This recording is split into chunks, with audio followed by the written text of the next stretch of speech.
The quiet invitation. Imagine for a moment you are standing on the edge of a familiar forest, one you've walked countless times. The sun, a warm, soft balm on your skin, filters through the leaves. There's a gentle breeze carrying the scent of damp earth and pine. But today, something is different. Not a sound, not a sight, but a subtle tug, a barely perceptible shift in the air, draws your gaze to a dense thicket you've always overlooked. It's not a path you've seen, not an obvious opening, but a feeling, an almost silent beckoning, like a ripple in a perfectly still pond, too faint to be certain it was even there. It's an invitation, not shouted from a billboard, but whispered from within the very quiet of the woods, a quiet that holds a new possibility. This sensation, this gentle pull towards the unnoticed, is an echo of something deeper within the fabric of your experience.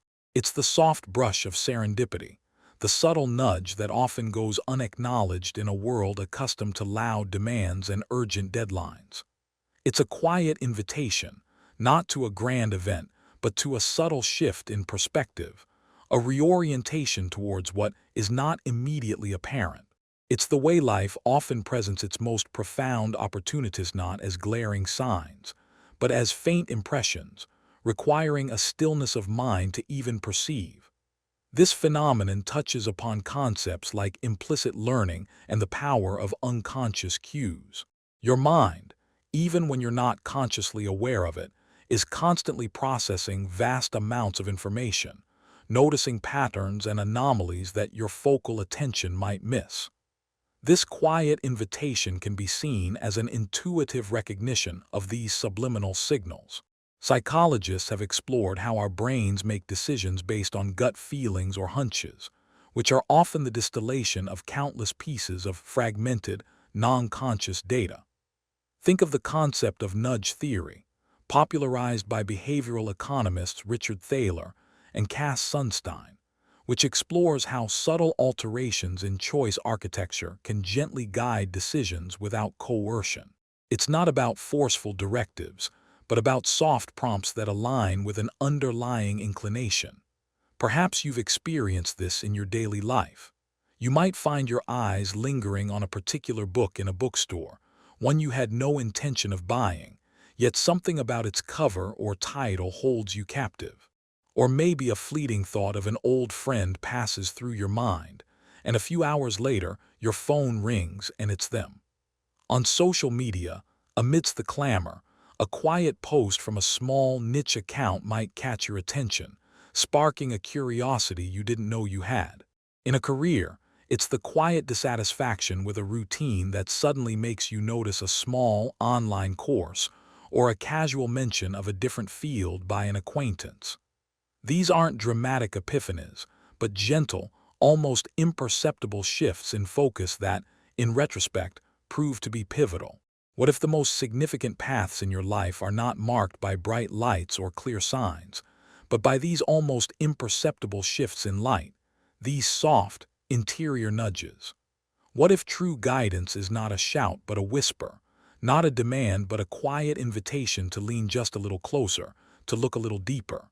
We often strive for certainty, for clear directives, yet perhaps the most meaningful explorations begin with a hesitant step into the ambiguous, guided only by a feeling. Does the courage to truly listen to these faint signals, to trust the almost imperceptible promptings of your inner world, open up possibilities that a louder, more demanding path might never reveal? Consider the subtle unfolding of a blossom, not a sudden burst, but a slow, quiet unfurling, responding to an unseen internal rhythm. Or the way a forgotten melody can resurface in your mind, not because you sought it, but because it simply emerged, a quiet guest from the depths of memory. This quiet invitation doesn't promise easy answers or immediate gratification. Instead, it offers a gentle path of discovery, a journey into the nuances of perception, a deepening of trust in the subtle wisdom that resides just beneath the surface of conscious thought. It is the echo of potential, resonating softly, waiting for you to simply incline your ear towards its gentle call, allowing yourself to drift into the quiet hum of what might yet be. And so you lean into that quiet hum, feeling the soft resonance of the unspoken, a silent promise, an open door within the quiet breath of night. What is a thought experiment? Close your eyes for a moment. Imagine a vast, empty expanse stretching infinitely in every direction. Now, in the very center of this boundless nothingness, picture a perfect, flawless sphere. It is made of a material unknown to us, impossibly smooth, impossibly dense. It begins to move, propelled by an unseen force, gliding through this infinite void. There is no air resistance, no gravity, no friction, no external forces to impede its journey. What happens next? Does it ever stop? Does its speed change? You don't need to perform a calculation or conduct a physical test. Your mind simply follows the premise, constructing the unfolding scenario purely in the theater of your imagination. You know with a quiet certainty that it will continue forever at the same speed in the same direction. This act, this mental simulation of a hypothetical scenario, is the essence of a thought experiment. It's not about what is, but about what if. It's the power of the mind to construct realities, to test hypotheses, and to explore the logical consequences of a premise, all within the confines of inner space. It allows you to transcend physical limitations, to strip away the complexities of the real world, and to isolate core principles, revealing deeper truths that might otherwise remain hidden beneath layers of empirical noise. At its heart, a thought experiment is a form of cognitive simulation, a way of engaging in hypothetical reasoning and counterfactual thinking.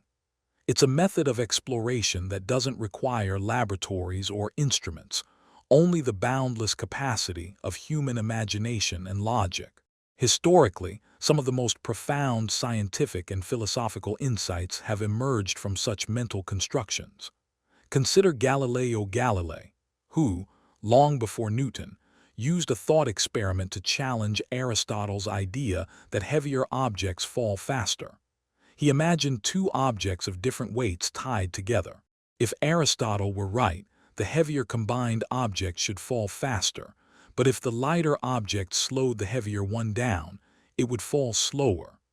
This paradox led him to conclude that all objects fall at the same rate in a vacuum. Or ponder the famous Schrödinger's cat paradox, a thought experiment devised by Erwin Schrödinger to illustrate the absurd implications of quantum mechanics when scaled to macroscopic objects, forcing physicists to confront the very nature of observation and reality.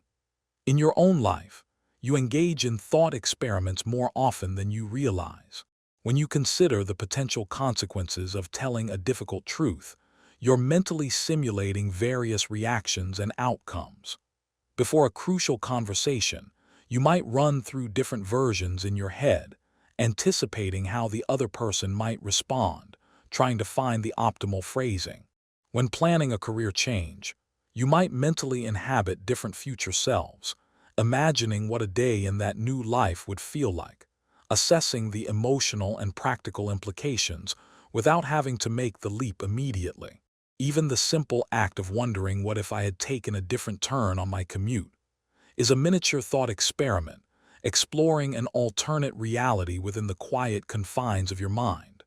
How much of your understanding, your planning, and even your empathy is built not on direct observation of the physical world, but on these intricate internal constructions? What are the limits, if any, to the scenarios you can conjure within your mind? Can you truly understand a concept or predict an outcome without first creating a mental model of it? The mind, in its boundless capacity, often reaches beyond the immediately knowable, using these imaginative frameworks to stretch the boundaries of what is understood. It's a silent, powerful tool, constantly at work, building bridges between the known and the unknown, illuminating the invisible forces that govern the universe and the subtle intricacies of human experience. And so, as you drift into stillness, you might find your mind quietly running its own experiments, the gentle hum of what if echoing softly in the vast, open space of your inner world, a boundless arena where possibilities are spun from threads of pure thought, leaving behind only the quiet resonance of unfolding understanding. The inner eye of the mind. Bring to mind, if you will, the face of someone you cherish, a parent, a dear friend, a beloved pet. You are not physically looking at them. Your eyes are closed or perhaps softly gazing at a distant wall. Yet their image rises within you, clear and distinct. You can see the curve of their smile, the particular twinkle in their eyes, the unique way their hair falls, texture of their a hand, dear friend, a beloved pet. This isn't physically memory in the looking at them sense of a story or a fact. It's a direct or expia, a seeing wit, out light, a sensing without touch. This is the work of the inner eye of the mind, your personal projector of imagination and recollection, bringing forth worlds unseen by the physical senses. This isn't false visualization and memory in the sense of a sensory recall, is a story or a fact fundamental aspect of your consciousness, a seeing without light, in the background. This is the work of the inner eye of the mind, personal plan projector of journey, imagination, and recollection, bringing forth worlds unseen by the physical senses, or even imagine a future that does not yet exist. It's more than just memory. It's the mind's ability to construct, to simulate, to paint pictures and weave sounds and sensations from the threads of experience and possibility. This inner eye illuminates your thoughts, giving form to abstract ideas and bringing the past and future into the present moment. Psychologically, this is referred to as mental imagery, a powerful tool for memory, learning, and emotional regulation. It's deeply intertwined with self-awareness and metacognition, your ability to reflect on your own thinking processes. Ancient philosophical traditions, from the contemplative practices of the East to the Socratic method of the West, have long emphasized the importance of turning inward, of cultivating this inner sight as a path to wisdom and self-understanding. Think of the concept of mindfulness, which often involves bringing gentle awareness to internal sensations, thoughts, and emotions, observing them without judgment, as if seeing them through an inner lens. This inner eye isn't just for recalling faces. It's the very mechanism through which you imagine, dream, and even empathize, by putting yourself mentally in another's shoes. Consider how you use this inner eye in your daily life. When you anticipate how a new piece of furniture might look in your living room, you are activating this internal visual space. Before you leave the house, you might mentally trace your route to work, seeing the familiar turns and landmarks. If you're a musician, you might hear a melody in your mind before ever playing it on an instrument. When you're feeling anxious, you might be instructed to visualize a calm place, and instantly, a serene beach or a tranquil forest appears within your mind, a testament to the power of this inner vision to shape your emotional state. Even the creative process, whether writing a story, designing a new product, or solving a complex problem, relies heavily on this capacity to see what isn't yet there, to construct and manipulate mental models. What if this internal landscape is, in many ways, more central to your experience of reality than the external world? Does the quality of your inner vision, its clarity, its flexibility, its kindness shape the very contours of your inner life? Can you truly understand yourself without first learning to see the workings of your own mind through this inner eye? Perhaps the most profound journeys are not across physical continents, but into the vast, intricate terrain of your own consciousness, illuminated by this quiet, internal light. This inner eye is not just a tool for recalling. It is a profound source of creativity, a sanctuary for solace, and a compass for navigating the unseen depths of your being. As you drift deeper into rest, allow your inner eye to soften its gaze, to simply observe the gentle play of thoughts and feelings, like clouds drifting across an inner sky. Let the images form and dissolve without clinging, without judgment, a silent, continuous unfolding within the quiet darkness, revealing the boundless capacity of your own luminous mind, effortlessly painting its own realities, always present, always seeing, even in the deepest stillness. But a quiet senses. Imagine knowing arises walking into a room. Your eyes might be closed or the light might be dim, obscuring much of what is physically present. Your ears register only a faint, distant hum. Yet, as you step over the threshold, a subtle shift registers within you. A sense of something, a lingering atmosphere, perhaps a feeling of lightness or an inexplicable heaviness. You haven't seen a person, haven't heard a word, haven't touched a surface, but a quiet, imagined knowing arises. You might sense that someone has recently been there, or that a deep conversation just ended, or perhaps even that a particular emotion, joy or sorrow, still resonates within the air. This is a perception that transcends the familiar five senses, hinting at a deeper resonance, a knowing beyond the immediately discernible.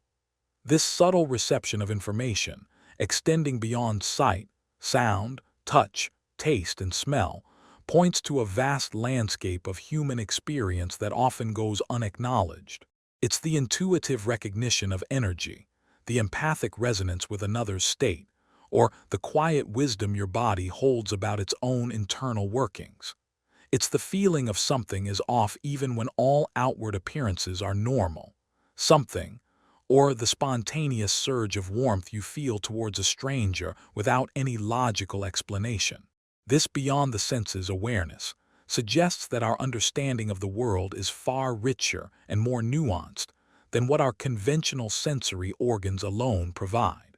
Psychologically, this phenomenon touches upon concepts like emotional intelligence, which involves not just understanding your own emotions, but also perceiving and responding to the emotions of others, often through subtle, non-verbal cues. It delves into interoception, the sense of the physiological state of the body or heartbeat, your breathing. Your gut sensation switch provides a continuous stream of information about your internal condition and often influences your intuitive responses to the external world. There's also the proprioception, your body's awareness of its position in space, which operates continuously and often unconsciously. The concept of Umwelt, proposed by the biologist Jakob von Uexküll, suggests that every organism has its own unique, subjective world of perception, implying that our human Umwelt is far more complex than just five sensory inputs, extending into fields of subtle perception and resonance. It's the sixth sense in popular parlance, but perhaps it's simply a deeper, more integrated way of being present. Consider instances in your own life where this beyond the senses knowing has manifested. You might feel a prickle of unease when walking down a particular street, despite it looking perfectly safe. You could sense a friend is distressed even when they insist they're fine, picking up on a subtle tension in their posture or a guardedness in their eyes. Perhaps you've had the experience of knowing someone was about to call just before your phone rang, or feeling inexplicably drawn to a certain place or object, a quiet magnetism without logical explanation. Even in complex social interactions, it's this subtle perception of underlying currents, unspoken words, the hidden agendas, the true feelings that often allows you to navigate them effectively, far beyond what is simply said or seen. What if perception itself is far broader than what you've been taught to acknowledge? What if the universe communicates with you not only through the roar of a wave or the sight of a star, but through the gentle shift of energy, the unarticulated resonance between beings, the quiet language of your own body? Does embracing this wider spectrum of knowing allow for a deeper, more profound connection to the world and to others? Perhaps the most important truths are not always those that declare themselves loudly, but those that whisper just beyond the reach of your ordinary senses, waiting to be felt, to be intuited, to be known in a way that transcends mere data. As you relax into the quiet of the night, allow your awareness to expand beyond the confines of what is seen or heard. Feel the gentle hum of existence, the subtle currents of the air around you, the quiet rhythm of your own body. Let your perception soften, opening to the unspoken, the unseen, the felt. There is a vast ocean of knowing that flows just beneath the surface of your conscious mind, connecting you to the intricate tapestry of life in ways you are only just beginning to perceive. A quiet, expansive awareness that simply is. The gentle flow of ideas. Imagine you are sitting by a quiet, meandering stream, not the rushing torrent of a mountain river, but a slow, calm current. You watch a single leaf dislodged from an overhanging branch gently spin and drift. It doesn't rush, doesn't force its way. One small eddy might turn it, path for a dozen moment, but it continues to flow, carried by the subtle, unhurried movement of the water. As you watch, another leaf appears, then another, each following its own gentle course, sometimes joining, sometimes separating, never colliding with urgency. Where connections are made effortlessly, effortless progression into your and where novel awareness, this unforced movement of pushing. This striving, gentle, unforced movement of thought, creativity, and insight is a powerful, often overlooked aspect of your cognitive landscape. It's the state where solutions emerge not through strenuous effort, but through a relaxed receptivity, where connections are made effortlessly, and where novel ideas seem to simply drift into your awareness. It's the opposite of forcing, of pushing, of striving. Instead, it embodies a quiet trust in the mind's own natural current, its innate capacity to organize, synthesize, and create when given the space and permission to do so. Psychologically, this aligns with concepts like divergent thinking, the expansive process of generating multiple unique solutions or ideas, often flourishing in less structured environments.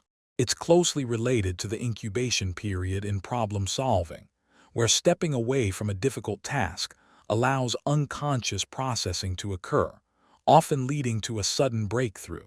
Barbara Oakley, in her work on learning, speaks of the diffuse mode of thinking, a relaxed background state where your brain makes broad, non-linear connections, contrasting it with the focused mode of intense concentration. This gentle flow is also reminiscent of Mihaly Csikszentmihalyi's concept of flow states, though perhaps a quieter, more subtle version, where attention is absorbed effortlessly, and creativity feels like a natural unfolding rather than a deliberate effort. Think of the moments in your own life when ideas have arrived this way. Perhaps while taking a long, unhurried walk, a solution to a nagging problem suddenly presented itself. Maybe during a quiet shower, or just as you were drifting off to sleep, a forgotten detail or a new perspective on a situation gently surfaced. Artists often speak of waiting for inspiration, not actively seeking it, but creating the conditions for it to arrive.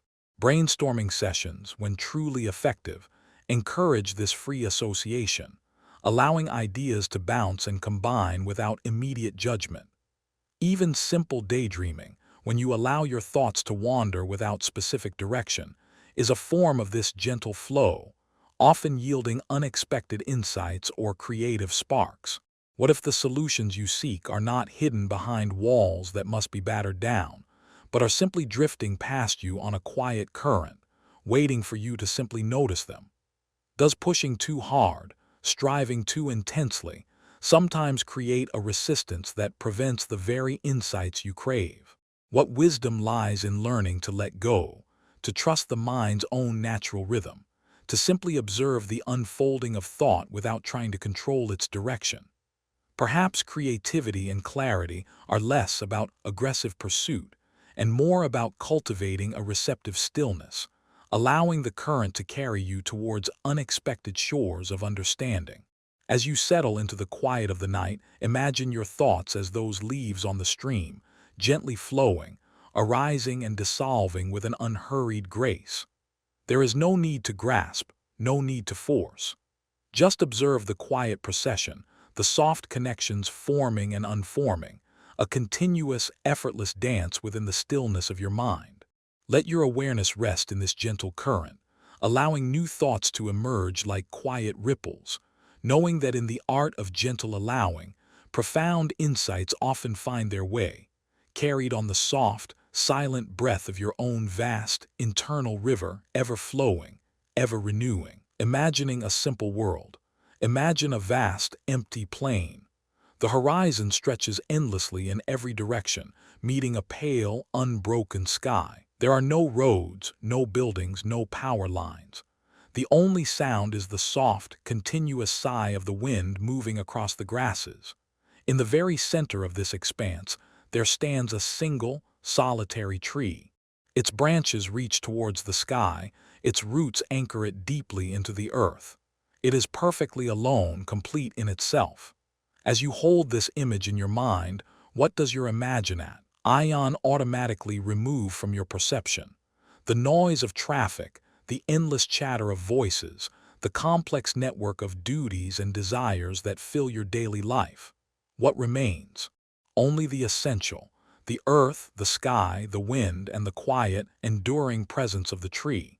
This is an invitation to imagine a simple world. This mental exercise, this act of stripping away complexity, is a profound form of cognitive decluttering. It's about focusing on core elements, on fundamental existence, and finding clarity, peace, or even beauty in reduction. This act world of that often stripping demands away more, complicates more, and profound form of constantly adds layers. Practice of it's about imagining focusing on simplicity is a core powerful element's counter-movement. An absence or finding emptiness, but about the profound presence that emerges when the unnecessary is gently set aside. It suggests that much of the burden you carry might be of your own making, layers of perceived necessity that can be gently peeled away. This resonates deeply with philosophical concepts like minimalism and essentialism, movements that advocate for identifying what is truly vital and eliminating everything else to create space for meaning and purpose.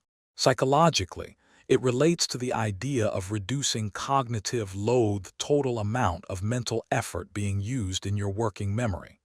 When you simplify, you reduce the demands on your brain, freeing up mental resources for deeper engagement and clarity. The principle of Occam's razor, attributed to William of Ockham, a medieval friar, is a beautiful example. It posits that among competing hypotheses, the one with the fewest assumptions should be preferred. It's a call for parsimony, for finding the simplest explanation that fits the facts, a powerful testament to the elegance and efficiency of simplicity. Think about how you might apply this in your own life. When faced with an overwhelming decision, you might instinctively try to simplify the options, to boil it down to the core choice. When your physical space feels chaotic, the act of decluttering, of removing items that no longer serve a purpose, often brings a surprising sense of calm and mental clarity. In a difficult problem at work, you might find yourself trying to isolate the single, root cause rather than getting lost in a tangle of symptoms. Even the act of focusing on a single task, removing distractions, is a form of embracing simplicity in your activity.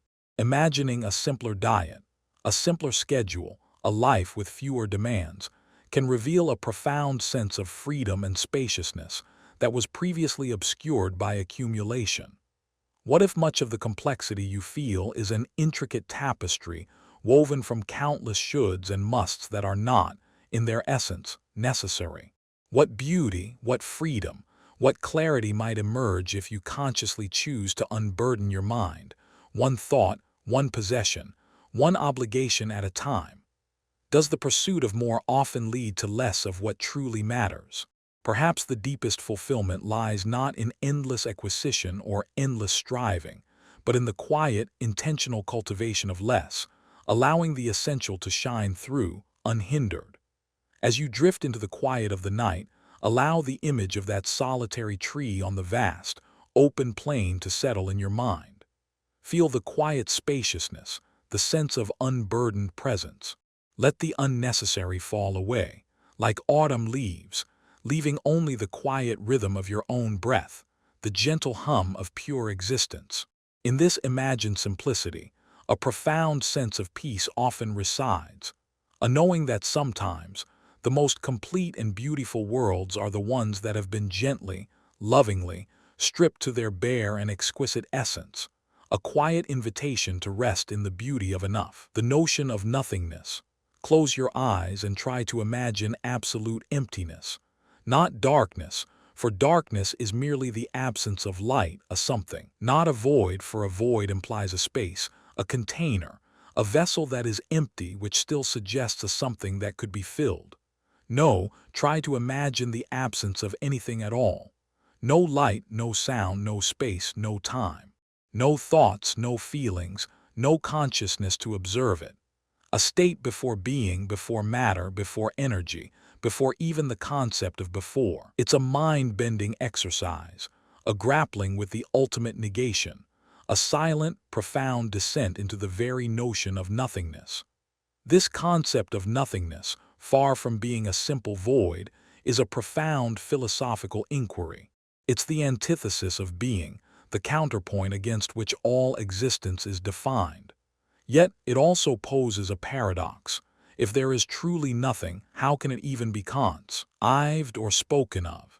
Is it merely the absence of everything we know, or is it a hidden presence, a fertile ground from which everything emerges, a cosmic womb of potential? It also poses a paradox. If there simply is void boundaries of truly nothing, what is spoken of, and to ponder the enigmatic relationship between being and non-being. Absence of everything we know philosophically, the present-said notion of nothingness has captivated thinkers for millennia. Existentialist philosophers, like Jean-Paul Sartre, explored nihility not just as an absence, but as a condition that gives rise to human freedom and angst, the terrifying freedom to create meaning in a universe that might otherwise be meaningless. In physics, the concept of the quantum vacuum is not truly empty, but a seething sea of virtual particles constantly popping into and out of existence, hinting that even in the most fundamental nothingness there is a vibrant potential. Perhaps one of the most compelling approaches comes from Eastern traditions, particularly the Buddhist concept of shunyata, often translated as emptiness. This isn't a nihilistic void, but rather a profound understanding that all phenomena are empty of inherent, fixed self-existence. They are interdependent, constantly arising and ceasing, revealing a dynamic, interconnected nothingness that is full of potential, not simply a blank space. In your own quiet moments, you might brush against this notion. Consider the space between breaths, that fleeting moment of suspension before the inhale or exhale. Is it truly nothing, or is it a point of transition, a quiet reset? Think of the silence after a powerful piece of music, and sits not merely the absence of sound, but a resonant silence that carries the echo of what was, and the potential for what might come next. When a new idea forms in your mind, it emerges from a space where it previously did not exist, a mental nothingness that suddenly gives birth to a thought. Even the deep sleep, where dreams fade and conscious thought ceases, might be a personal encounter with a temporary state of non-being, a reset for the waking world. What if nothing isn't something to be feared or avoided, but a profound wellspring of potential, a necessary counterpoint to the continuous dance of existence? Does contemplating absolute emptiness reveal something essential about the nature of what is? Can true understanding of being come without grappling with its inverse? Perhaps the greatest insights arise not from accumulation, but from moments of profound dissolution, from embracing the vast, silent field from which all things emerge and into which all things eventually return. As you drift into the quiet depths of sleep, allow your mind to release its grasp on form, on definition, on the constant stream of something. Let yourself rest in the expansive, open space that exists beyond thought, beyond sensation, beyond even self. It is not an empty void, but a profound, limitless field of potential, a quiet, fertile ground where everything arises, and into which everything eventually dissolves. And in that soft, silent knowing, a quiet sense of peace might emerge, a profound stillness that holds all possibilities, a quiet, boundless whisper of the source of all that is and all that isn't, the whisper of existence. Imagine yourself standing alone in a vast, ancient forest as twilight descends. The last slivers of sunlight filter through the dense canopy, painting the leaves in shades of deep emerald and soft gold. The wind, a gentle presence, sighs through the towering trees, creating a rustling chorus that feels both ancient and immediate. A distant owl hoots, its call a soft punctuation in the gathering stillness. You close your eyes, and in that moment, all the external clamor of the world falls away. You feel the cool earth beneath your feet, the subtle rise and fall of your own breath, the quiet thrum of your heartbeat in your chest.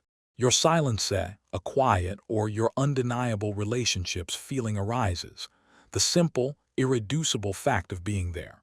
Not as a person with a name or a history, but simply as a living presence, undeniably existing, undeniably you. This profound, often unarticulated feeling is the whisper of existence.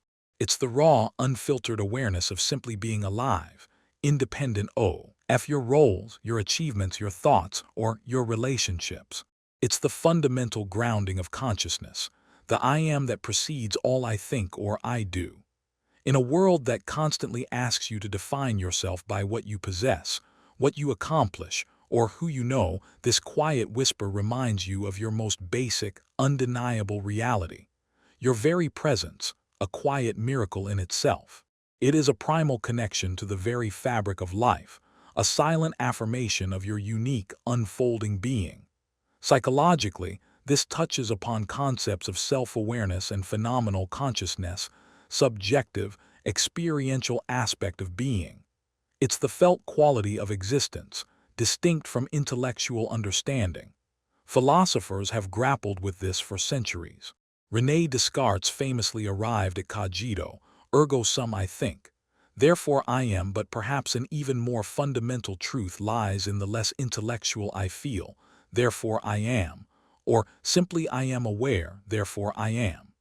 It's the core of what it means to be sentient, to inhabit a body, to experience the world from a unique vantage point. This whisper is connected to moments of profound presence, often found in meditation or nature, where the noise of the conceptual mind quiets and the simple reality of being takes center stage. Think of the times in your own life when this whisper has become audible, perhaps in a moment of unexpected beauty, watching a sunrise or feeling the warmth of the sun on your skin, where all thought dissolved into pure sensation and awareness. Maybe after a shock or a close call, when the ordinary world receded, and the simple fact of your continued existence flooded your awareness with a quiet awe. It might manifest as a sudden, visceral awareness of your own heartbeat or the quiet rhythm of your breath in the dead of night. It's the feeling of home in your own body, a sense of belonging to the very ground of your being, irrespective of external circumstances. It's the underlying hum of vitality, often obscured by the demands of the day, but always present, waiting to be noticed. How often do you truly feel your own existence, beyond the stories you tell yourself, beyond the roles you play, beyond the continuous stream of doing? What if this profound feeling of simply being is the ultimate anchor in a world of constant change and uncertainty? Does connecting with this primal whisper offer a deep wellspring of peace and resilience, a quiet strength that cannot be shaken by external events? Perhaps the deepest form of self-love is simply acknowledging and honoring this fundamental presence, this quiet miracle of your own being, alive in this very moment. As you drift into the quiet depths of sleep, allow your awareness to settle into the gentle rhythm of your breath, the soft pulse of your heart. Feel the quiet hum of your own existence, not as a thought but as a pure, felt presence, an undeniable, radiant spark. Let all other concerns dissolve, leaving only the profound stillness of simply being.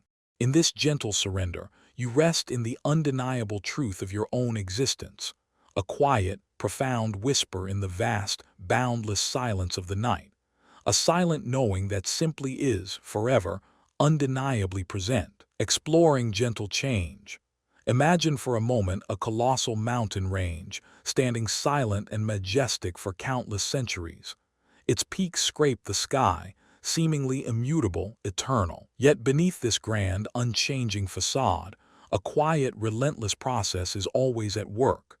The wind, a constant, unseen breath, carries tiny grains of sand, gently abrading the rock face. Rain, falling drop by tiny drop, seeps into unseen fissures, expanding as it freezes, slowly widening cracks. The very weight of the ice in glaciers, moving by inches a year, grinds away at the stone. No single gust of wind, no individual raindrop, no solitary inch of glacial creep makes a noticeable difference. Yet over millennia, these gentle, persistent forces reshape entire landscapes, carving valleys, softening peaks, transforming the seemingly unyielding into something new. This is the essence of gentle change, a transformation so slow it often feels like stillness, yet so powerful it is utterly irresistible. This quiet, incremental process is carving fundamental to how valleys much of life unfolds, world and within your own being. It's the transforming the opposite of dramatic upheaval or seemingly sudden revolution. Instead, an inevitability of gradual transformation, so slow at transformation, yet unnoticed so in the moment, utterly but profound and comprehensive over time. It's the subtle shift in light from dawn to full day, the slow turning of seasons, the imperceptible growth of a tree. This gentle change suggests that true evolution often happens not through violent bursts, but through consistent, persistent, quiet nudges. Psychologically, this principle is deeply resonant with concepts like incremental progress and the compounding effect. Small, consistent efforts, almost imperceptible in their individual impact, accumulate over time to create significant results. Think of habit formation, where tiny, consistent actions like reading 1 page a day or meditating for 5 minutes gradually rewire your brain through neuroplasticity, leading to profound shifts in behavior and well-being. Carol Dweck's work on growth mindset emphasizes that learning and development are not about fixed abilities, but about continuous, gentle improvement through effort and persistence. The ancient Greek philosopher Heraclitus famously stated "Panta rhei," everything flows, emphasizing the continuous, ever-present nature of change, often illustrated with the metaphor of stepping into the same river twice, knowing that the water is always new.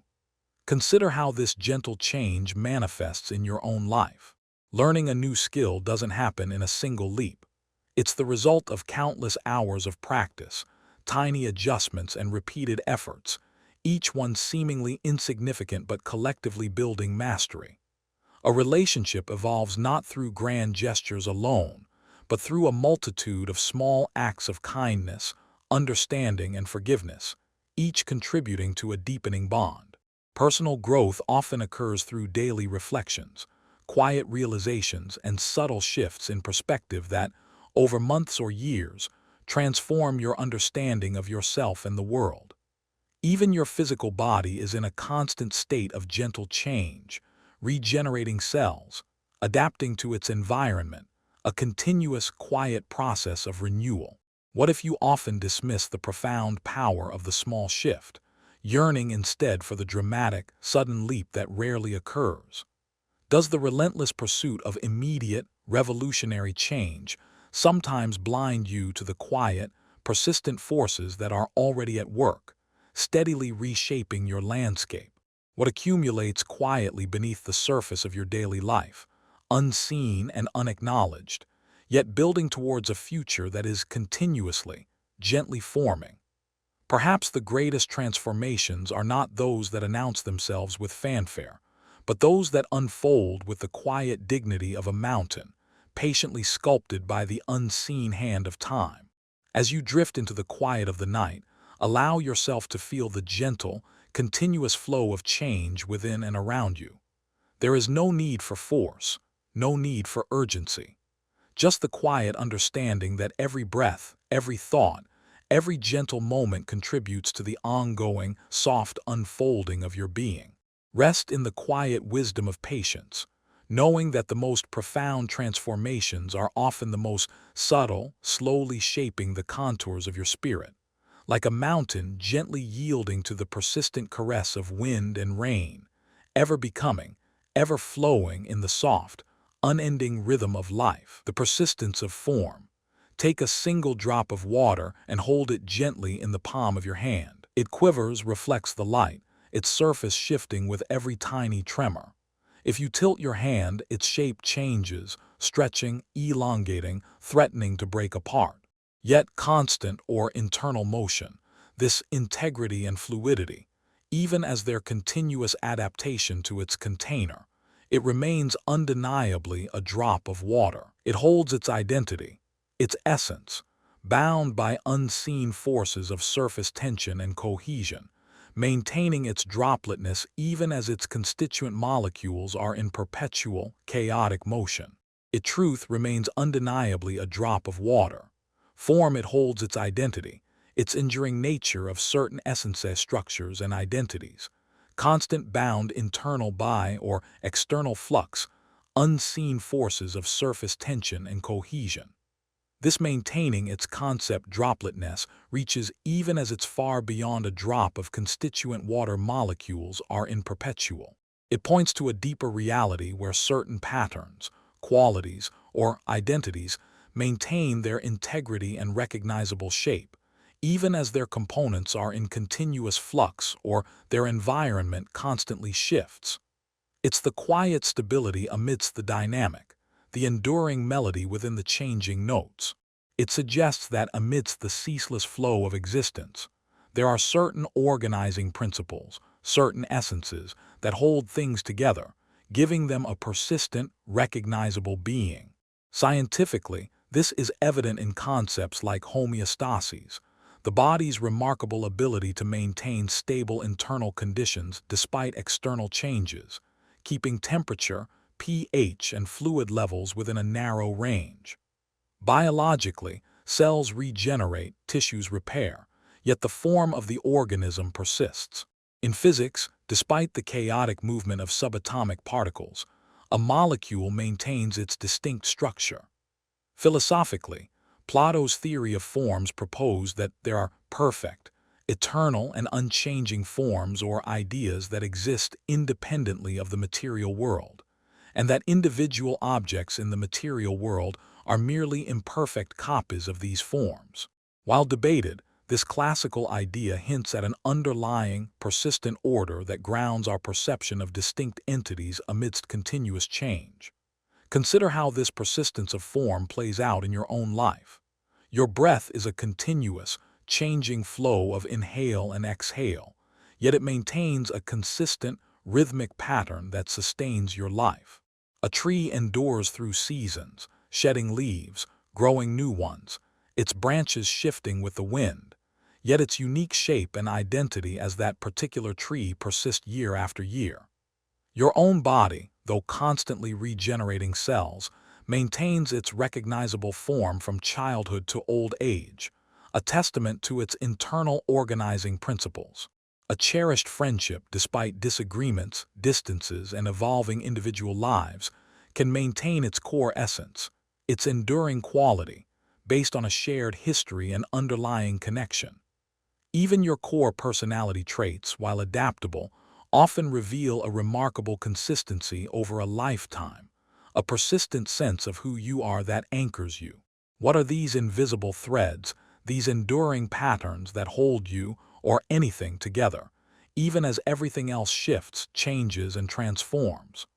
What part of you is truly stable, truly persistent, beneath the surface of your ever-changing thoughts, feelings, and experiences? Does recognizing this enduring essence bring a deeper sense of security, a quiet knowing that amidst the chaos of life, there is an unchanging core? Perhaps the deepest solace comes not from trying to stop change, but from understanding what truly endures, finding the quiet stability within the very heart of flux. As you drift deeper into the quiet of sleep, allow your awareness to rest on the profound paradox of persistence within change. Feel the gentle, continuous movement of your breath, the soft rhythm of your heart, yet recognize the enduring form of your own being, quietly held within the vast, soft darkness. There is a quiet, profound stability that underlies all movement, a persistent essence that shines through the ebb and flow of life, a gentle knowing that some things, in their very nature, simply are, holding their form quietly, beautifully forever. The concept of scale. You are holding a single grain of sand between your thumb and forefinger. It is impossibly small, a tiny speck almost vanishing, yet it holds a unique form, a specific weight, a delicate texture. You could lose it in the folds of your palm, forget it exists. Now, imagine a vast, sprawling desert, endless dunes stretching beyond the horizon, each sculpted by unseen winds. How many sand between your thumb and grains, just like the one in your hand, would it take to build such a silence? Struggles to a tiny grasp the speck number, yet at immensity of it a.ll. The single grain feels inconsequential, swallowed by the enormity, yet the desert is nothing more than countless grains, each one a miniature universe in itself. Shift in now perception, immeasurable truth. Yet the desert is nothing matter of more sometime as than perspective, universe in itself. Choose to unseen its not focus on just one wind's grain at a time a physical size, but about the emotional and psychological weight we assign to things. A tiny worry can loom as large as a mountain in your mind, consuming your entire landscape of thought. Conversely, a vast, complex problem can sometimes shrink into manageable pieces when viewed from a different angle, when you choose to focus on just one grain at a time. Our minds often fall prey to what psychologists call a framing effect, where the way information is presented, or the initial scale we perceive, profoundly influences our judgment and emotional response. Think of how a minor setback can feel like the end of the world when you're overwhelmed, or how a colossal task can feel paralyzing to begin. The sheer scale of it triggers a sense of inadequacy or hopelessness. This is a common cognitive bias, where the initial magnitude, whether real or imagined, anchors your perception and sets the stage for your emotional state. The philosopher and cosmologist Carl Sagan, when reflecting on the pale blue dot Earth, as seen from billions of miles away, famously invited us to consider the immense scale of the cosmos, reminding us of the fragility and preciousness of our tiny home, shifting our perceived importance not by diminishing it, but by placing it within an infinitely vaster context. Consider how this plays out in your daily life. Perhaps you're starting a new project at work, and the sheer scope of it feels daunting, a vast desert of tasks stretching before you. You might procrastinate, feeling too small to even begin. But if you break it down, focusing on the very first, almost microscopic step, sending one email, making one phone call, the scale changes. That one small act, once completed, feels like a single grain placed gently, a tiny seed of progress in the vastness. Or think of your social media feed. A single critical comment, a tiny speck of negativity, can feel like a devastating avalanche if you let it consume your attention, overshadowing countless positive interactions. Yet it is merely one voice, one grain in an ocean of digital noise. The emotional scale you assign to it determines its power over you.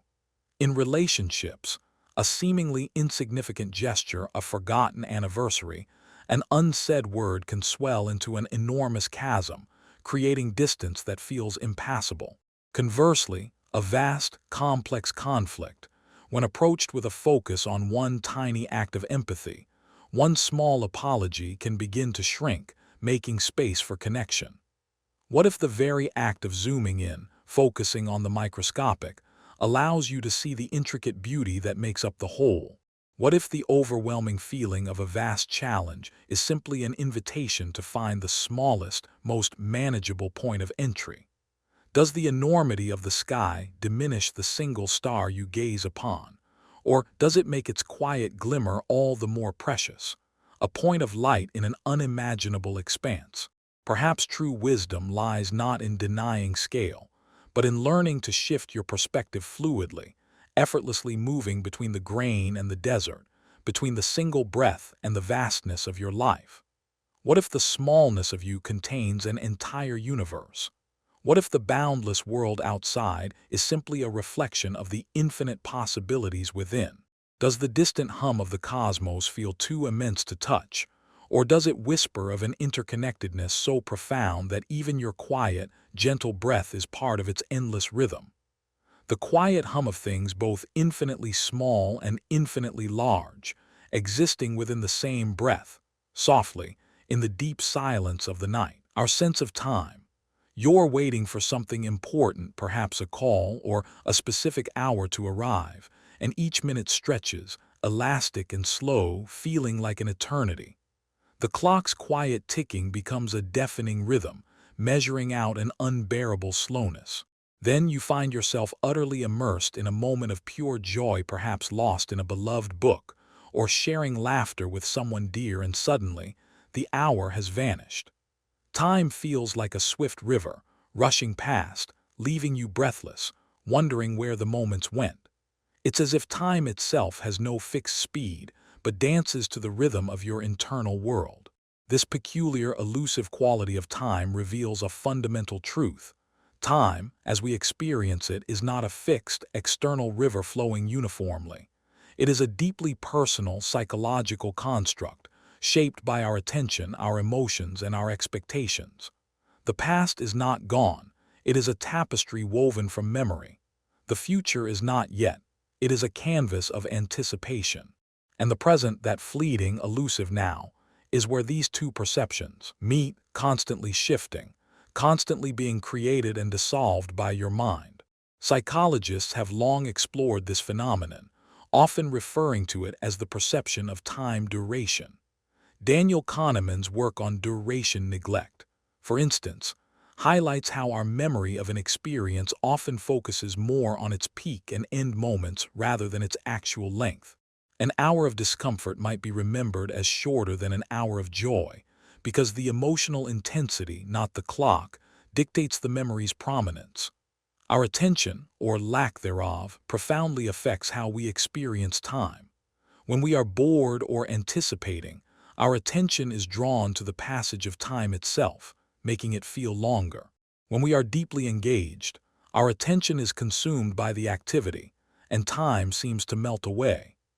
This subjective experience is distinct from the objective, measurable time of clocks and calendars, which the ancient Greeks called chronos, contrasting it with kairos, the opportune or right time, emphasizing its qualitative rather than quantitative nature. Consider how this plays out in the quiet moments of your own life. Think of a childhood summer, which seemed to stretch out endlessly, filled with long, sun-drenched days and boundless play. Now, as an adult, years seem to blur and rush past in a blink, a testament to how novelty and attention shape our temporal experience. The routines of adulthood, while offering stability, often mean less focused, mindful attention to individual moments, leading to a sense of time accelerating. Or reflect on the frustration of waiting in a long queue versus the deep absorption you feel when engrossed in a hobby you love. The wait feels agonizingly slow, a constant reminder of what you are not doing, while the hobby's time slips away, unmeasured and unburdened. This fluidity extends to how we navigate our past and future. You might replay a painful memory, letting it consume your present thoughts, extending its emotional duration long after the event has passed. Or you might spend countless hours anticipating a future event, building it up in your mind, allowing anxiety or excitement to dictate your current emotional landscape. What if the past is not a prison, but a collection of echoes, to be heard and then gently released? What if the future is not a rigid destination, but a malleable dream, shaped by your current intentions and attention? Can you truly hold a single moment, or does it always dissolve, leaving only its imprint? Is the now a fleeting point, or an eternal, boundless space where all time converges? Perhaps true freedom lies in understanding that while the clock ticks on, your experience of time is largely your own creation. You can choose where to place your attention, how deeply to inhabit this quiet breath, this very instant. You can choose to step out of the river of chronos and into the stillness of kairos, where moments are not measured but simply are. Does the whisper of a distant future feel too close, or does the gentle echo of the past pull you into its long shadow? What if the truest form of time is simply the quiet, unburdened presence of this very moment, unfolding softly in the deep silence of the night? The soft, elusive shimmer of a moment, forever becoming, forever fading, yet somehow always here, waiting in the quiet, unfolding dark, the shape of space. You find yourself in a vast, open field stretching endlessly under a wide, indifferent sky.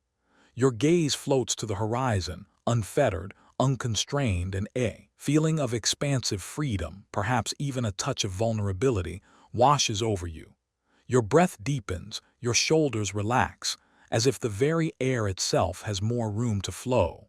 Now imagine yourself in a tiny enclosed room, walls pressing in, a low ceiling, perhaps cluttered with objects. Immediately, your posture might shift. Your breath may become shallower. A sense of containment, comfort, or perhaps constriction begins to settle in. The space itself, though just emptiness bounded by matter, feels alive, shaping your very being. Difference in how you feel studied this, a psychologist have phenomenon, or freedom, giving rise dimensions to around you tie mere geometry. Lance. As if the very air itself has more room to flow, but in how it molds your perceptions, influences your mood, and even dictates your interactions. It's not just where you are, but how you are your phenomenon, a proxemics, Edward T. Mere geometry, social shoulders, it has a relaxed space shape, not just in terms of length and width. Think of how uncomfortable you might feel if a stranger stands too close, invading your personal bubble. A boundary that, while invisible, is deeply felt and culturally specific. Similarly, environmental psychology investigates how the built environment, the design of a room, the layout of a city impacts human behavior and well-being. A cramped, poorly lit office can foster feelings of claustrophobia and stress, whereas a spacious, naturally lit room can encourage creativity and calm. This influence is not just about aesthetics. It's about how the very structure of space shapes our cognitive processes and emotional states. The way ancient architects, like those who built cathedrals, used soaring ceilings and vast naves wasn't merely for grandeur. It was to create a space that evoked awe, reverence, and a sense of the divine, shaping the spiritual experience through physical form. Consider the spaces you inhabit daily. Your home, with its familiar corners and soft lighting, might feel like a sanctuary, a space of safety and solace.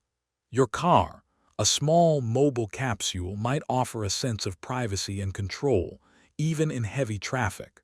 But then think of a crowded train or a bustling marketplace, where the proximity of others, the sheer density of human bodies, can feel overwhelming, triggering a subtle fight-or-flight response.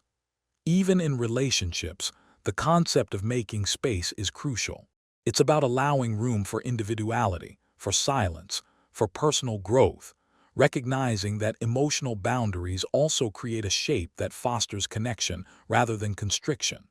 A cluttered room can create a cluttered mind, while an empty space can invite stillness and clarity.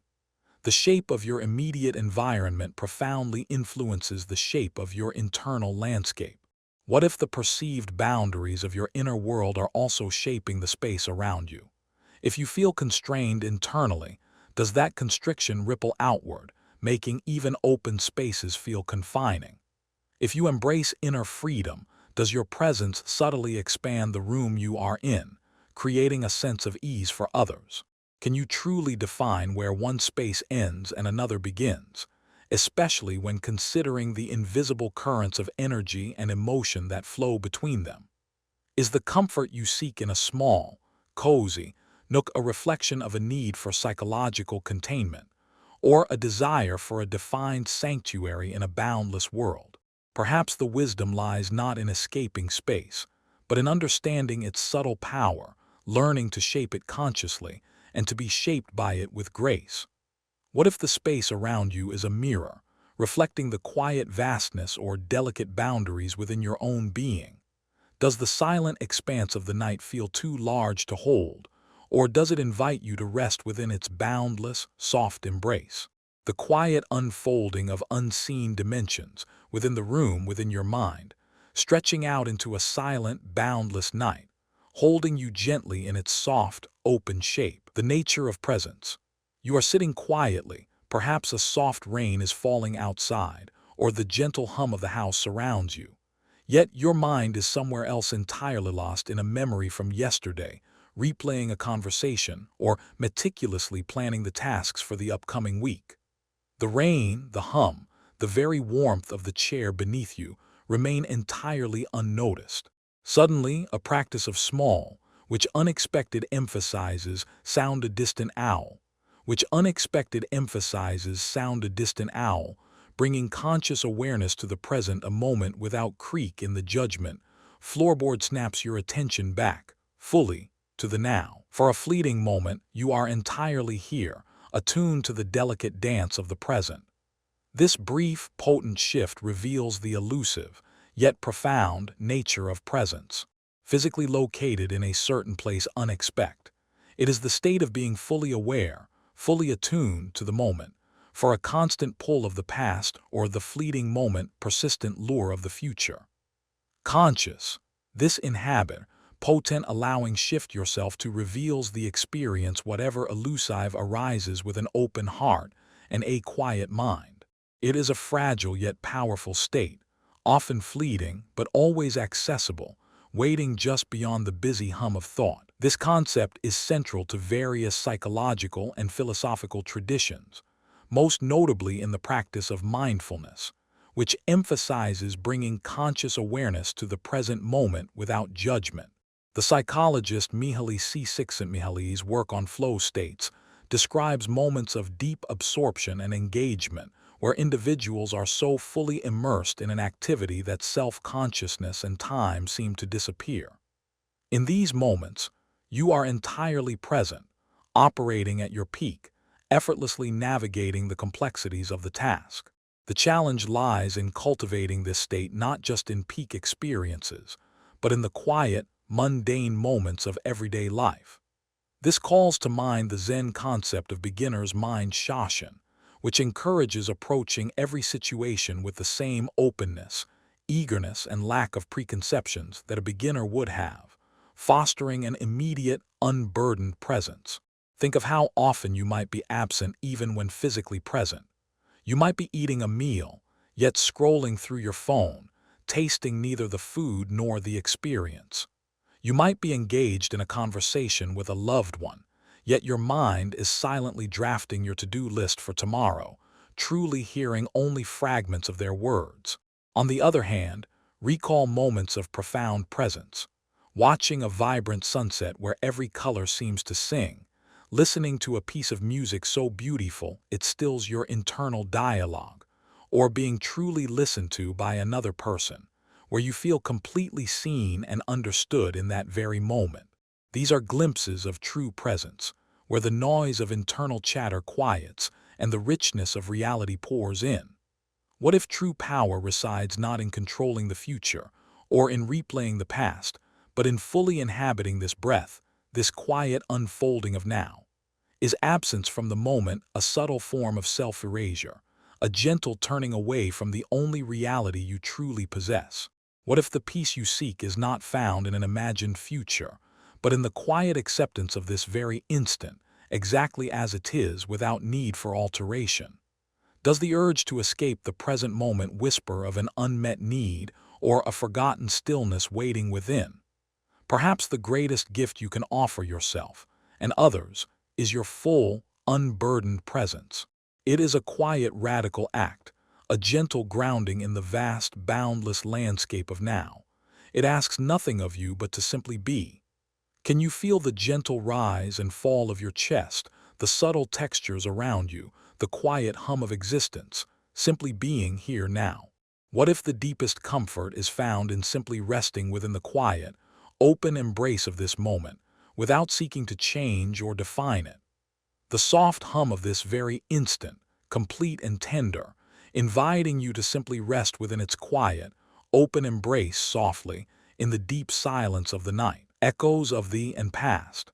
You hear continue to a faint shape your present melody, notes from a song you haven't consciously influencing your thought of in years, and your perception of the world scent. The earthy smell of rain on hot pavement, the faint sweetness of a certain flower. And suddenly, without warning, you are no longer in the present moment, guiding you with wisdom transported, persistent vibrations that fully sutta, even when you years wish to ago, feeling the old feelings a surge of nostalgic warmth, a pang of forgotten sadness, the quiet urgency of a long-lost meant as if they were new, alive again in your very bones. This unbidden journey reveals how the past is never truly gone. It lives on, a quiet, resonant echo within you. These echoes are not mere memories. They are the subtle, pervasive ways in which past experiences, feelings, and beliefs continue to shape your present reality, influencing your reactions, your choices, and your perception of the world. They can be comforting whispers, guiding you with wisdom, or persistent vibrations that subtly pull you into old patterns, even when you wish to break free. The past is not a closed book but an open-ended narrative, constantly being reread and reinterpreted through the lens of your present self. Psychology delves deeply into these echoes through various concepts. Implicit memory, for example, refers to unconscious memories that influence your behavior and thoughts without your conscious awareness, like riding a bike or feeling a sudden aversion to a food you once disliked without remembering why. Trauma, too, leaves deep echoes, impacting emotional regulation and creating a kind of psychological inertia, where old coping mechanisms or fear responses automatically resurface even when no immediate threat exists. The concept of schema in cognitive psychology describes mental frameworks formed from past experiences that help us organize and interpret new information, often leading to cognitive biases like confirmation bias, where we unconsciously seek out information that validates our existing beliefs, shaped by our past. Carl Jung's idea of the collective unconscious even suggests deeper, universal patterns archetypes inherited from humanity's shared past, resonating within us all, manifesting in myths, dreams, and symbols. Consider how these echoes play out in your daily life. Perhaps you find yourself reacting with irritation to a tone of voice, only to realize later it's because it reminds you of someone from your past. Or you consistently repeat a certain pattern in relationships, finding yourself in similar dynamics, as if an old script is playing out, an echo of unresolved experiences. The comfort you feel in familiar routines, or the anxiety you experience when faced with uncertainty, often stem from deeply ingrained past experiences and the echoes of safety or threat they carry. Social media, too, is full of echoes, old photos triggering waves of nostalgia, or comments from past interactions subtly influencing your current online behavior. Even the way you speak, the phrases you use, are echoes of the voices and cultures that shaped you. What if these echoes are not merely sound, but a deeper resonance, a silent instruction from the pathways you've traveled? Can you listen to the echoes of your past without being trapped by them, acknowledging their presence without letting them dictate your every step?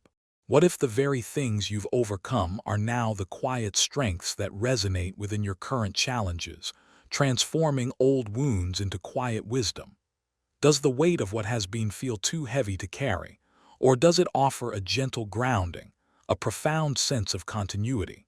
Perhaps freedom from the past lies not in erasing it, but in understanding its subtle resonance, in distinguishing between the living memory and the unhelpful reverberation. It is about gently tuning into the echoes, listening for their wisdom, and then allowing them to fade, leaving you here now in the quiet unfolding of your present. Can you feel the gentle hum of time, carrying forward the soft whispers of what has been, allowing them to drift softly, without clinging into the vast, silent night? The gentle whispers of what has been, weaving through the quiet air, leaving behind a subtle, luminous trace on the edges of now softly, in the deep silence of the night, anticipating the future.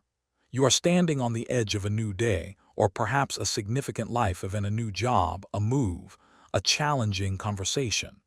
Before it even begins, your mind races forward, filling the empty space of what's next with a kaleidoscope of possibilities. You might envision brilliant successes, smooth sailing, and heartfelt connections, feeling a gentle surge of hope. Or just as easily, your thoughts might conjure up shadowed obstacles, awkward missteps, and unforeseen difficulties, tightening a knot of quiet anxiety in your chest. The future, this unseen canvas, is painted entirely by your imagination before a single brushstroke of reality has been applied. This innate human tendency to project, to plan, to dread, or to dream about what is yet to come reveals how profoundly our anticipation shapes our present experience. The future is not a fixed destination, but a fluid concept, perpetually being constructed and reconstructed within the confines of our minds. It is both a source of motivation and a potential trap, pulling us away from the richness of the present moment. Psychologists have explored this phenomenon extensively. We often fall prey to cognitive biases related to future prediction. Optimism bias leads us to overestimate positive outcomes, while negativity bias can make us disproportionately focus on potential threats. The planning fallacy, for instance, describes our consistent tendency to underestimate the time and resources required for future tasks, despite past experience. Anxiety, at its core, is often a preoccupation with an imagined future, a projection of threats that may or may not materialize. Conversely, hope is a powerful force, rooted in a positive anticipation of what's to come, guiding our actions and resilience. Ancient philosophers, particularly the Stoics like Seneca, emphasized the importance of living in the present and not allowing fear of the future to steal one's peace, noting that we suffer more often in imagination than in reality. More recently, Viktor Frankl, a psychiatrist and Holocaust survivor, articulated the will to meaning, suggesting that anticipating a meaningful future, even in the direst circumstances, can be a profound source of resilience and purpose. Consider how this plays out in your daily life. You might spend hours worrying about an exam weeks away or a presentation next month, allowing the imagined stress to permeate your current quiet moments. This prefactual thinking about what could happen can drain your energy before the event even arrives. Or perhaps you spend excessive time meticulously planning a vacation, building it up in your mind, only to find the reality, though wonderful, feels different from the perfectly imagined scenario.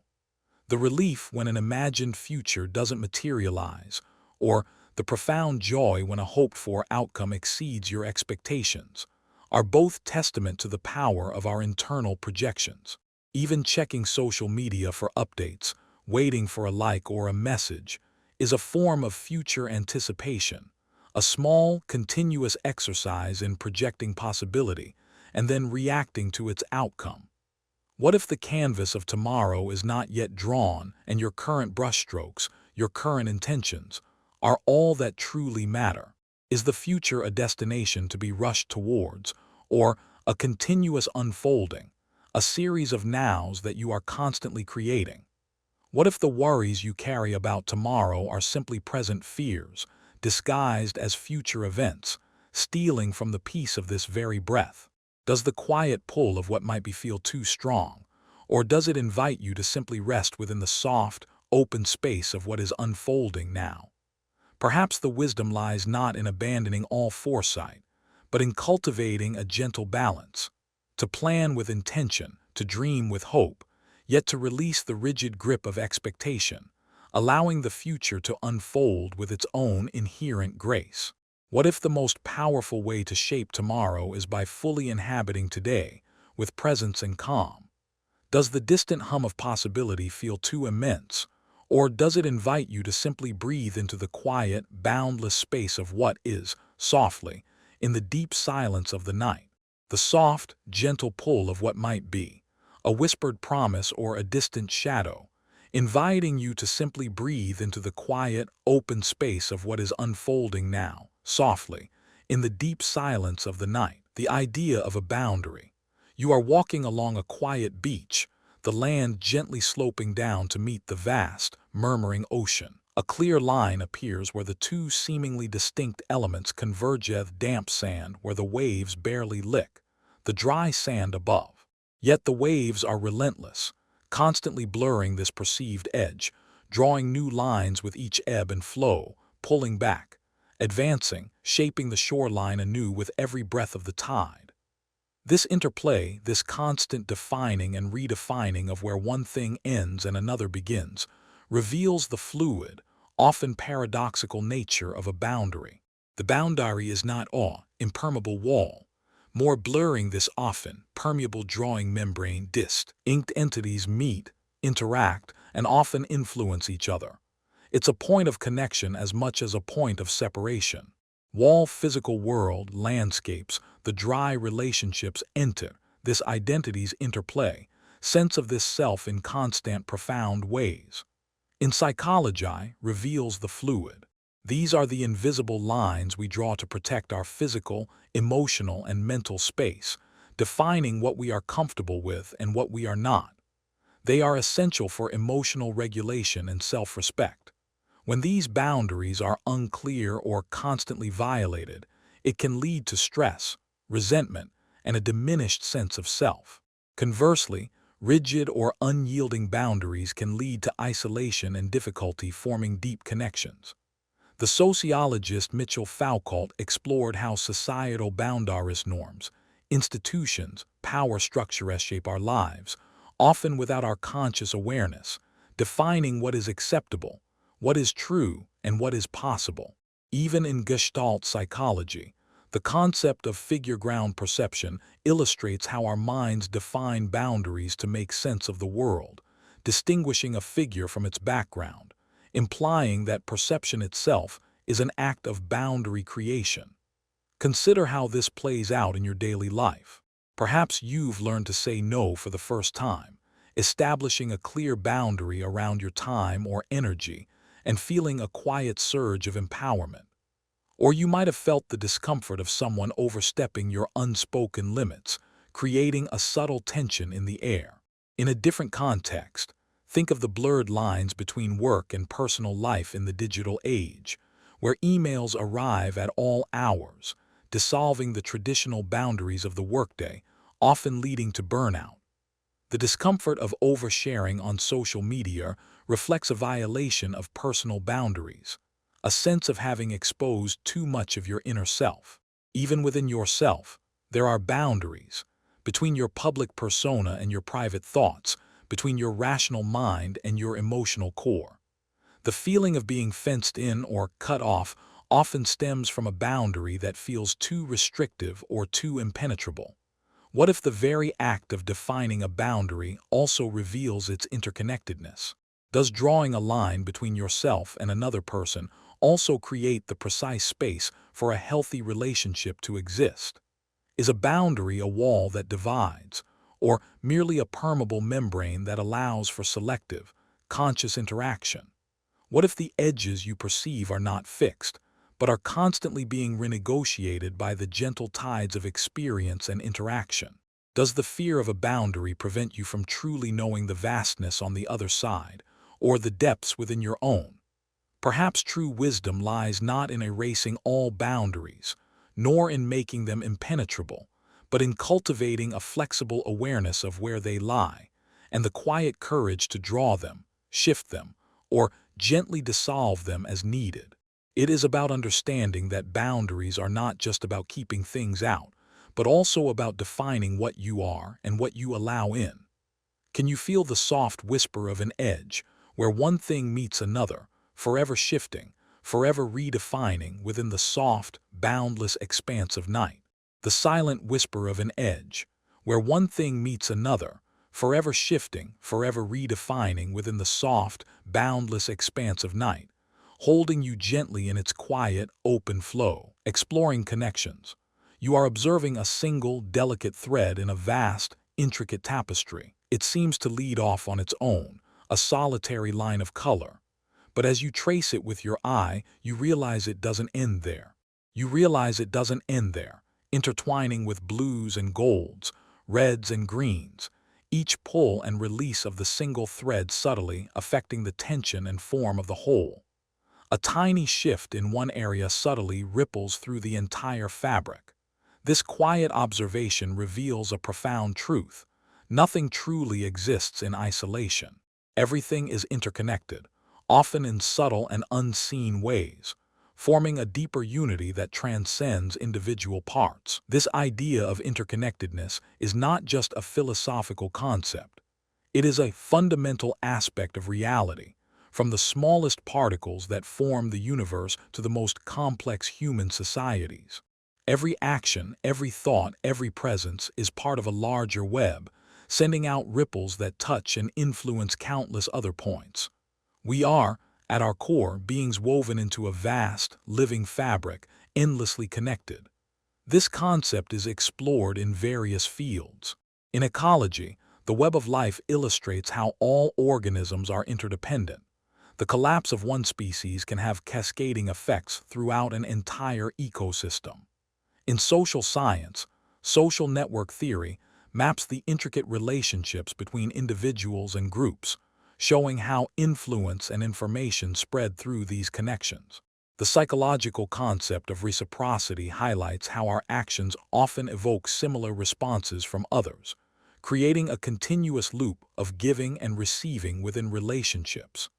Ancient spiritual traditions, like the Buddhist concept of dependent origination, emphasize that all phenomena arise in dependence upon other phenomena, meaning nothing exists independently. This suggests a profound, inherent unity, where every particle, every thought, every being is a vital, irreplaceable part of the greater whole. Consider how this plays out in your daily life. A small act of kindness you extend to a stranger, a smile, a kind word might subtly shift their day, creating a ripple that they then pass on to someone else, affecting people you will never meet. Or consider a shared laugh with a friend, a moment of spontaneous connection that deepens your bond, subtly strengthening the emotional ties that hold you together. Even your own mood can be a connection point. A quiet sense of calm can subtly influence the atmosphere of a room, while tension can be felt and absorbed by those around you, without a single word being spoken. The digital world is a powerful, amplified example of this. A single post, a single tweet can connect you to hundreds, thousands, even millions of people, creating a vast, intricate network of shared information and influence, often in ways you could never foresee. What if every isolated act, every quiet thought sends out ripples, touching shores you will never see, influencing lives you will never know? Can you truly be alone, or are you always a part of a larger weave, a complex dance of interconnectedness? What if the struggles you face are not just your own, but are subtly connected to the broader human experience, making your resilience a quiet source of strength for others? Does the idea of being connected feel too overwhelming, or does it offer a profound sense of belonging, a quiet comfort in the vastness? Perhaps wisdom lies in recognizing and honoring these unseen threads, in understanding that your well-being is intricately linked to the well-being of the whole, and that even the smallest gesture can have far-reaching effects. It is about moving through the world with a gentle awareness of this profound unity, knowing that you are never truly separate, always a part of something infinitely larger and deeply connected. Can you feel the quiet hum of invisible threads, weaving through all things, holding them gently together, in the soft, unending embrace of connection? The quiet hum of invisible threads, weaving through all things, holding them gently together, in the soft, unending embrace of connection, softly, in the deep silence of the night. The gentle ripple effect. You stand by a still, quiet pond. The surface is like glass, reflecting the faint starlight. You gently drop a tiny pebble into its center. There's a soft plink, barely audible, and then concentric circles begin to expand outwards, slowly, gracefully. They grow larger and larger, maintaining their perfect form, until they eventually reach the farthest shores, gently lapping at the edges of the bank, long after the pebble has sunk to the bottom and disappeared from sight. This gentle, seemingly insignificant action created an expansive, visible consequence that resonated far beyond its immediate point of origin. This is the essence of the gentle ripple effect. The ripple effect illustrates a profound principle. Our actions, however small, however seemingly insignificant, create unforeseen and often far-reaching consequences that spread outward through time and space, affecting individuals and situations far removed from the original source. It's a testament to the interconnectedness of all things, slowly, and every gracefully gesture, every word, every choice sends out its own delicate wave. This phenomenon is beautifully captured by chaos theory, particularly the famous butterfly effect, which posits that a butterfly flapping its wings in Brazil could theoretically set off a chain of events leading to a hurricane in Texas. While a poetic exaggeration, it emphasizes the sensitivity of complex systems to initial conditions. In social psychology, theories like social learning theory, championed by Albert Bandura, show how individuals learn and are influenced by observing others, creating ripples of behavior and belief through communities. Even in moral philosophy, consequentialism examines the ethical implications of actions based on their outcomes, acknowledging that the value of an action is judged by its ripple effect. The power of a single individual's act to spark immense change, often without intent, is a recurring theme in historicing of a seemingly minor decision by a historical figure, or a quiet act of defiance that unknowingly ignited a movement, underscoring how unseen beginnings can lead to vast transformations. Consider how this plays out in your daily life. A single word of genuine encouragement you offer to a struggling friend might give them the courage to pursue a new path, impacting not only their life, but the lives of those they eventually touch. You might never know the full extent of that ripple, or perhaps you decide to cultivate a small, positive habit, a few minutes of quiet meditation each morning, or a gentle act of gratitude. Over time, these small, consistent actions create profound shifts in your own well-being and subtly affect your interactions with others, creating a more peaceful atmosphere around you. Conversely, a seemingly minor act of impatience, a frustrated sigh, a dismissive glance can create a subtle wave of discomfort or tension that ripples through a room, affecting the collective mood. Even online, a single comment or share can spread rapidly, reaching audiences far beyond your immediate network, creating a ripple of information or emotion, sometimes for good, sometimes with unintended consequences. What if the smallest gesture you offer today holds the power to reshape worlds you will never know, touching lives far beyond your conscious awareness? Are you aware of the unseen pathways your presence creates, the subtle energies you contribute to the collective field? What if the quiet effort you put into tending your own inner garden sends out gentle, nourishing waves that subtly uplift those around you, even without a single word?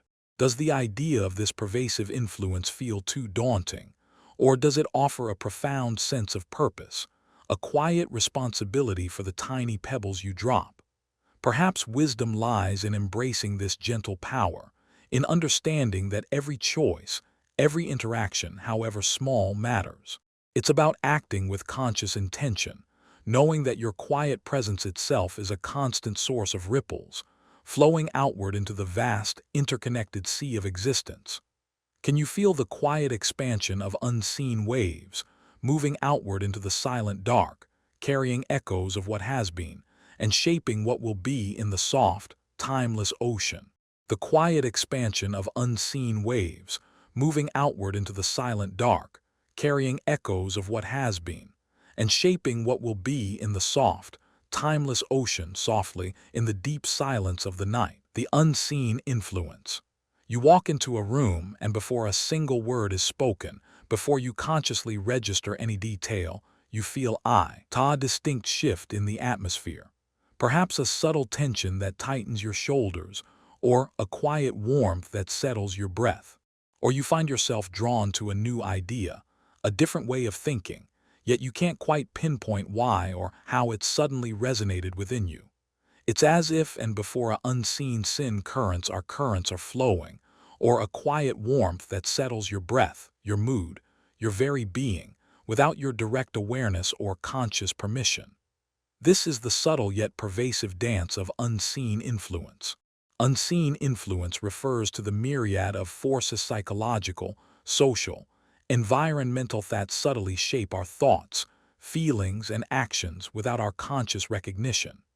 It's the whisper of the subconscious, the unspoken expectations of a group, the subliminal cues in our environment, all silently guiding, nudging, or even directing us in ways we rarely acknowledge.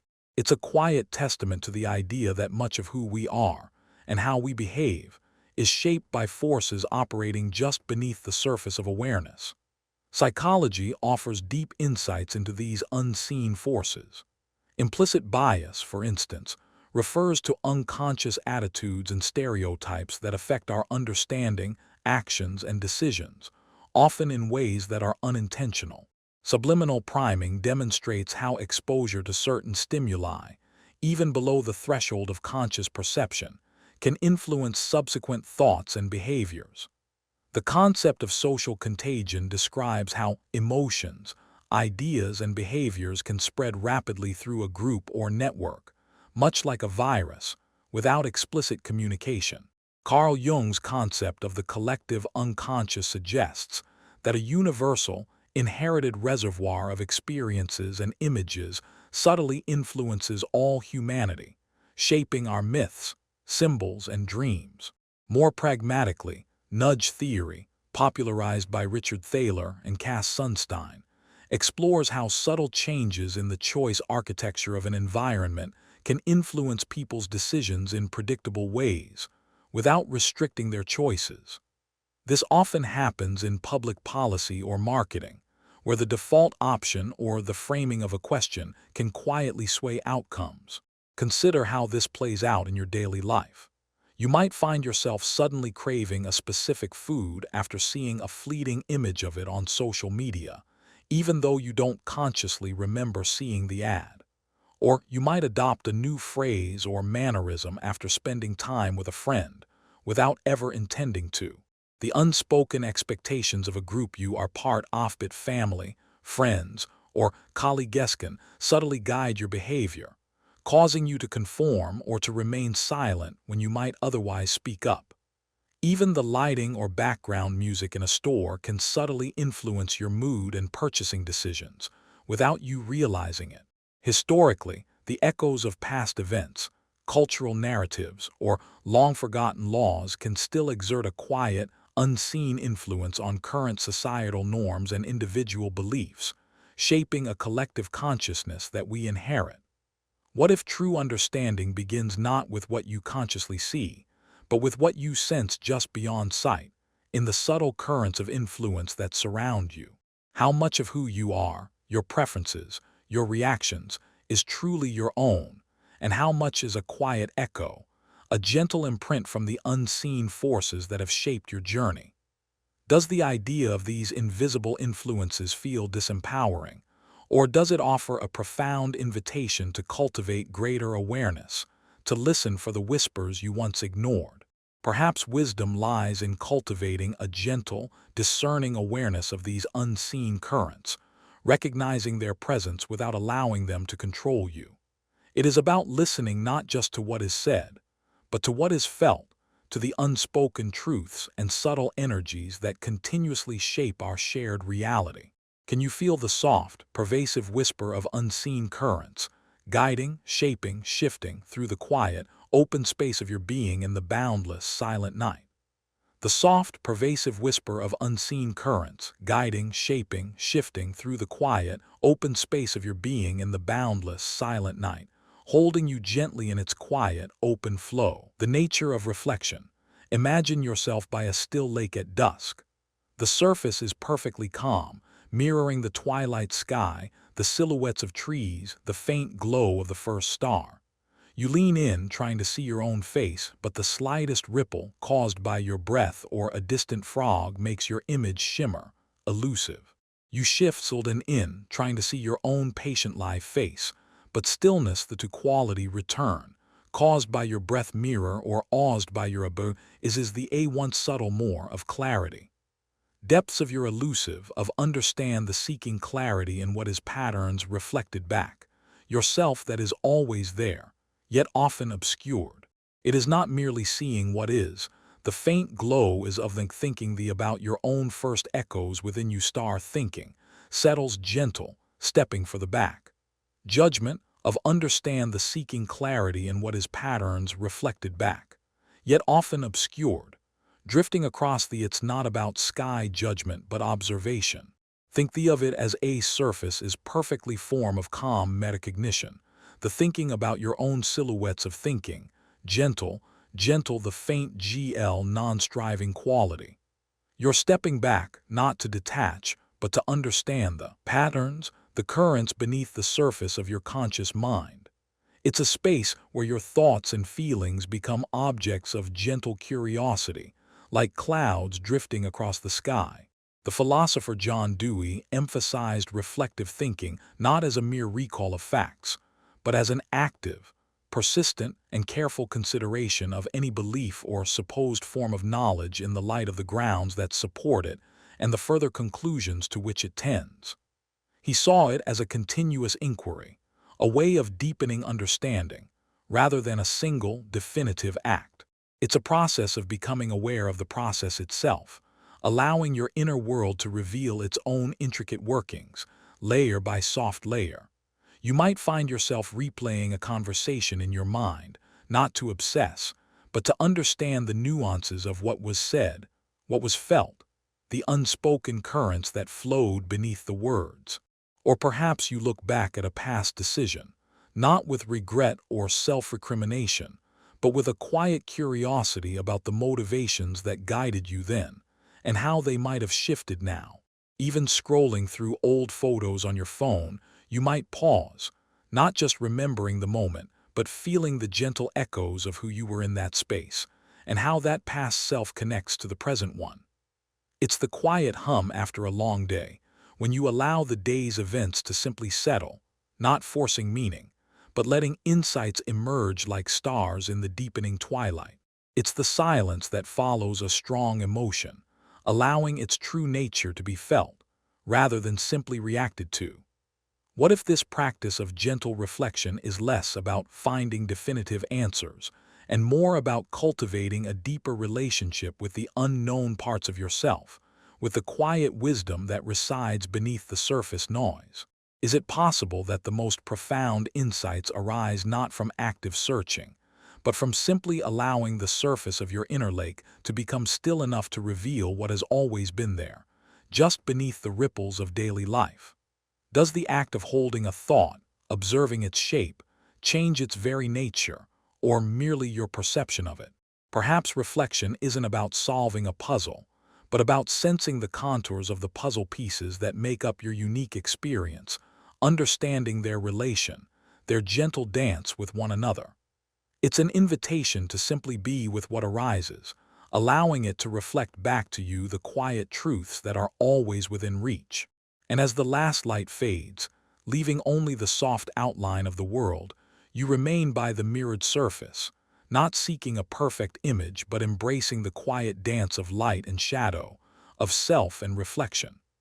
The lake holds the sky, and you, in turn, hold the gentle, shifting landscape of your inner world. In this silent communion, what stillness settles, and what gentle truths begin to softly shimmer. The illusion of solitude. Imagine you are standing on a deserted beach. The sand stretches endlessly, the ocean whispers its ancient rhythm, and the sky is a vast, unbroken dome above you. There is no one else visible, no sound but the waves and the wind. You feel utterly alone, a tiny speck against the immense canvas of the world. Yet as you look closer, you notice the countless grains of sand beneath your feet, each a universe in itself, eroded from mountains far away, carried by currents. The air you breathe carries particles from distant forests, from ancient dust. The water you hear has touched every shore, every creature that ever lived in the ocean, and has traveled through cycles of evaporation and rain for millennia. This profound sense of being utterly by yourself, distinct and separate, can be a powerful experience, a space for deep self-communion. But beneath the surface of that feeling, woven into the very fabric of existence, lies a gentle paradox, that even in our deepest moments of what we perceive as solitude, we are inextricably, undeniably connected. It is a quiet hum of interconnectedness that persists, even when no other human presence is near, a subtle resonance that whispers of belonging to something vast and eternal.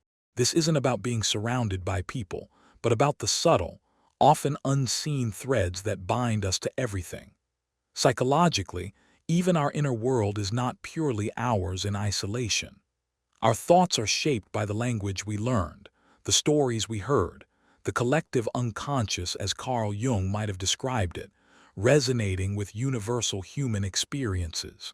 We are fundamentally social creatures, and even when physically alone, our minds often engage in mental simulations of social interaction, or process memories of past connections, or anticipate future ones. The idea of radical self-reliance often overlooks this fundamental truth, that even a solitary innovator builds upon centuries of accumulated knowledge and shared understanding, standing on the shoulders of giants.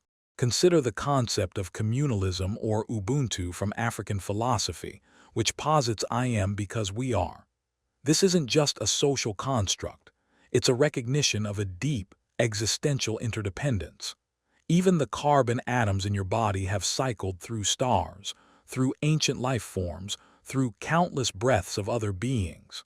You are a constellation of borrowed elements, temporarily assembled, eternally connected. You might be working alone in your home office, hours passing in quiet concentration. Yet the software you use was coded by thousands across the globe. The electricity powering your devices flows from a vast grid. The ideas you're grappling with have roots in ancient philosophies or modern research, all shared and built upon by countless others. Or perhaps you're walking through a quiet park, feeling a profound sense of peace in your own company. But the trees around you are part of a vast ecosystem, their roots connected to a hidden network of fungi, their leaves transforming sunlight into the oxygen you inhale, a life-giving exchange shared with every breathing creature. Even in the silence of your own thoughts before sleep, you might find yourself recalling a shared laughter, an old song, a story passed down, all of which are echoes of connection, whispers of shared humanity. The knowledge that shapes your understanding of the world comes from a shared human repository, from books, from conversations, from the collective journey of humanity, a continuous, invisible dialogue. What if the deepest form of peace isn't found in absolute separation, but in recognizing the subtle, sustaining currents that flow between all things, even when you feel utterly alone? Is it possible that the comfort you seek in solitude is, in fact, a quiet acknowledgement of the endless, invisible connections that hold you? Much like a single wave is inseparable from the vast ocean, belonging to its entirety. When you meditate and feel yourself as a single point of awareness, does this point not still exist within a larger field of consciousness, a collective hum of being, a boundless sea of awareness? Perhaps true freedom isn't breaking all bonds, but understanding the nature of the bonds that allow existence to unfold, to gently cradle you within its infinite embrace.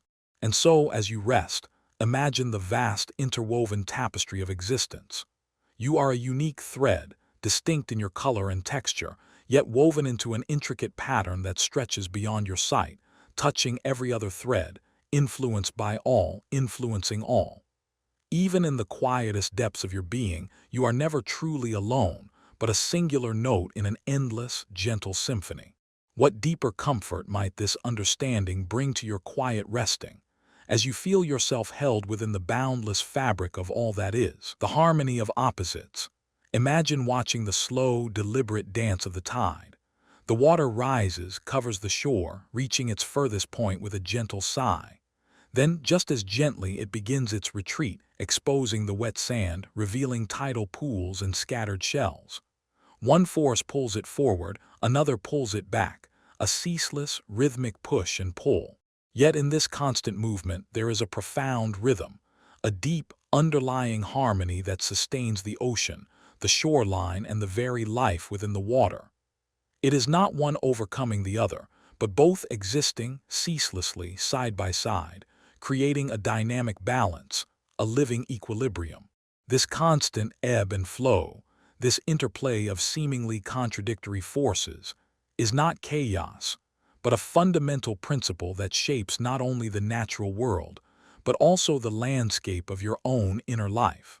It's the quiet understanding that certain elements, which appear to be diametrically opposed, are in fact deeply interdependent, defining and sustaining each other in a continuous, often beautiful relationship. They are not enemies, but partners in a cosmic dance.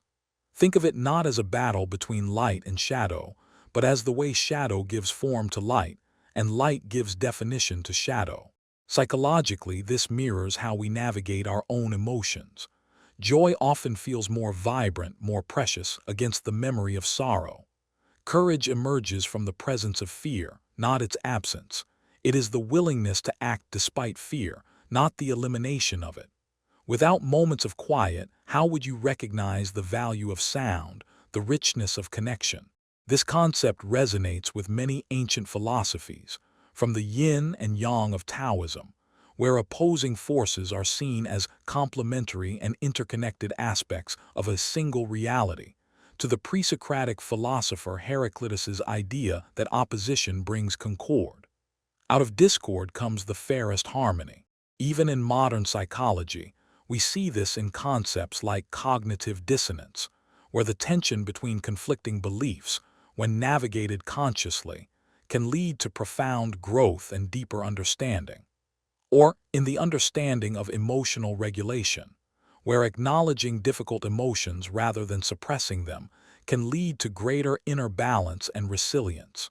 It's not about eradicating one side, but about integrating both into a fuller, more complex, and ultimately more harmonious experience of being. You might experience this harmony in a relationship, moments of comfortable closeness interwoven with periods of individual space, both essential for the bond to deepen, breathe, and flourish. Or in your work life, the intense focus of creation balanced by periods of rest and reflection, where breakthroughs often unexpectedly arise from the stillness.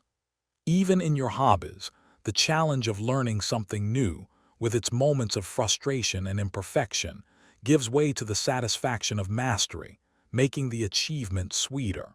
The stillness of winter prepares the ground for the burgeoning life of spring. The vulnerability of admitting a mistake allows for the strength of genuine connection and trust. The quiet acceptance of limitation can paradoxically open doors to unexpected freedom and creativity. It is the wisdom that a quiet evening after a busy day is not an end, but a necessary counterpoint, making the vibrancy of the day possible and replenishing your capacity for the next. The acceptance of sadness allows for the full embrace of joy. What if the discomfort you sometimes feel when facing seemingly opposite desires or situations is simply an invitation to recognize a deeper, underlying unity, a fundamental interdependence? Could it be that the very tension between opposing forces within you is a source of your resilience, your creativity, your unique balance, pushing you into new forms of being? Is the aim of a full life to eliminate all perceived opposites, or to learn to dance gracefully between them, embracing the entire spectrum of experience, holding both poles with gentle hands? Perhaps the greatest strength lies not in choosing one side over another, but in finding the point of dynamic equilibrium, the peaceful center within the constant movement, allowing the rhythm to carry you forward. And so, as you drift towards sleep, consider the gentle interplay of opposites within you and around you. The quiet breath flowing in, the soft breath flowing out, the stillness of your body, the gentle hum of your mind. The moments of quiet, the moments of vibrant activity. In this delicate balance, a profound peace emerges, not from the absence of difference, but from the quiet understanding that every pole leans gently on its other, creating a space where the whole becomes more beautiful, more complete, than the sum of its parts. What quiet accord arises from this gentle embrace of all that is? The unfolding awareness. Imagine standing in a vast, ancient forest at dawn. Initially, the mist is so thick you can barely see your hand in front of your face. But as the sun slowly climbs above the horizon, imperceptibly at first, then with increasing clarity, the mist begins to thin. A tree trunk emerges, then the delicate veins of a leaf, then the shimmer of dew on a spiderweb, then the soft moss clinging to a rock. You don't force the mist to clear. It simply yields to the light, revealing what was always there, hidden in plain sight. Each moment brings a new detail, a new layer of understanding, not by your strenuous effort, but by the quiet process of revelation. This gentle process of revelation, of things becoming clear not through strenuous effort, but through a subtle shift in perception, mirrors a profound aspect of your inner world. It's the quiet understanding that certain truths, certain insights about yourself or the world, are not discovered as much as they are unfolded, layer by delicate layer, as your awareness expands and softens, like a flower slowly opening to the light. This isn't about actively searching for answers, but about cultivating a receptive state where understanding can blossom naturally. Think of it as a form of non-linear learning, or perhaps an intuitive knowing that precedes logical reasoning. Psychologically, this relates to the concept of implicit learning, where we acquire knowledge and skills without conscious awareness of the process, only noticing the result later. It's also akin to insight, often described as an aha moment, which frequently occurs after a period of incubation, stepping away from a problem, or simply letting go of conscious effort. Carol Dweck's work on growth mindset subtly touches upon this. As a willingness to see challenges as opportunities for learning, inherently fosters an unfolding awareness of one's own capabilities and the nuanced complexities of a situation, rather than a fixed belief that limits perception. The ancient Stoics, like Seneca, spoke of the importance of self-examination and continually observing one's thoughts, not to judge them, but to understand their nature, allowing a more profound awareness of one's inner landscape to unfold. This process is less about acquiring new information and more about seeing existing information in a new, clearer light, allowing deeper connections to silently form. You might find yourself grappling with a complex problem, feeling stuck, and then decide to step away, perhaps take a walk or simply rest. And then later, an elegant solution seems to simply surface, unbidden, like a clear image emerging from the mist, perfectly formed. Or you might have a long-standing pattern in your relationships that you've struggled to change. And then, one quiet evening, a sudden realization dawns on you about its subtle origins, a deeper understanding that feels like it has always been there, just waiting for the right conditions to reveal itself. Even when learning a new skill like playing a musical instrument, there are moments when a complex technique suddenly clicks, not because you tried harder, but because your muscles, your mind, your awareness simply aligned in a new way, allowing the knowledge to integrate. It's the quiet wisdom that arises after a period of processing, when the pieces simply fall into place, not forced, but invited, like petals opening on a flower in the morning sun. What if the greatest insights you seek are not found by chasing them down, but by cultivating the inner spaciousness and stillness that allows them to gently unfold, like a scroll revealing its ancient text? Is it possible that growth is less about striving and more about allowing, less about building and more about seeing what already exists, just veiled by expectation or distraction? Does the very act of observing this unfolding awareness change your relationship to effort, to time, to your own unique path? Perhaps the path forward is not a strenuous climb, but a patient watching as the mist clears, revealing the quiet landscape that has always been waiting, already there, just waiting to be seen. And so, as you rest, imagine the soft light of dawn gently touching the world within you. No need to push, no need to strain, just a quiet surrender to the process, allowing the layers of knowing to reveal themselves, like petals opening on a flower or stars emerging, one by one, in the darkening sky. In this gentle unfolding, what quiet clarity settles upon you, and what new vistas begin to softly shimmer in the quiet space of your being. The gentle ascent. Imagine you are walking along a winding path that gradually, almost imperceptibly, begins to rise. It's not a steep climb, not a towering mountain you must conquer, but a long, gentle incline that feels more like a slow, steady unfolding of the landscape. The air grows subtly cooler, the sounds of the valley below soften and begin to recede, and the light shifts, becoming clearer, perhaps even a little brighter. You don't feel exertion in your breath or strain in your legs. It's just a steady, rhythmic movement forward and upward, a quiet rhythm of steps. You don't notice the altitude until you pause, turn, and see how far you've come, how much more expansive the view has become, revealing distant horizons previously hidden by the lower slopes.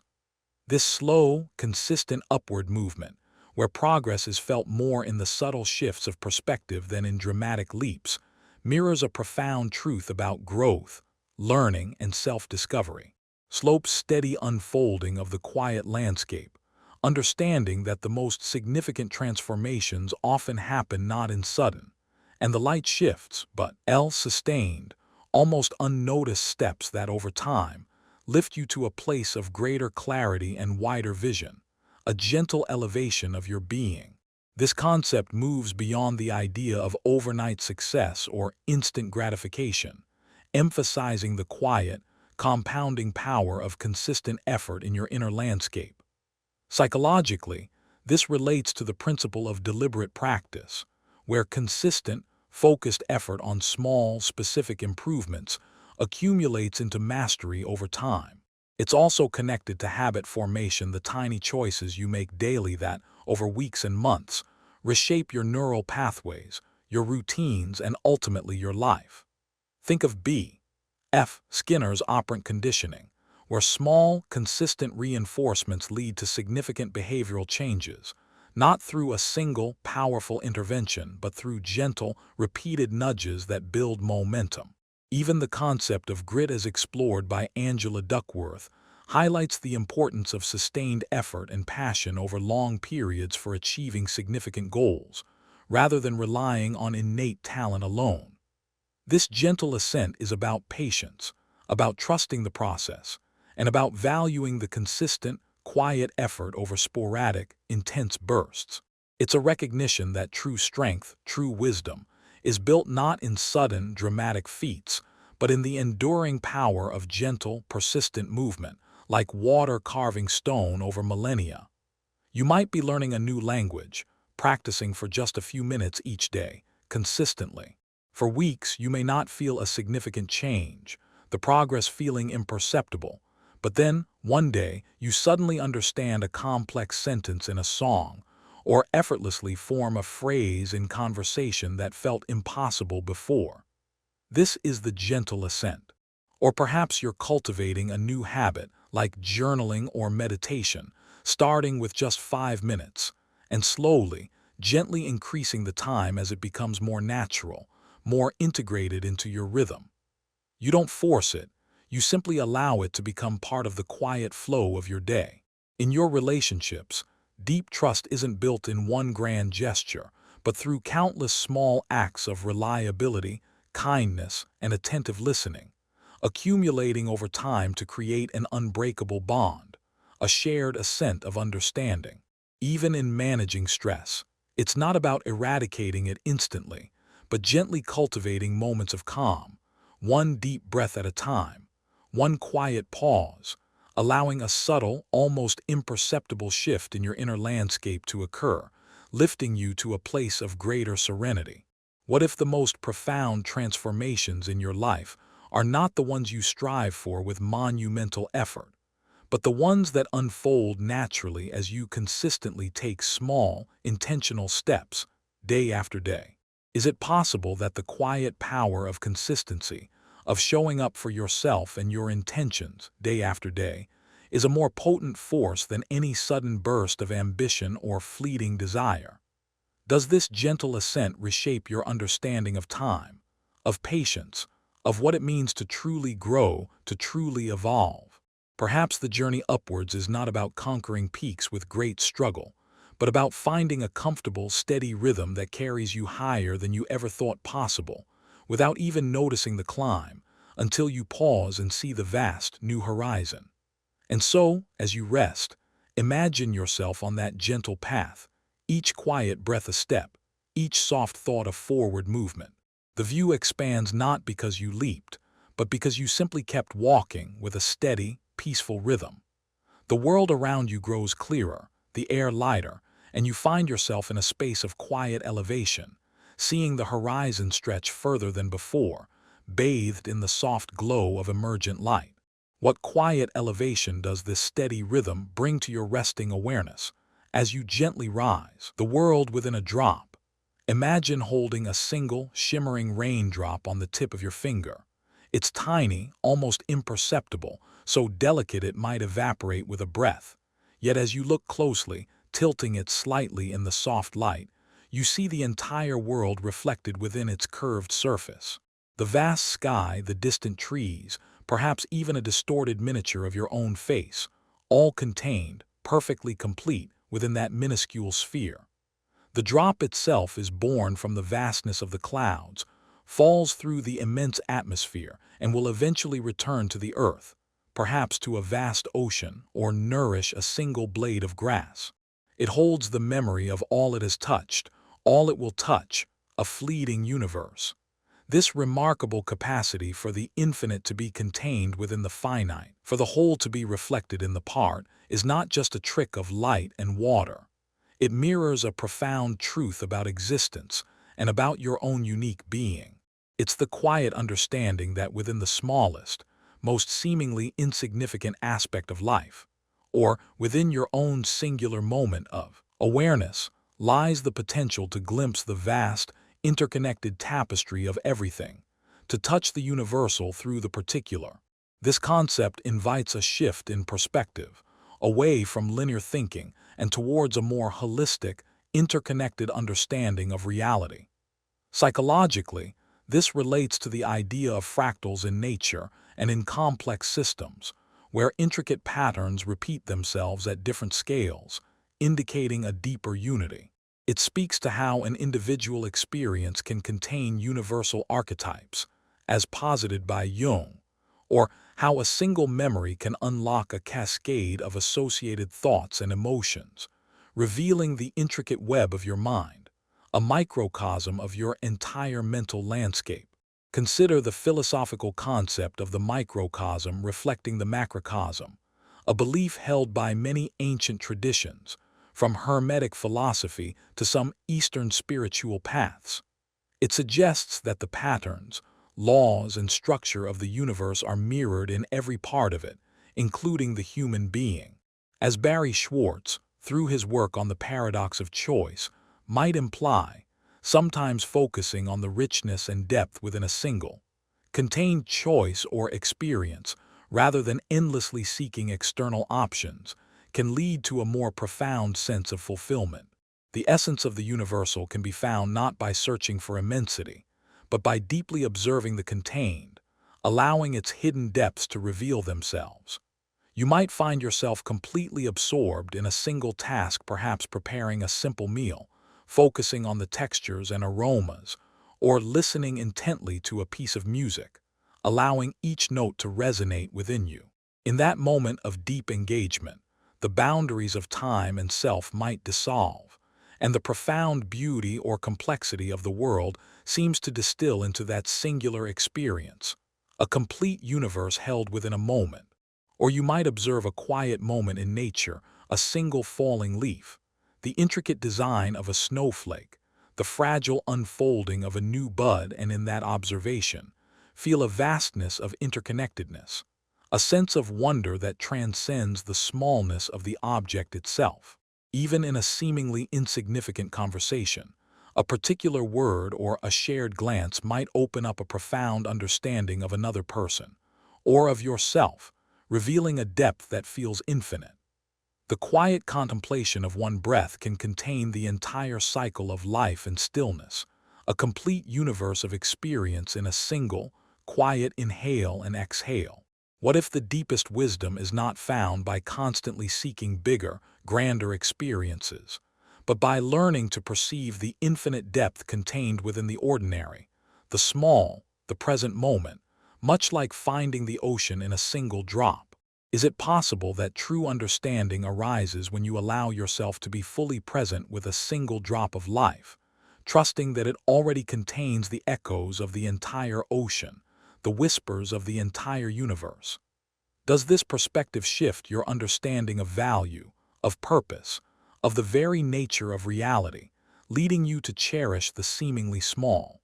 Perhaps the path to the immense is not a journey outward, but a quiet, patient journey inward into the heart of a single drop, revealing its boundless essence. And so, as you rest, imagine that single, shimmering drop of water held gently on your fingertip. It is a world unto itself, complete, whole, reflecting the vastness and the quiet beauty of everything. You are that drop, and you contain the universe, a microcosm of endless possibility. In this tiny, luminous sphere, what profound silence settles, and what vastness begins to softly shimmer within your own quiet awareness, knowing that everything is already contained within you. The weight of a thought. Imagine you are holding a delicate feather in the palm of your hand. It weighs almost nothing, so light that a whisper of air could carry it away. You scarcely feel its presence, a mere wisp against your skin. Yet this tiny feather, so seemingly insignificant, is the precise counterweight that can tip an old, perfectly balanced scale, shifting its needle, revealing an imbalance that was imperceptible just moments before.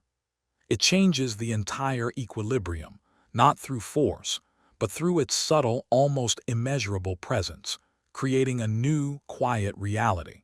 This quiet capacity of something seemingly weightless to hold profound influence mirrors a deep truth about the nature of your own mind. It's the subtle understanding that a single thought, perhaps fleeting, perhaps unnoticed, carries an astonishing, often unseen weight. It can subtly shift the balance of your inner world, guiding your perceptions, shaping your emotions, and quietly directing the course of your actions, often without you even realizing its profound impact. This isn't about the grand, obvious decisions you make, but the quiet, persistent whispers within your mind that steer your ship. Psychologically, this relates directly to cognitive biases, where our perceptions are subtly skewed by unexamined assumptions, past experiences, or ingrained patterns of thinking. A single negative thought, for example, can trigger a cascade of emotional responses, impacting your mood, altering your physiology, and even influencing physical sensation, illustrating its quiet weight. It's also connected to self-fulfilling prophecies, where a belief once held can unconsciously shape behaviors and interpretations to make that belief come true, subtly steering your path. Karl Popper, the philosopher of science, while focusing on falsifiability, also implicitly highlighted the weight of a hypothesis. A single idea, if proven wrong, could overturn an entire scientific theory, demonstrating its profound impact on collective understanding. More broadly, the practice of mindfulness emphasizes observing thoughts not to eliminate them, but to recognize their transient nature and to detach from their often unseen influence, thereby lessening their unhelpful weight over your emotional state and allowing for greater freedom. This isn't about thoughts being inherently good or bad, but about recognizing their potent capacity to influence the delicate equilibrium of your inner world, like a tiny stone creating ripples across a vast pond. You might wake up feeling perfectly fine, and then a quiet, unbidden thought about a minor task you've forgotten gently settles in your mind, like a small cloud. Suddenly, your mood shifts, a subtle tension appears in your shoulders, and the entire morning takes on a slightly different texture, a shade heavier, all because of that one, seemingly small thought. Or perhaps you're about to try something new, feeling a sense of quiet excitement, and then a single thought of self-doubt whispers, "What if I fail?" This thought, though seemingly insignificant, can subtly reduce your confidence, making you hesitate, altering your approach, perhaps even changing the eventual outcome. Conversely, a quiet thought of kindness or appreciation for someone, though unspoken, can reshape your inner state, making you feel more connected, more open, radiating a gentle warmth. The thought of "I can't" versus "I'll try" can hold vastly different weights in shaping your efforts and eventual outcomes, even if both thoughts are just fleeting whispers in the mind. What if the deepest work is not about wrestling with grand external challenges, but about gently becoming aware of the quiet weight of the thoughts you carry, the ones you allow to settle in your mind, the ones you give permission to influence your inner scales? Is it possible that true freedom begins not with eliminating thoughts, but with recognizing their subtle influence and choosing which ones you allow to tip the scales of your inner balance, to guide your ship? Does this awareness invite a new form of responsibility, a quiet attentiveness to the very building blocks of your experience, the very fabric of your perception? Perhaps the smallest shifts in thought hold the greatest power to reshape your reality, like the single feather that redefines balance, creating a profound and lasting change from a seemingly insignificant input.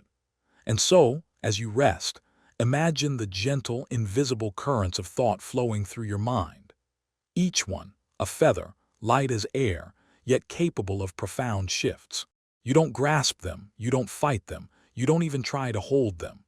You simply observe their subtle, quiet weight, allowing some to drift past, gently holding others in the soft light of awareness, and in this quiet observation, finding a profound stillness, a new balance within the delicate scales of your being.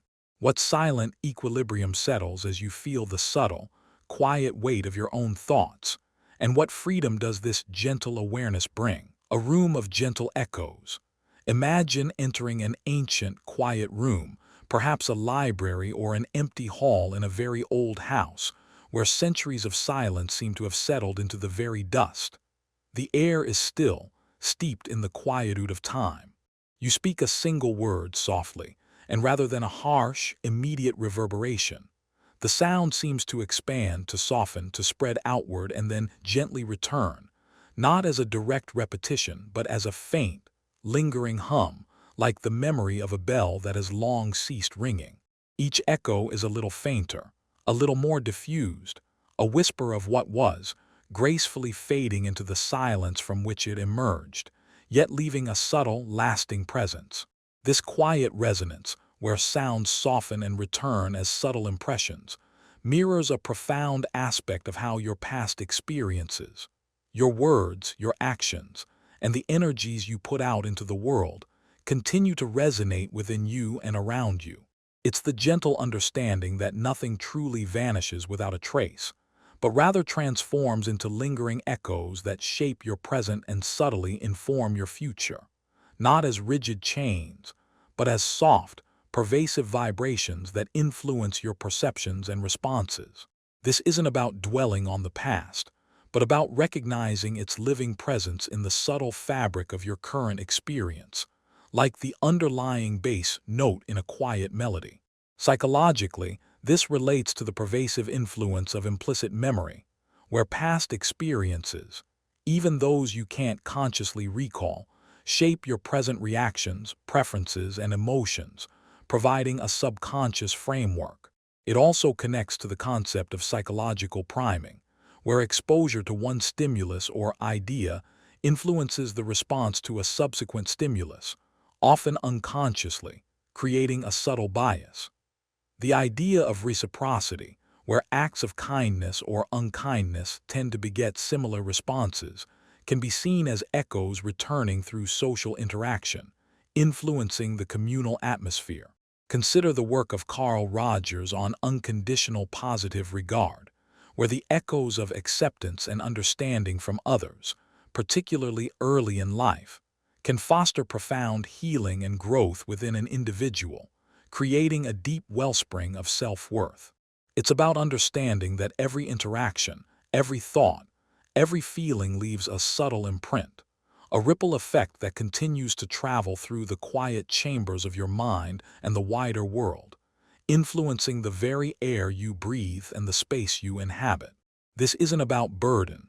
It's about the profound interconnectedness of moments, where the past softly informs and colors the present, creating a rich tapestry of resonance.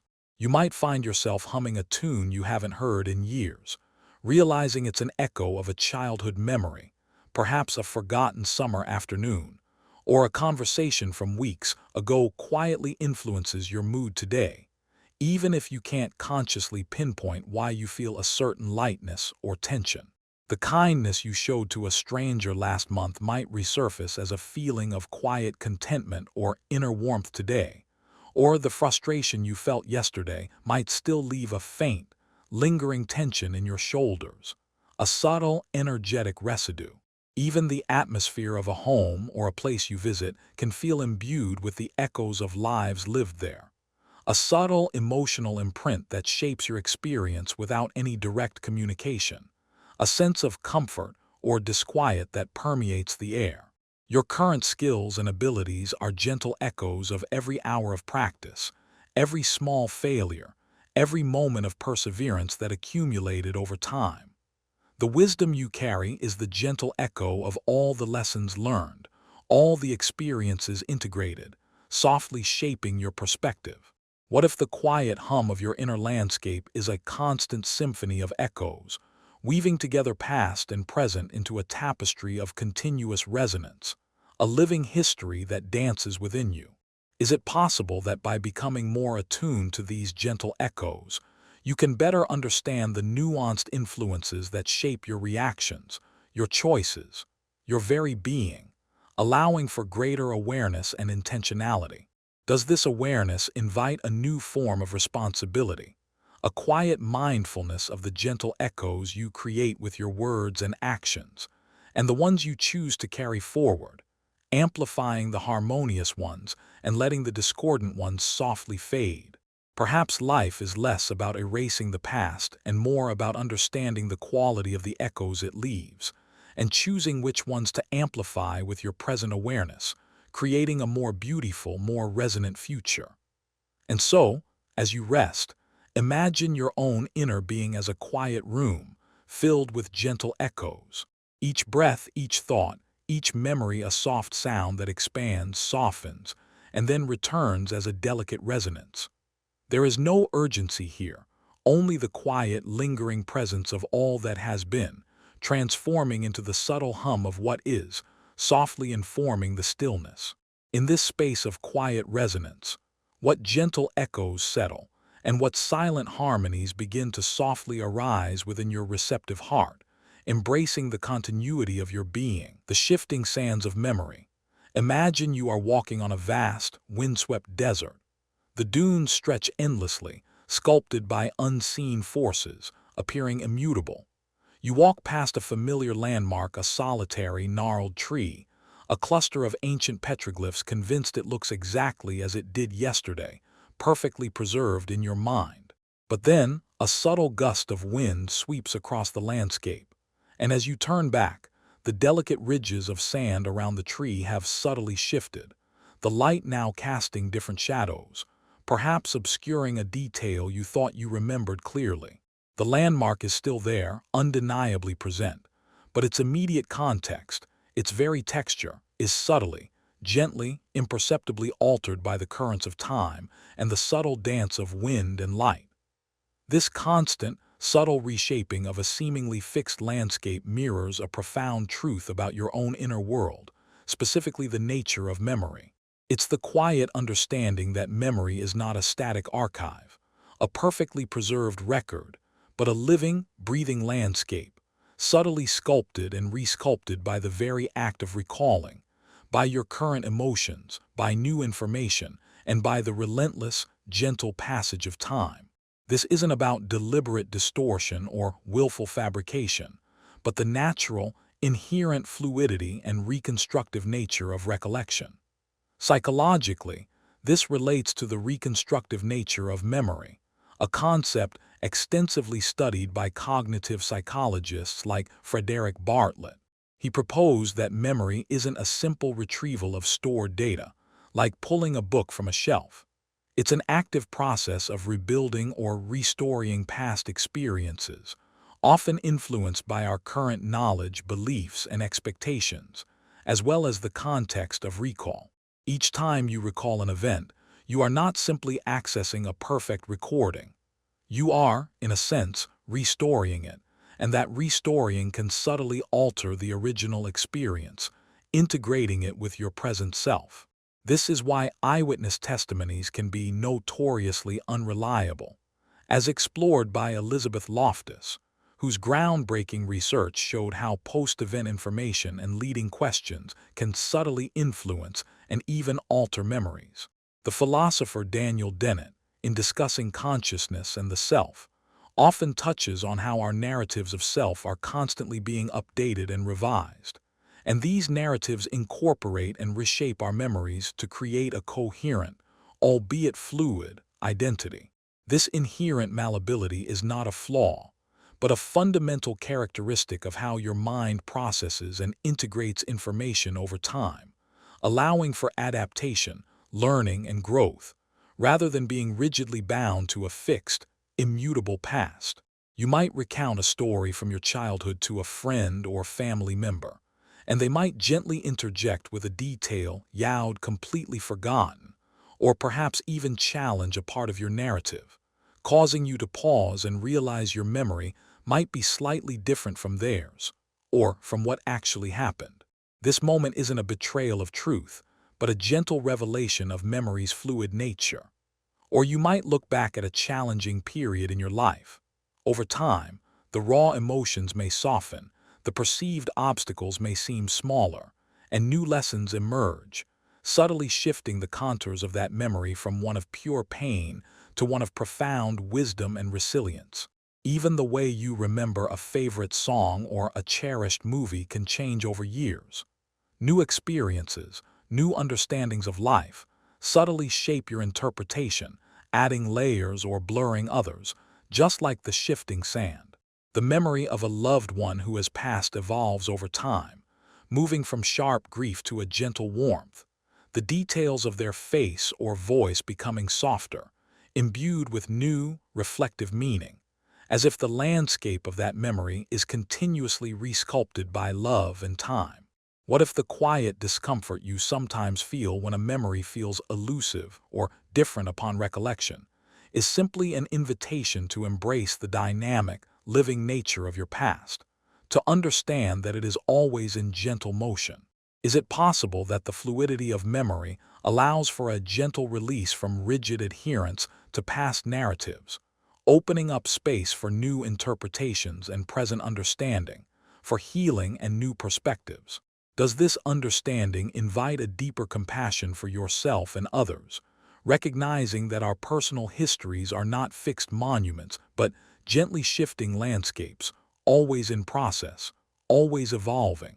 Perhaps peace lies not in clinging to an unchanging past, but in flowing with the subtle, continuous currents of recollection, allowing new meaning to emerge from the shifting sands, accepting that the story is always being retold, gently, by the present moment.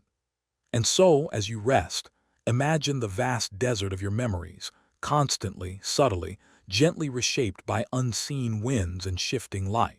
Each grain of sand, each detail holds its place, yet the overall landscape is forever fluid, alive, and open to new understanding, new perspectives.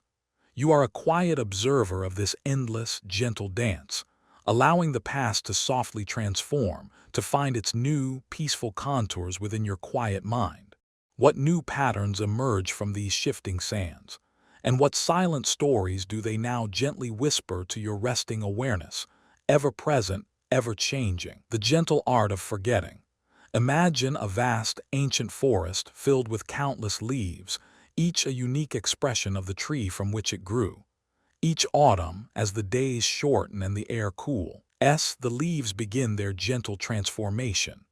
They loosen their grip on the branches, turn golden and crimson, a final vibrant display, and then, one by one, softly drift down to the forest floor. Each autumn, Instead, they slowly, gently decompose, returning their nutrients to the earth, becoming part of the rich soil that nourishes new growth. This natural process isn't about destruction or loss, but about shorten and the release, the space, leaves about the quiet. They regenerative loosen their active grip on the letting go so the ambition's life can continue to unfold, vibrant and new. This profound, natural process of release and integration, where what was once distinct becomes absorbed into the whole, mirrors a vital, often misunderstood, aspect of your own inner landscape. The gentle art of forgetting. It's the quiet understanding that forgetting is not merely a deficit or a failure of memory, but an active, often beneficial process of mental renewal, a subtle form of pruning that allows for growth, clarity, and the softening of what no longer serves you, making space for fresh experiences. This isn't about deliberate suppression or ignoring difficult truths, but about the mind's inherent wisdom in releasing what is no longer needed, similar to how your body sheds old cells to make way for new ones. Psychologically, forgetting is a complex process. While it can involve decay theory, where memories fade if not rehearsed, or interference theory, where new or old information blocks recall, the gentle art of forgetting aligns more with adaptive forgetting or memory extinction, where the intense emotional responses to past events soften or diminish over time, allowing for healing and integration. Forgetting irrelevant details or extraneous noise allows the brain to prioritize and organize important information more efficiently, improving cognitive function and clarity of thought. Barry Schwartz's work on the paradox of choice suggests that being burdened by too many options or too many past experiences and commitments can lead to anxiety and decision paralysis. The ability to let some things gently fade can free up mental resources and alleviate this burden. Consider the profound implications of trauma. While not about forgetting the event itself, the healing process often involves the emotional charge around the memory gently dissipating, allowing for post-traumatic growth and a release from its gripping power. This quiet process isn't about denial. It's about allowing the mind to naturally shed what is no longer essential or serving, much like a gardener prunes branches to encourage stronger, healthier growth and a more abundant bloom. You might find yourself struggling to recall a specific detail of a casual conversation from weeks ago, or the exact sequence of events from a minor inconvenience you faced last year. This isn't a flaw. It's your mind gently releasing the unnecessary noise, preserving its energy and focus for what truly matters in the present moment. Or perhaps you remember a past disappointment or conflict, but over time, the sharp edges of the hurt soften, the intense emotions begin to fade, and what remains is a quiet lesson or a gentle understanding rather than a lingering pain. This gentle fading allows you to move forward, to engage with new experiences without being weighed down by the past. Even technical skills you rarely use might become less sharp, not because you've lost them entirely, but because your brain has wisely reallocated resources, focusing on currently relevant abilities. It's the quiet permission you give yourself to let go of old anxieties, past judgments, or limiting beliefs that no longer serve you, allowing them to gently dissolve into the background hum of life, creating space for new perspectives and inner peace. What if true mental clarity and emotional freedom are not found in perfect recall of every single detail, but in cultivating the gentle art of allowing certain things to simply fade, like leaves returning to the earth, enriching the soil for new life? Is it possible that releasing the grip on certain memories, thoughts, or old narratives creates vital space for new perceptions, new growth, and new forms of wisdom to emerge within you, allowing your inner landscape to breathe and expand? Does this understanding invite a deeper compassion for your own mind, trusting its innate capacity to renew itself through the quiet, intelligent act of forgetting, of releasing what no longer needs to be held? Perhaps the path to a lighter, more vibrant existence is found not by accumulating more, but by gently shedding what is no longer needed, allowing the quiet regenerative process to unfold effortlessly, beautifully. And so, as you rest, imagine the gentle cycle of the forest, the quiet falling of leaves, their soft, unhurried return to the earth. Like them, allow what no longer serves to gently loosen its hold to drift down, and to softly, beautifully, dissolve into the rich, fertile soil of your being. In this profound act of quiet release, what new possibilities begin to gently unfurl within your inner landscape, and what quiet, open space is left for you to simply be, light and unburdened. The unwritten page. You find yourself standing before a vast, blank expanse. It is not an empty wall or an endless desert, but something more deliberate, more expectant. Imagine a book, ancient and weighty, bound in soft leather that feels cool beneath your fingertips. Its covers are rich with history, a story in themselves, yet when you open it, every single page within is pristine, untouched. Not a single mark, no faded ink, no whispered marginalia. Just pure, luminous white stretching before you like a quiet, beckoning field. The silence around you is heavy, not with absence, but with a profound, almost palpable potential. The air itself feels crisp, carrying the subtle, clean scent of new paper, waiting for the very first touch of ink. Your hand hovers, just above the first inviting page, a pen nearby, cool and ready, but no words come. There is no urgency in this moment, only a subtle pressure, not from any external expectation or demanding gaze, but from the immense quietude of what could be, from the quiet hum of limitless possibility held within those unbound sheets. This gentle tremor, this almost imperceptible hum, is the essence of beginning. It's the whisper of the unwritten page within your own being. It speaks to the myriad of choices, large and small, that exist in every unfolding moment of your life, the new day, the new year, the new chapter you step into, perhaps without even realizing its profound blankness. It is the quiet understanding that the story is not predetermined, but rather a continuous, unfolding act of creation, guided by your own subtle hand and quiet intentions. Psychologically, this gentle confrontation with the unwritten page touches upon what is sometimes called self-efficacy, the belief in one's capacity to execute behaviors necessary to produce specific performance attainments. It is the quiet confidence that you possess the inner resources, not just to begin but to continue to fill those pages, one quiet word, one soft stroke at a time. Yet, alongside this potential, there often exists a subtle apprehension, a feeling of decision paralysis, not from too many bad options, but from the overwhelming perfection of too many good or even infinite possibilities. What if the first word isn't the right one? What if the first line sets the wrong tone? This quiet fear can sometimes hold the pen suspended, endlessly hovering, rather than allowing it to descend and make its first gentle mark.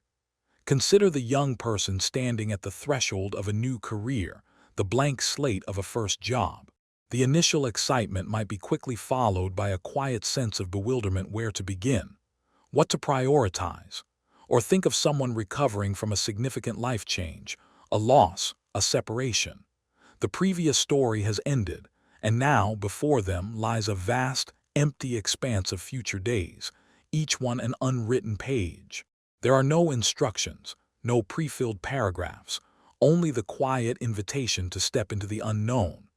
Even the blank message box on a social media app, waiting for your thoughts, or the empty document on your computer screen, poised for creation, embodies this same profound potential and the subtle hesitation it can evoke. Yet there is a liberation in this blankness, a freedom from the confines of what has already been. The academic Karl Popper, with his philosophy of falsifiability, implicitly suggested that true growth and understanding come not from definitively proving what is, but from constantly being willing to test, to challenge, to open up to new possibilities. Much like a scientist approaches a new hypothesis, ready to revise the current understanding. The unwritten page offers this radical openness, a chance to revise, to reimagine, to simply begin anew, without the weight of past narratives dictating the present. What if the most profound beauty of the unwritten page lies not in what it will become, but in its current state of pure, boundless potential? What if the true art is not just in the words you eventually write, but in the courage to allow the first mark to appear, knowing it doesn't need to be perfect, only true to that quiet, unfolding moment? And what if the very act of placing that first, tentative word is itself a profound conversation with the stillness, a gentle whisper into the waiting silence? Perhaps the most compelling story isn't about grand pronouncements, but about the quiet, consistent act of showing up, pen in hand, heart open, ready to meet the newness of each unfolding moment. To simply allow the narrative of your life to unfurl, one soft breath, one gentle stroke, one precious, unwritten page at a time. What might you allow to softly emerge on the page before you now? Not with a flourish, but with a quiet, certain grace, as if the ink itself knows the way home.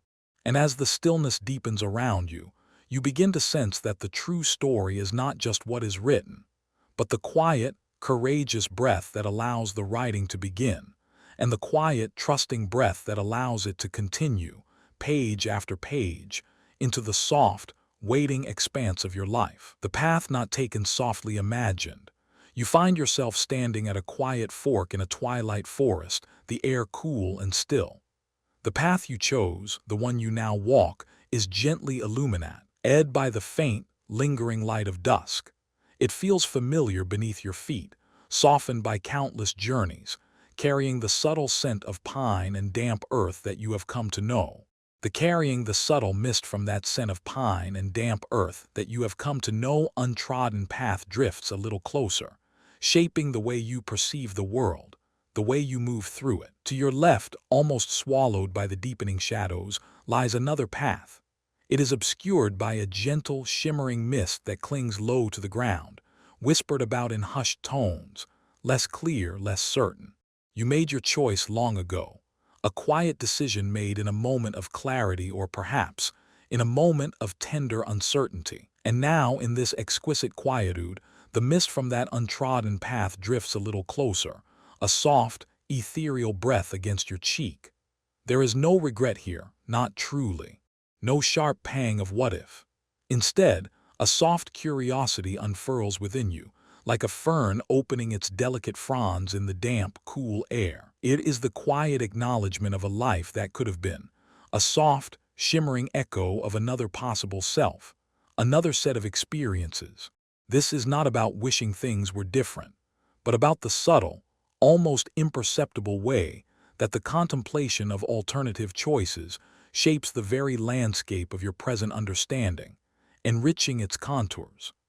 This gentle contemplation touches upon the psychological concept of counterfactual thinking, the quiet mental exercise of imagining alternatives to past events or actions. It's not about dwelling on what went wrong, but rather a natural human tendency to explore the landscape of possibility. It can, at times, lead to regret, but in this quiet forest, it leads to a deeper appreciation of the path you are on.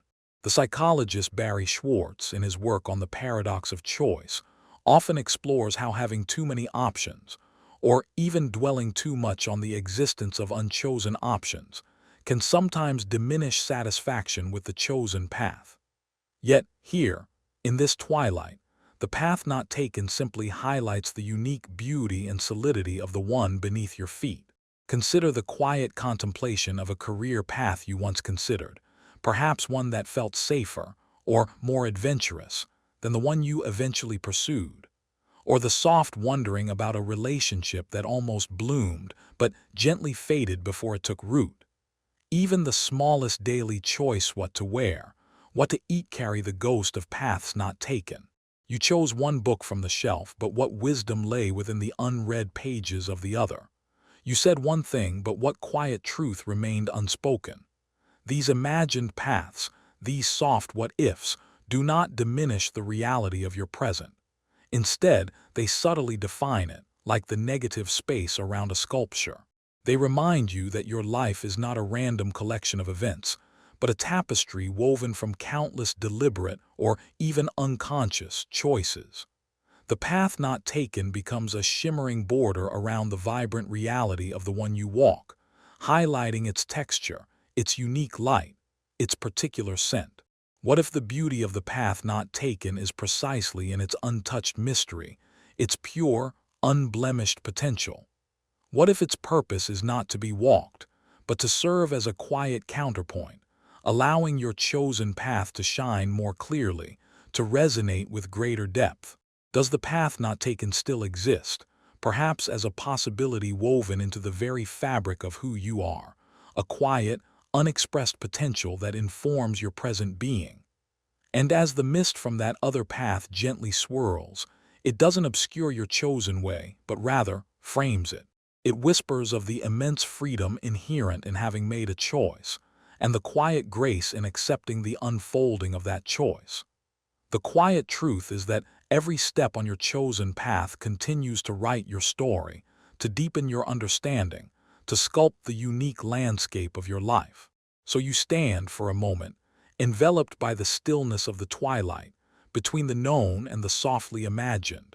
And as you take another step forward, you carry with you not the burden of what was left behind, but the quiet, expanded awareness that the very act of choosing one path allows all others to recede into a beautiful, unburdened possibility, affirming the rich, vibrant truth of the path you are on, now, in this present moment, and the quiet, continuing journey it gently invites, a conversation with stillness. Imagine you have settled into a secluded room, perhaps a forgotten library where the air is thick with the scent of aged paper and quiet dust, or a moss-covered ruin nestled deep within an ancient forest. No sound reaches you from the outside world. Not a distant hum of traffic, no distant echo of human voices, not even the gentle rustle of leaves or the soft chirping of crickets. Only an absolute, profound silence that presses gently against your ears. At first, this utter lack of external sound might feel unsettling, almost disorienting, as if a vital sense has been momentarily suspended. You might strain, instinctively listening for what isn't there, the familiar symphony of everyday life. But as you surrender to this vast, unwavering quiet, a profound calm begins to seep into the very marrow of your bones, filling the spaces that were once occupied by external noise. And within this absolute stillness, you begin to perceive something, not spoken but felt, a communication that transcends the need for words. This is not an absence but a presence. It is a conversation with stillness itself, an intimate dialogue that unfolds within the quiet chambers of your own being. It invites you to listen, not with your ears but with an inner sense, to the gentle rhythm of your own breath, the soft, steady beat of your heart, the subtle shifting of thoughts that float like unanchored clouds across the vast sky of your mind. It is a profound opportunity for self-awareness, for metacognition, the quiet process of observing your own thoughts and feelings without judgment. Ancient contemplative practices, from the quiet meditation of Buddhist monks to the introspective silence sought by Stoic philosophers like Marcus Aurelius, have long understood the profound wisdom that emerges when external noise is hushed.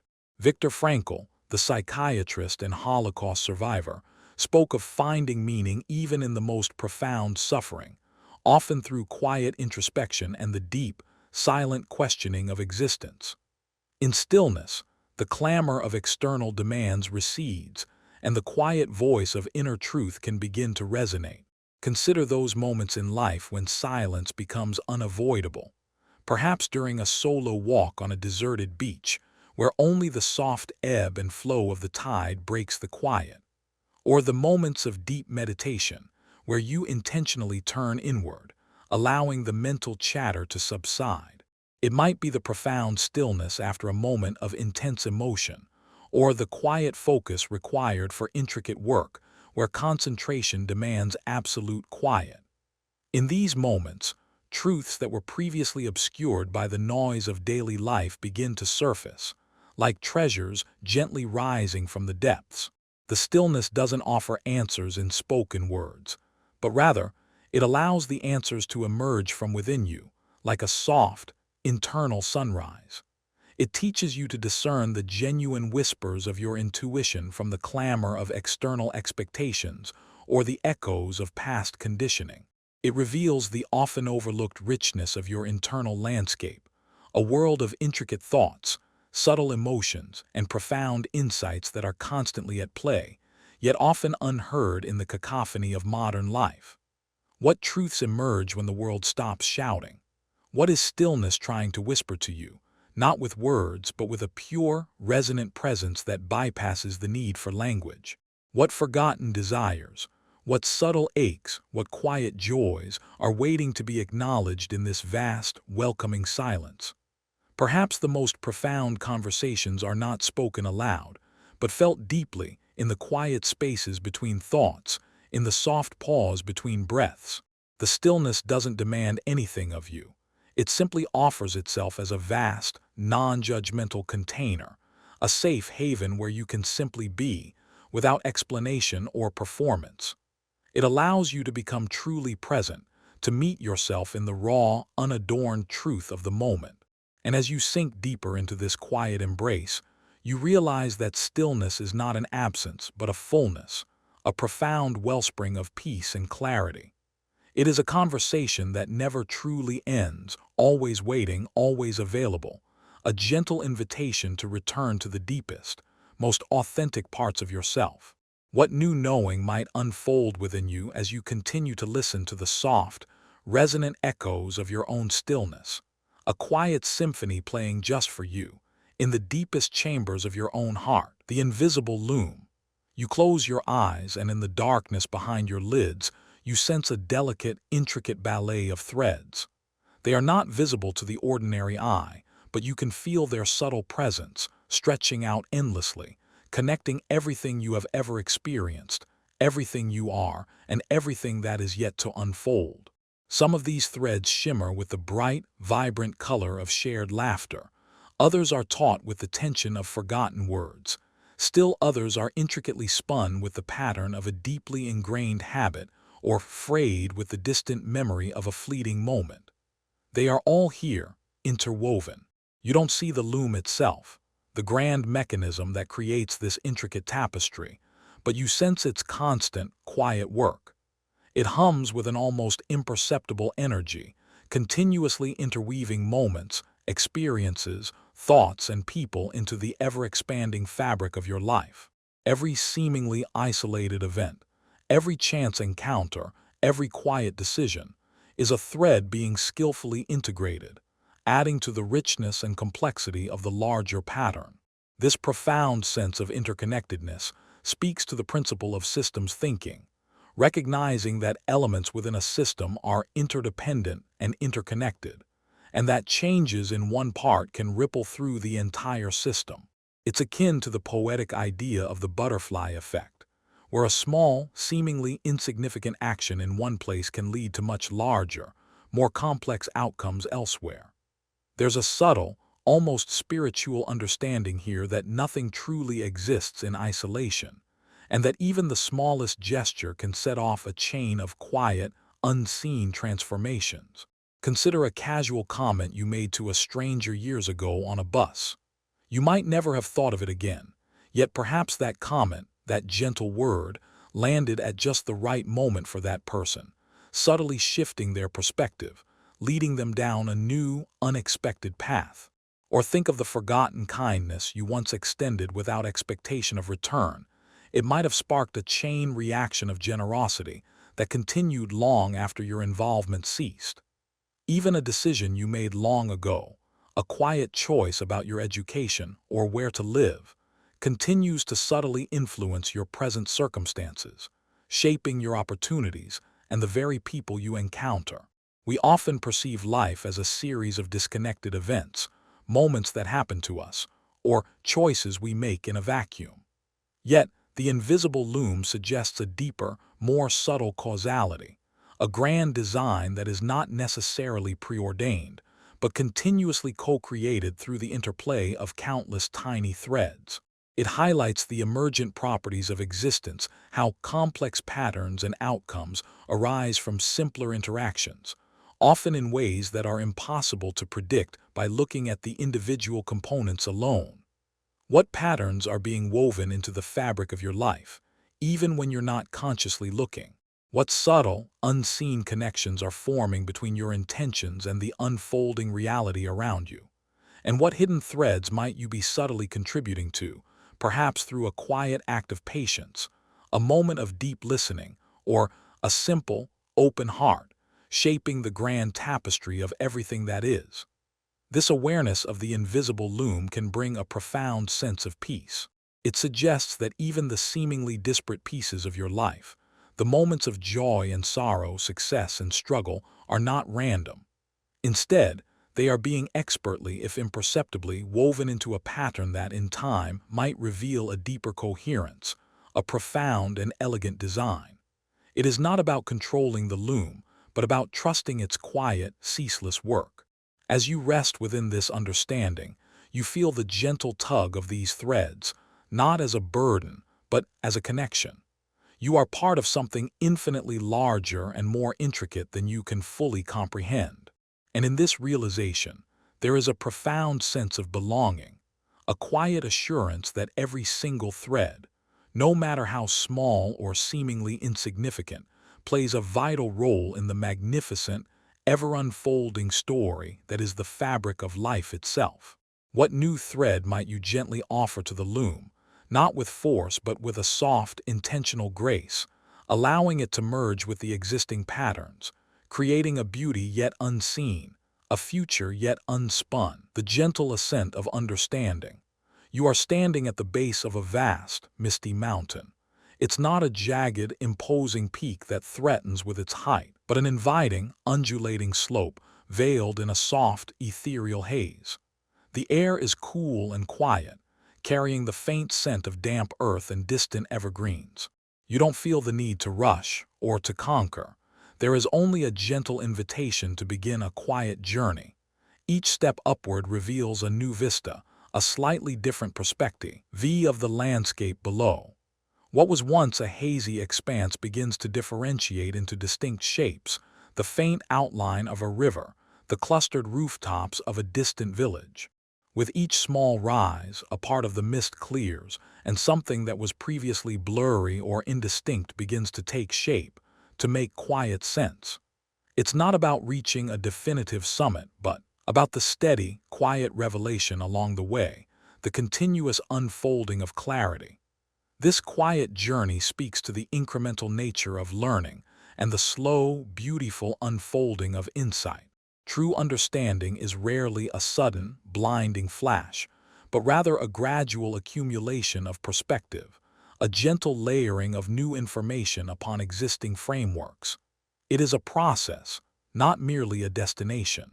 This resonates deeply with Carol Dweck's concept of a growth mindset, where intelligence and abilities are seen not as fixed, but as qualities that can be developed through dedication and hard work.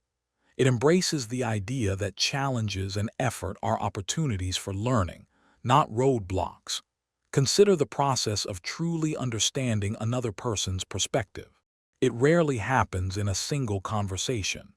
Instead, it's a gentle ascent, built upon moments of active listening, shared experiences, a willingness to sit with discomfort, and a slow, patient unraveling of assumptions.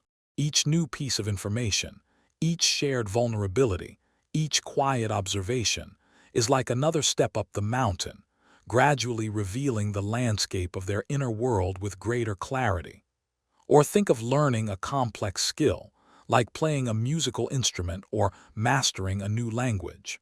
It's never a sudden proficiency, but a painstaking, gentle layering of chords, scales, and vocabulary, each small victory building upon the last, until suddenly music flows or words connect. Even in academic pursuits, understanding is not a single point of arrival. Karl Popper, the philosopher of science, proposed that scientific knowledge advances not by accumulating absolute truths, but by continually refining theories through falsifiability process of testing and disproving hypotheses. This continuous process of questioning, refining, and reevaluating is itself a gentle ascent, a spiral of understanding that never truly ends, but continually deepens. What if understanding isn't about finding definitive, final answers, but about the continuous, gentle ascent into new and ever more profound questions? What beauty lies in the journey of knowing, rather than simply having known? What forgotten insights are waiting for you as you take another quiet step upward, allowing the mist to softly recede, revealing another layer of truth? This gentle ascent teaches patience and a deep appreciation for the unfolding process itself. It liberates you from the pressure of instant comprehension, allowing you to trust the subtle wisdom that accumulates with each quiet observation, each thoughtful reflection. It's a reminder that mastery is not a destination, but a continuous journey of humble inquiry and persistent curiosity. And as you continue your quiet climb, you realize that the mountain isn't something to be conquered, but something to be understood slowly, intimately, one gentle step at a time.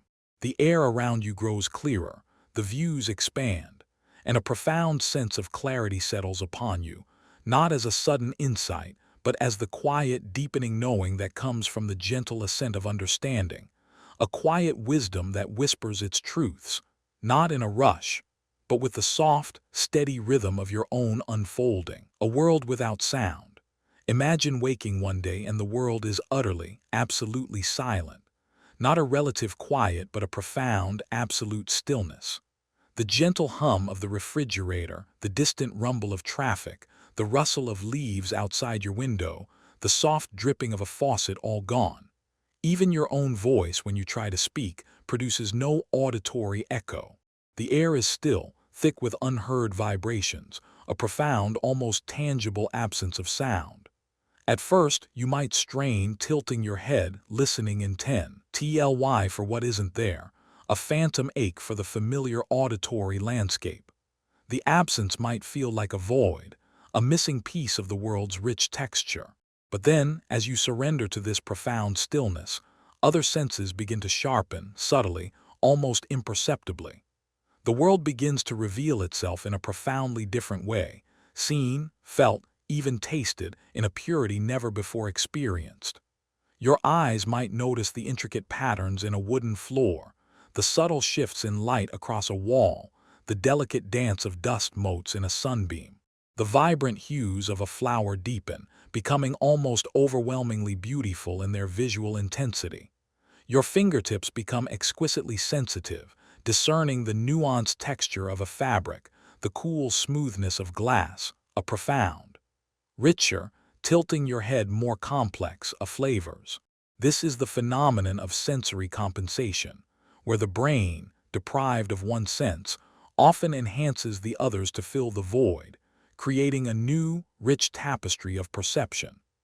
This quiet exploration touches upon the concept of selective attention and how our dominant senses can sometimes overshadow the subtle richness available through others.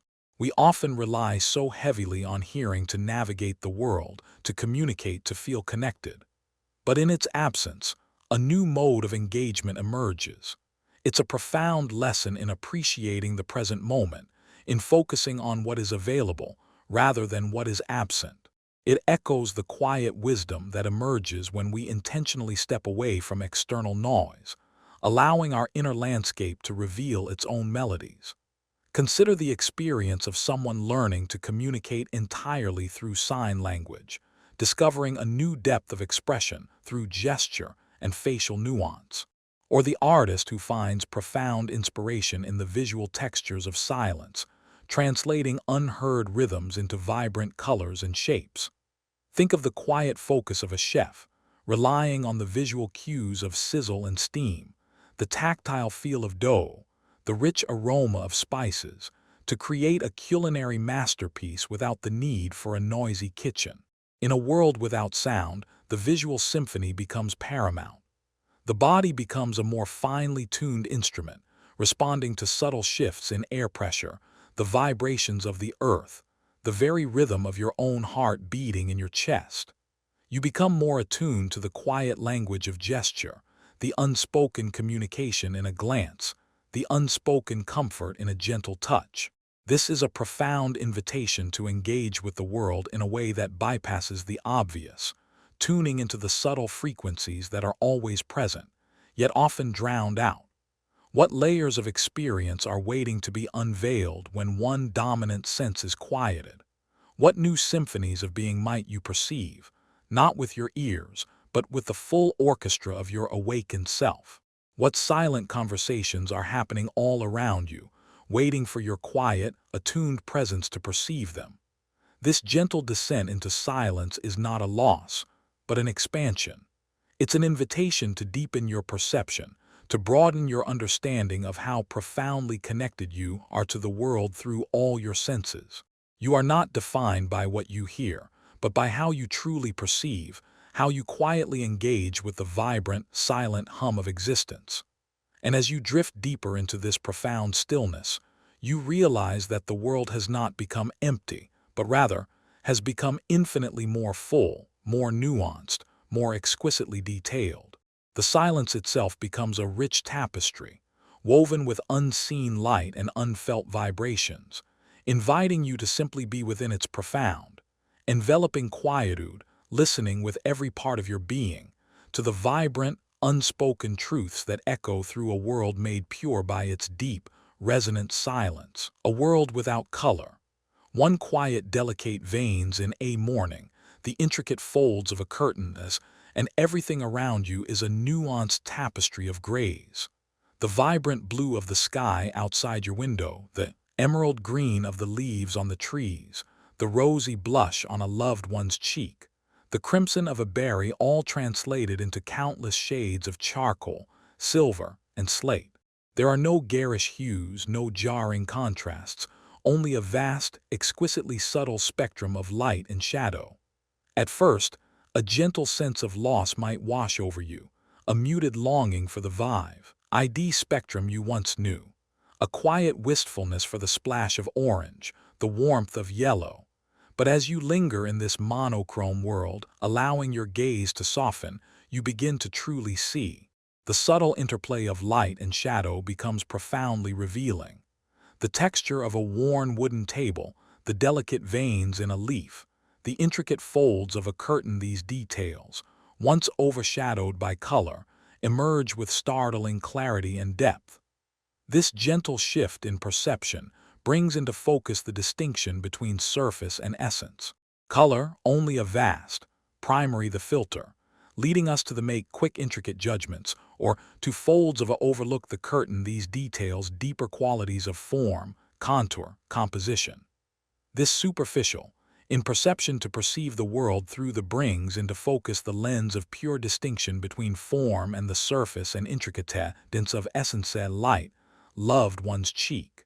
It touches upon the Gestalt principles of perception, particularly the idea of figure-ground organization, and how our brains naturally seek to perceive whole patterns and structures, even when superficial elements are removed. We often fall into the trap of making assumptions based on initial appearances, much like judging a book solely by its colorful cover. In a world without color, you are invited to look deeper. The person whose vibrant clothing once drew your eye might now reveal the subtle kindness in their posture, the quiet strength in their hands. A painting that once captivated with its bold palette now speaks through the delicate balance of its composition, the nuanced brushstrokes, the story told purely through light and shadow. Consider the experience of a photographer who chooses to shoot exclusively in black and white. They are not merely removing color. They are intentionally shifting their focus, emphasizing lines, textures, tones, and the raw emotion conveyed through light. This deliberate limitation paradoxically opens up a new realm of expressive possibilities, forcing a deeper engagement with the subject's fundamental nature. The essence is revealed. What beauty is revealed when the dazzling colors of the world recede, allowing you to perceive the deeper forms and patterns beneath? What truths lie hidden, waiting for you to see them, not in brilliant hues, but in the subtle dance of light and shade, in the quiet integrity of shape and contour? This quiet immersion in a world without color liberates you from the tendency to categorize, to quickly label, to assume. It fosters a deeper appreciation for nuance, for the infinite gradations between black and white, for the rich complexity that exists even in apparent simplicity.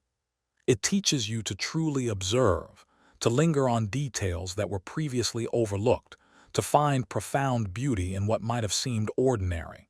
And as you settle deeper into this world of grays, you realize that it is not a diminished world, but an infinitely enriched one. The absence of color becomes an invitation to a deeper form of seeing, a more profound appreciation for the intricate design of existence. You begin to perceive the quiet truth that the essence of things, their true nature, often lies beyond the most obvious layer, waiting for your discerning eye to find it. In the quiet, luminous dance of light and shadow, in the exquisite silence of a world made pure by its lack of color. The echo in the void. A immense chamber feels like in perhaps eternity of a cavern sila. A faint echo returns, empty space beyond the stars. The air is still, cold, and profoundly vast. There is no sense of boundary, no end to the immense expanse. You whisper a single word, perhaps your own name, or a simple, soft sound like peace. It travels not far perhaps, but it travels, a delicate vibration sent into the profound quietude. And then, a long moment later, after what feels like an eternity of silent waiting, a faint echo returns. It's not a clear replay, not a strong confirmation, nor a reply from another, but a mere resonance, a phantom whisper of your own sound, softened by the distance, perhaps. It is a subtle proof that something, however small, however travels fleeting, can delicate vibration create ascent into the vastness, a delicate trace in the immense quiet. This quiet phenomenon speaks to the subtle, often unseen, impact of our actions, our words, and even our most fleeting thoughts. We often expect immediate feedback, a direct response to our efforts. But the echo in the void suggests that nothing truly vanishes, that every gentle offering, every quiet intention, merely transforms into a quiet resonance, a lingering vibration in the vast tapestry of existence.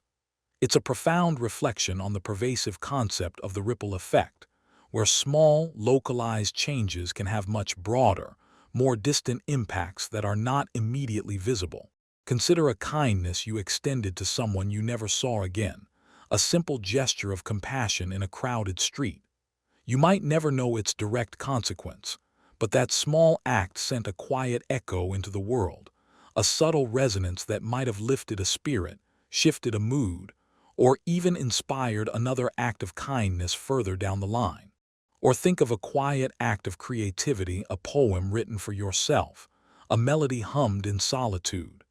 Even without an audience, that creative act sends a subtle vibration into the universe, a unique frequency that adds to the rich hum of life.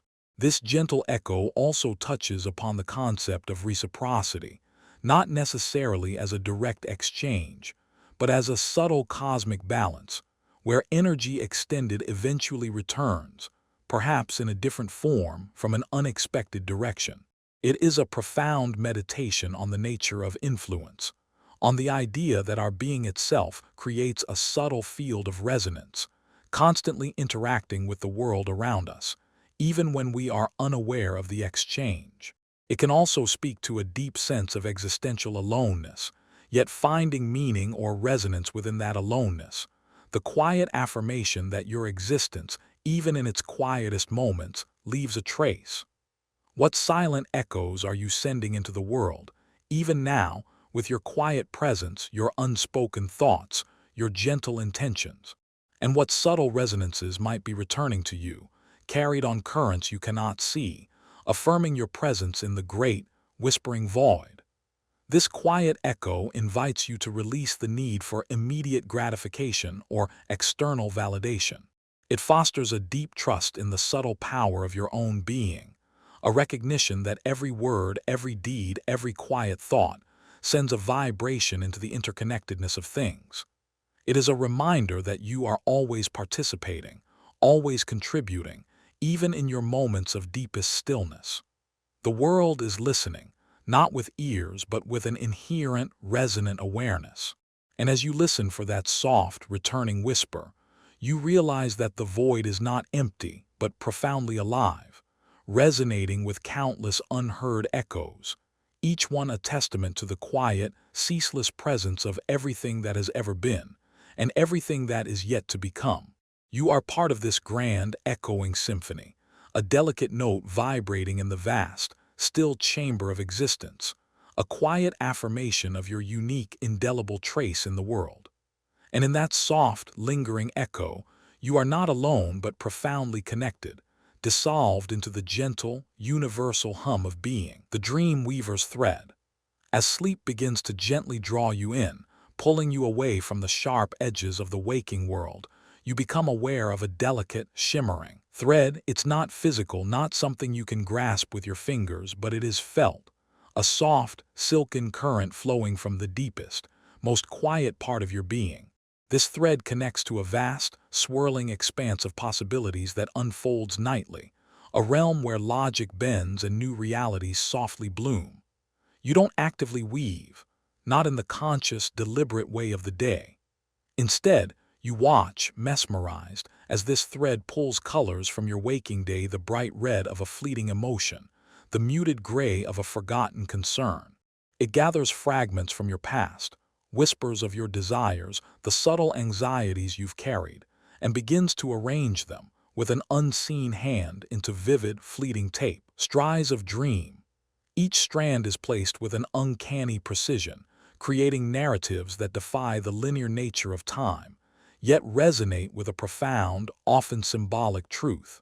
This quiet phenomenon speaks to the continuous, often unseen, work of the mind during rest, a profound psychological process of cognitive processing and memory consolidation. Our dreams are not merely random firings of neurons. They are often the mind's way of sorting through the day's experiences, integrating new information, processing emotions, and even rehearsing responses to future challenges. Carl Jung, the renowned psychologist, explored the concept of the collective unconscious and the presence of archetypes in dreams, universal symbols and patterns that speak to shared human experiences, suggesting that our individual dream threads are also woven into a larger, more universal fabric of meaning. Consider how anxieties from your day might manifest as a recurring symbol in your dreams, subtly guiding your conscious mind towards a deeper understanding of an unresolved issue. Or how a creative insight, elusive during waking hours, might suddenly present itself in a dream, fully formed and brilliant, like a gift from the subconscious. Even the seemingly mundane dreams of daily routines are the mind's quiet way of sifting through the ordinary, cementing memories, and preparing for the next day's unfolding. The dream weaver's thread teaches you about the symbolic language of your own inner world. It is a reminder that your mind is constantly creating meaning, even when you are not consciously aware of it. The narratives of your dreams are not random. They are a profound, personalized language, speaking in metaphors and images, revealing deeper truths about your desires, your fears, your hopes, and your unresolved questions. They are a nightly conversation with yourself, an intimate dialogue conducted in the realm of the imagination. What intricate patterns are being woven in the quiet hours of your unconscious world, as the dream weaver's thread quietly works its magic? What profound truths are whispered to you on this silken current, waiting for the soft dawn to reveal their subtle meaning, not in explicit terms, but in the lingering feeling, the resonant image, the quiet shift in understanding? This gentle, nightly weaving invites a quiet trust in the wisdom of your own subconscious mind. It liberates you from the need to always be in conscious control, allowing a deeper, more intuitive part of you to process and integrate the vastness of your experience. It suggests that even in your deepest rest, profound work is being done, preparing you, guiding you, and gently unfolding the next chapters of your waking story. And as you drift deeper, cradled by the gentle rhythm of your breath, You realize that the dream weaver's thread is a constant, enduring connection between your conscious self and the boundless wellspring of your inner wisdom. It is a conduit of creative potential, a pathway to deeper self-knowledge, a nightly invitation to surrender to the mysterious, beautiful currents of your own being. What quiet, shimmering tapestry will gently unfold for you tonight, as the dream weaver continues its silent, masterful work, drawing from the depths of your own unfolding story? The mirror without reflection. Imagine standing before a mirror, a surface you know to be perfectly polished, exquisitely clear and designed to show you back to yourself. Yet when you look into it, you see nothing. No image of yourself, no outline of your form, no faint impression of your features. The mirror remains perfectly transparent, reflecting only the empty space behind you, or the wall opposite, or perhaps the distant light from a window. There's no distortion, no fog, no trick of the light, just an absolute, unwavering lack of your own image. At first, it might feel profoundly disorienting, even a little frightening. A fundamental expectation of self-recognition is unmet. Who are you if not reflected back to yourself? But then, as you stand there unreflected, a strange, liberating lightness begins to settle upon you. You are simply being, without the weight of an external image, without the constant need for validation, without the subtle, often unconscious habit of comparing what you see in the mirror to some ideal you hold within. This unique experience challenges the psychological concept of the looking-glass self, proposed by Charles Cooley, which suggests that our self-concept is largely shaped by how we imagine others perceive us. Without this external reflection, this social mirror, you are free to explore your identity purely from within, unburdened by perceived judgments or expectations. It's an invitation to connect with your authentic self, a core concept explored by Carl Rogers, who distinguished between the real self and the ideal self, suggesting that true psychological health involves alignment between the two. Consider the subtle pressures of social media, where curated images and filtered appearances often create a distorted mirror, prompting constant comparison and a relentless pursuit of an ideal self. When the mirror offers no reflection, this pressure dissipates. Think of the freedom that comes from knowing you are valued not for your outward presentation, but for the quiet kindness in your heart, the unwavering strength in your character, the unique light that shines from your eyes. It is the experience of finding self-worth beyond career achievements, social status, or external praise. In this mirror without reflection, there is no need for performance, no need to adjust your posture, no need to scrutinize a perceived flaw. You are simply present in your raw, unadorned truth. It's a moment of profound acceptance, where the noise of external validation quietens, allowing the quiet voice of your own inner knowing to resonate more clearly. It's about stripping away the layers of expectation and allowing yourself to simply be, in the purest sense of the word. What parts of you are only truly seen, truly felt, when the mirror of external perception offers no reflection, no judgment, no comparison? What beautiful, unburdened truth of your being emerges when you are simply known, not by an image, but by the quiet, radiant presence of yourself? This quiet encounter offers a profound liberation.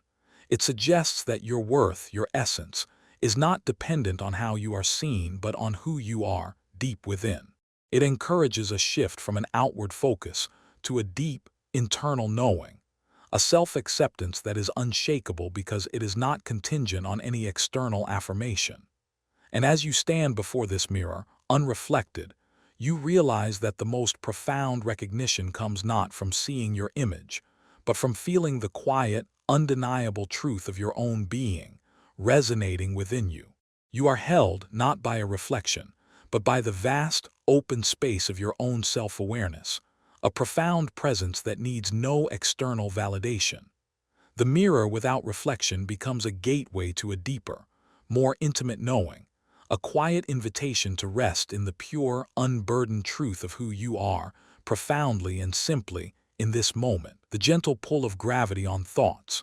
Imagine a tiny, delicate feather caught in the still air of a quiet room. You release it, hoping it might hover, suspended, weightless. Yet slowly, gently, an invisible force begins to draw it down. It resists for a moment, perhaps drifts sideways on an unseen current, but inevitably it settles.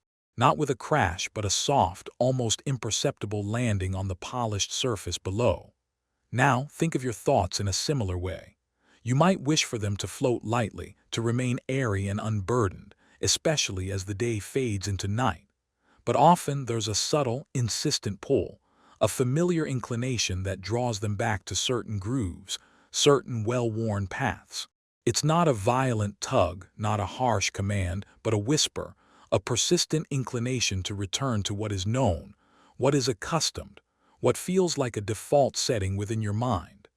This gentle pull is like the mind's own gravity, an inherent tendency to settle into established patterns. It's the whisper of what psychologists might call a cognitive bias, a systematic way in which your thinking deviates from pure rationality, often without your conscious awareness. It's why, even when presented with new information, your mind might subtly lean towards confirming what it already believes, a phenomenon known as confirmation bias. Or why, even after a day of small successes, a single misstep can draw your attention and emotions disproportionately, a touch of negativity bias. These aren't flaws but ancient mechanisms, pathways etched deep by countless repetitions, guiding your internal landscape like invisible currents. Think of the time you tried to break a simple habit, perhaps a negative thought loop about a past mistake, or an automatic assumption about an outcome before it's even unfolded.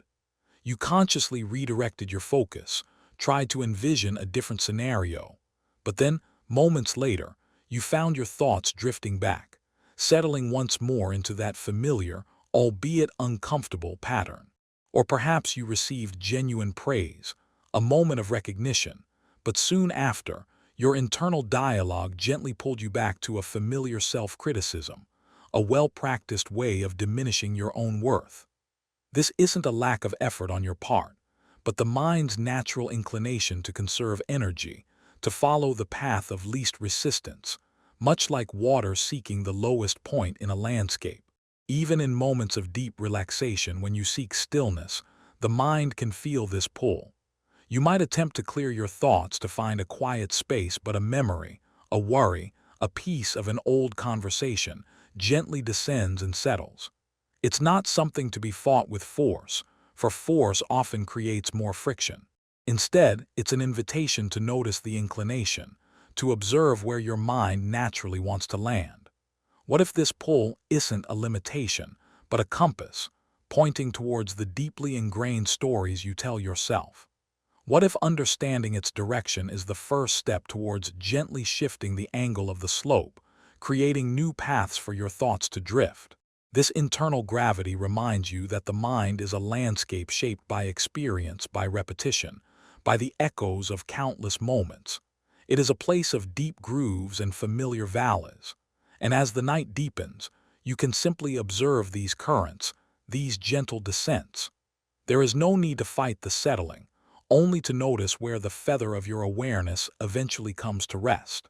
Perhaps in this quiet observation, you begin to understand the very nature of your own mind's inclination, finding a quiet acceptance in its slow, gentle descent towards stillness. Allow your thoughts to settle, to find their natural resting place, without judgment, simply observing the quiet, inevitable pull. And in that stillness, a new kind of lightness might gently begin to rise. The library of unread books. Imagine yourself standing at the threshold of an impossibly vast library. Its ceilings stretch so high they vanish into a soft, perpetual twilight. Shelves upon shelves, crafted from ancient, whispering wood, recede into the distance, carrying the weight of countless volumes. Each book, bound in leather or linen, with titles etched in gold or simply felt beneath your fingertips, represents a story, a skill, a potential version of you that you've never quite opened. This is not a library of external knowledge, but an inner archive, a silent testament to the immensity of what remains unpursued within your own being. It's the vastness of your untapped potential, the unread chapters of interests that sparked but never fully ignited, the unlearned languages of expression that remained unspoken, the unlived experiences that fluttered at the edge of possibility but were never fully embodied. Each spine whispers of a path not taken, a talent not honed, a curiosity not chased to its horizon. In this quiet space, you might feel a peculiar blend of awe and a gentle ache. It's the echo of what psychologists like Carol Dweck describe as a growth mindset, the inherent belief that your abilities and intelligence are not fixed, but can be developed through dedication and hard work. Yet, despite this inner knowing, many of these books remain closed. You might feel the soft pull of regret, the quiet hum of what if, or the subtle pressure of comparison, noticing how others have opened certain books you've left on the shelf. This feeling is not a judgment, but simply a recognition of the sheer volume of possibilities residing within you, waiting for your touch. Consider the dusty volumes. Perhaps there's the book on learning to play a musical instrument, the one you bought supplies for years ago but never truly began. Or the guide to a creative pursuit, sketching or writing, where the blank page remains untouched. There might be a weighty tome on understanding a difficult personal dynamic, a conversation you perpetually postponed, or a slender volume containing the courage to speak your authentic truth in a challenging situation. Even the simplest acts, like truly listening without interruption, or offering an unexpected kindness, could be unread stories, waiting to unfold. You might see the book titled The Alternative Career Path That You Considered, Then Set Aside, or The Unfinished Project That Sits Quietly, a testament to a fleeting dream. As you wander through these silent aisles, surrounded by the quiet potential of all that you are and could be, a soft question rises from the depths. Is the purpose of this infinite library to read every single book? Or is it to understand the profound, liberating truth of its vastness, to recognize that your identity is not a finite collection of finished works, but a continuously constructed narrative, forever in motion? What is the feeling of choosing what remains unread? Not out of failure, but out of a quiet understanding that some paths, though beautiful, are not meant for this moment. And what is the feeling of finally reaching for a dusty volume, letting your fingers trace its title, and gently, slowly, opening its cover to begin a new chapter? Perhaps the greatest comfort is in knowing that the library is always there, its doors always open, holding an endless wellspring of self, waiting for your gentle, discerning touch. The quiet dust motes dance in the dim light of endless possibility, a soft invitation, always present, always available, the gentle whisper of intuition. Imagine standing by a still lake at dusk. The sky above is a canvas of deepening blues and faint, lingering oranges. The air is calm, cool, and silent, holding its breath. Suddenly, almost imperceptibly, a tiny ripple appears on the surface of the water, a single, expanding circle.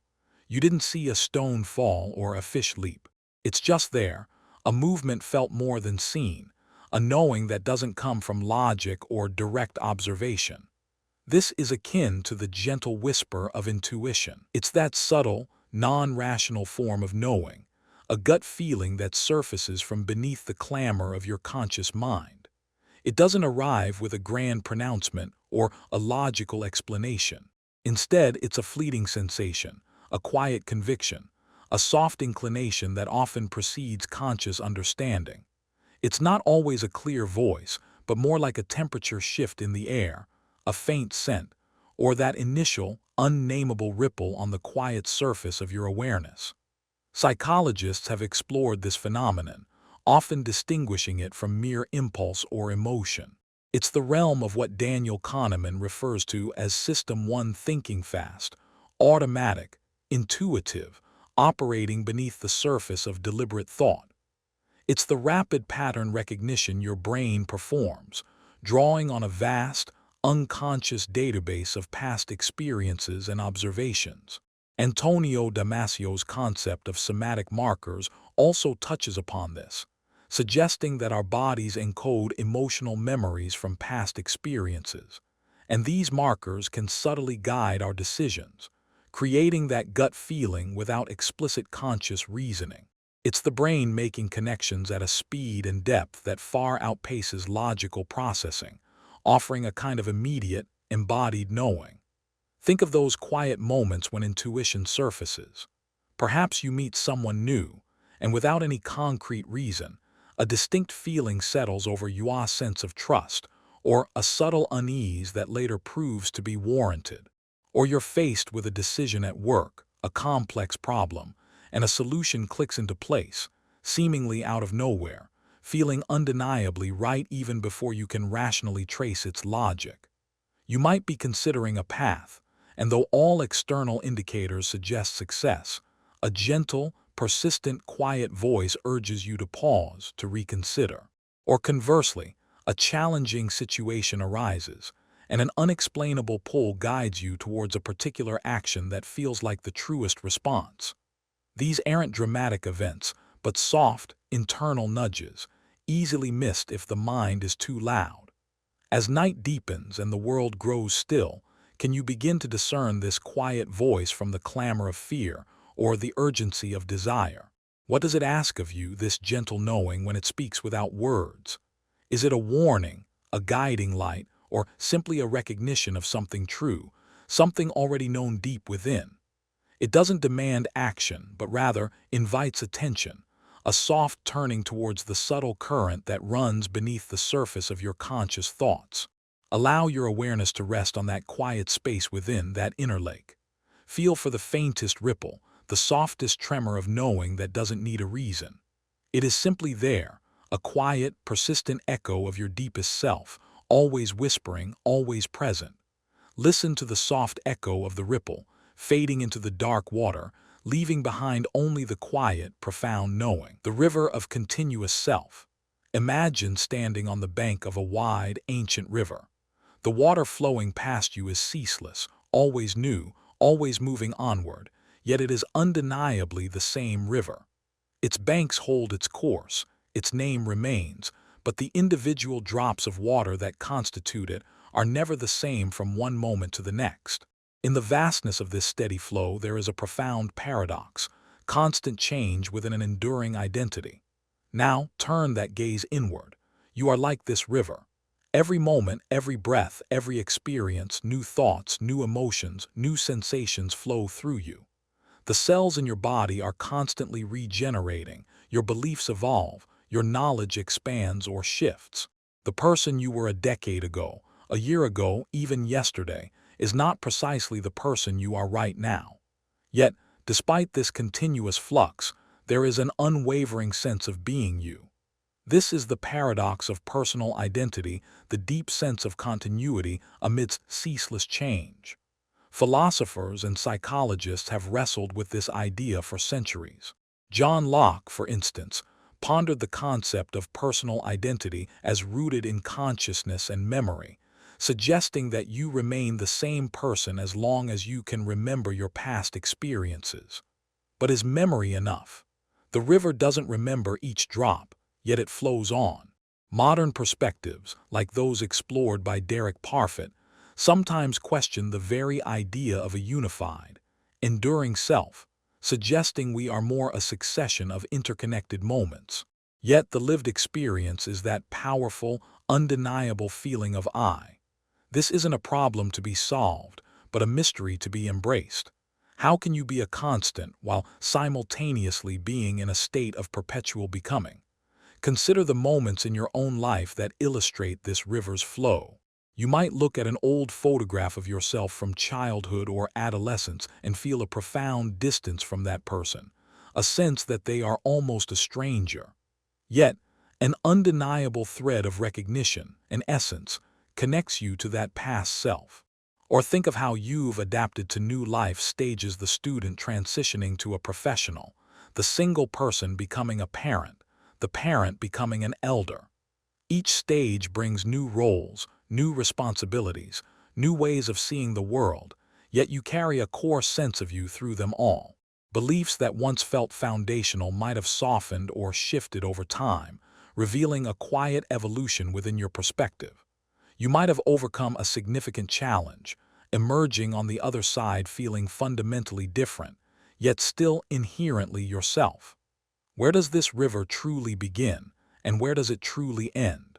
Is your identity a fixed point, a solid bedrock, or is it the continuous fluid act of flowing, of adapting, of integrating each new experience into the ceaseless current? What if the peace lies not in clinging to an unchanging version of yourself, but in finding a deep, quiet acceptance of your own inherent fluidity, your capacity for growth, for transformation, even for shedding old skins? The river doesn't resist the flow, it simply flows. As the night deepens, let your awareness rest in this gentle understanding. Feel the quiet current of your own being, always moving, always new, always present. There is a quiet strength in this continuous becoming, a profound peace in embracing the ebb and flow of who you are.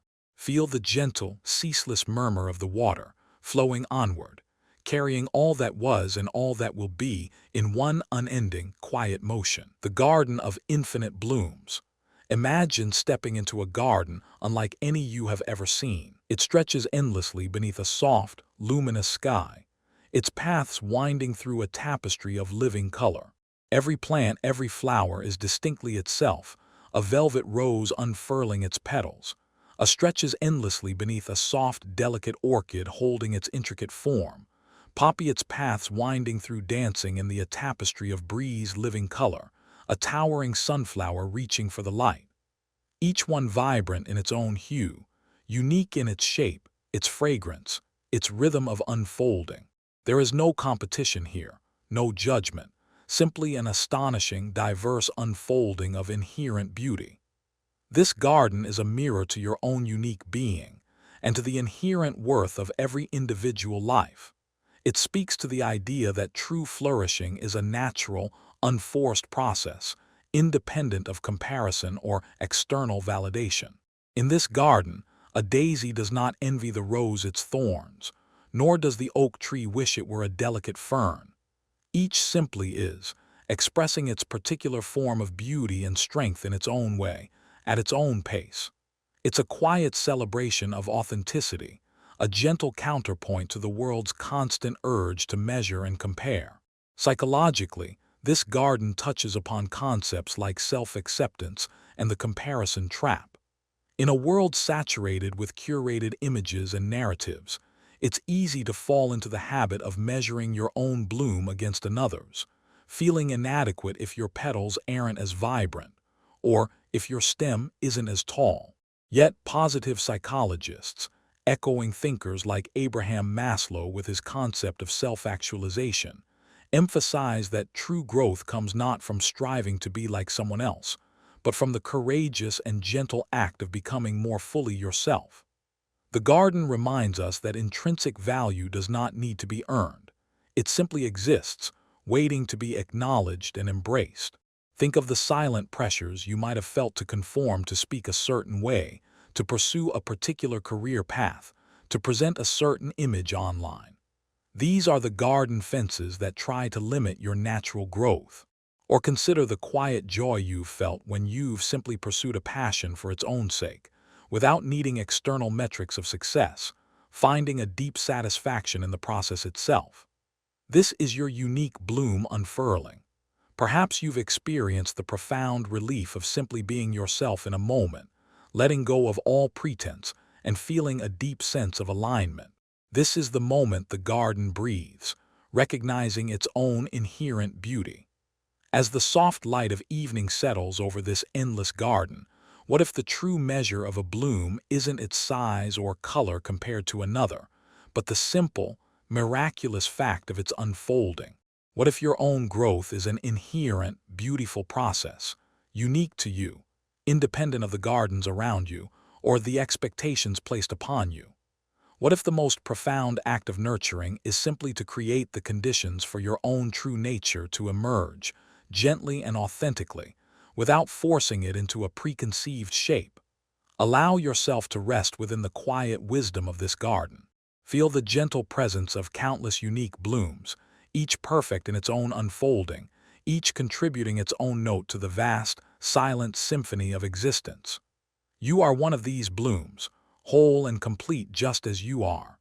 Feel the soft fragrance of countless blooms, each perfect in its own gentle unfolding, a quiet invitation to simply be. The silence between notes.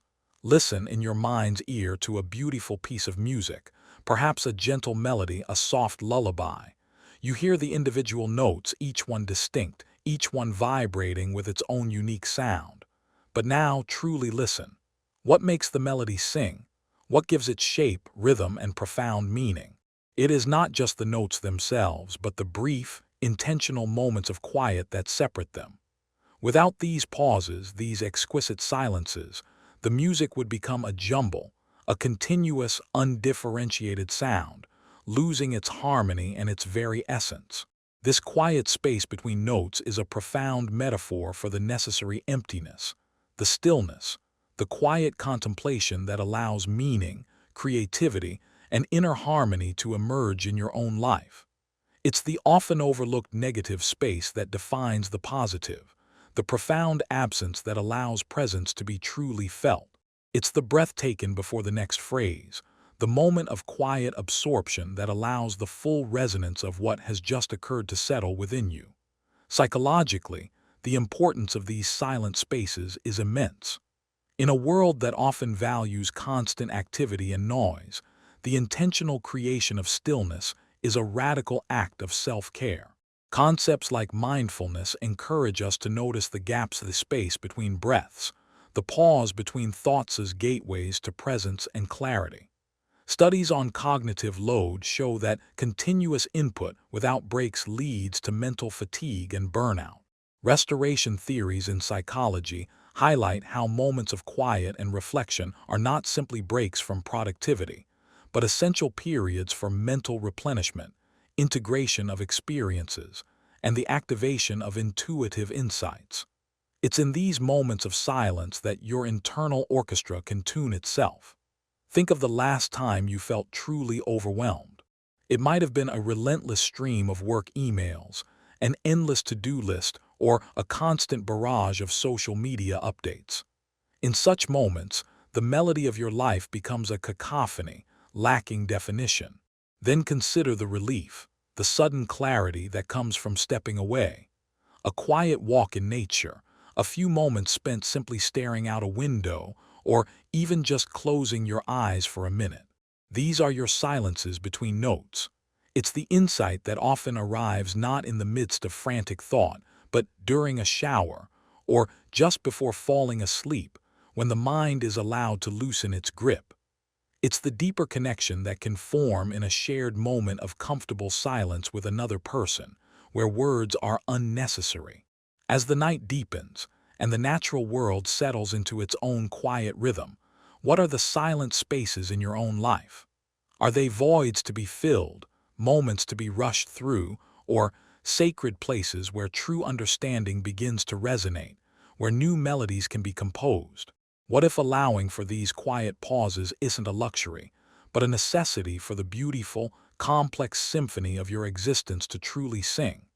It's in these in-between moments that the deepest learning happens, that the soul can catch its breath, and that the echoes of what truly matters can be heard. Allow your awareness to gently drift into the quiet spaces within and around you. Notice the stillness that underlies the day's activity, the profound quiet that cradles every sound. In this silence, everything finds its meaning, its place, its rhythm. Feel the lingering echo of a note, slowly dissolving into the profound, nourishing quiet that follows, holding you in its stillness. The breath of a universe simplified. Imagine for a moment the entire universe breathing, not with lungs but with a vast, ancient rhythm. A slow, immense expansion, a gradual unfolding of stars and galaxies stretching into an endless night. Then an equally slow, gentle contraction, a quiet drawing inward, a gathering of all that has been. Not a violent burst or a sudden collapse, but a rhythmic, profound inhale and exhale that encompasses all of existence, an eternal pulse too vast for human ears to hear, yet deeply resonant in its essence. This cosmic rhythm, simplified for our quiet contemplation, mirrors the cycles of growth and release, beginnings and endings that flow through every aspect of life, from the grandest cosmic movements to the most intimate personal experiences. It's the underlying principle of impermanence, the constant flux that defines reality. It suggests that nothing is truly static, everything is in a state of becoming, always exhaling an old form and inhaling a new one. Philosophies and spiritual traditions across the globe have long recognized this cyclical nature of existence. Buddhism, for example, centers on the idea of impermanence anicca and the acceptance of change as fundamental to reality. Stoicism, too, encourages us to find peace in accepting what is beyond our control, to align with the natural order of things. This breath is not a force to be resisted, but a fundamental pattern to be observed and perhaps to be aligned with. It speaks to your own inherent resilience, your capacity to adapt, to let go, and to begin anew. Think of the smaller cycles within your own life that echo this universal breath. The ebb and flow of your daily energy, the morning's expansion, the evening's gentle drawing inward. The rise and fall of your emotions, a wave of joy cresting, then receding to make space for quiet contentment or even sorrow. The changing of seasons, a natural testament to growth, decay, and renewal. Consider how projects begin with an exciting expansion of ideas, then contract into focused effort, and finally reach a point of completion and release. Even relationships have their own gentle breath, expanding with new connection, and sometimes contracting into quiet space or even a gentle separation, only to perhaps reform in new ways. These are not failures, but simply moments within a larger rhythm. As the night deepens and the world settles into its own ancient rhythm, what does it feel like to align with this immense, silent pulse rather than resist it? Can you find peace in the exhalation, in the letting go, as much as in the inhalation, in the new beginnings? What if your discomfort with endings is simply a resistance to the universal exhale, and your eagerness for constant growth a resistance to the quiet, necessary contraction? There is a profound acceptance that arises when you acknowledge that all things move in this rhythmic dance, that even loss is part of a larger, ongoing cycle. Allow your awareness to rest in the gentle, inaudible pulse that permeates all things. Feel the quiet breathing of the universe in you, around you, a soft, eternal motion. Feel the gentle, inaudible pulse of the vast cosmos, breathing in, breathing out in eternal, quiet motion, holding you in its quiet rhythm. Simple, the gentle unraveling of complexity. Tightly straight knotted line rope in your hands.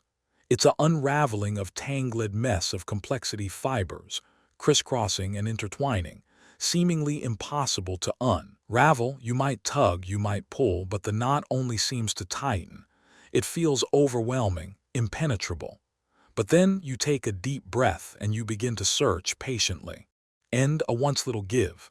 Understood, or you gently, imperceptibly pull and loosen that one strand, and then another, and then another. Slowly, strand by strand, the entire knot begins to yield, revealing its inherent structure, until the complex tangle unravels into a simple, straight line. This is the gentle unraveling of complexity. You find just one loose end, little a give foundational element that, intricate you ideas gently, almost approached by addressed finding a imperceptibly single loose thread and patiently, problem to gently, and then another. It's the realization that complexity often hides a simpler truth, a foundational element that, once understood or addressed, allows the rest of the problem to clarify and resolve itself. In psychology, this process resonates with various problem-solving strategies and cognitive principles. It touches on the idea of chunking information, breaking down large, complex datasets into smaller, more manageable units to reduce cognitive load and improve understanding. It's the essence of cognitive restructuring, where overwhelming thoughts or beliefs are examined component by component.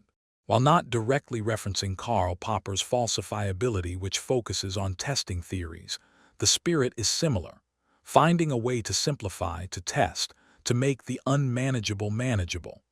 It is an invitation to move from feeling overwhelmed by the whole to finding agency in engaging with the parts. Think of a time when you faced an overwhelming task at work or in your personal life. Perhaps it was a huge project, a cluttered space, or a daunting academic assignment. The sheer volume of it might have paralyzed you. But then you chose one small, manageable step, making the first phone call, clearing a single drawer, writing just one paragraph. And from that small act, momentum grew and the daunting task began to unravel. Or consider a difficult emotional situation, a relationship misunderstanding that feels like a tangle of hurt and miscommunication. Instead of trying to fix everything at once, perhaps you identified one core feeling, one specific point of misunderstanding, and addressed just that. Like the rope, the entire situation then began to soften, to yield its true shape. Learning a complex subject, like a new language or a skill, often involves this unraveling, mastering fundamental building blocks before attempting the intricate structures. As the night deepens and your mind seeks quiet, consider the knots in your own life that feel too complex to untangle. What if the true solution isn't to force the knot apart, to cut it, or to push it away, but to listen for the single thread that wishes to be free? What if complexity often hides a simple truth, waiting for your gentle attention? This quiet process is not about finding quick fixes, but about cultivating patience, discernment, and the trust that even the most daunting tangles have an inherent order that can be revealed. Allow your mind to rest in this understanding, knowing that clarity often emerges not from force, but from a gentle, patient unfolding. Every complex thing was once simple, or can be made simple again. Feel the soft, silent release of a single thread, letting the rest fall open around it, into the calm of the night. The echo of a smile. Imagine a genuine smile, not just a polite curve of the lips, but a smile that reaches the eyes, crinkling their corners, radiating warmth, light, and a profound sense of connection. Perhaps you recall a smile given to you years ago by a stranger, a friend, or a mentor. It was a fleeting moment, a silent exchange, yet its warmth, its light, lingered in your memory, subtly reshaping the contours of your day, perhaps even subtly shaping who you are. This is the echo of a smile. It speaks to the enduring ripple effect of kindness, connection, and positive human interaction, even the smallest, most seemingly insignificant ones. It's the profound idea that our actions, our expressions, our simple gestures of humanity resonate far beyond the immediate moment, creating unseen currents in the vast sea of human experience. Just as an echo fades but leaves a trace, a smile leaves a subtle, lasting impression. Psychologically, this phenomenon is deeply rooted in our social nature. It touches upon concepts like reciprocity, where a positive action from one person tends to elicit a positive response in another, as explored by thinkers like Robert Cialdini in his Principles of Persuasion. It's connected to the fascinating idea of mirror neurons, which allow us to unconsciously mimic and understand the emotions of others, literally feeling a resonance with their expressions. Emotional contagion, where emotions spread from person to person, also explains how the warmth of a smile can subtly shift the atmosphere. This is the profound impact of pro-social behavior, demonstrating that human connection, even in its simplest forms, is a powerful force for well-being and positive social change. Think of the quiet, everyday examples of this echo. Perhaps a kind word from a colleague, unexpectedly offered during a challenging day, subtly shifted your mood and energy. A stranger's small gesture of help holding a door, picking up something you dropped, left a feeling of upliftment that resonated for hours. The shared laugh with a friend, seemingly minor, yet it strengthened the invisible bond between you, leaving a warm afterglow. Recall a teacher's encouraging gaze, a silent nod of belief that fostered a quiet confidence within you that you still draw upon, or simply the quiet hum of support from a community, a family, or a loved one, a silent smile of presence that reassures you even when they are not near. These are the ripples of connection, expanding quietly into the world. As the night deepens and the world grows still, consider the echoes you are sending out into the quiet air. What subtle warmth, what gentle light might be radiating from your own quiet presence? And what forgotten smiles, what silent gestures of kindness might be resonating within you even now, shaping your own sense of connection and belonging? The impact of a simple smile is rarely seen in its fullness, but it is always felt, a quiet current flowing through the tapestry of lives. Allow yourself to rest in this gentle awareness. Feel the quiet warmth that a memory can hold, the soft expansion of connection that needs no words. You are part of this beautiful, intricate web of echoes. Feel the soft, almost imperceptible warmth of a distant, lingering echo, radiating outward into the calm, holding you in its quiet light. The calm embrace of paradox. Imagine gazing at a picture where a circular shape seems to seamlessly merge into a square, or listening intently for a sound that simultaneously embodies silence. Your logical mind might initially recoil, insisting that it is impossible, that one must negate the other. Yet there it is, presented before you, a reality that defies simple categorization. For a moment, a strange, quiet peace settles over you as you allow your heart to hold two truths that seem, on the surface, to contradict each other, finding an unexpected harmony in their coexistence. This is the calm embrace of paradox. It is the profound acceptance of seemingly contradictory truths or situations, the ability to find peace not by resolving tension, but by holding it, by allowing both sides of a perceived opposition to exist simultaneously within your understanding. It's the realization that some of life's deepest wisdom lies not in ether but in the spacious, inclusive both and. It invites you to a more nuanced, accepting way of seeing the world and yourself. Philosophically, this idea has roots in ancient wisdom, from Heraclitus's understanding of flux and the unity of opposites, to Eastern philosophies that emphasize balance and the interplay of seemingly opposing forces. Psychologically, it touches upon the tolerance of ambiguity, the capacity to remain comfortable with uncertainty and complexity, without needing immediate closure or rigid definitions. While cognitive dissonance theory Festinger describes the discomfort of holding contradictory beliefs, the calm embrace of paradox suggests a higher-order acceptance, a wisdom that allows for the coexistence of truths that might otherwise cause internal conflict. It's a foundational element of dialectical thinking, where opposing ideas are considered, leading to a richer, more integrated understanding, allowing for growth and adaptability. Think of the quiet paradoxes in your own life. Perhaps you desire significant change and transformation, yet simultaneously crave stability and the comfort of the familiar.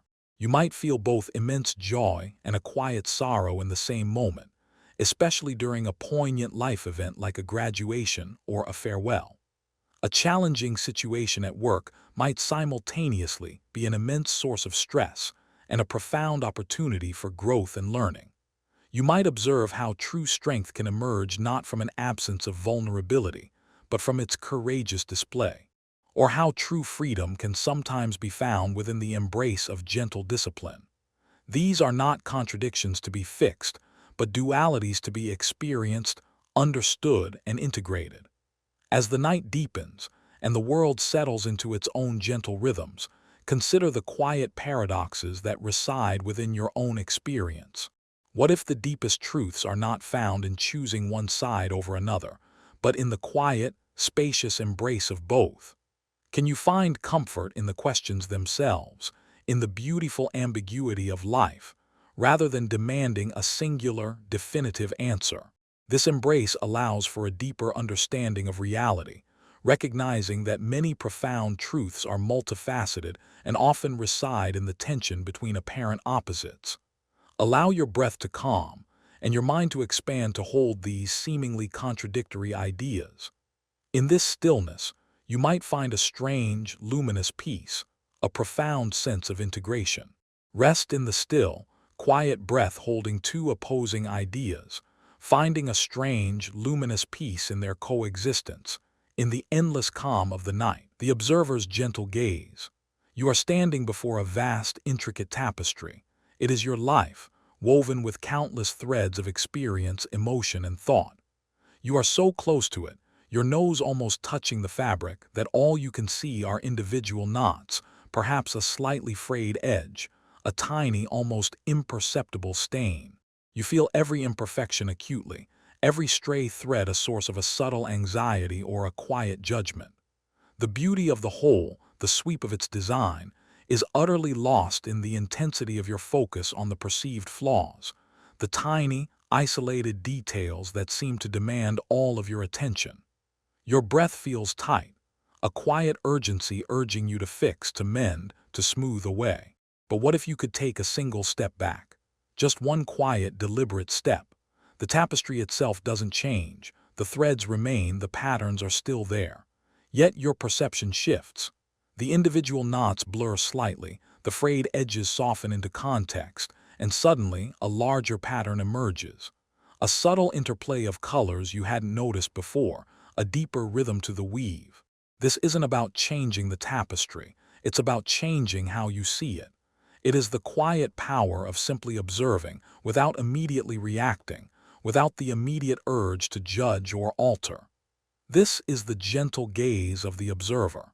This quiet detachment touches on what is often called metacognition in psychology, the profound ability to think about your thinking, to observe your internal states, your emotions, your thoughts, without getting entirely entangled in their immediate current. Imagine you are standing on the bank of a rushing river. Instead of being swept away by its currents, you are simply watching the water flow past.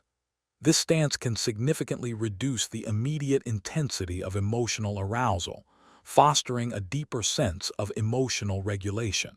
It's not about suppressing emotions or denying their presence, but rather creating a gentle, permeable space around them, allowing them to exist without defining your entire experience. As Viktor Frankl, the existential psychiatrist, profoundly articulated, between stimulus and response there is a space. In that space is our power to choose our response. In our response lies our growth and our freedom. This quiet, expansive space is precisely where the gentle gaze resides. It cultivates a kind of psychological distance, a softening of identification, that allows you to identify the subtle presence of cognitive biases, perhaps a negativity bias coloring your perception, or a confirmation bias subtly strengthening a particular belief, simply by observing the thought itself, rather than immediately identifying as the thought, or allowing it to fully dictate your internal landscape. Think of a time you've scrolled through social media, perhaps feeling a knot of envy or inadequacy tightening in your stomach as you witness the carefully curated images of others' lives. The immediate, almost automatic impulse is to compare, to feel less than, to critique yourself, to spiral into self-judgment. But what if, for just a moment, you could simply observe that very feeling? There is envy. There is the thought of comparison rising. Not judging it, not pushing it away, not even believing its immediate narrative, but simply noting its presence, like noticing a cloud drift across the vast sky of your awareness. Or consider a moment of intense frustration at work. Perhaps a project isn't unfolding as planned, and an overwhelming surge of anger or self-blame threatens to consume you. But if you could just pause, even for a single, quiet breath, and observe the raw sensation of frustration in your body, the tightness in your jaw, the rapid pace of your thoughts, the heat rising in your chest, you create a tiny, yet powerful buffer. This doesn't magically solve the project, of course, but it allows for a more measured, thoughtful response, rather than an automatic, reactive one born purely of overwhelming emotion. In a relationship, perhaps a loved one says something that quite unexpectedly, triggers an old, familiar insecurity. The automatic response might be defensiveness, or a swift withdrawal, or a sharp retort. But the gentle gaze invites you to notice the feeling of hurt, to observe the old story surfacing from beneath the surface of the present moment, without immediately reacting from that raw place of pain. You see the trigger, you see your reaction, but you are not swept away by it, not consumed by its immediate pull. What if this gentle gaze is the very lens through which true understanding, a deeper wisdom, truly begins to emerge? What if the answers you seek are not found by digging deeper and deeper into the perceived problem, but by simply stepping back to see the entire landscape, the full context, with soft eyes? Could the most profound insights about your own nature, about the nature of your experiences, emerge not from striving, not from relentless analysis, but from simply observing the quiet ebb and flow of your inner world, allowing it to unfold? What if the constant, almost compulsive need to fix, to judge, to label, to categorize, is itself a subtle form of resistance to the quiet, natural unfolding of truth, to the wisdom that already resides within? This gentle observation doesn't demand immediate action. It doesn't compel you to change anything. Rather, it invites a deeper sense of presence, a quieter awareness. It asks you to simply witness, not to control, not to manipulate, but to simply behold. It acknowledges that sometimes the greatest strength, the most profound peace, lies not in wrestling with what is, but in simply allowing it to be, and to watch it as if from a quiet, unmoving shore, allowing the waves to rise and fall without judgment. And as you step back, with this soft, unburdened gaze, the tapestry of your life doesn't change its threads, but your relationship to it profoundly transforms.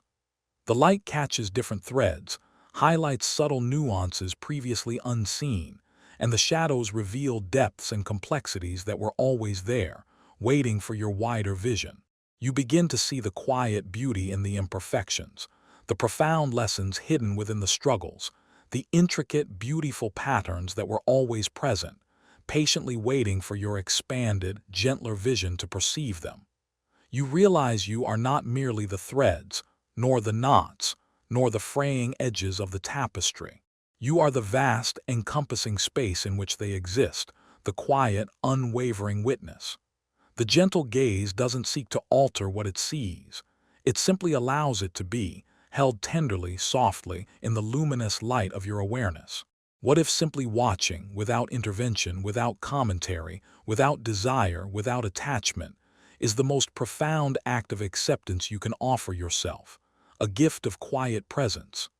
And what if, in that very act of witnessing, without judgment, everything truly begins to softly settle, finding its own gentle, inherent order, the infinite gentle loops? Imagine you are walking along a soft, ancient path in a quiet forest. The trees rise tall around you, their branches intertwining above like the vaulted ceiling of a vast, living cathedral. As you walk, you notice a fallen leaf, then another, and another, forming a swirling, circular pattern on the forest floor, caught in a gentle eddy of the wind. Then you see a small stream, curving and bending back on itself in soft, meandering loops, living cathedral, yet always revisiting familiar banks you stones. You fall, and even the clouds above seem to curl and unfurl in repeating, yet ever-changing, spirals and soft, looping formations. There is a sense of return, a quiet familiarity in their ceaseless motion.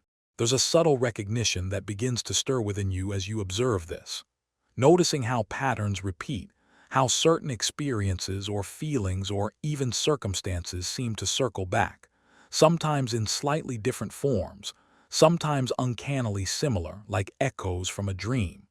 It's not a rigid, mechanical repetition, not a trap, but a fluid, almost organic looping, like the quiet turn of the seasons, or the predictable ebb and flow of the tides, or the very breath within your own body, an inhale followed by an exhale followed by an inhale, an infinite, gentle loop.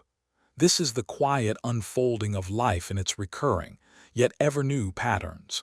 It is the gentle, comforting rhythm of return, This phenomenon touches deeply on concepts like habit formation and the reinforcing nature of neural pathways within your mind. When you repeat an action, or even a particular thought, you subtly strengthen the neurological connections associated with it, creating a loop, a well-worn path in the intricate landscape of your brain. This fundamental principle is central to understanding both the quiet cultivation of beneficial habits and the subtle persistence of maladaptive patterns. Cognitive behavioral therapy, for instance, often focuses precisely on identifying these ingrained thought-behavior loops and gently, patiently interrupting them. We also observe this in what Carl Jung referred to as the collective unconscious and archetypes, those universal, recurring patterns of human experience, imagery, and narrative that echo across cultures and through time. Think of the timeless hero's journey, a narrative loop that resonates and reappears in countless stories across the globe, from ancient myths to modern films. Or consider the concept of deliberate practice, as explored by K. Anders Ericsson, where repeated, focused, and intentional engagement in a specific area creates increasingly refined and effective loops of skill, building mastery over time. Even in the process of problem solving, you might find yourself returning to the same type of challenge, perhaps in a different setting, until a deeper understanding or a novel approach finally emerges.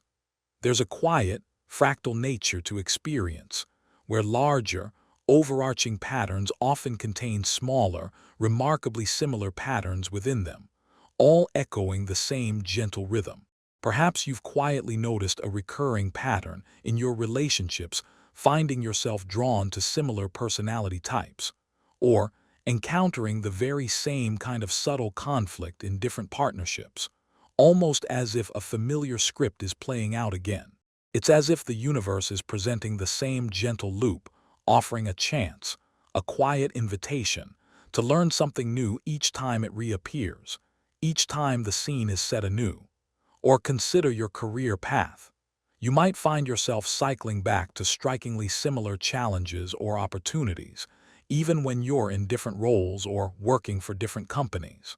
Perhaps a certain type of negotiation, a particular kind of team dynamic, or a familiar creative block seems to surface again and again. On social media, you might subtly fall into loops of engagement, checking notifications, scrolling through feeds, finding yourself drawn back again and again, even when you've resolved not to. It's a gentle, almost hypnotic pull, a subtle return. Even in the quiet chambers of your own thoughts, you might find yourself revisiting familiar worries or anxieties, the mind looping back to old narratives, old what-ifs, old stories you've told yourself. It's not that nothing truly changes. Rather, the form of the experience, the underlying energetic signature, might feel uncannily, gently familiar. What if these gentle loops are not subtle traps but profound invitations? What if each quiet return offers a deeper layer of understanding, a fresh, unburdened perspective, a chance to respond differently, to grow, to gently evolve in ways you hadn't anticipated? Could the very repetition be a form of profound, patient teaching, whispering a subtle truth you might have missed or misunderstood the first time it appeared? What if true freedom isn't found in a frantic, exhausting attempt to escape these loops, but rather in learning to dance gracefully within them, to choose your steps with ever greater awareness and quiet grace each time you cycle through? Is it possible that the universe isn't just sending you challenges, but patiently presenting you with opportunities to complete an unfinished pattern within yourself, to integrate a missing piece? The loop doesn't demand. It simply offers itself again, patiently, gently, an open invitation. And as the soft light of evening filters through the ancient forest, you begin to quietly realize these loops are not binding. They are not chains. They are a rhythm, an essential pulsation of life. The quiet breath of life itself, inhaling and exhaling, day turning softly to night, and night returning gently to day. The seasons turning, bringing back the whispers of spring, the warmth of summer, the crispness of autumn, the profound stillness of winter. You are an inseparable part of this grand, gentle cycling, this continuous flowing dance. And in each return there is a subtle shift, a new awareness, a quiet, gentle unfolding. The loop doesn't truly close. It simply opens again, inviting you further into the graceful, ongoing dance. What if the very repetition, the gentle return, is a comfort, a profound assurance that life is always in motion, always renewing itself, always offering you another turn, another quiet chance to simply be, to simply witness, to simply participate? And what if, within these infinite, gentle loops, you are quietly, beautifully becoming more fully yourself, unfolding into your truest nature, with each soft return, the soft veil of illusion? Imagine you are standing in a vast, quiet hall draped in a soft, translucent mist. Through this mist you perceive shapes and forms, the outline of a distant mountain, the gentle ripple of a lake, the faint glimmer of a far-off light. You believe these perceptions to be absolute, solid truths, the only reality there is. You react to them, plan your journey based on their perceived obstacles, feel fear at the mountain's shadow, or hope at the distant light. Your very breath might quicken or slow in response to these shapes, these forms that seem so undeniably real within the mist. But what if, with the quietest breath, a gentle breeze, the mist itself could subtly shift? The mountain's outline softens, the lake's ripples become less distinct, the distant light perhaps reveals itself to be a reflection rather than a direct source. The shapes don't vanish entirely, but their rigid certainty dissolves. This isn't about denying what you see. It's about recognizing the subtle, almost invisible lens through which you are seeing it. You believe these deliberate deception, solid truths, almost poetic forms that blurring of seem so boundaries, by the very with the act of perception itself. The lake's ripples become less distinct, almost invisible lens through which you are seeing it, particularly in the realm of cognitive psychology and perception. Our brains are not simply passive receivers of information. They are active interpreters, constantly constructing our reality from sensory input filtered through past experiences, beliefs, expectations, and emotional states. This is where concepts like confirmation bias emerge, your mind subtly seeking out and interpreting information in a way that confirms existing beliefs, strengthening the veil. It's also related to the Dunning-Kruger effect, where a lack of metacognitive awareness can lead to an inflated sense of certainty about one's own perceptions, often overlooking the inherent mist in their understanding. The philosopher Immanuel Kant, in his exploration of epistemology, suggested that we can only ever truly know phenomena things as they appear to us, filtered through our innate cognitive structures rather than noumena things in themselves. The veil isn't a flaw. It's the very nature of human consciousness, a beautifully intricate filter. It influences our internal narrative, shaping our self-perception and our perception of others, making some fears loom larger, or some desires shine brighter than their true substance might warrant. Consider a time you've browsed social media, perhaps feeling a quiet pang of inadequacy or comparison. The perfectly curated images, the seemingly effortless successes, the carefully chosen words, they form a compelling narrative. You believe them to be the full, unvarnished truth and react accordingly, perhaps feeling a subtle pressure to achieve, to perform, to present a similar flawless image of yourself. But what if you gently recognize that this perfection is often a soft veil, a carefully constructed illusion, showing only one facet of a complex reality? The struggles, the doubts, the ordinary moments are usually hidden behind the mist. Or think of a persistent fear you hold about your career, perhaps a fear of failure or not being good enough. This fear creates a potent filter, a veil through which you perceive every challenge, every opportunity. It might make a gentle critique feel like a crushing blow, or a small setback seem like an insurmountable wall. But is the fear the absolute truth, or is it a projection, a subtle distortion of reality woven by your own anxieties? In relationships, Misunderstandings often arise from these veils. You interpret a partner's silence as anger or a friend's busyness as indifference, when their inner reality might be entirely different, obscured by the mist of your own assumptions or past experiences. The truth you perceive is often a composite of what is truly there, and the subtle, almost invisible lens through which you are observing it. What if recognizing this soft veil isn't about cynicism, but about a gentle liberation? What if the very act of acknowledging the veil's presence allows you to see with greater clarity, to discern more deeply what is truly there, and what is merely a projection of your own mind? Could the deepest understanding emerge not from blindly accepting what appears, but from a quiet curiosity about how it appears? What if the constant need to solidify perceptions, to cling to certainties, is itself a subtle resistance to the inherent fluidity and mystery of existence? This gentle awareness doesn't dissolve the world, but it softens its edges, allowing for a more compassionate and flexible engagement with reality. It invites you to pause before reacting, to question gently, not with doubt but with an open heart. It encourages you to step into the spaciousness beyond the immediate appearance. And as the quiet hall of your mind softens and the translucent mist gently shifts, you find yourself breathing more easily. The mountain is still there, but you see it now not as a rigid obstacle, but as a majestic presence, its contours softened by the light. The lake ripples with a quiet, living grace.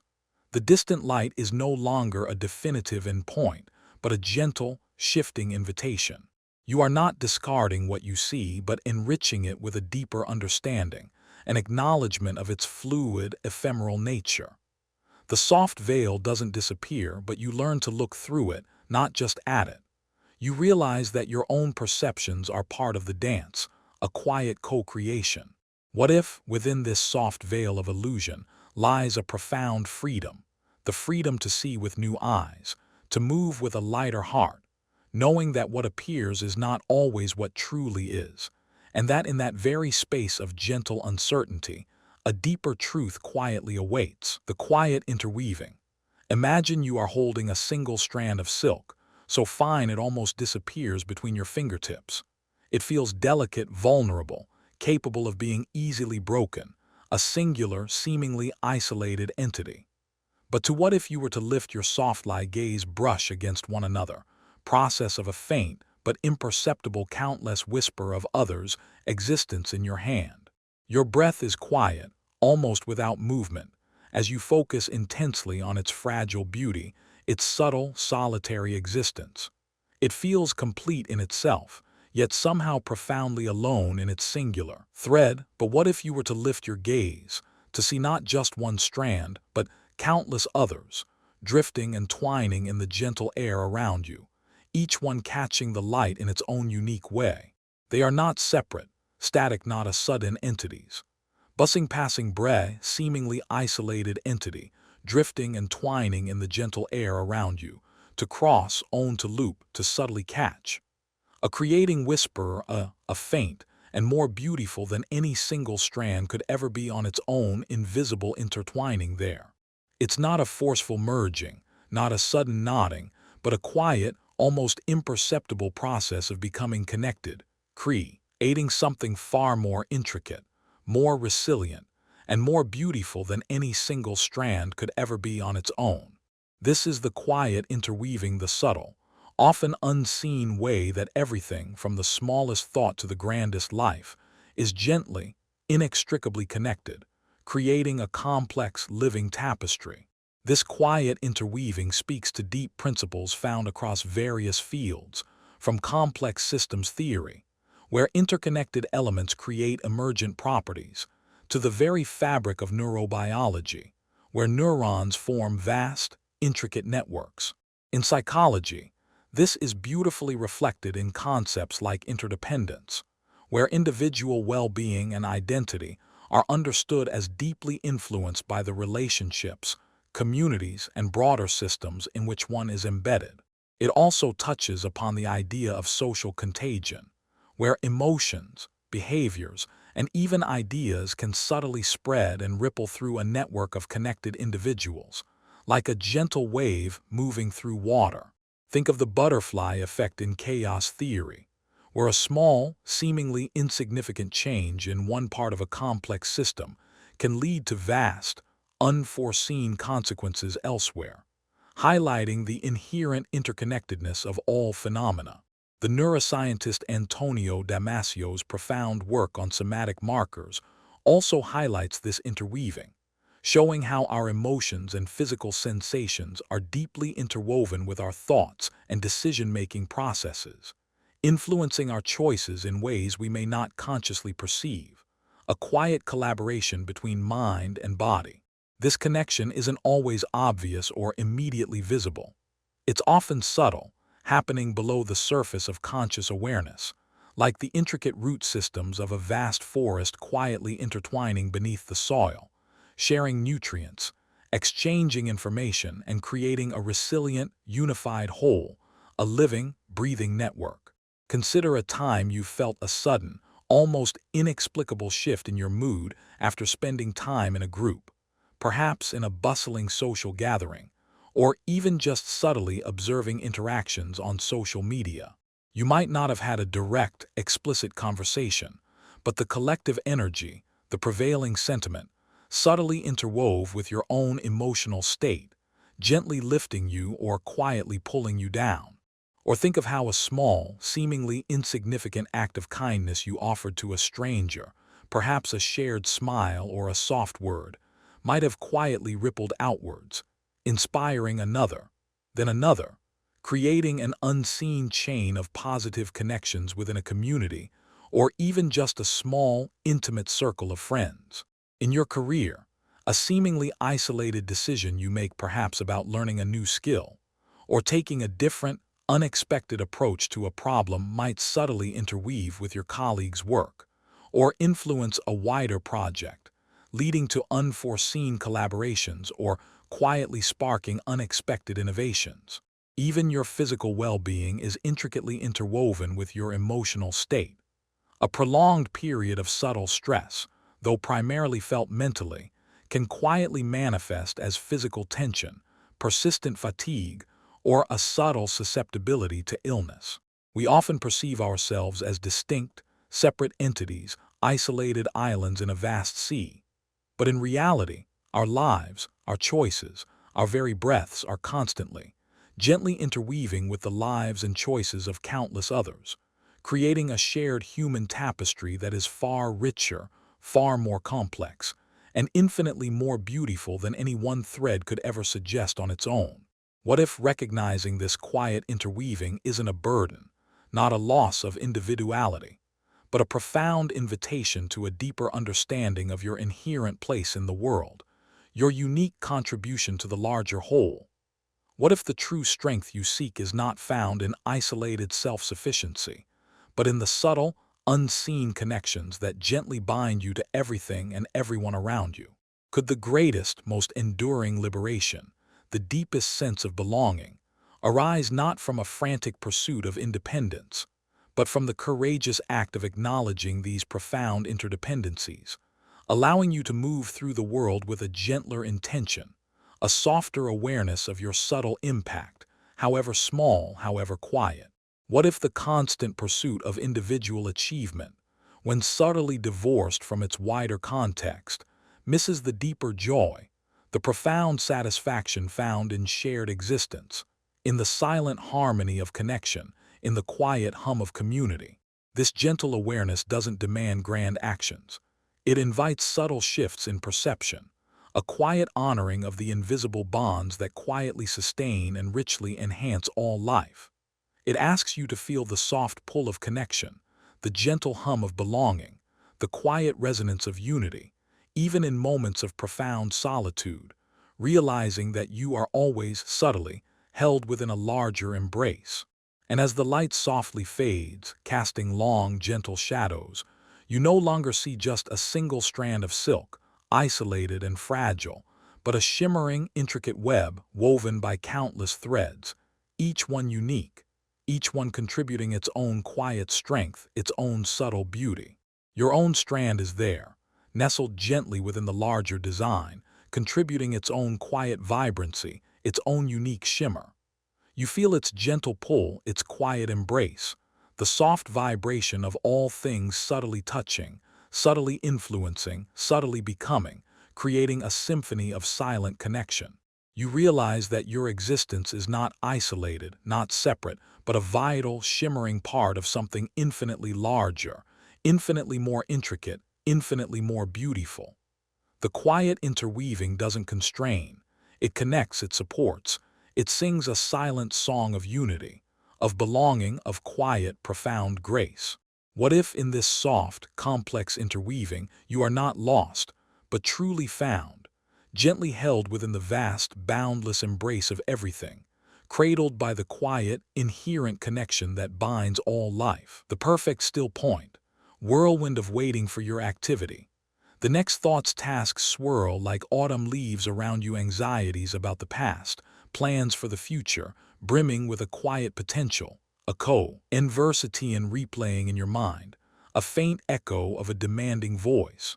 Your emotions are a gentle kaleidoscope, shifting colors with every passing thought, a quiet hum of restlessness in your chest. Your body feels a subtle tension, a quiet urgency to keep pace, to keep moving.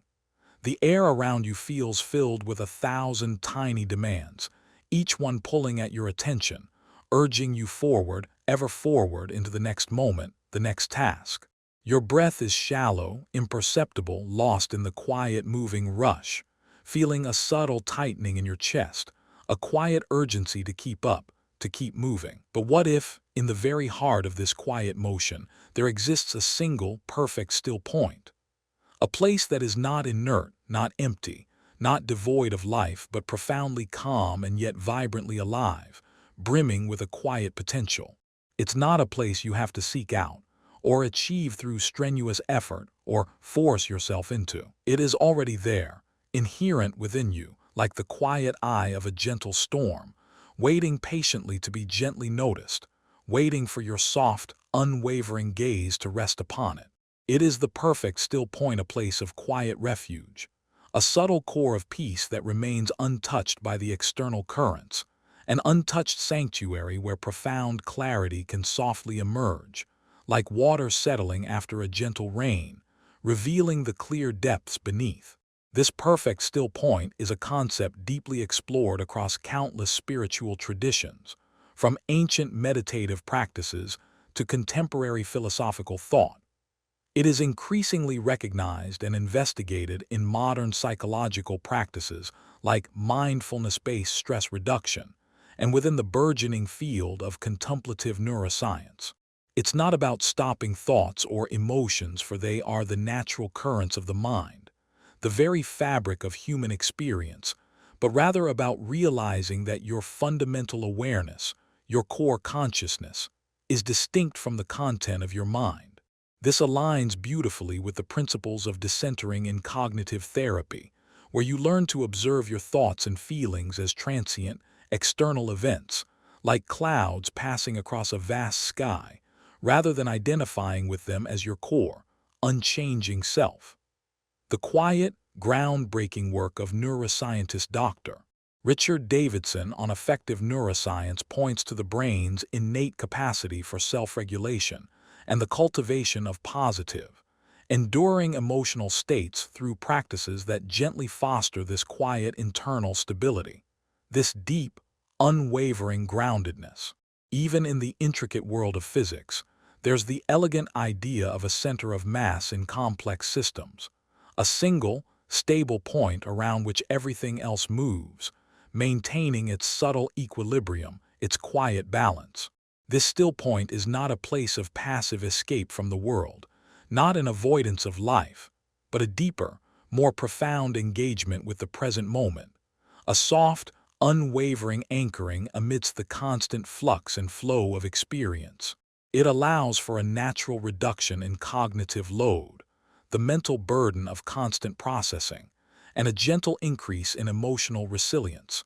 Much like pausing deeply in a busy, demanding day, allows you to regain your focus and clarity before quietly continuing your journey. Consider a moment when you felt utterly overwhelmed by a relentless cascade of emails or an endless stream of social media notifications, each one seemingly demanding an immediate response, each one subtly pulling your attention in a different direction. Your mind races, perhaps your breath becomes shallow, a quiet anxiety bubbling just beneath the surface. The instinctive reaction might be to dive headfirst into the chaos, attempting to answer everything at once, feeling the subtle tension in your shoulders, the quiet urgency in your chest. But what if you could, for just a quiet breath, gently tap into that still point? Not answering, not reacting, not even judging the demands, but simply observing the swirling needs from a place of quiet, internal calm. The emails don't disappear, the notifications remain, but your internal response softens, allowing for a more deliberate, less reactive, and more conscious engagement with the world. Or think of a heated discussion in a significant relationship, where emotions are high, and words perhaps fly too quickly, creating a subtle discord. The natural tendency is to get completely drawn into the emotional current, to defend your position, to counterattack. But if you could find that perfect still point, even for a subtle, fleeting moment to observe the rising tension in your own body, the urgent impulse to react, you create a profound, expansive space. From this spaciousness, you might find yourself offering a more thoughtful, a more compassionate, a more resonant response, rather than a purely emotional, automatic one. Even in moments of physical discomfort or quiet pain, the still point isn't about denying the sensation, but about observing it with gentle detachment, creating a subtle separation between the raw pain itself and your immediate reaction to it, allowing for a deep degree of quiet acceptance. It's a quiet inner pivot, a subtle yet powerful shift in perspective that gently reorients you to your inherent calm, your unwavering core. What if this perfect still point is not merely a luxury, a fleeting respite from the demands of life, but an essential anchor in the gentle storm of modern existence, an indispensable core of your being? What if the profound answers you quietly seek, the deep peace you so subtly crave, are not found by chasing external circumstances, or by relentlessly pursuing material gains, but by simply recognizing and gently resting in this already present, inherent inner quietude, this deep wellspring of peace and clarity? Could the greatest, most enduring strength emerge not from relentless action, from constant striving, but from the profound capacity to simply be in the very midst of motion, to find quietude amidst the clamor, to cultivate an unwavering presence in the heart of life's gentle dance? What if the constant urge to do, to achieve, to fix, to control, subtly, almost imperceptibly, distances you from this inherent, perfect calm that is always available, always waiting for your gentle attention, your soft gaze? This quiet wisdom doesn't demand cessation of activity. It invites presence, a deeper, more profound form of awareness. It asks you to notice the gentle space between breaths, the profound silence between thoughts, the unwavering core beneath the gentle waves of experience, the quiet hum of your own existence, always there, always waiting. And as the gentle whirlwind of your thoughts softly begins to settle, like dust motes descending in a shaft of sunlight, you feel a subtle shift, a quiet, deep grounding. The perfect still point is not a void. It is a profound fullness, a quiet hum of being that resonates at the very core of your existence, a vibrant, silent energy that is always present. You are not separate from the gentle motion around you, but you are also not defined or consumed by it. You are the quiet witness, the gentle anchor, the still, unwavering center of your own being. The thoughts still pass, like clouds across a vast sky. The emotions still arise, like ripples on a quiet pond, but they flow gently around this unshakable core, like soft currents around a still, deep pool.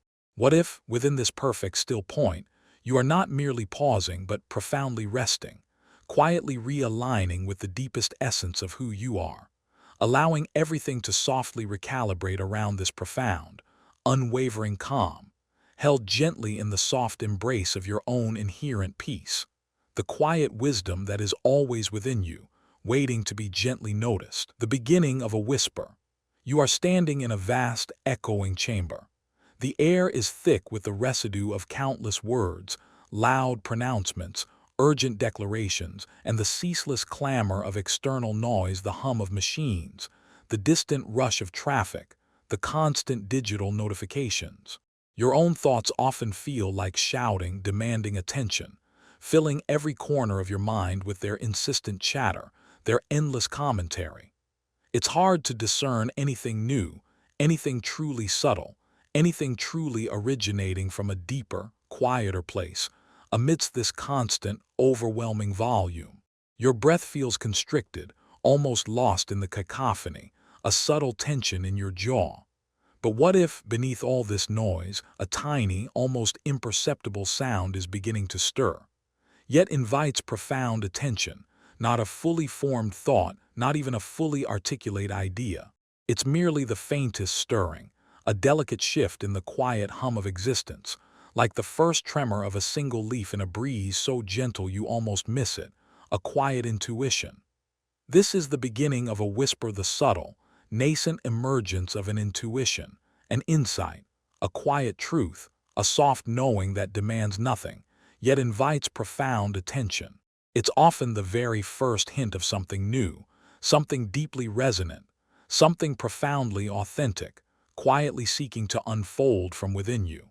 This subtle emergence touches upon deep concepts of intuition, often explored in cognitive psychology as System 1 thinking, distinct from the more deliberate logical System 2.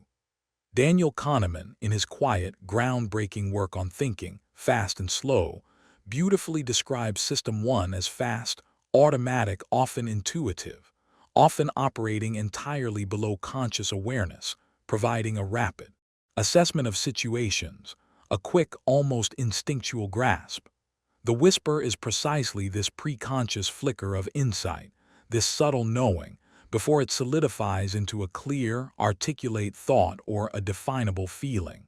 It's also profoundly related to the somatic marker hypothesis proposed by the esteemed neuroscientist Antonio Damasio, where subtle bodily sensations, or gut feelings, provide valuable, rapid, and often unconscious information for decision-making before conscious, rational reasoning fully takes over. The philosopher Henry Bergson spoke of intuition as a direct apprehension of reality, a deeper, more immediate form of knowing than intellectual analysis or logical deduction. The challenge isn't to force this whisper into being or to demand its immediate articulation, but to gently create the internal conditions, the quiet spaciousness, the receptive stillness, for it to be softly heard, for it to gently rise to the surface.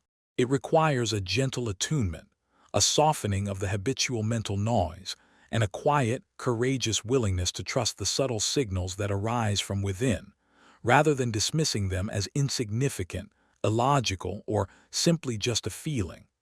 Consider a moment when you were grappling with a complex problem, perhaps a stubborn creative block in your work, or a deeply personal, difficult decision in a relationship.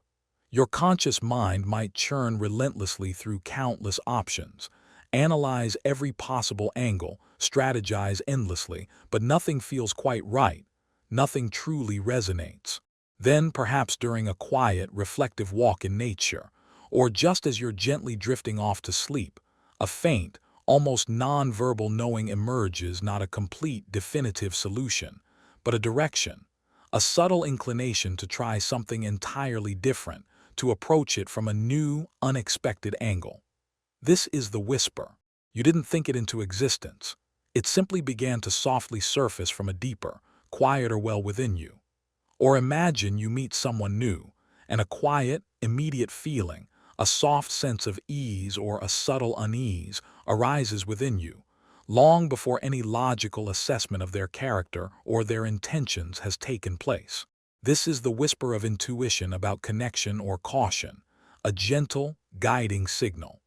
On social media, amidst the clamor of countless opinions, the relentless stream of information, you might feel a subtle resonance with a particular message, or a quiet dissonance with another, long before you can articulate a conscious reason why. These are the whispers of your inner compass, guiding you gently, softly, with an unspoken wisdom. Often, these whispers are dismissed as just a feeling or illogical, but they hold profound, quiet wisdom, like tiny seeds waiting patiently for the right conditions to sprout and bloom into conscious understanding.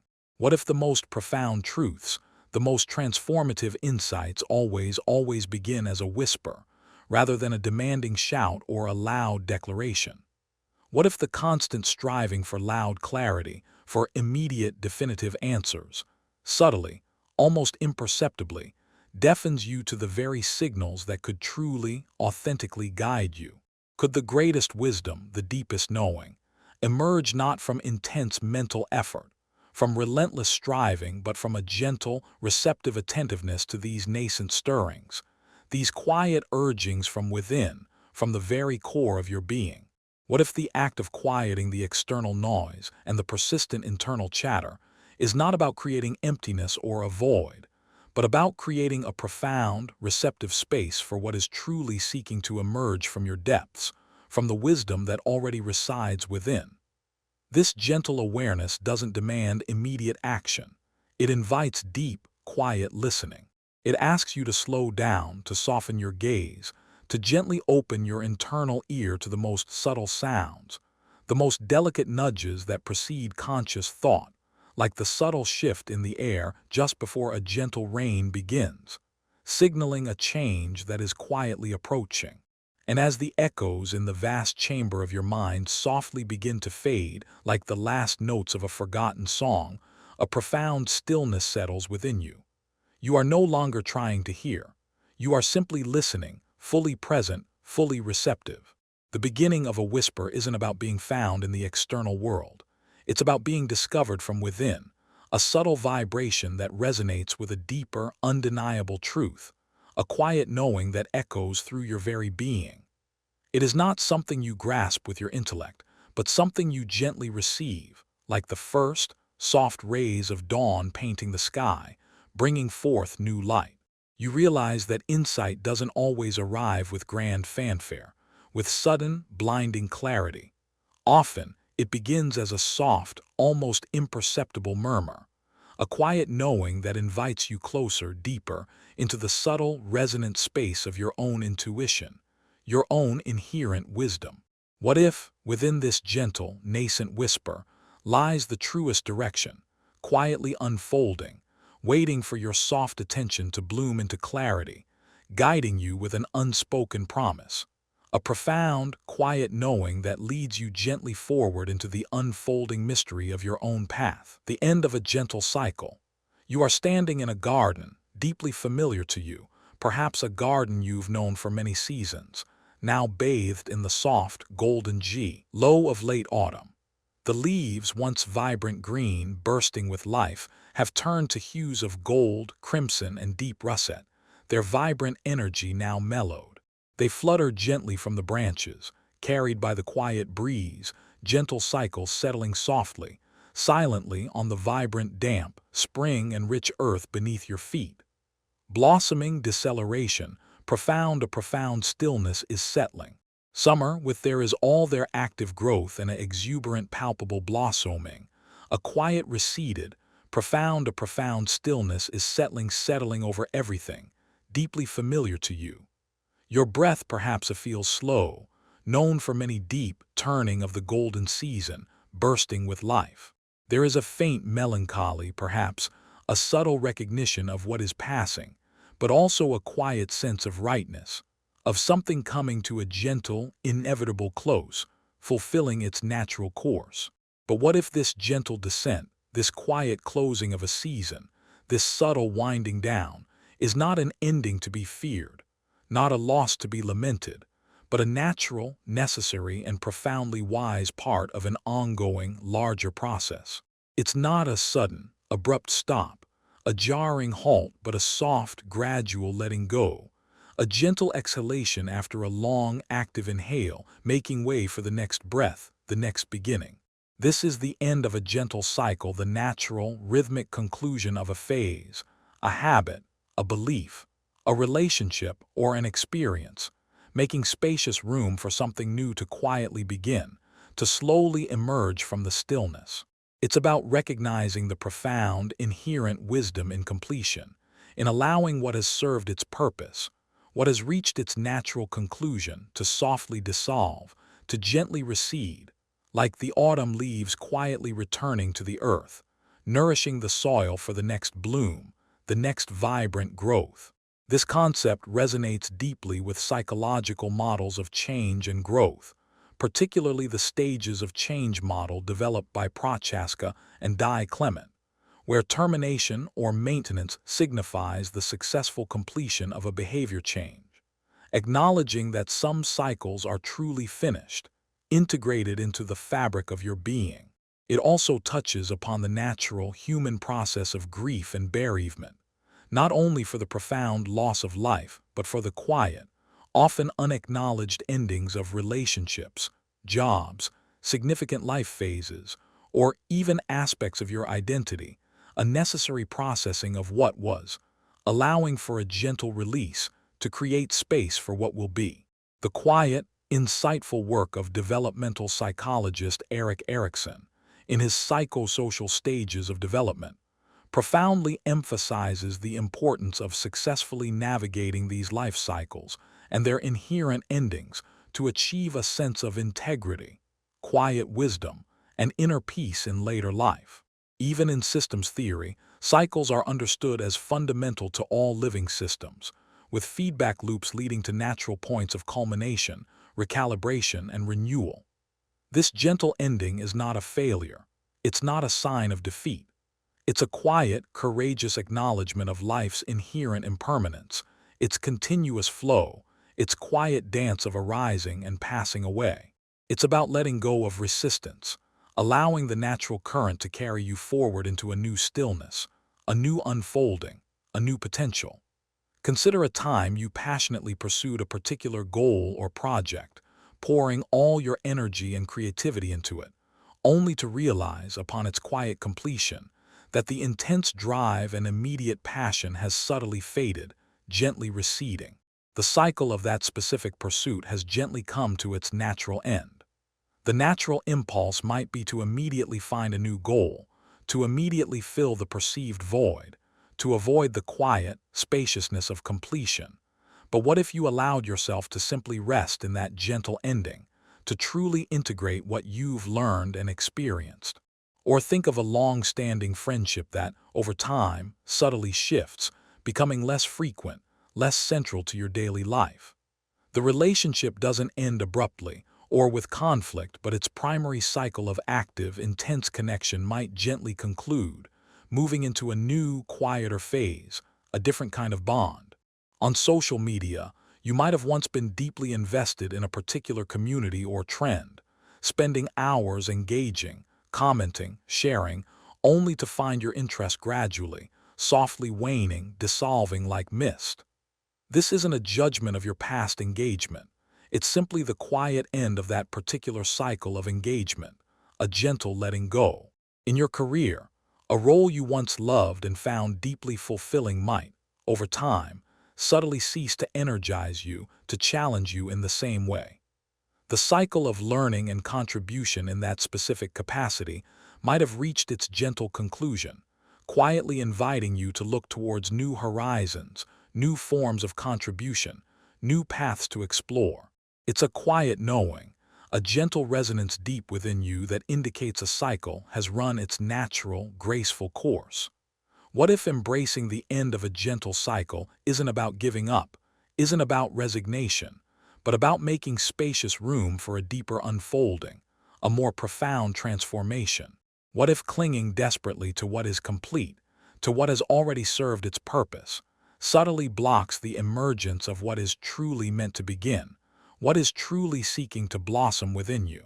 Could the greatest liberation, the deepest sense of renewal, arise not from perpetual motion, from constant striving, but from the courageous act of allowing things to gently cease, to gracefully transition, to quietly become compost for what is next, nourishing the ground for future growth? What if the constant fear of endings, of closure, of loss, subtly prevents you from fully savoring the richness of completion and the quiet, profound promise of renewal that always follows? This gentle letting go doesn't demand effort. It doesn't require a forceful push. It invites acceptance, a soft surrender to life's natural rhythm. It asks you to breathe into the quiet pause, to trust the profound, inherent rhythm of life, to honor the quiet wisdom of closure, knowing that all things have their own gentle, perfect time. It is the soft exhalation before the next gentle, quiet inhale. And as the last leaves gently fall, whispering their farewells, you realize the garden isn't dying. It is simply resting, nourishing itself, preparing for a new awakening. The end of a gentle cycle is not a void, not an emptiness to be feared, but a fertile emptiness, rich with boundless possibility, pregnant with the promise of new life. You are not losing something. You are gently shedding what no longer serves, quietly returning your energy to the rich, deep earth within you, making spacious room for new seeds to be sown, new dreams to quietly germinate. You feel the profound wisdom in the rhythm of emergence and retreat, of active growth and gentle release, of beginning and ending, of renewal and rest. The cycle completes, not with a bang but with a quiet, knowing sigh, a soft promise of renewal, an inherent trust in life's continuous flow. What if, in allowing the gentle end of one cycle, you are quietly, courageously, opening yourself to the infinite, gentle possibilities of the next, trusting the profound, silent wisdom of life's eternal return, resting deeply in the quiet peace of knowing that all things come to their own gentle, perfect close, only to begin anew in a different, perhaps more beautiful form, the substance of emptiness. You are caught in a gentle whirlwind of activity. Thoughts swirl like autumn leaves around you, anxieties about the past, plans for the future, a list of things to do, a conversation replaying in your mind. Your emotions are a gentle kaleidoscope, shifting colors with every passing thought. Your body feels a subtle hum of restless energy. The air around you feels filled with 1,000 tiny demands, each one pulling at your attention, urging you forward, ever forward. Your breath is shallow, almost imperceptible, lost in the quiet rush, feeling a subtle tightening in your chest, a quiet urgency to keep up, to keep moving. But what if in the very heart of this quiet motion there exists a single, perfect still point? A place that is not inert, not empty, but profoundly calm and yet vibrantly alive. It's not a place you have to seek out or achieve or force yourself into. It is already there, like the quiet eye of a gentle storm, waiting to be gently noticed, waiting for your soft, unwavering gaze. It is the perfect still point, a place of quiet refuge, a subtle core of peace that remains untouched by the external currents, a place where profound clarity can softly emerge, like water set, tealing after a gentle rain. This perfect still point is a concept deeply explored across countless spiritual traditions, from ancient meditative practices to contemporary philosophical thought. It is increasingly recognized and investigated in modern psychological practices, like mindfulness-based stress reduction, and within the burgeoning field of contemplative neuroscience. It's not about stopping thoughts or emotions, for they are the natural currents of the mind, but rather about realizing that your fundamental awareness, your core consciousness, is distinct from the content of your mind. This aligns beautifully with the principles of decentering in cognitive therapy, where you learn to observe your thoughts and feelings as transient, external events, rather than identifying with them as your core, unchanging self.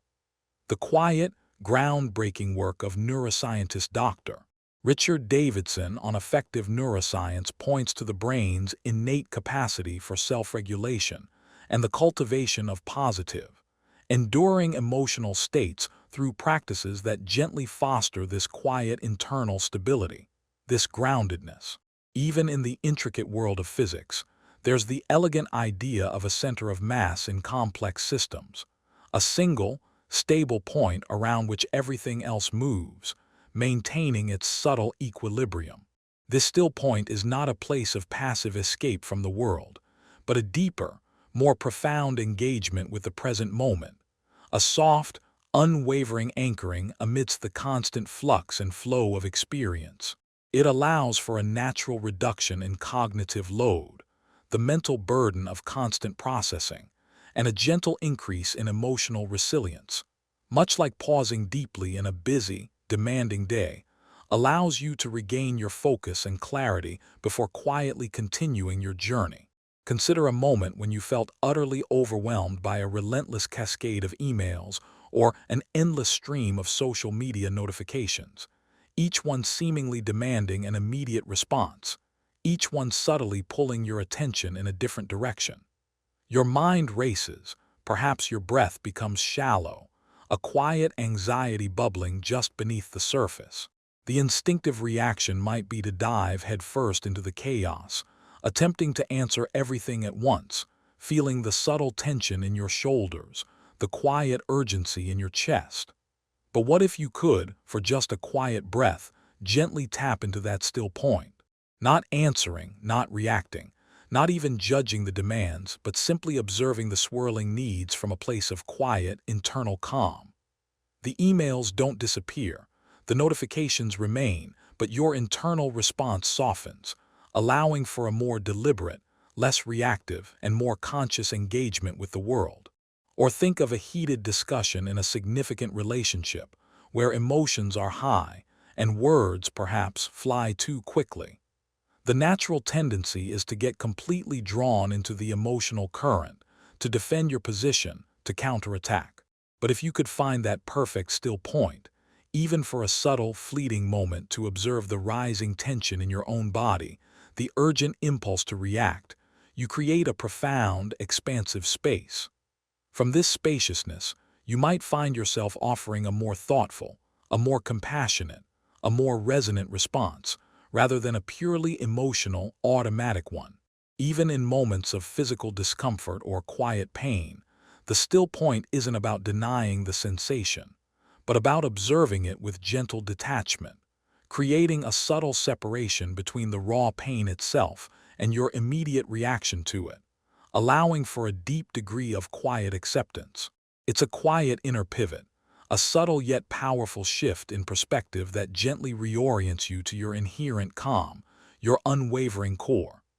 What if this perfect still point is not merely a luxury, a fleeting respite, but an essential anchor in the gentle storm of modern life, an indispensable core of your being? What if the profound answers you quietly seek, the deep peace you so subtly crave, are not found by chasing external circumstances, or by relentlessly pursuing material gains, but by simply recognizing and gently resting in this already present, inherent inner quietude, this deep wellspring of peace? Could the greatest, most enduring strength emerge not from relentless action, from constant striving, but from the profound capacity to simply be in the very midst of motion, to find quietude amidst the clamor, to cultivate an unwavering presence in the heart of life's gentle dance? What if the constant urge to do, to achieve, to fix, to control, subtly, almost imperceptibly, distances you from this inherent, perfect calm that is always available, always waiting for your gentle attention, your soft gaze? This quiet wisdom doesn't demand cessation of activity. It invites presence, a deeper, more profound form of awareness.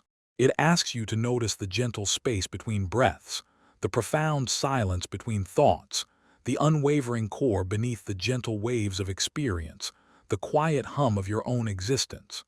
And as the gentle whirlwind of your thoughts softly begins to settle, like dust motes descending in a shaft of sunlight, you feel a subtle shift, a quiet, deep grounding. The perfect still point is not a void. It is a profound fullness, a quiet hum of being that resonates at the very core of your existence, a vibrant, silent energy. You are not separate from the gentle motion around you, but you are also not defined or consumed by it. You are the quiet witness, the gentle anchor, the still, unwavering center. The thoughts still pass, like clouds across a vast sky. The emotions still arise, like ripples on a quiet pond. but they flow gently around this unshakable core, like soft currents around a still, deep pool. What if, within this perfect still point, you are not merely pausing but profoundly resting, quietly realigning with the deepest essence of who you are, allowing everything to softly recalibrate around this profound, unwavering calm, held gently in the soft embrace of your own inner peace, the gentle weight of choice. You are gazing at an empty bowl. It is simply there, curving gently, holding nothing. Your breath feels light, almost without weight. You might perceive it as lacking, as incomplete, as something waiting to be filled, a quiet absence. Your mind might rush to imagine what could be put into it: water, fruit, flowers, already projecting a future where it is no longer empty, where it has purpose and form. This quiet expectation, this subtle anticipation of what could be, subtly overshadows the simple reality of its present state. But what if that very emptiness is not a void to be filled, but a profound space of potential, a quiet presence in itself? It is precisely because it is empty that it can hold anything, at all. If it were already full, it could receive nothing new. This is the substance of emptiness, a paradox where the absence of form is the very condition for all forms to arise. It's not a blankness, but a fertile ground holding nothing. A gentle invitation to creation, and breath feels light emergence. This subtle traditions, as state incomplete, such as the Buddhist concept of anyata sunyata, a emptiness. If it were already full, it could receive a nothing new, independent existence. Things are empty of fixed, self-sufficient natures. They are relational, constantly arising and ceasing. The Tao Te Ching similarly speaks of the utility of the empty space, whether it's the empty space in a wheel hub that allows it to turn, or the empty space in a room that makes it livable.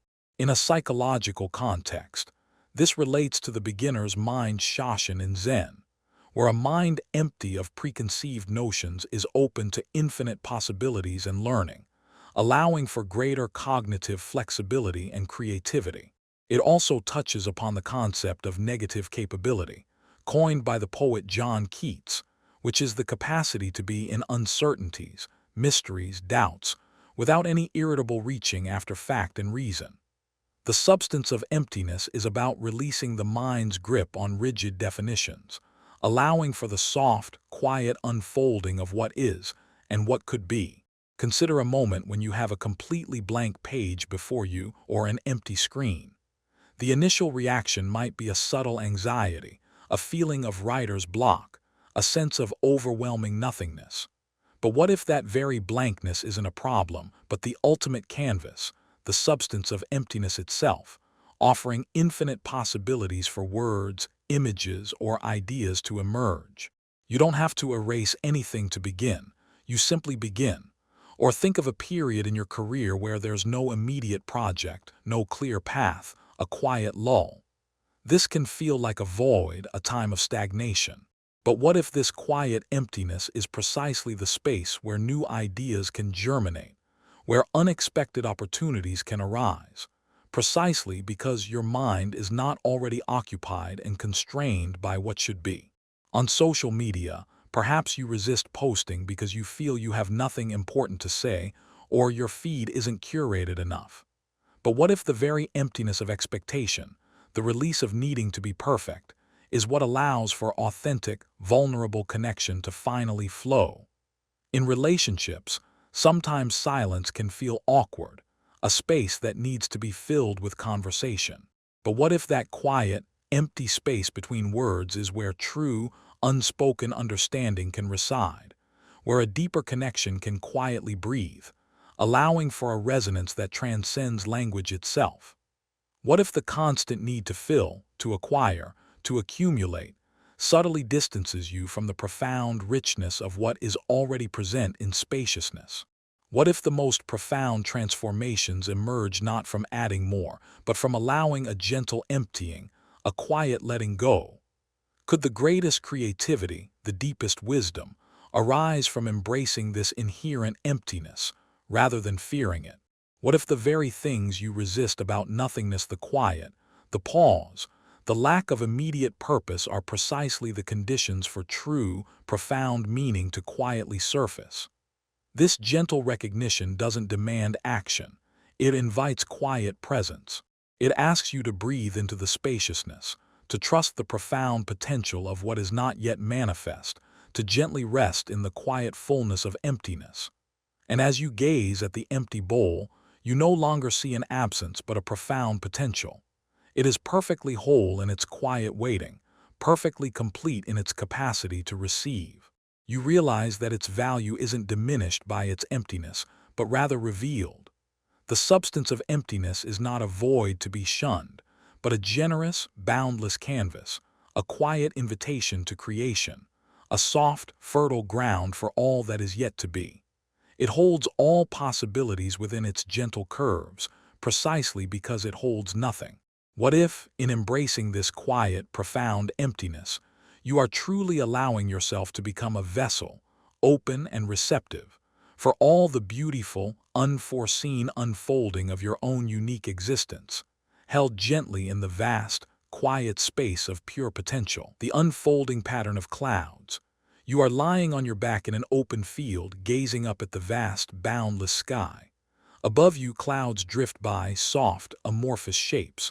One moment, a wisp of white might resemble a playful animal, the next, a grand, majestic castle. Your breath is deep, quiet, syncing with the slow, effortless motion above. There is no urgency in their movement, no fixed form, no definitive destination. They simply are, constantly transforming, dissolving, and reappearing. A quiet dance of ephemeral beauty. Your mind tries to grasp, to define, to hold onto a particular shape, but it always slips away, gently changing. But what if this ceaseless transformation, this effortless shifting of form, is not chaotic, but reveals a profound, unfolding pattern? Not a rigid design, but a living, breathing tapestry of emergence and dissolution, a subtle choreography of elemental forces. This is the unfolding pattern of clouds, a gentle reminder that life, like the sky, is constantly in motion, constantly transforming, and that beauty and meaning can be found not in fixed forms, but in the very process of continuous, fluid becoming. It's a quiet invitation to witness life's ephemeral dance, to recognize the subtle coherence in its constant change. This idea touches on principles from complexity theory, where simple rules can lead to incredibly intricate, emergent patterns without a central designer, much like the formation of fractals. In psychology, it relates to cognitive flexibility, the ability to adapt to changing circumstances and perspectives, rather than clinging to rigid mental models. The clouds exemplify this beautifully, offering a natural lesson in non-attachment and the acceptance of impermanence, central tenets in mindfulness and Buddhist philosophy. The ancient Greek philosopher Heraclitus famously stated, "No man ever steps in the same river twice, for it's not the same river and he's not the same man," a powerful metaphor for the continuous flux of existence, much like the ever-changing clouds. This unfolding pattern isn't something to be controlled or predicted with absolute certainty. It's something to be observed with a gentle curiosity, an openness to what is arising in each moment, allowing for a deeper flow state and a reduction in the anxiety often associated with the unknown. Consider a time you've experienced a significant life transition, perhaps a new job, a new home, or the end of a relationship. Initially, it might have felt like a chaotic disruption, a loss of familiar ground. Your mind might have desperately tried to reestablish a sense of certainty, to define the new shape of your life. But what if you could view that period as the unfolding pattern of clouds, where old forms dissolve and new ones quietly emerge, revealing a different, perhaps even more beautiful, landscape? On social media, trends constantly rise and fall, opinions shift, and communities form and dissipate. Trying to keep up or to maintain a fixed identity within this constant flux can feel exhausting. But what if you could simply observe this as an unfolding pattern, recognizing the ephemeral nature of online realities, allowing yourself to flow with less resistance? In relationships, the dynamic between people is never static. It's a continuous, evolving pattern. A conflict might feel like a storm, but if you step back, you might see it as a moment of reshaping, an opportunity for a new form of connection to unfold, like a cloud reforming after a strong wind. Even your own thoughts and emotions are like clouds, constantly arising and passing. Trying to grasp them, to hold onto a particular feeling or belief, is like trying to hold onto a wisp of vapor. The gentle wisdom lies in observing their flow, recognizing their transient nature, and allowing them to pass without judgment. What if the constant striving for control, for certainty, subtly prevents you from recognizing the inherent beauty and wisdom in life's natural, unfolding patterns? What if the greatest sense of security isn't found in fixed structures, but in the profound capacity to flow with the ever-changing current, like the clouds effortlessly riding the wind? Could the deepest peace emerge not from resisting change, but from embracing its natural, rhythmic unfolding, trusting the subtle intelligence within every transformation?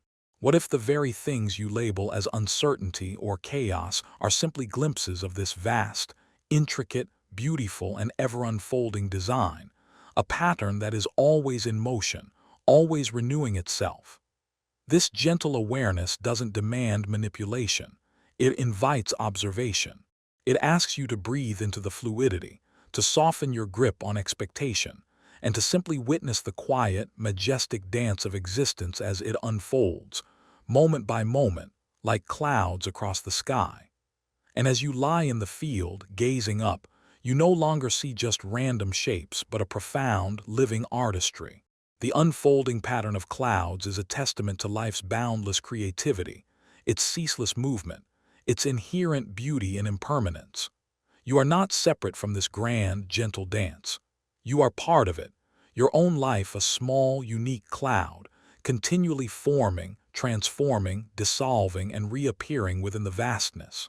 You realize that your essence isn't fixed but fluid, always becoming. What if, in simply watching the quiet unfolding pattern of clouds, you are learning to gently release, to trust the flow, and to find a profound, quiet peace in the very act of continuous, effortless becoming, held gently in the soft, boundless embrace of the sky? The order. Imagine for a moment a grand, intricate clockwork, vast beyond comprehension, stretching across the cosmos itself. You cannot see the countless gears, the delicate springs, the shimmering levers, all moving in perfect, silent harmony. Yet you feel it. You sense its rhythm not with your eyes, but deep within your bones, a soft, almost imperceptible hum, a whisper of its unfathomable operation. It is a current of precision that underlies everything, a quiet confidence that resonates beneath the surface of apparent chaos. This feeling, this deep resonance, is a gentle echo of an idea that often eludes our conscious grasp: the inherent, often unseen, order that exists within and around us, even amidst moments of profound disarray or uncertainty. It's not about imposing order, but perceiving the subtle, underlying structure of reality, a predictability woven into the fabric of existence that our minds are naturally inclined to seek. Our brains are wired to find patterns, to make sense of the world, sometimes even creating them where they don't explicitly exist, like seeing faces in clouds or finding meaning in random sequences. This natural human tendency is a beautiful, sometimes misdirected, search for this very hum. Consider the profound insights of Carl Jung, who spoke of synchronicity, meaningful coincidences that suggest a causal connecting principle, a deeper interconnectedness beneath the surface of our individual realities. It's as if the universe, in its vast complexity, occasionally aligns events in ways that defy pure chance, hinting at a hidden logic, a subtle dance orchestrated beyond our immediate perception. This isn't about rigid control, but a deeper, flowing order, much like the ripples that spread across a pond from a single drop, each one following a precise, predictable path, yet forming an endlessly beautiful and complex pattern. It's the comfort found in understanding that even when the waves on the surface are tumultuous, there is a deep, powerful current moving beneath, guiding, always guiding. Think of those moments in your own life when seemingly disparate events suddenly converge, leading you to a path you hadn't even considered. Perhaps a chance encounter on social media connected you with an old friend who then introduced you to an unexpected opportunity, opening a door you didn't know existed. Or a career setback that, at the time, felt like a collapse, but in hindsight, gently rerouted you towards a far more fulfilling venture. It's the quiet satisfaction when a complex, knotty problem you've been grappling with suddenly unravels in your mind, the pieces falling into place with effortless grace, as if they were always meant to fit, just waiting for your perception to align. You didn't force the solution. You allowed it to reveal itself, trusting that within the jumble of thoughts, a deeper logic resided. Or even the simple comfort of a morning routine, a series of predictable steps that anchor you, providing a gentle sense of stability before the unpredictable unfolding of the day. What if this subtle hum, this deep resonance of order, is always present, a constant background melody to your existence, regardless of the dissonant notes that occasionally arise? What if trusting in this unspoken arrangement allows you to navigate the surface storms of your life with a deeper sense of peace, knowing that even apparent chaos has its own intricate design? How much energy do you unconsciously spend trying to impose a rigid order, to force events into a predefined shape, when perhaps a more profound, more elegant order is simply unfolding, waiting for you to notice its gentle flow? Does the pursuit of absolute control blind you to the quiet perfection of what already is, moving with its own inherent grace? Perhaps the greatest liberation lies not in mastering the details of every interaction, but in recognizing that a grander design is already in motion, that you are intricately woven into its fabric. The small failures, the unexpected detours, the moments of confusion, what if these are not deviations, but essential curves in the unfolding tapestry, creating the very beauty and complexity of the whole? What if the feeling of rightness you occasionally experience, that sense of things aligning, is simply your awareness tuning into this deeper, ever-present harmony?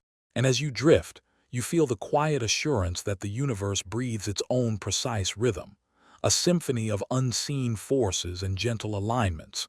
And you, too, are an indispensable part of its intricate, whispering dance, moving with its silent, profound grace, a tiny cog in a clockwork vast beyond imagining, yet deeply, perfectly in sync. The inner compass's quiet spin. You find yourself adrift in a vast, silent ocean, shrouded in a soft, ethereal mist that stretches infinitely in every direction. There are no stars visible above, no distant landmarks to guide you, no sound but the gentle, rhythmic lapping of waves against an unseen shore. A profound stillness wraps around you, a sense of being utterly unmoored.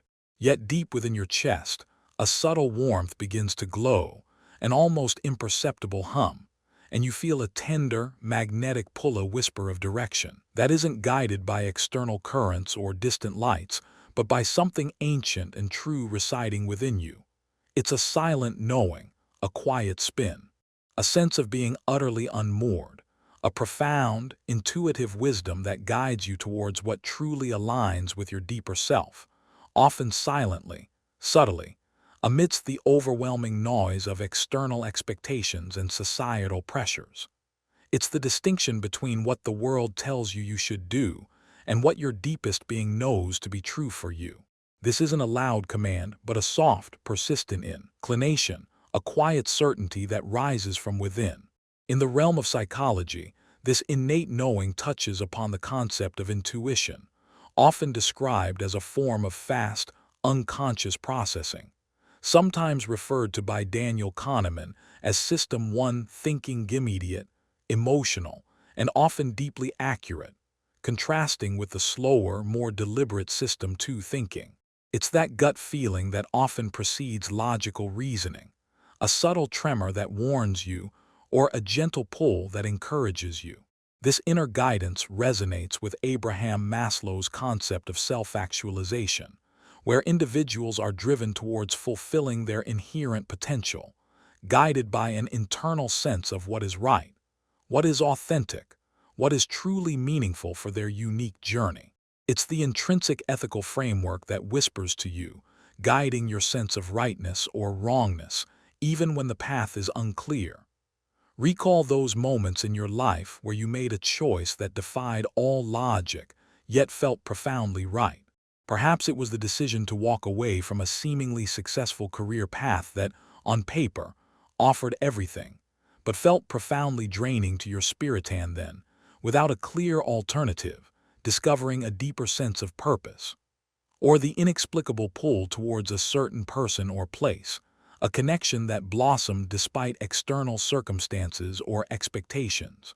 Think of the time you listened to that subtle flicker of unease about a situation, that bad feeling, and later realized it shielded you from potential harm, a quiet protector at your core. Or the quiet, almost melancholic, knowing that a significant relationship had run its natural course, long before the difficult words were ever spoken.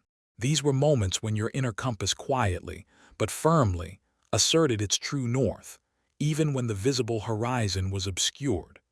How often do you pause to listen to this quiet spin, this internal whisper, rather than the loud pronouncements of others, or even the insistent clamor of your own critical mind? What if the clearest path, the one most aligned with your true unfolding, is often the one least traveled by others, guided purely by the soft, unwavering light from within you? Does true freedom, true authenticity, lie not in chasing external markers of success or happiness, but in consistently tuning into this internal frequency, allowing it to gently steer your course? Perhaps the greatest navigation is not about reading external maps, but about truly hearing the subtle, vital hum of your own unique orientation. What if the very act of quieting the external world, of reducing the noise, allows this delicate internal instrument to find its true alignment with greater clarity? It is in this profound stillness that the magnetic pull of your authentic self becomes undeniable, revealing pathways that were always there, waiting to be felt. And as you drift deeper, feeling the soft, unwavering hum of that compass within your chest, you recognize it as a silent promise, a profound assurance that even in the deepest fog, in the most profound moments of unknowing, you carry your own true north, an unchanging beacon guiding you always towards the unfolding of your own unique and authentic self. The art of gentle release. Imagine holding a handful of dry, delicate leaves, remnants of a long-past autumn. You've clutched them tightly for a while, perhaps out of habit, perhaps out of a quiet fear that they might crumble into dust, or that their absence might leave an unbearable emptiness in your palm. Or that their absence might leave an continued presence, even in decay of expectations. Not through slowly, fingers, it's about entirely with a sudden growth and new forceful gesture, but merely easing your grip. A soft, invisible breeze lifts them from your hand. They float away effortlessly, not dissolving into nothingness but dancing into the unseen, revealing not a void, but the open space, vast and inviting, for something new to arrive. This gentle unfurling, this quiet easing of the grip, is the essence of an idea that is less about abrupt action and more about subtle surrender. The art of gentle release. Attachment of control, for expectations, this struggle, but through a soft, this yielding quiet surrender. It's about creating space for growth and new experiences, acknowledging that what no longer serves you can be released with kindness, not with resentment or struggle. This concept resonates deeply with principles found in mindfulness and the Buddhist philosophy of non-attachment. It's about recognizing that suffering often arises not from the things themselves, but from our clinging to them, whether they be outcomes, relationships, past narratives, or even our own identities. Psychologically, this involves cultivating cognitive flexibility, the profound ability to adapt to new situations, to shift perspectives, rather than rigidly clinging to old beliefs or ways of being. It's the opposite of perseveration, the inability to shift thought or action. Philosophers like the Stoics, Epictetus and Marcus Aurelius, emphasize the importance of distinguishing between what is within your control and what is not. They urged a profound acceptance, a letting go of attachment to external outcomes, finding peace in the disciplined focus on one's internal state and actions. The psychological burden of holding onto resentment, of carrying the weight of unmet expectations, can be immense, subtly draining your energy day by day. Consider the quiet peace that washes over you after you finally forgive an old grievance, not for the sake of the other person, but for your own inner liberation. It's not about condoning past harm, but about releasing the heavy chains of bitterness that bind you to it. Or perhaps the profound relief you felt in a creative project when you let go of the need for a perfect outcome, allowing it to evolve naturally, discovering its own unforeseen beauty. Think of the freedom that blossomed when you released the pressure to please everyone, to constantly seek external validation, and simply allowed yourself to exist authentically, embracing your own truth. You might recall the process of decluttering a physical space, and noticing that as you gently let go of items tied to old hurts or unfulfilled desires, a deeper sense of emotional lightness settles within you, as if the space breathes more freely. It is not just about the tangible, but the intangible echoes they carry.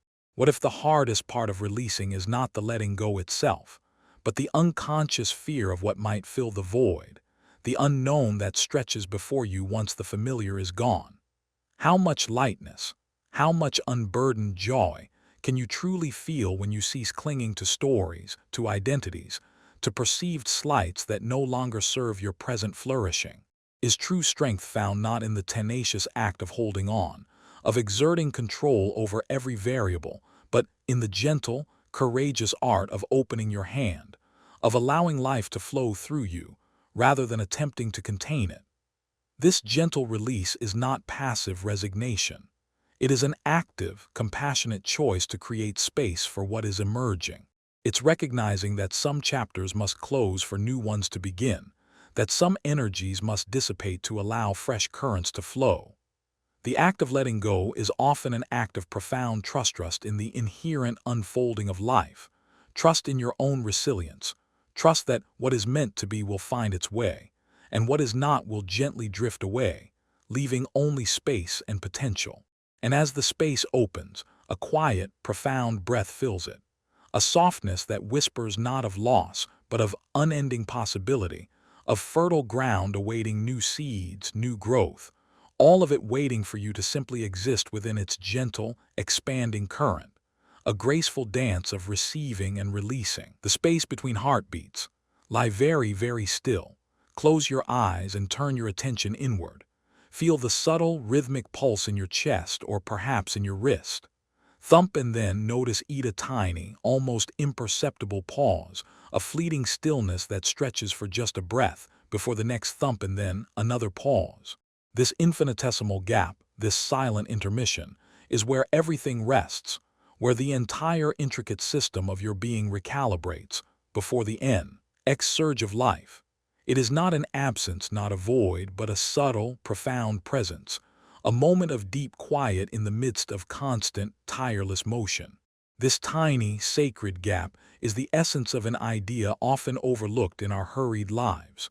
The profound significance of stillness, of pauses, of moments of quiet contemplation. Amidst the relentless drive for action, for productivity, for constant engagement, we often rush past these vital interstitial moments, unaware that within them lies a source of immense depth and renewal.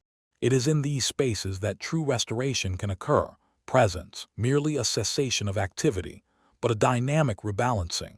This concept is central to practices like mindfulness and meditation, where conscious attention to the breath or bodily sensations allows us to anchor ourselves in the present moment, recognizing the value of the non-doing. Psychologically, taking these pauses activates the parasympathetic nervous system, often called the rest and digest system, shifting your body out of the fight or flight response and into a state conducive to healing, regeneration, and creative thought. Daniel Siegel, a clinical professor of psychiatry, speaks of the hub of the wheel of awareness, a central point of stillness from which all experiences arise and to which they return. It's the quiet center that allows the outer rim of experience to spin without falling apart. These are also akin to liminal spaces, the in-between, transitional zones, which are often fertile grounds for profound growth, transformation, and unexpected insights, precisely because they resist definition and hold potential. Think of the brief silence that often follows a truly profound statement in a conversation, allowing its meaning to sink in, to resonate deeply before the next word is uttered. Or the quiet contemplation you instinctively seek before making a significant decision, that precious pause where disparate thoughts coalesce, and an inner knowing begins to emerge. Consider the simple, yet profound, pause at the end of a full exhalation, before the next inhalation effortlessly begins a moment of complete release, followed by effortless renewal.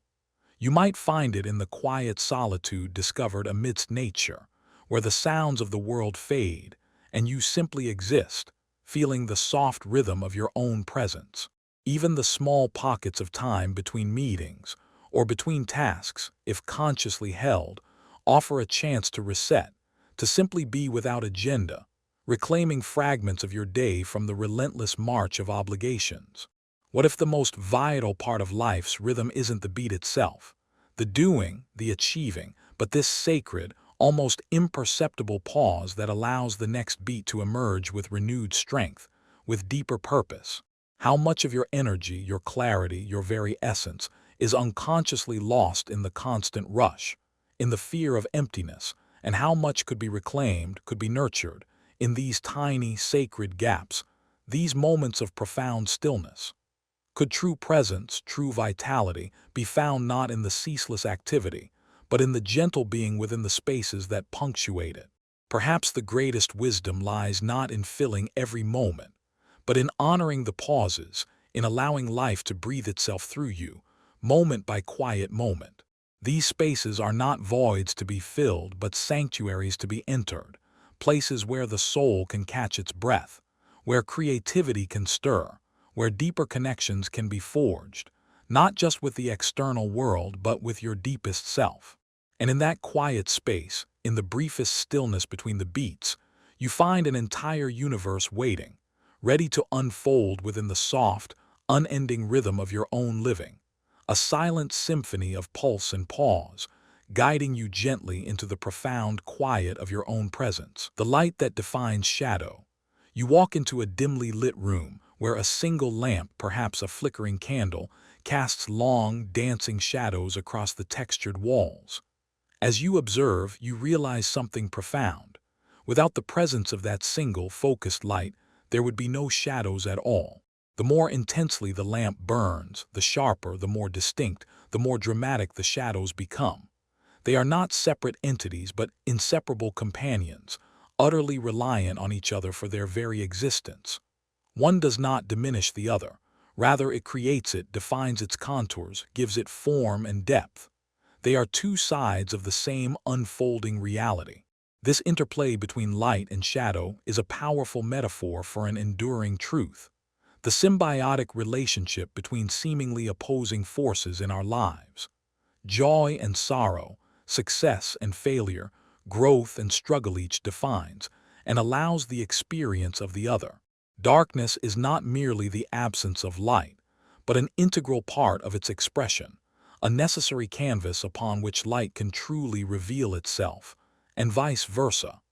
It's about understanding that these apparent binaries are deeply interconnected, woven into the fabric of human experience. Philosophically, this echoes the concept of dualism, as seen in ancient traditions like the yin and yang, where opposing forces are not in conflict, but are complementary, interdependent, and essential for balance. Psychologically, this relates to the contrast effect, where the perception of one thing is dramatically affected by its juxtaposition with another. We understand warmth because we have known cold. We appreciate peace because we have experienced turbulence. Carl Jung's concept of the shadow archetype speaks to the unconscious, often repressed aspects of ourselves, which, when acknowledged and integrated, can lead to profound wholeness and creativity, rather than remaining a source of internal conflict.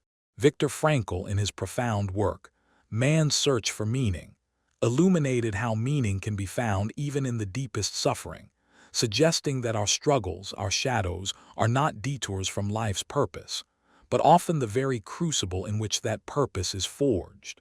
This is also evident in the concept of post-traumatic growth, where individuals report positive psychological changes as a result of navigating highly challenging life circumstances, finding strength and wisdom in the very places where they encountered the most darkness.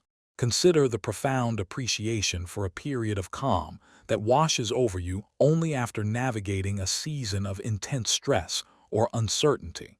It is in the stark contrast that tranquility's true value is revealed. Think of the depth of gratitude you feel after overcoming a significant personal challenge, a mountain you once thought insurmountable. The victory is sweeter, the wisdom deeper, precisely because of the arduous journey through the shadow of difficulty, or the sudden, piercing clarity that emerges after grappling with a difficult truth, a moment when the light of understanding illuminates the shadows of confusion. The understanding of your authentic self often comes not from avoiding your perceived flaws or limitations, but from courageously confronting them, integrating them, allowing them to inform your growth. The warmth of human connection, of empathy, is often felt most intensely in moments of shared vulnerability, in the quiet companionship forged in the shadows of sorrow. What if the very challenges you face, the moments of discomfort or confusion, are not obstacles to your inner light, but the necessary conditions for its most brilliant, most radiant expression? How much beauty, how much depth, can be found in the intricate, ceaseless dance between what is seen and what is concealed, between the known and the mysterious?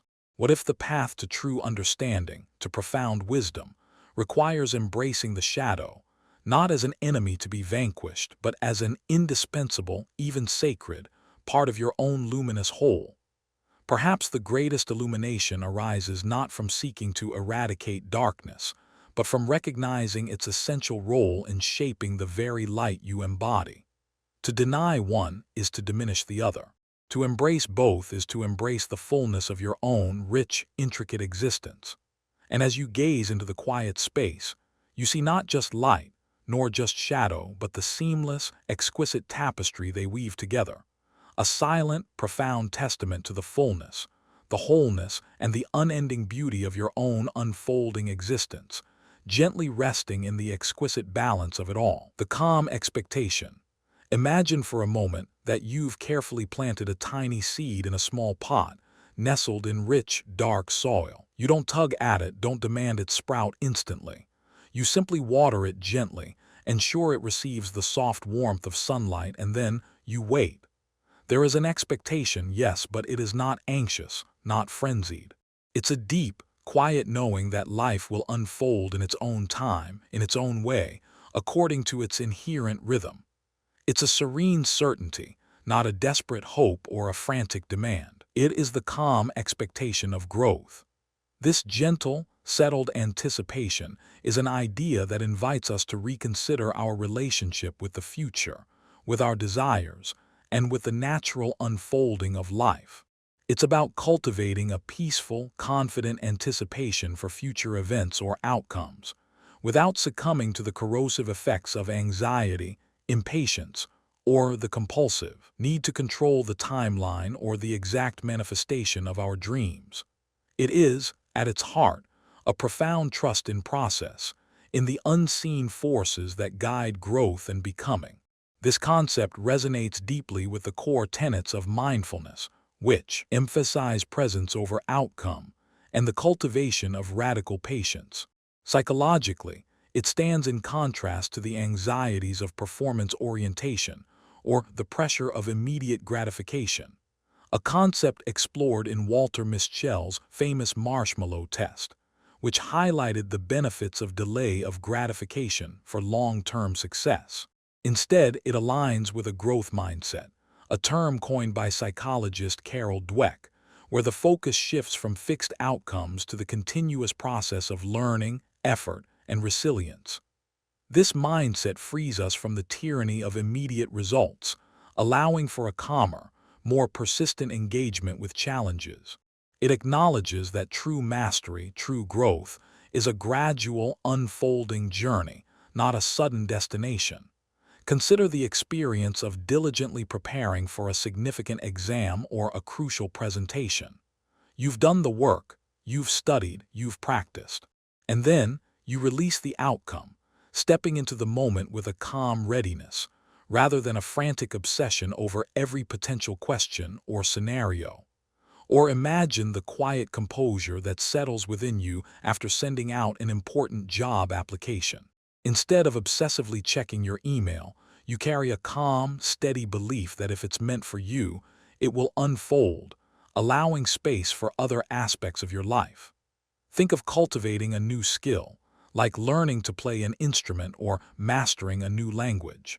You understand that true fluency is a gradual process, built brick by brick, practice by practice, and you approach each session with a calm patience, trusting in the cumulative effect of consistent effort.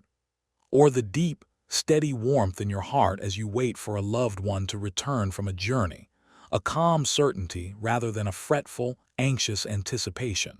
What if the frantic rush to achieve, the constant pushing and forcing, often hinders the very thing you seek, by disturbing the subtle, natural rhythm of its unfolding? How much more freely can good things arrive? How much more gracefully can opportunities emerge when you hold the space for them with quiet confidence, rather than with desperate grasping or overwhelming demand? Is true power found not in the forceful act of becoming, but in the gentle, yet profound act of allowing, of trusting the inherent wisdom of the process? This calm expectation is not passive inaction. It is a dynamic state of being present, engaged, and prepared, coupled with a profound trust in the timing and wisdom of life itself. It acknowledges your effort while surrendering the need to dictate every outcome. It is a quiet rebellion against the hurried demands of a restless world, a conscious choice to cultivate a serene inner landscape from which true growth can organically arise. And in that gentle, patient waiting, you become the fertile ground itself, silently trusting that all that is meant for you will blossom, not in a frantic rush, but in its own perfect, unfolding time, a testament to the profound power of calm, unwavering expectation, the wisdom in not knowing. You stand before a vast, ancient forest, shrouded in a soft, ethereal mist that diffuses the light and obscures the distant view.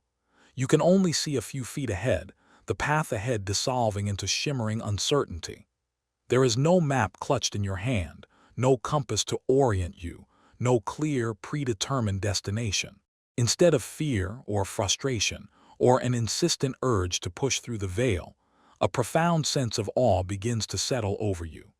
You realize that in this very uncertainty, in the beautiful, expansive absence of knowing, lies the true adventure, the possibility for pure, unadulterated discovery, for absolute presence in each unfolding step. This quiet realization is the essence of a liberating idea, the profound wisdom that can emerge from embracing uncertainty, from sitting comfortably within ambiguity, and from the courageous willingness to genuinely admit "I don't know."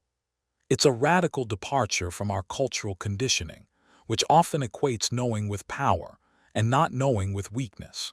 Instead, it invites us to find strength, clarity, and authentic connection in intellectual humility, in the open space that uncertainty creates. This resonates deeply with the philosophical concept of the beginner's mind in Zen Buddhism Shoshin, where one approaches a subject with an attitude of openness, eagerness, and lack of preconceptions, even when studying at an advanced level. Psychologically, this stands in stark contrast to biases like the Dunning-Kruger effect, where those with limited knowledge often overestimate their competence. The wisdom in not knowing, conversely, fosters genuine curiosity and a deeper engagement with reality. Consider the profound humility encapsulated in Socrates' famous dictum, "I know that I know nothing," a statement that became the cornerstone of Western philosophy, asserting that true wisdom begins with the recognition of one's own ignorance. Similarly, Karl Popper's philosophy of falsifiability in science emphasizes that scientific progress is not about proving theories true, but about disproving them, constantly refining our understanding by acknowledging what we don't yet know or where our current knowledge falls short. The poet John Keats called this negative ability to be in uncertainties, mysteries, doubts, without any irritable reaching after fact and reason. Think of the unexpected breakthroughs that often occur when you finally stop trying to force a solution to a complex problem, and instead, simply sit with the discomfort of not knowing, allowing the answer to emerge from the quiet. Or the deeper, more authentic conversations that arise when you genuinely listen to another, truly open to understanding, rather than formulating your next response or needing to appear knowledgeable.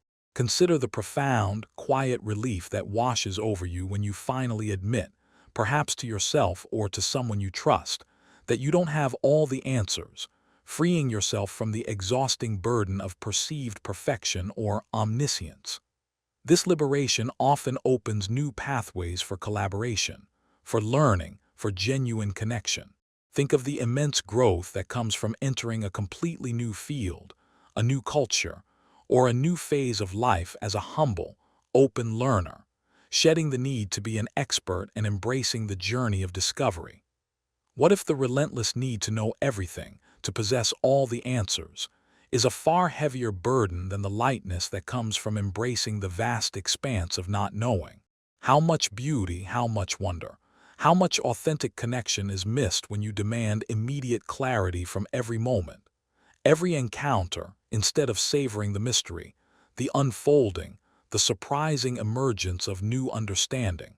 What if the greatest wisdom, the most profound insights, are found not in possessing a definitive set of answers, but in the courage, the curiosity, and the gentle willingness to walk into the unknown with an open heart, with a mind eager to discover? Perhaps true mastery lies not in filling every space with knowledge, but in understanding which spaces need to remain open, receptive, waiting for the subtle revelations that can only emerge from the fertile ground of genuine uncertainty. It is in this spaciousness that profound learning truly begins, and humility blossoms into genuine insight. And as the mist swirls gently around you, you realize the truest path is not the one you can see clearly ahead, but the one you bravely feel into, step by quiet step, guided by the silent, expansive wisdom of not knowing, inviting you deeper into the boundless mystery of existence, the journey of a single breath. Feel the soft, cool air as it gently enters your nostrils, travels delicately down into your throat, filling your lungs, expanding your chest with a silent, profound presence. And then, slowly, effortlessly, feel it leave your body, warm and soft, carrying away with it all that is ready to be released. This is not just a physiological act. It is a complete cycle, a full journey from beginning to end, all contained within a mere few seconds. Each breath is a miniature lifetime, lived and released, a silent, perfect microcosm of existence, a gentle, unending journey of arrival and departure. This simple, ever-present act unveils a profound idea: the immense wisdom, the completeness, and the cyclical nature of life that can be observed in the most fundamental action of breathing. It invites us to find deep presence, continuous renewal, and quiet release in each passing moment, acknowledging the ephemeral, yet deeply significant, nature of all things, just as each breath is both fleeting and utterly essential. This concept forms the very foundation of mindfulness and meditation practices, where conscious attention to the breath serves as an anchor to the present moment, a gateway to inner stillness. Physiologically, focusing on your breath, especially a slow, deep exhale, activates the vagus nerve, shifting your nervous system from a state of fight or flight sympathetic activation to rest and digest parasympathetic activation, calming your body and mind. Buddhist teachings on anicca, or impermanence, find a perfect illustration in the breath. Each inhale is a new beginning, each exhale a gentle ending, a constant flow of change and renewal. The Vietnamese Zen master Thich Nhat Hanh often taught that the breath is a bridge connecting your body and mind, a constant reminder of the miracle of being alive. He urged students to breathe and know that you are alive. It embodies the essence of carpe diem, not as a frantic seizing of the day, but as a profound act of being fully present in each passing moment, recognizing its unique completeness. Consider the immediate, calming effect a single, deep breath can have when your mind feels frantic before a big presentation or a challenging conversation. It's a silent, powerful reset button, or the surprising clarity that often emerges when you pause amidst a stressful situation and simply focus on the gentle rhythm of your breathing, allowing the turbulence to settle. Think of the profound feeling of release when you consciously exhale deeply after holding tension in your body, a quiet letting go of accumulated stress. The silent acknowledgement of life's continuous flow is beautifully mirrored in the inhale and exhale, a constant dance of receiving and releasing, of growth and surrender. Each new breath offers a fresh beginning, a clean slate, regardless of what transpired in the moment before. What if the entire tapestry of your life, with all its complexities and triumphs, is simply a series of these tiny, perfect journeys, each one a chance to begin anew, to experience fullness, and to release? How much peace, how much unwavering presence can you find in the simple yet profound act of noticing, truly noticing, the gentle rise and fall within you, the constant, reliable rhythm that sustains you? What if the greatest adventure, the most profound discovery, isn't found out there in the grand external world, but right here, right now, in the quiet, unfolding miracle of each single breath? Perhaps the wisdom lies not in grasping for more, but in fully experiencing the sacred completeness of what is already here, endlessly unfolding within you. Each breath is an invitation to inhabit this moment fully, to receive, and to release with equal grace. And as you follow the gentle arc of another breath, you recognize it not merely as a fleeting moment, but as a complete universe opening and closing, a soft, unending invitation to simply be, right here, right now, cradled in the quiet, profound wisdom of the journey of a single breath, the unveiling of a gentle secret. Imagine a forgotten, dusty book, tucked away on a high, silent shelf in a quiet corner of a vast library, perhaps for years. You reach for it almost instinctively, blow away the fine layer of dust from its cover, and open it not to the first page, but to a random, unassuming page deep within its forgotten narrative. The words on that page, simple and understated, speak directly, precisely, to a quiet question you've held in your heart for years, a truth you intuitively knew was there, stirring faintly beneath the surface of your conscious mind, but had not yet articulated or fully understood. It wasn't a sudden, blinding revelation, but a soft, gentle unveiling, a quiet confirmation of something already stirring within you, a soft echo of an inner knowing. This delicate discovery is the essence of an idea that is less about dramatic epiphanies and more about the quiet, profound process of unveiling deeper truths about yourself or about the world around you. It occurs not through a sudden, thunderous breakthrough, but through quiet introspection, through subtle clues, through the gradual recognition of something that was always there, patiently waiting to be seen, to be acknowledged, to resonate with your inner self. It is a slow, gentle discovery of a truth that was already within.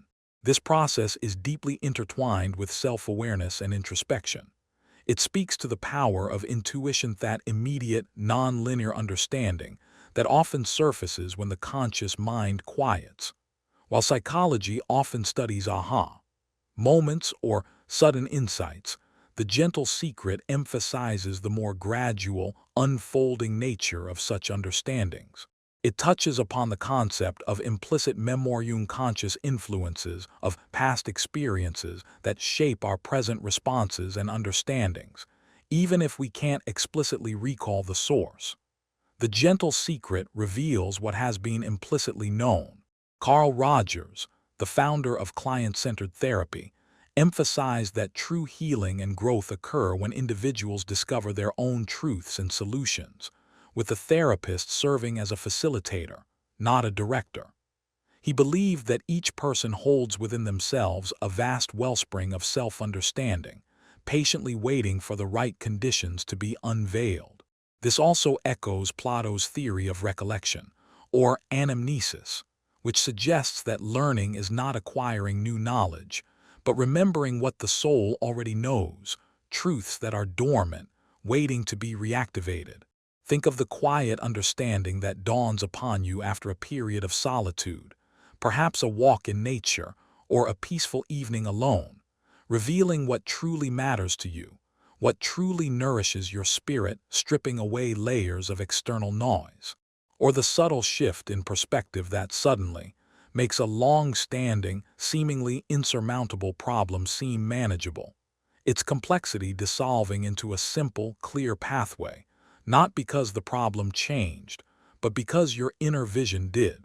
Recall the feeling of deep, resonant recognition when a piece of advice, a line from a poem, or a simple observation by a friend, lands in your heart with such profound clarity, as if it was always known to you, simply waiting for the right moment to be articulated. Think of the gentle, unwavering realization of a personal strength or a unique talent that you never fully acknowledged, but which has always been a quiet current beneath your surface. Or the quiet certainty that arises within you when you finally articulate a boundary you need to set, a clear yes or no that feels profoundly aligned, even if it feels uncomfortable to express.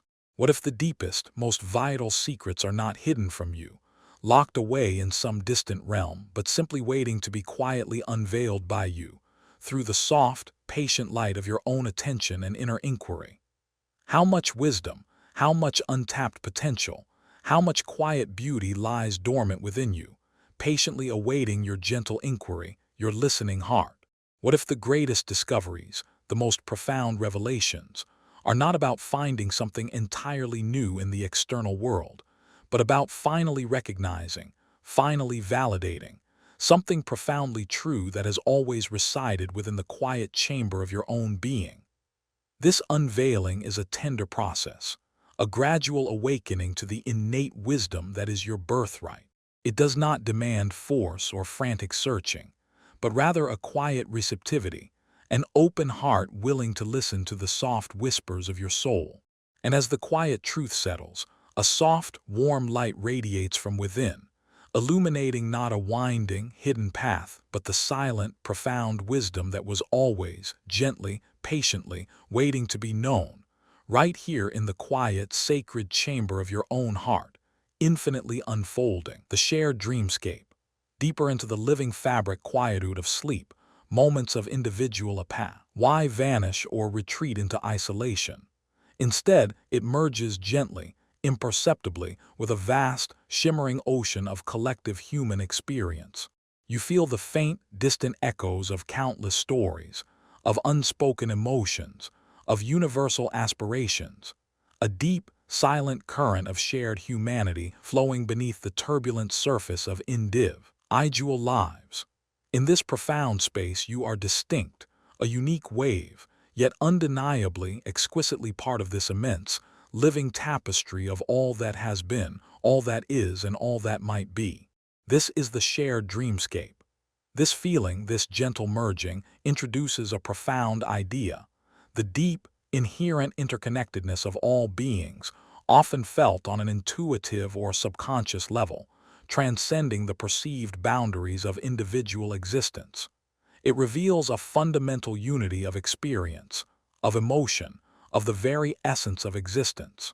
It's about recognizing the invisible threads that bind us all, weaving us into a single, vast, living fabric, even in our moments of apparent separation. This concept has been explored across various disciplines. In psychology, Carl Jung proposed the notion of the collective unconscious or reservoir of universal experiences, archetypes, and symbols shared by all humanity, influencing our thoughts and behaviors on an unconscious level. Neuroscientists have investigated mirror neurons, which fire both when an individual performs an action and when they observe the same action performed by another, suggesting a neurological basis for empathy, for understanding, and for literally feeling into the experience of others. Philosophically, this echoes Baruch Spinoza's concept of substance, where everything in the universe is part of one ultimate reality, or God, implying an inseparable unity. From an African philosophy, the concept of Ubuntu beautifully encapsulates this idea.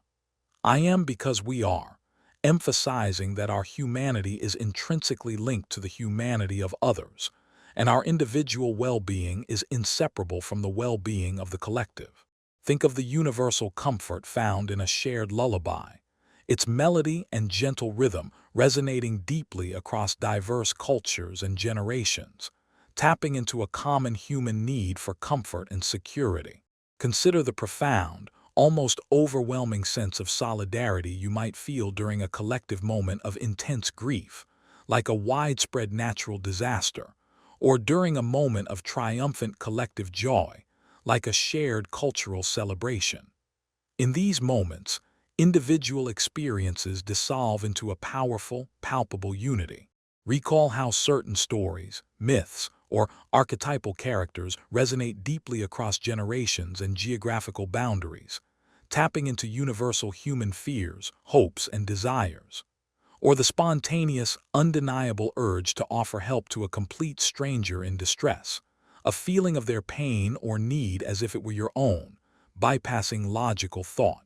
Think of the unspoken understanding shared between old friends or family members, where words are barely needed, and entire conversations unfold through glances or shared silences, a testament to a deep, resonant connection that transcends verbal communication.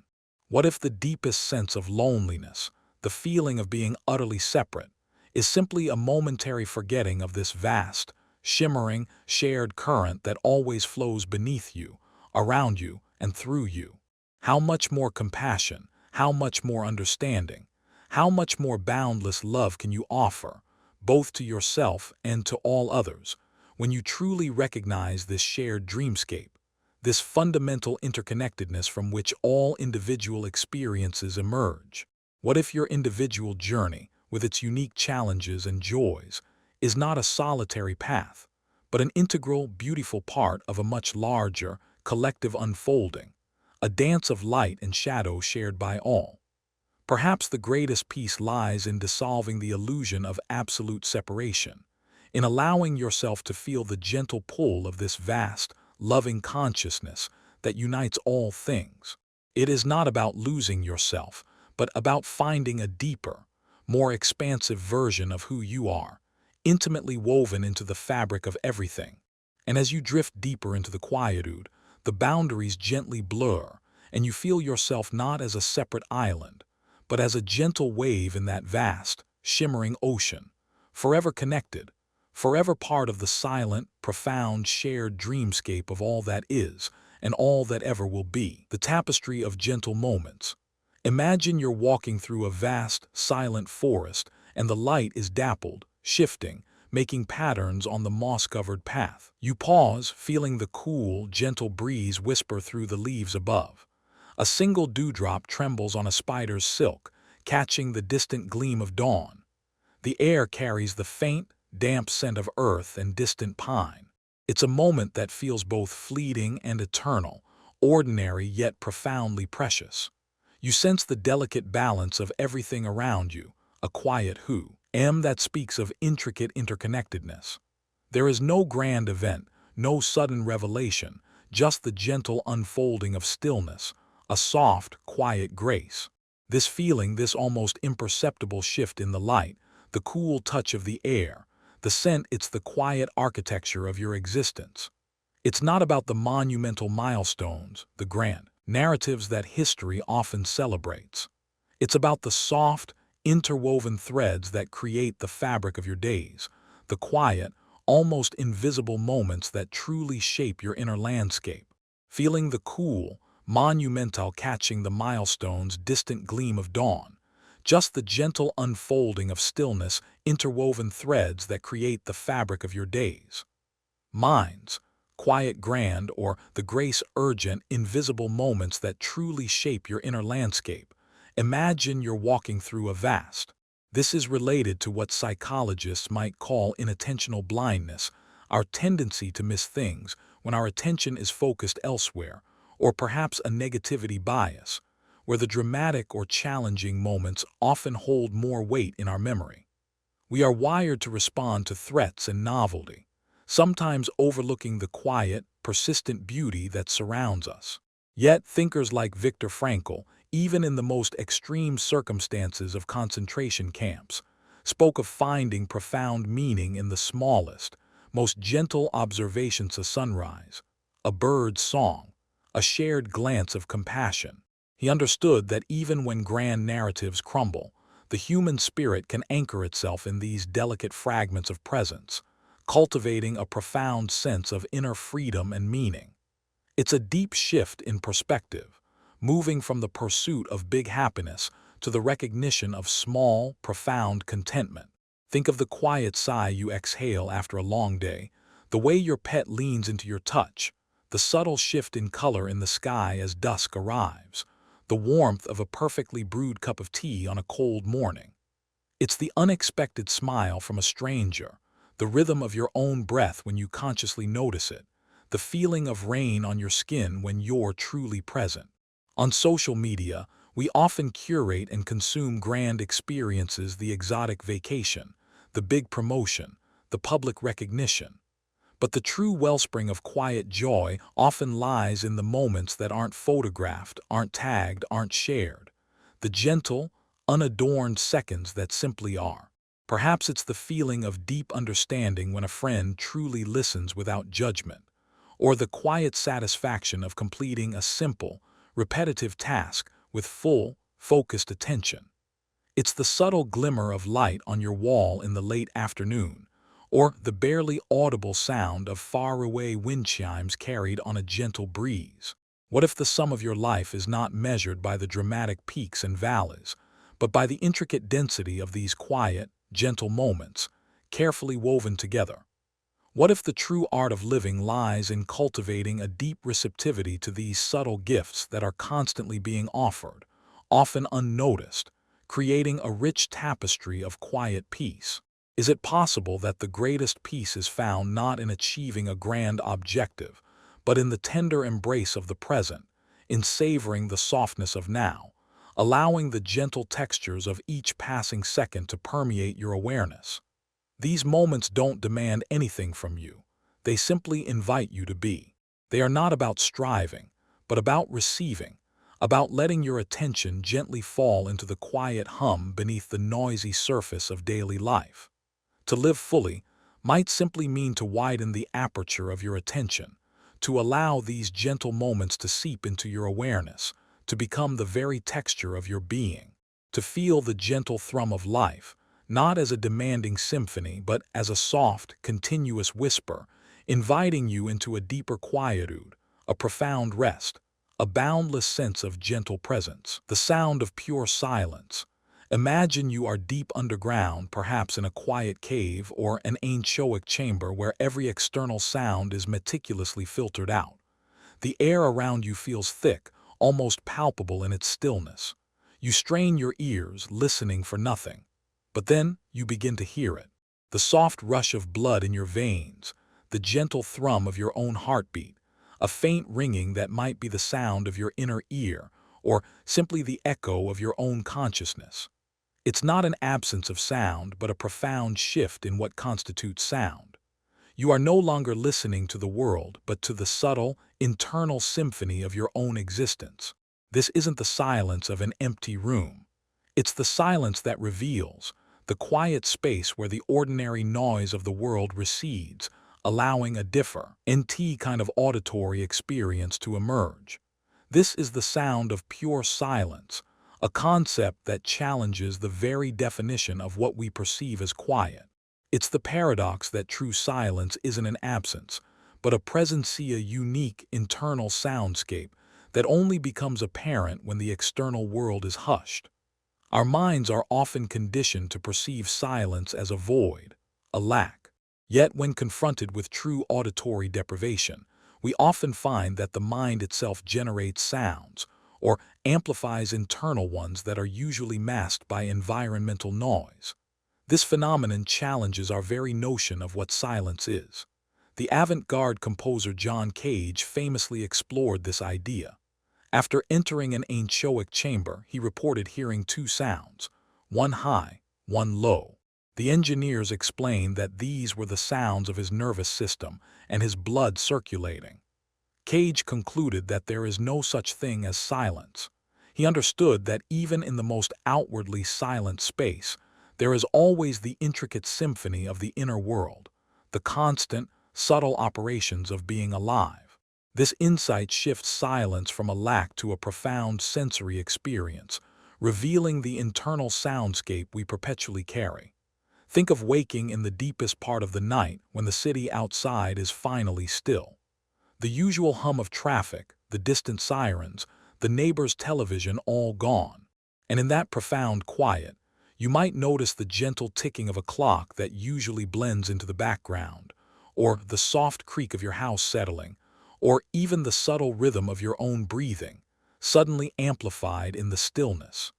It's the moment after a loud concert when your ears ring, and everything else seems muted and strange. It's the quiet shared between two people who truly understand each other, where words are unnecessary, and the only sound is the silent current of connection flowing between them. It's when you step away from the constant notifications, the endless scroll of social media, the demanding voices of the day, and simply allow yourself to be enveloped by the quiet hum of your own inner world, noticing the subtle shifts in your mood, the whisper of thoughts passing through. What if the deepest truths are not found in the clamor of voices, but in the profound revelation of internal quiet? What if true listening begins not with straining to hear external sounds, but with learning to discern the subtle, almost inaudible movements within your own being?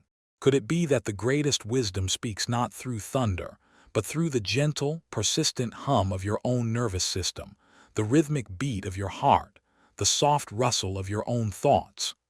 This isn't about escaping the world, but about discovering a deeper dimension of it, a quiet dimension always present, waiting to be heard. It's an invitation to lean into the stillness, not as an absence, but as a rich, enveloping presence.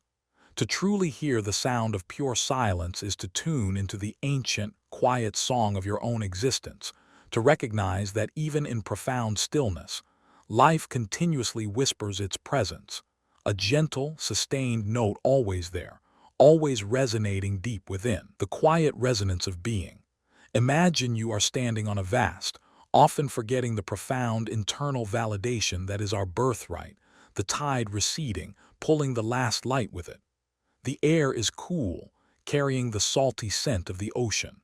There's no one else in sight, no sounds but the rhythmic hush of the waves and the gentle sigh of the wind. In this profound quiet, you feel a deep, undeniable connection to the sand beneath your feet, the vastness of the sky above, the endless horizon. There's a subtle tremor, a gentle hum within you, that seems to align perfectly with the expansive silence around you. It's not a thought, not an emotion, but a profound, unshakable sense of simply being, a quiet resonance with everything that is. This feeling, this deep, wordless connection, is the quiet resonance of being. It's not something you achieve or earn, but something you uncover, a fundamental state that is always present, beneath the layers of doing, thinking, and striving. It's the underlying frequency of your own existence, a natural harmony that emerges when the external noise and internal chatter begin to quiet. It is the recognition that your very presence, without any adornment or qualification, is inherently valid and connected. Our modern lives often pull us away from this core state, conditioning us to define ourselves by what we accomplish, what we possess, or how we are perceived by others. We strive for external validation, often forgetting the profound internal validation that is our birthright. Psychologists like Carl Rogers emphasize the concept of the actualizing tendency, an inherent drive within every individual towards growth, health, and self-fulfillment. He also spoke of unconditional positive regard, suggesting that deep acceptance, both from others and from oneself, is crucial for psychological well-being. The quiet resonance of being aligns with this. It's about accepting your own inherent worth, not based on performance or external markers, but on the simple fact of your existence. It's a deep, non-judgmental acceptance of your authentic self, allowing yourself to simply be without needing to justify or explain your presence. Consider those rare moments when you are completely absorbed in an activity, perhaps tending to a garden, listening to a piece of music, or simply watching a child play. In these moments, the sense of you as a separate entity might dissolve, replaced by a feeling of flow, a deep immersion. It's when you are truly present with a loved one, not needing to fill the silence with conversation, but simply sharing the space in comfortable companionship. It's the feeling of deep calm that can sometimes wash over you in nature, or when you are completely alone, without distractions, and you sense the quiet hum of your own aliveness.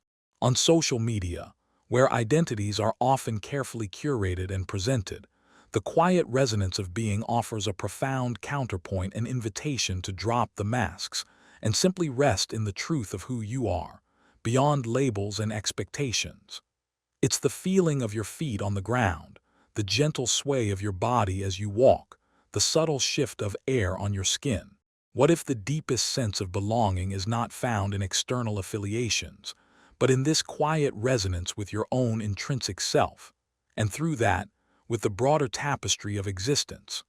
What if the search for meaning is not a quest for a grand answer, but a quiet attunement to this fundamental hum of being, always present, always inviting you home? Is it possible that the greatest peace is simply allowing yourself to be, without judgment, without striving, without resistance? To reside in that quiet hum, to feel the gentle current of life flowing through you, without needing to label it or understand it, just to feel it. To recognize the quiet resonance of being is to discover a timeless wellspring of peace within you, a gentle, unwavering presence that holds you, sustains you, and whispers the profound truth that simply by existing you are enough, you are connected, you are whole. The landscape of fading memories. Imagine standing on a vast, open plain at dusk, the sky a bruised purple and orange.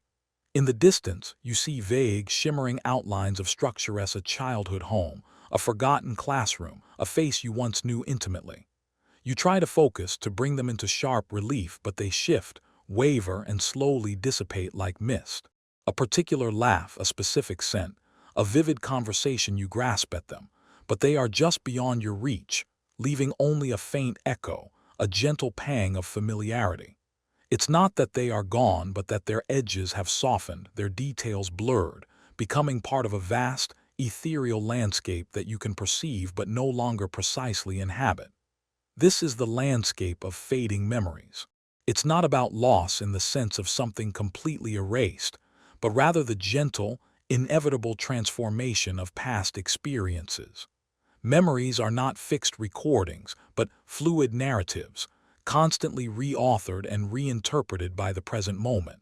They are not stagnant photographs, but living, breathing entities that shift and change with each recollection, losing some sharpness, gaining new interpretations, until they become a gentle, soft-focus reflection of what once was. We often believe our memories are accurate, like perfect video recordings, but psychological research, notably by Daniel Kahneman and Elizabeth Loftus, has profoundly shifted this understanding.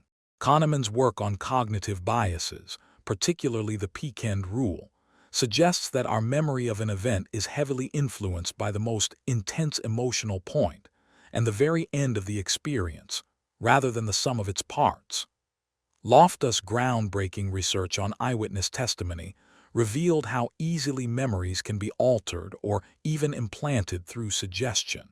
This indicates that memory is a reconstructive process, not a literal recall.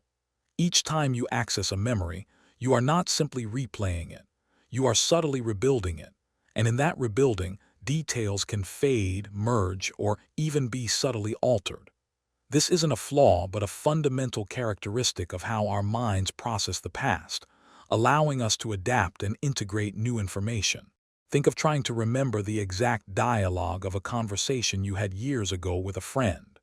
You recall the feeling, the general gist, perhaps a key phrase, but the precise words elude you. Or trying to visualize the face of someone you haven't seen in decades, you remember their essence, their smile, but the subtle contours of their features become elusive, a gentle blur. It happens with old songs you haven't heard in years. You know the melody, parts of the lyrics, but the full song only returns with prompting. It's the nostalgia of looking at an old photograph and realizing the details you thought you remembered about that day are different from what the picture shows. Or that a vivid memory you cherished turns out to be a blend of several similar events. Even moments shared with family, revisited years later, often elicit different recollections from different people, each person holding their own gently shifting landscape of the past. What if the fading of memory is not a defect, but a gentle act of grace, allowing us to release the rigid grip of the past and make space for the ever-unfolding present?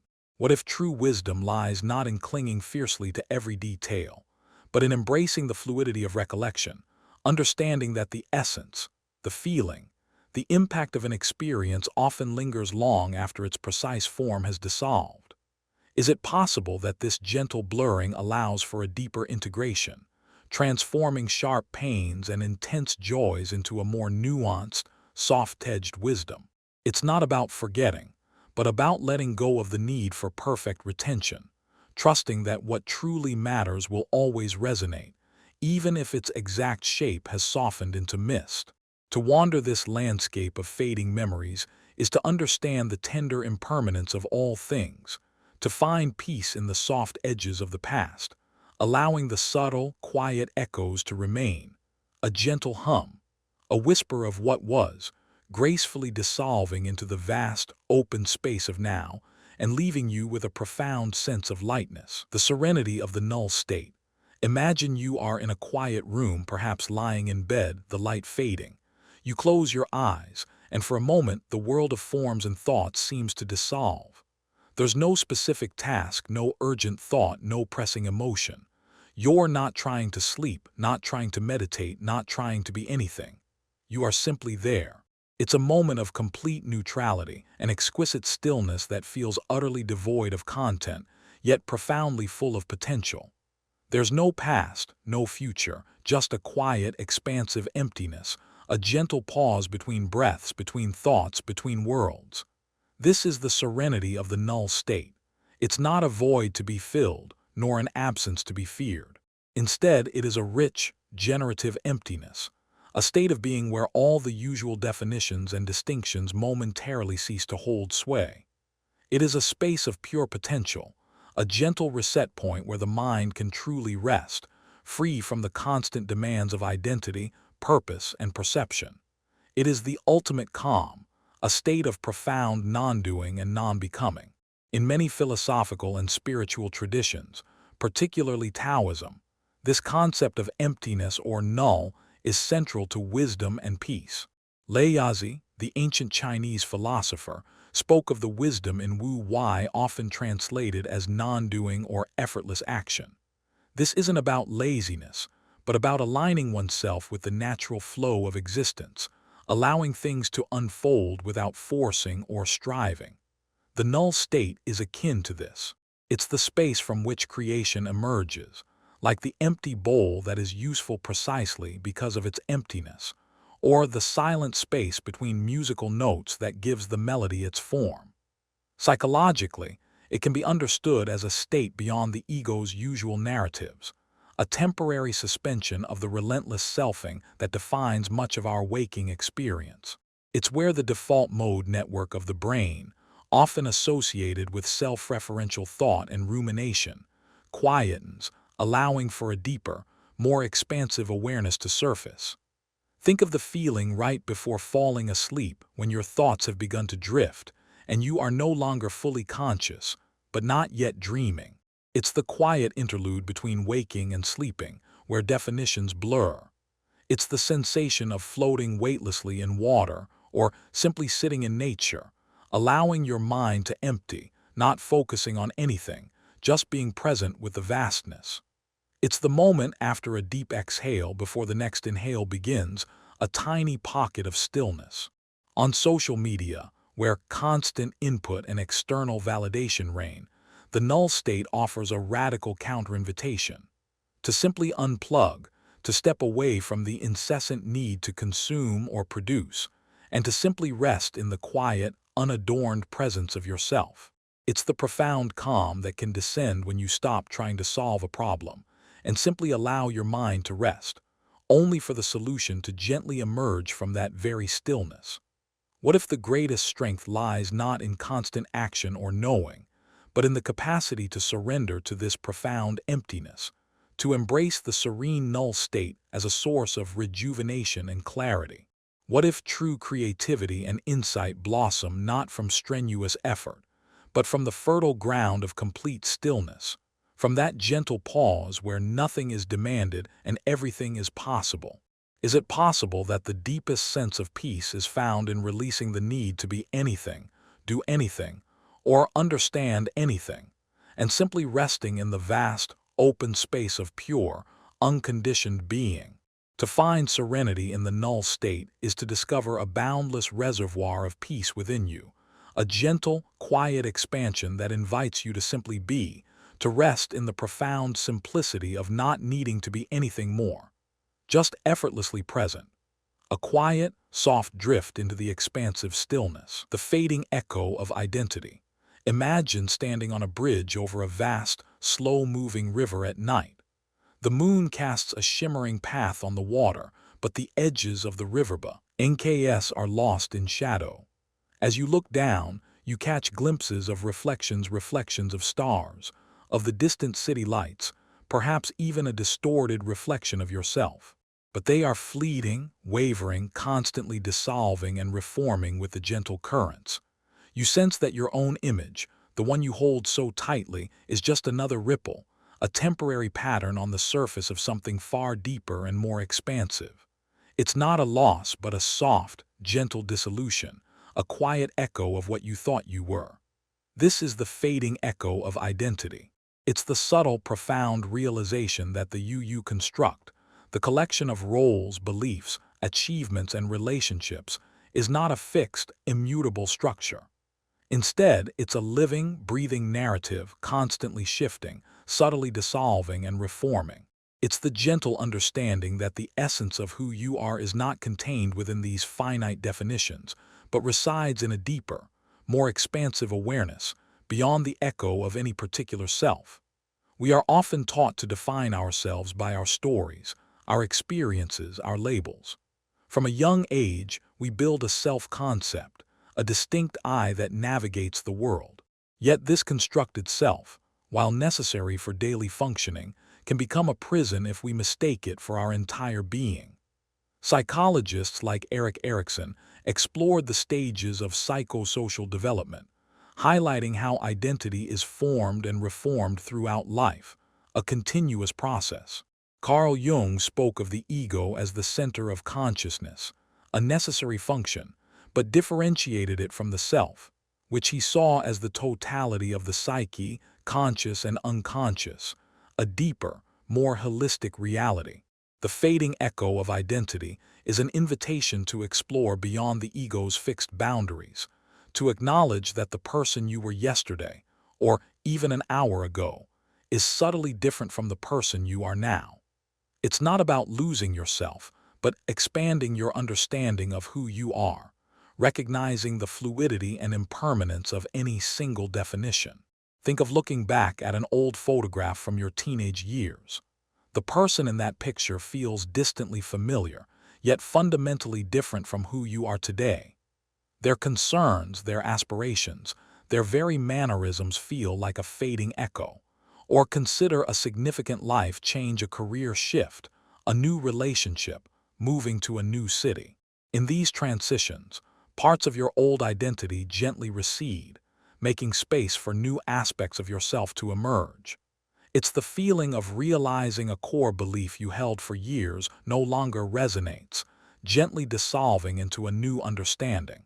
On social media, where curated profiles often present a fixed, idealized version of self, the fading echo of identity reminds us of the profound fluidity beneath the surface. It's the quiet introspection where you question why you still cling to certain self-labels, gently allowing them to soften, to lose their rigid hold, as you discover a deeper, more spacious sense of self. What if releasing the rigid grip on a fixed identity is not a threat, but a profound liberation, allowing you to move with greater ease through the ever-changing currents of life? What if true freedom lies not in defining yourself precisely, but in embracing the vast, unnameable potential that exists beyond any specific label or story? Is it possible that the greatest wisdom is found in understanding that your identity is not a destination, but a continuous, gentle flow, a subtle dance between becoming and unbecoming, a constant unfolding into new dimensions of self? To feel the fading echo of identity is to step into a vaster, more encompassing sense of self, to rest in the boundless potential of who you truly are, a gentle, shimmering presence, ever-changing, ever-present like the quiet, soft ripple on an infinite river dissolving into infinite space, the universe as a single, gentle breath. Imagine you are lying on your back in a vast, dark field, gazing up at an impossibly star-studded sky. The Milky Way stretches above you like a luminous river, and the distant galaxies are mere smudges of light. You feel overwhelmingly small, yet strangely expansive, as if your own breath is somehow connected to the vast cosmic rhythm. You feel the cool night air on your skin, cosmic breath, and then universe as a release, watching your own breath dissipate into the enormous, gentle breath expanse. And as you do, you perceive, not just intellectually but deep in your bones, that the entire universe, the stars, the planets, the very fabric of space and time is expanding and contracting, breathing in and out in a rhythm that mirrors your own, a single, gentle, cosmic breath. This is the universe as a single, gentle breath. It's the profound, intuitive understanding that everything, from the smallest atom to the largest galaxy, is interconnected, part of one continuous flowing process of unfolding and reabsorption. It's not a collection of separate entities, but an indivisible whole, participating in a vast, rhythmic dance of expansion and contraction, creation and dissolution. Your own breath, your own life, is merely one tiny, perfect part of this grand, universal inhalation and exhalation. This concept resonates deeply with many ancient wisdom traditions, particularly Eastern philosophies, and is increasingly echoed by modern science. In Buddhism, the concept of interbeing, popularized by Thich Nhat Hanh, illustrates that nothing exists independently. A flower, for example, enters with the sun, rain, soil, and clouds. It cannot exist without them. Similarly, the universe is not a static collection of objects, but a dynamic, interconnected web where every element influences every other. From a scientific perspective, astrophysics speaks of the universe's expansion, perhaps followed by a future contraction, or a continuous creation of new space, akin to a cosmic inhale and exhale. Even quantum physics suggests a fundamental interconnectedness at the subatomic level, where particles are not isolated but entangled.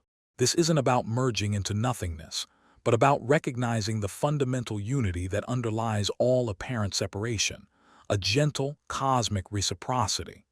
Think of a quiet forest, where the growth of one tree provides shade and nutrients for others, and its decay enriches the soil for new life. It's a continuous, gentle cycle of give and take. Consider the intricate dance of an ecosystem, where every species plays a role, and the health of the whole depends on the balance of its parts. or the way a community functions, where each individual contributes to the collective well-being, and every action has a ripple effect. On social media, where echo chambers and divisions can proliferate, recognizing the universe as a single, gentle breath invites a radical shift in perspective. To see shared humanity, interconnected destinies, and the profound web of interdependence that binds us all, even in our differences. It's the realization that the air you breathe was once part of ancient forests, that the water you drink has circulated through countless landscapes, that the elements within your own body were forged in distant stars, all part of the same continuous breathing process.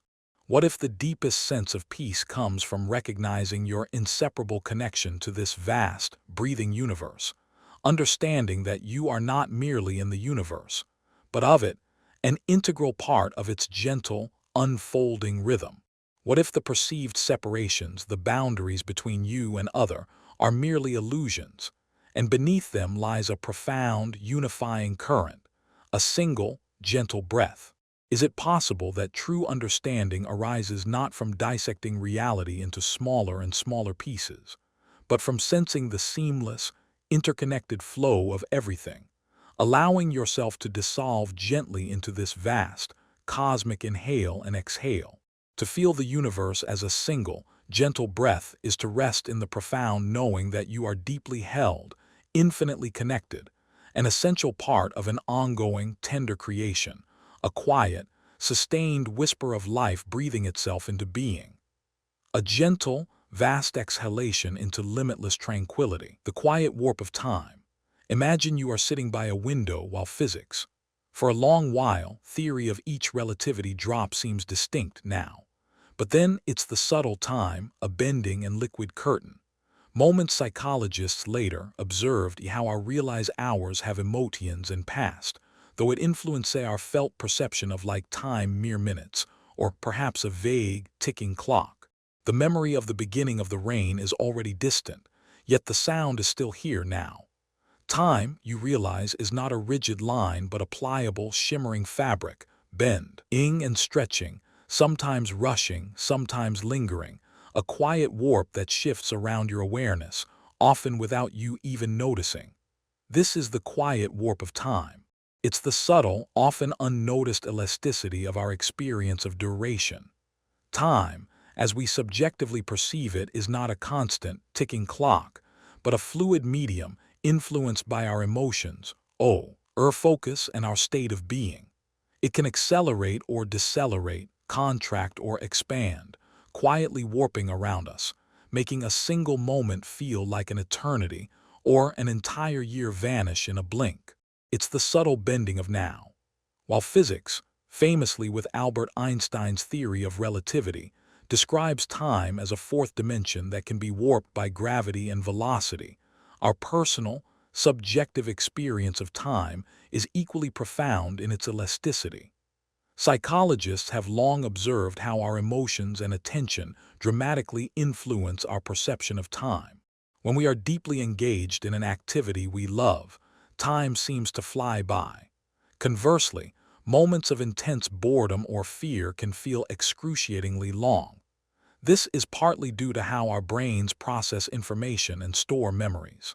When highly stimulated, the brain records more frames per second, creating a sensation of slowed time as often reported in crisis situations, while routine or monotonous activities yield fewer frames, making time feel accelerated. It's not that the objective flow of seconds changes, but our internal, lived experience of those seconds is profoundly altered. Think of waiting for important news. Each minute stretches into an agonizing eternity. Then, contrast that with a weekend spent completely lost in a hobby or with loved ones. Suddenly, Sunday night arrives, and you wonder where the hours went. It's the childhood summer vacation that felt endless, brimming with slow-motion adventures, compared to an adult summer that seems to vanish in a blur of obligations. Or the moment you are deeply engrossed in a book or a piece of music, and the external world, along with its ticking clock, simply fades away. On social media, The endless scroll can create its own peculiar time warp, where minutes or even hours can disappear without a conscious sense of their passage, pulled into the vortex of constant novelty and distraction. It's the paradox of a vivid, emotional memory that feels like yesterday, even though decades have passed, while a mundane event from last week is already a vague, distant fog.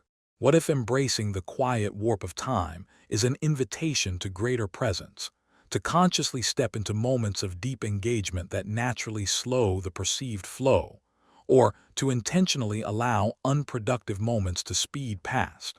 What if true mastery of time is not about managing minutes, but about cultivating a state of being that allows you to experience life more fully, to expand the moments of joy and peace, and to gently release the grip of moments of discomfort? Is it possible that by observing this quiet warping, you gain a deeper understanding of your own consciousness and its profound power to shape your reality, not just within time, but of time? To feel the quiet warp of time is to understand the tender, pliable nature of your own lived experience, to gently surrender to its shifting currents, finding a profound peace in the rhythmic expansion and contraction of now, a soft, undulating drift into the timeless present endlessly unfolding. The logic of dreamland's mist. Imagine you awaken from a dream, and for a fleeting moment, the vivid landscape of your sleep remains. A flying whale, a conversation with a long-lost friend in a house that defies architecture, the strange urgency of a task that made perfect sense in that other realm. You try to grasp its meaning, its storyline, but as the light of waking day creeps in, the details soften, shimmer, and fleeting dissolve like mist. World is the alien to this one, landscape of your yet in that sleep moment, a utterly compelling flying whale, a conversation with a long-lost friend in a house that defies architecture uniquely true. Urgency of a task that made perfect sense in that other realm. It's a gentle, hazy echo, a whisper from a place where rules are fluid, and meaning is woven from pure intuition. This is the logic of dreamland's mist. It's the profound, non-linear, often paradoxical way meaning is constructed in our sleeping minds. In dreams, cause and effect are fluid, objects transform, people appear and disappear, and emotions can shift wildly without clear reason. Yet within the dream itself, there is often a powerful, albeit elusive, coherence. It's a language of symbolism and metaphor, a narrative woven from the subconscious, understood not by analysis, but by a gentle, intuitive resonance, like trying to hold onto a wisp of fog. For centuries, humanity has pondered the enigma of dreams. Early psychoanalysts like Sigmund Freud viewed dreams as the royal road to the unconscious, a disguised fulfillment of repressed desires. His student Carl Jung expanded on this, seeing dreams as a way the collective unconscious communicates with the conscious mind through archetypes and universal symbols. Modern neuroscience suggests that dreams play a role in memory consolidation, emotional regulation, prowess, and problem-solving, operating in a state where the rational, executive functions of the waking brain are less dominant. This allows for a kind of free association, where disparate ideas and feelings can connect in novel, seemingly illogical ways. The logic of dreams isn't based on linear causality or empirical evidence, but on emotional truth, symbolic association, and a deep, underlying intuitive narrative.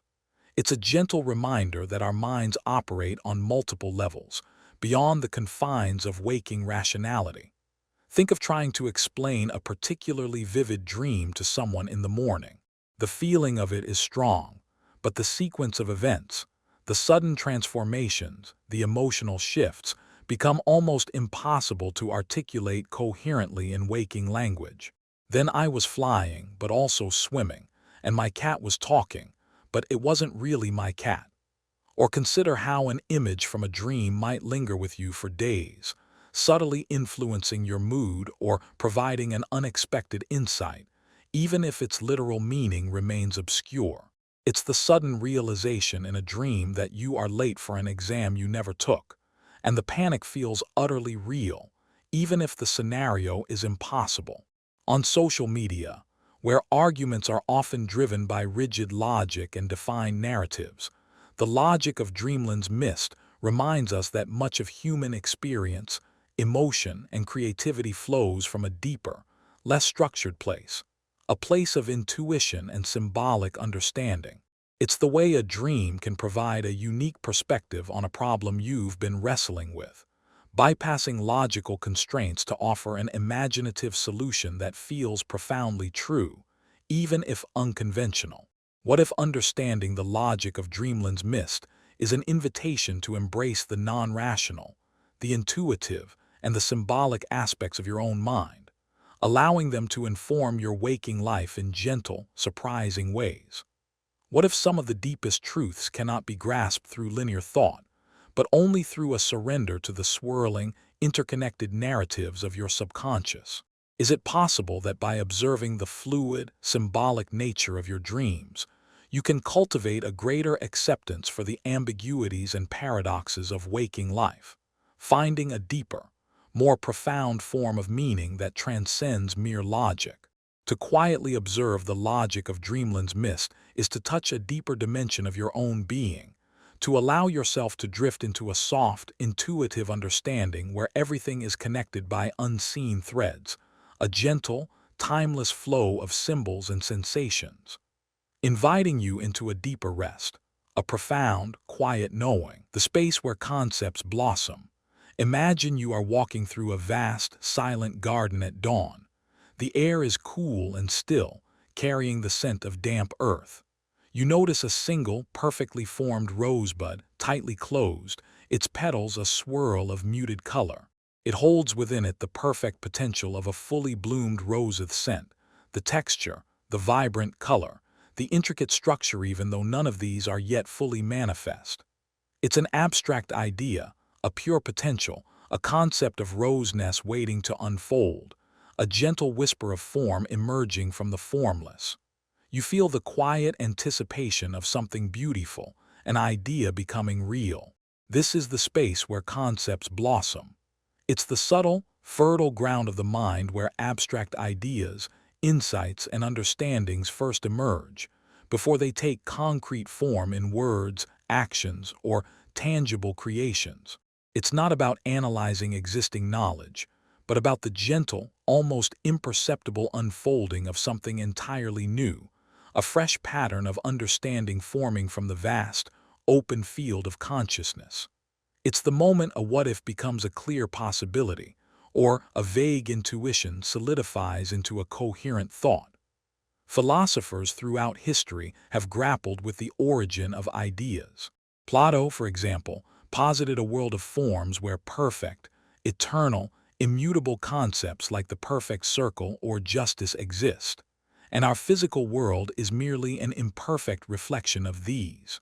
Immanuel Kant, a seminal figure in modern philosophy, argued that our minds are not passive recipients of sensory data, but actively structure our experience through a priori categories of understanding, concepts that are inherent to the mind itself, rather than learned. This space where concepts blossom refers to this dynamic mental realm. It's where raw sensory input, memories, and emotions combine and recombine, guided by intuition and unconscious processes, to give rise to novel insights. It's the quiet incubation period before a solution reveals itself, or a new perspective gently dawns upon you, often when you least expect it.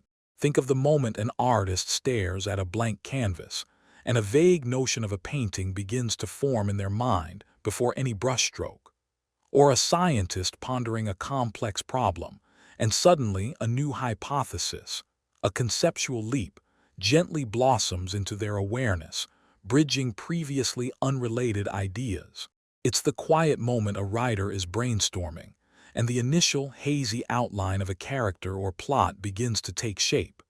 It's when you've been struggling with a personal dilemma, and then, while walking in nature or taking a shower, a new perspective, a fresh way of framing the problem, simply arrives, fully formed in your mind, as if plucked from the air. On social media, where information is often consumed rapidly and superficially. The space where concepts blossom invites a slower, more deliberate engagement, a pause for reflection, for deeper thought, for the subtle emergence of original ideas, rather than mere reaction or repetition. It's the silent, internal journey where you connect disparate pieces of information, and a new, overarching understanding gently blossoms, bringing clarity and a sense of profound insight. What if the greatest innovations, the deepest understandings, and the most profound changes in your life don't come from external sources, but from cultivating this inner garden, this quiet space where concepts blossom, waiting to be noticed and nurtured? What if true creativity is not about forcing ideas, but about creating the fertile ground for them to emerge naturally, from the vast, quiet depths of your own consciousness? Is it possible that by allowing your mind to rest in this open, receptive state, you tap into a boundless source of wisdom and insight, a gentle, continuous unfolding of new possibilities, new ways of seeing, new ways of being?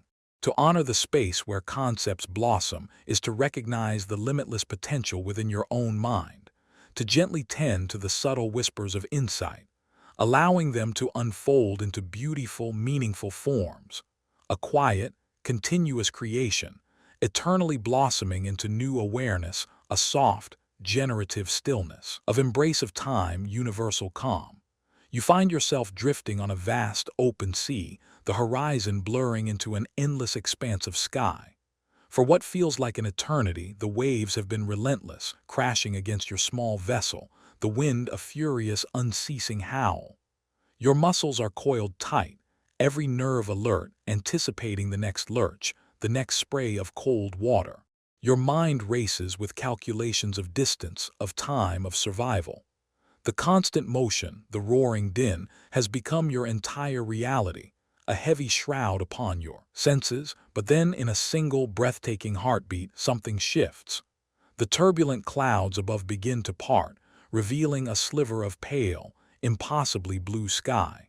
The wind, which moments ago tore at your sails, softens to a whisper, then stills completely.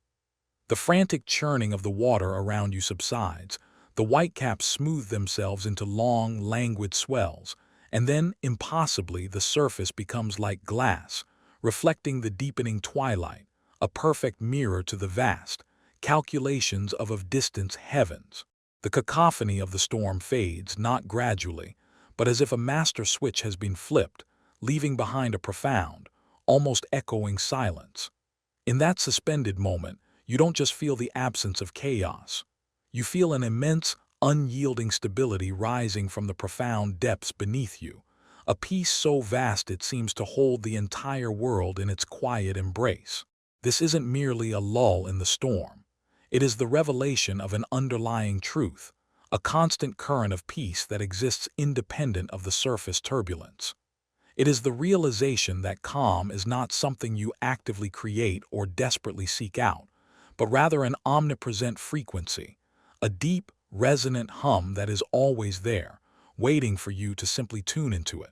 It is akin to a form of cognitive reframing, where the mind, often engaged in a flurry of predictive coding, constantly simulating future threats and uncertainties, suddenly disengages from that anxious loop. Instead of bracing for the next wave, you are simply held by the vastness. The ancient Stoics, like Epictetus, understood this profound distinction between what is within your control and what lies beyond it. They spoke of the inner citadel, a fortress of mind that remains untouched by external storms. This calm is not a product of circumstances aligning perfectly, but an inner alignment with the fundamental truth that while the world may rage, your perception and your reaction to it remain entirely your own. It is the profound wisdom that peace is not found by manipulating the external world into submission, but by gently releasing your resistance to what is and allowing the innate tranquility to surface, like the deep ocean currents unaffected by surface storms. Think of those moments in your own life, the demanding email inbox that feels like a crashing wave of tasks, Yet in the quiet act of brewing a cup of tea, a pocket of stillness opens. The sharp, critical words from another, designed to unsettle, yet something within you remains unruffled, observing the words as mere sounds, not personal attacks. Or the unexpected, overwhelming news, a project setback, a personal disappointment that threatens to engulf you. Yet, instead of spiraling into a familiar pattern of anxiety, a quiet resolve emerges, a sense of this too shall pass, anchored in a profound understanding that the immediate emotional reaction is a temporary wave upon a much deeper, more stable ocean within. Consider the relentless pace of modern life, the digital deluge, the constant demands on your attention. It's easy to believe that peace is a fragile commodity, something to be snatched in stolen moments or to be earned after all responsibilities are met. But what if the peace you seek isn't something external to be acquired at all, but an intrinsic state, always available, a deep well that never runs dry? Does the constant striving for control, the relentless pursuit of an elusive future, inadvertently obscure the profound wellspring of calm that already resides within you? Is our internal resistance to the present moment, to what is, the primary source of our deepest unease? The quiet hum beneath the din, the unmoving center of the spinning world. It is the vastness that holds everything, the gentle breath that precedes all sound, the deep, abiding presence from which all fleeting phenomena emerge and into which they dissolve. You are simply held within it, a single, perfect ripple upon an endless, silent lake, eternally resting in its tranquil depths, another to threads, or fixed on the intricate potential web around you outcome, yet to dimly lit unfold chamber, and all around you, delicate, translucent threads are, stretching from every direction. Each thread is almost invisible, yet you feel its subtle tension, a faint tug at your chest, a whisper of unease in your ear. One thread stretches to tomorrow's meeting, another to a forgotten word, still anot, her to a distant memory, or a potential outcome, a phantom scenario yet to unfold. These threads aren't coarse ropes. They are impossibly fine, almost like spider silk, yet their cumulative pull creates a subtle, insistent pressure, a low hum of anxiety that keeps your shoulders hunched, your breath shallow, your gaze fixed on the intricate web around you.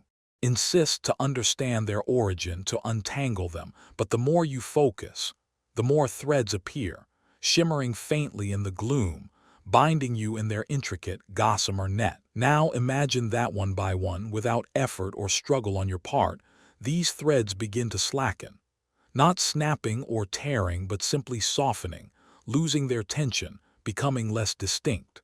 You don't pull, you don't cut. They simply loosen their grip, becoming mere suggestions, fading echoes of what they once were. This isn't about solving every problem or eradicating every uncertainty. It's about the profound shift in your relationship to these perceived threats. It's the silent dissolution of worry's intricate, self-woven tapestry.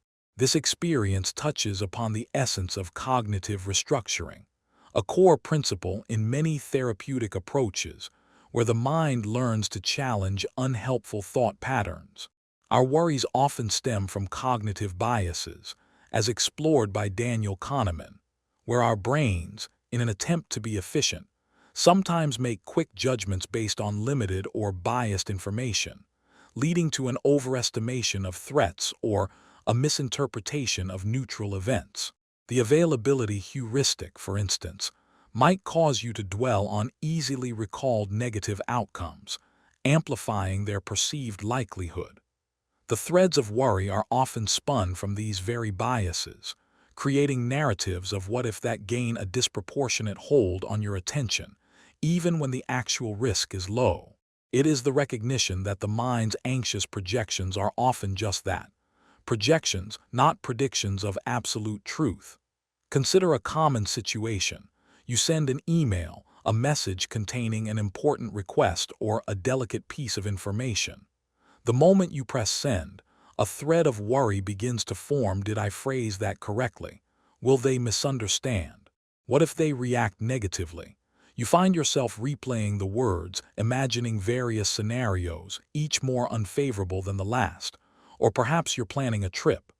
Instead of excitement, 1,000 what-ifs begin to sprout. Traffic, missed connections, lost luggage, unforeseen expenses. Each what-if adds a new thread, tightening the web of apprehension around you, preventing you from fully inhabiting the present moment. These worries are not necessarily about real, immediate danger, but about hypothetical futures that your mind is constructing and then reacting to as if they are already real. But what if you could simply observe these threads, acknowledge their presence, without feeling compelled to pull back, to follow them to their imagined conclusions? What if the very act of noticing their tension without judgment allowed them to loosen, to lose their grip? Does our relentless engagement with these what-if scenarios, our desperate attempts to control or prevent every conceivable future, inadvertently fuel their strength? What if the most powerful way to dissolve worry isn't through forceful eradication, but through gentle, almost indifferent observation, allowing the illusion of control to simply fall away? As the last faint threads dissipate, leaving only the soft, ambient quiet of the chamber, you feel a lightness in your chest, a widening of your breath. The future is no longer a maze of imagined pitfalls but an open space, unwritten, unburdened by the weight of prediction. The present moment unfolds, clear and unimpeded, a simple, unobstructed breath. The silence around you is not empty, but full of the potential for ease. And in that stillness, you realize the threads of worry were not spun by destiny, but woven by the mind, and it is the gentle surrender of the mind's grasp that allows them to simply disappear. The moment of peaceful surrender. Imagine you are holding a handful of sand, grains of time slipping through your fingers, each one representing a plan, an expectation, a desired outcome you've clung to with fierce determination. You've tightened your grip, convinced that if you just hold on tighter, apply more pressure, you can control the flow, direct every single grain. Your knuckles are white, your forearm trembles with effort, and a deep ache settles in your chest. You've envisioned a perfect structure, a flawless tower built from these grains, and the thought of even one slipping away fills you with a quiet dread, a sense of failure. You've fought against the inevitable current, resisted the very nature of the sand. But then a subtle understanding begins to dawn. You feel the rough edges, the futility of your struggle. A quiet impulse suggests an alternative. Slowly, hesitantly, you begin to loosen your fingers, not releasing entirely, not abandoning your dreams, but simply softening your grip. You allow the smallest gap to form. And as you do, the sand begins to flow, not in a chaotic torrent, but in a gentle, almost musical cascade. It slips between your fingers, no longer clinging, no longer resisting, and in that moment of opening, of allowing, a profound peace washes over you. The tension in your body unwinds, your breath deepens, and the ache in your chest softens. The desired outcome hasn't necessarily manifested, but the struggle has ceased. You are simply present with the flowing, unresisting moment. This quiet act is a peaceful surrender, not a defeat, but a profound alignment with the nature of existence. It touches upon principles found in acceptance and commitment therapy, ACT, where the focus is on developing psychological flexibility, the ability to contact the present moment fully and without defense, and to either persist or change behavior when doing so serves valued ends. It's about letting go of the internal struggle against unwanted thoughts and feelings, recognizing that our persistent attempts to control or eliminate discomfort often create more suffering than the original discomfort itself. It's an embrace of reality, not as you wish it were, but as it is, allowing you to engage with life from a place of openness rather than resistance. Consider the times you've found yourself caught in a loop of endless self-criticism after a perceived mistake at work. You replay the scenario, berating yourself, convinced that if you just analyze it enough, you can somehow undo it or prevent all future errors.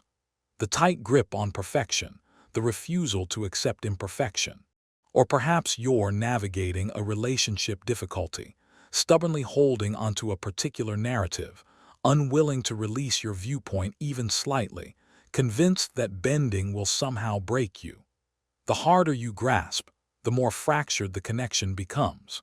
Or even the simple act of trying to fall asleep, and the more you try to sleep, the more elusive it becomes, caught in the paradoxical effort that pushes slumber away.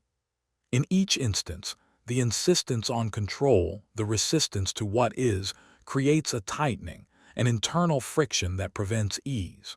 What if the very thing you resist, the aspect of life or self that feels most difficult to accept, holds the key to a profound release?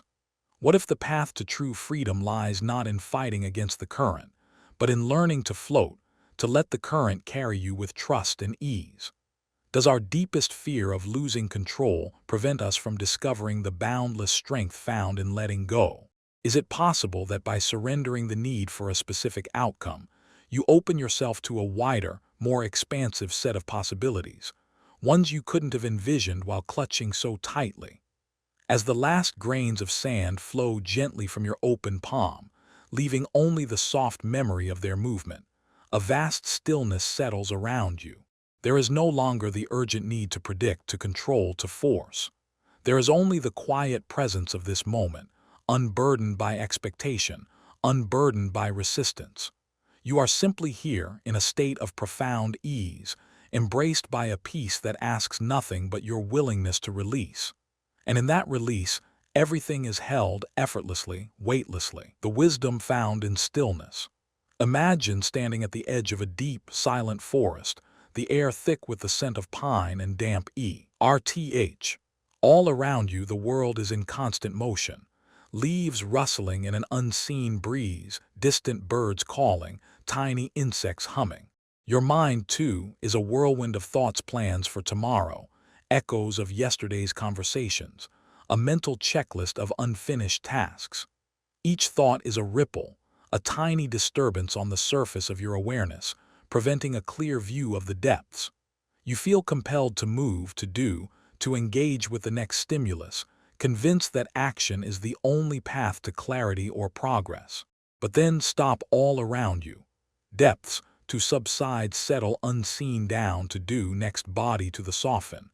Out, you don't try to silence the forest. You clarity or progress, simply listen. The distant sounds remain. Relationship to them reveals its deeper rhythm, changes. Thoughts either. You simply yesterdays allow them to pass, adrifting across the sky. The initial urge to move, to tasks, react. Thought is a ripple, begins to subside. Slowly, imperceptibly, the ripples on the surface of your mind begin to smooth out. The forest, once a backdrop of busy sounds, reveals its deeper rhythm. The slow growth of ancient trees, the quiet pulse of life beneath the soil. And in that profound stillness, a different kind of seeing emerges, a knowing that feels less like acquisition and more like revelation. This isn't about escaping the world, but about entering it more fully through the gateway of quietude. This wisdom found in stillness relates closely to concepts of deep observation and introspection. When the mind is constantly engaged in a flurry of activity, it operates on a surface level, engaging in what some psychologists might call shallow processing, rarely diving into the deeper insights. It's in the quiet spaces that the brain can engage in default mode network activity, a state associated with self-reflection, memory consolidation, and creative problem solving, which is often suppressed during focused external tasks.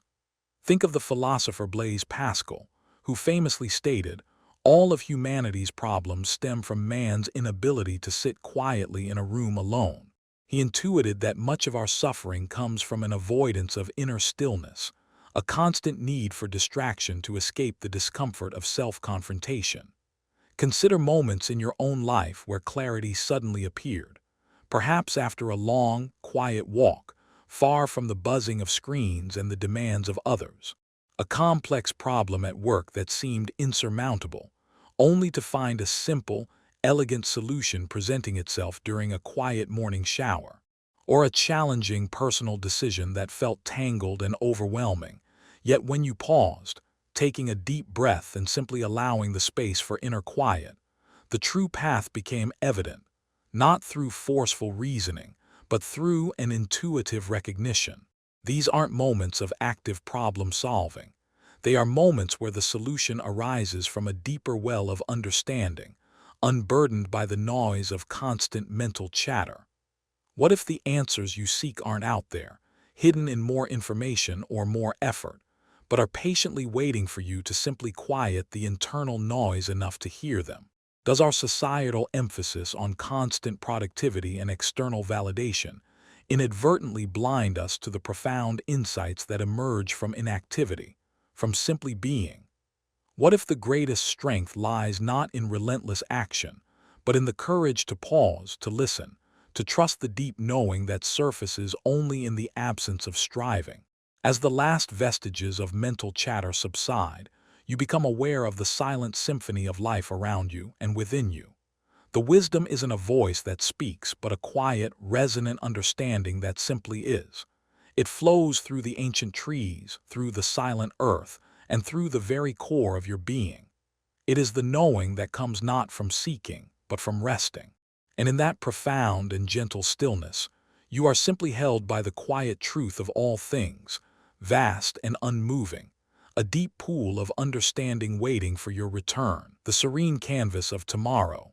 Imagine holding a blank canvas, impossibly vast, shimmering with the potential of an unwritten story. You stand before it, brushes in hand, pigments ready, but instead of the vibrant colors of possibility, you find yourself holding a palette of anxieties, the muted grays of past mistakes, the stark blacks of anticipated failures, the dull browns of routine you fear will never change. Not as a demanding void that must be filled, the bold strokes of courage hesitant, tentative, burdened by the weight of expectations, judgments, and a fixed idea of what should be. Every stroke feels forced, every color chosen more from obligation than inspiration. The canvas, though empty, feels heavy, already predetermined by your fears of what might go wrong or what you might not achieve. Now, gently, imagine setting aside that heavy palette of anxieties. You don't erase the past. You simply acknowledge that its colors need not dictate the future. You look at the canvas anew, not as a demanding void that must be filled, but as a space of pure, unburdened potential. The colors before you are now the vibrant hues of imagination, the soft pastels of hope, the bold strokes of courage. There is no rush, no pressure, only an expansive freedom to allow the brush to move with an effortless flow, guided by a quiet curiosity. You begin to paint, not with the goal of a perfect finished masterpiece, but with the joy of exploration, allowing the serene canvas of tomorrow to unfold, spontaneously, beautifully, an ongoing creation rather than a rigid design.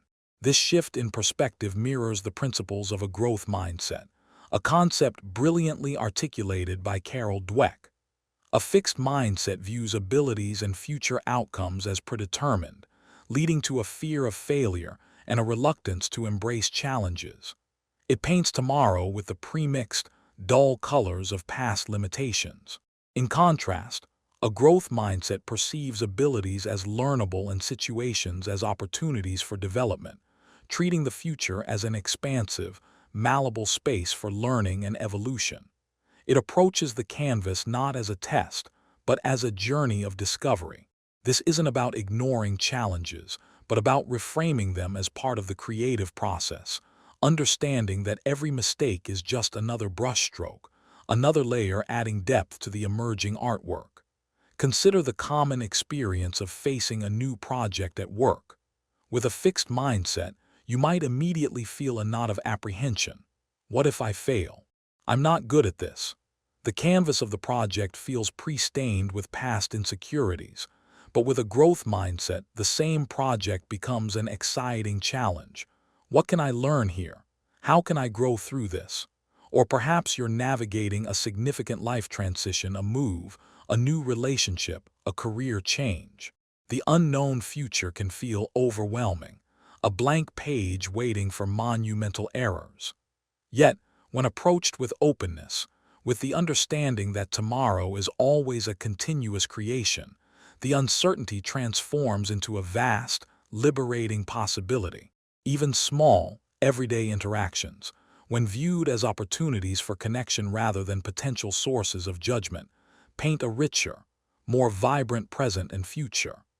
What if the very act of trying to rigidly control tomorrow, to predetermine its every detail, actually stifles its potential for beauty and spontaneity? Does our fear of the unknown prevent us from truly living the present moment, from appreciating the unfolding masterpiece? What if the greatest masterpieces are not those meticulously planned and executed, but those that allow for unexpected colors, surprising textures, and the beautiful imperfections of organic growth? Is it possible that the future we dream of can only truly emerge when we release the burden of past limitations and present anxieties, allowing it to paint itself through us, with us, in serene, unburdened strokes? As you gently place your brushes down, the canvas shimmers. It is not finished, nor does it need to be.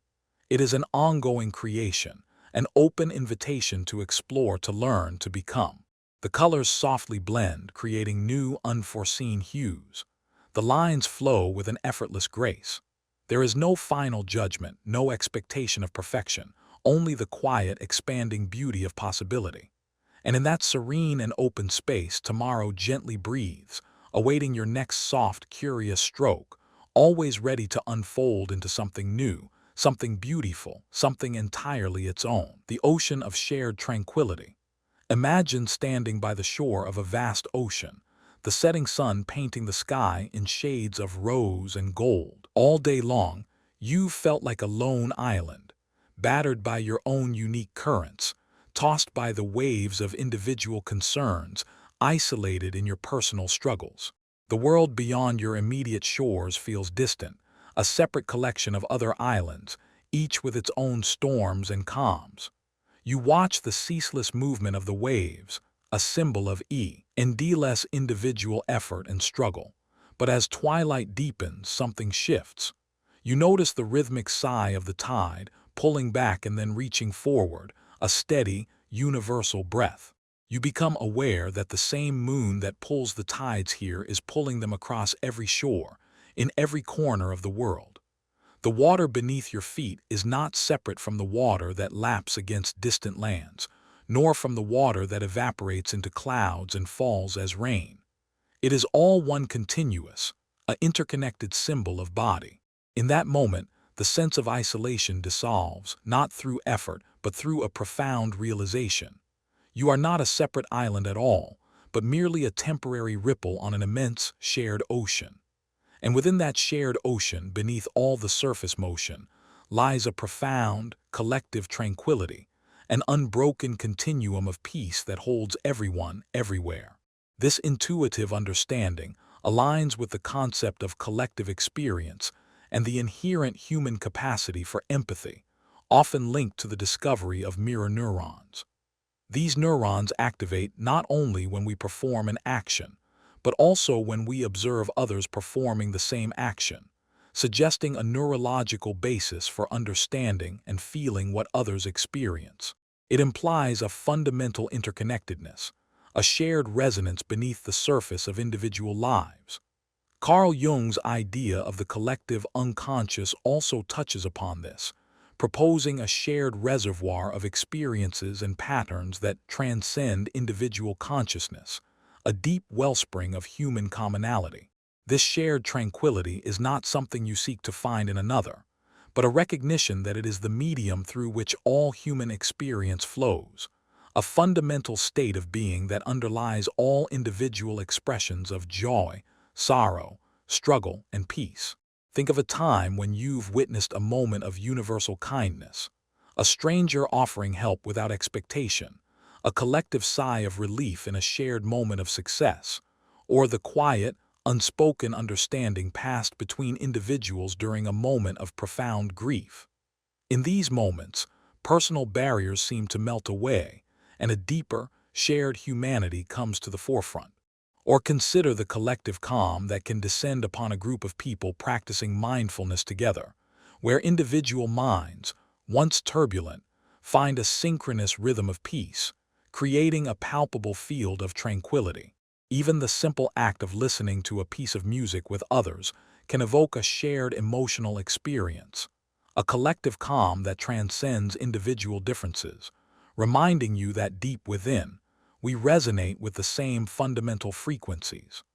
What if the perceived separation between us is merely a surface illusion, like waves that appear distinct, yet are all part of the same ocean? Does our constant focus on individual achievement and individual struggle blind us to the vast, supportive network of shared experience and shared peace that already exists? What if the deepest comfort comes not from solving your own problems in isolation, but from recognizing that you are part of an immense, interconnected whole, where a profound tranquility already flows, sustaining all life? Is it possible that by acknowledging this shared current of calm, you not only find peace for yourself, but also contribute to its amplification in the world around you, allowing it to ripple out infinitely? As the last sliver of sun dips below the horizon and the stars begin to emerge, you lie back on the sand, feeling the gentle rhythm of the tide against the shore. The distinct lines between self and other, between individual wave and vast ocean, begin to blur. There is only the soft, continuous sigh of the water, the quiet hum of existence, shared by every creature, every stone, every breath across the globe. You are not alone. You are part of an immense, flowing tapestry of peace, held by the boundless, silent ocean of shared tranquility, effortlessly cradled within its endless, quiet embrace, the silent symphony of stars. Imagine yourself standing on a vast, open plain far from city lights, beneath a sky so impossibly dark and clear that the stars blaze with an intensity you've never known. At first, the sheer number is overwhelming, a chaotic scattering of pinpricks, too many to comprehend.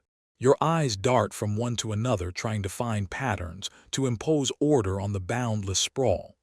Your mind races, attempting to grasp the distances, the ages, the vastness, and a tiny, almost imperceptible tremor of insignificance begins to stir within your chest. Each star feels like a separate, indifferent entity, distant and silent, a cold, isolated point of light in a dark, empty void. But then you gently soften your gaze. You stop trying to count, to categorize, to understand with your logical mind. You simply allow your vision to expand, taking in the entire celestial tapestry at once. And as you do, something profound shifts. The individual stars no longer feel separate. They begin to merge into an intricate, silent pattern, a vast, unmoving composition. You perceive not just light, but the profound, dark space between them, which now feels less like emptiness and more like a resonant, supportive medium. You become aware of the slow, majestic rotation of the earth beneath your feet, turning you gently through this cosmic ballet. And in that profound silence, a deep, resonant harmony begins to emerge, not a sound heard with your ears, but a symphony felt within your very being, the silent, ancient symphony of stars. This feeling of being held within a larger cosmic order, where individual points become part of a grand, integrated whole, touches upon the philosophical concept of the overview effect, often described by astronauts who witness Earth from space. From that vantage point, national boundaries disappear, and the planet appears as a single, fragile, interconnected entity, fostering a profound sense of unity and universal connection. It dissolves the illusion of separate, fragmented existence. Similarly, Carl Sagan, in his iconic pale blue dot reflection, invited us to contemplate our place in the universe, emphasizing both our seeming insignificance and our unique preciousness as inhabitants of this tiny speck, encouraging a perspective that transcends immediate, petty concerns in favor of a deeper, more unified understanding of our shared existence. Consider moments in your daily life when you feel overwhelmed by the minute details of your tasks, the seemingly endless to-do lists, the small frustrations that loom large. It's like trying to make sense of the night sky by only focusing on one tiny star, missing the entire constellation. Or perhaps you're caught in a conflict, perceiving only your own isolated perspective and the perceived flaws of another, unable to see the broader human context, the shared vulnerabilities that connect you.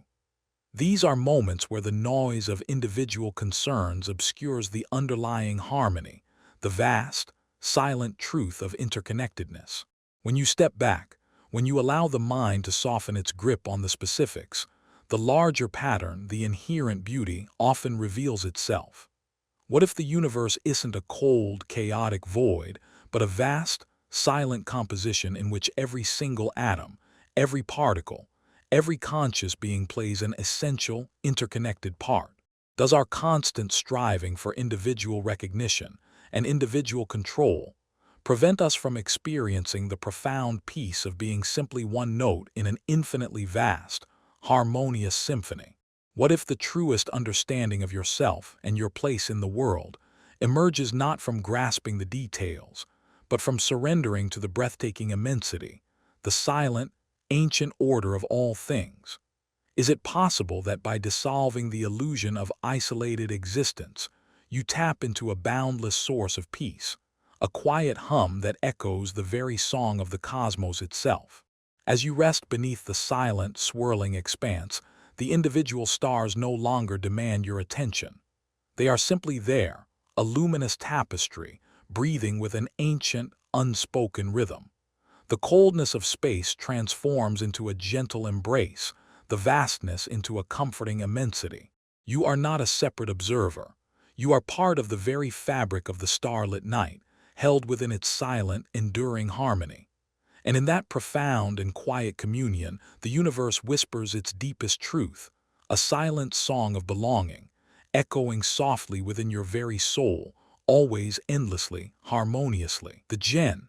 Imagine you are inside a small, familiar room, walls that feel the close, the light a little dim. Every object within this room is known to you. The worn armchair, the stack of books, the flickering candle. You've arranged everything just so, believing that by controlling this small space, you can control your inner world. Yet despite your efforts, a subtle tension persists. The air feels a little stale, the light a little dim, and the boundaries, once comforting, now feel constricting, creating a faint sense of restlessness, a quiet yearning for something more, something larger than these familiar confines.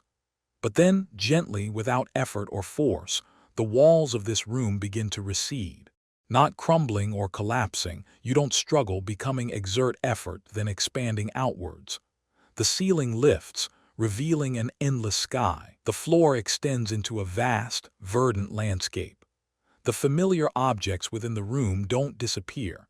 They simply become smaller, less central, as the space around them grows, becomes unbound. The air fills with the scent of distant flowers. The light becomes expansive and soft. You don't move, you don't struggle, you don't even exert effort. You simply remain where you are, and yet, your inner world begins to expand effortlessly, infinitely.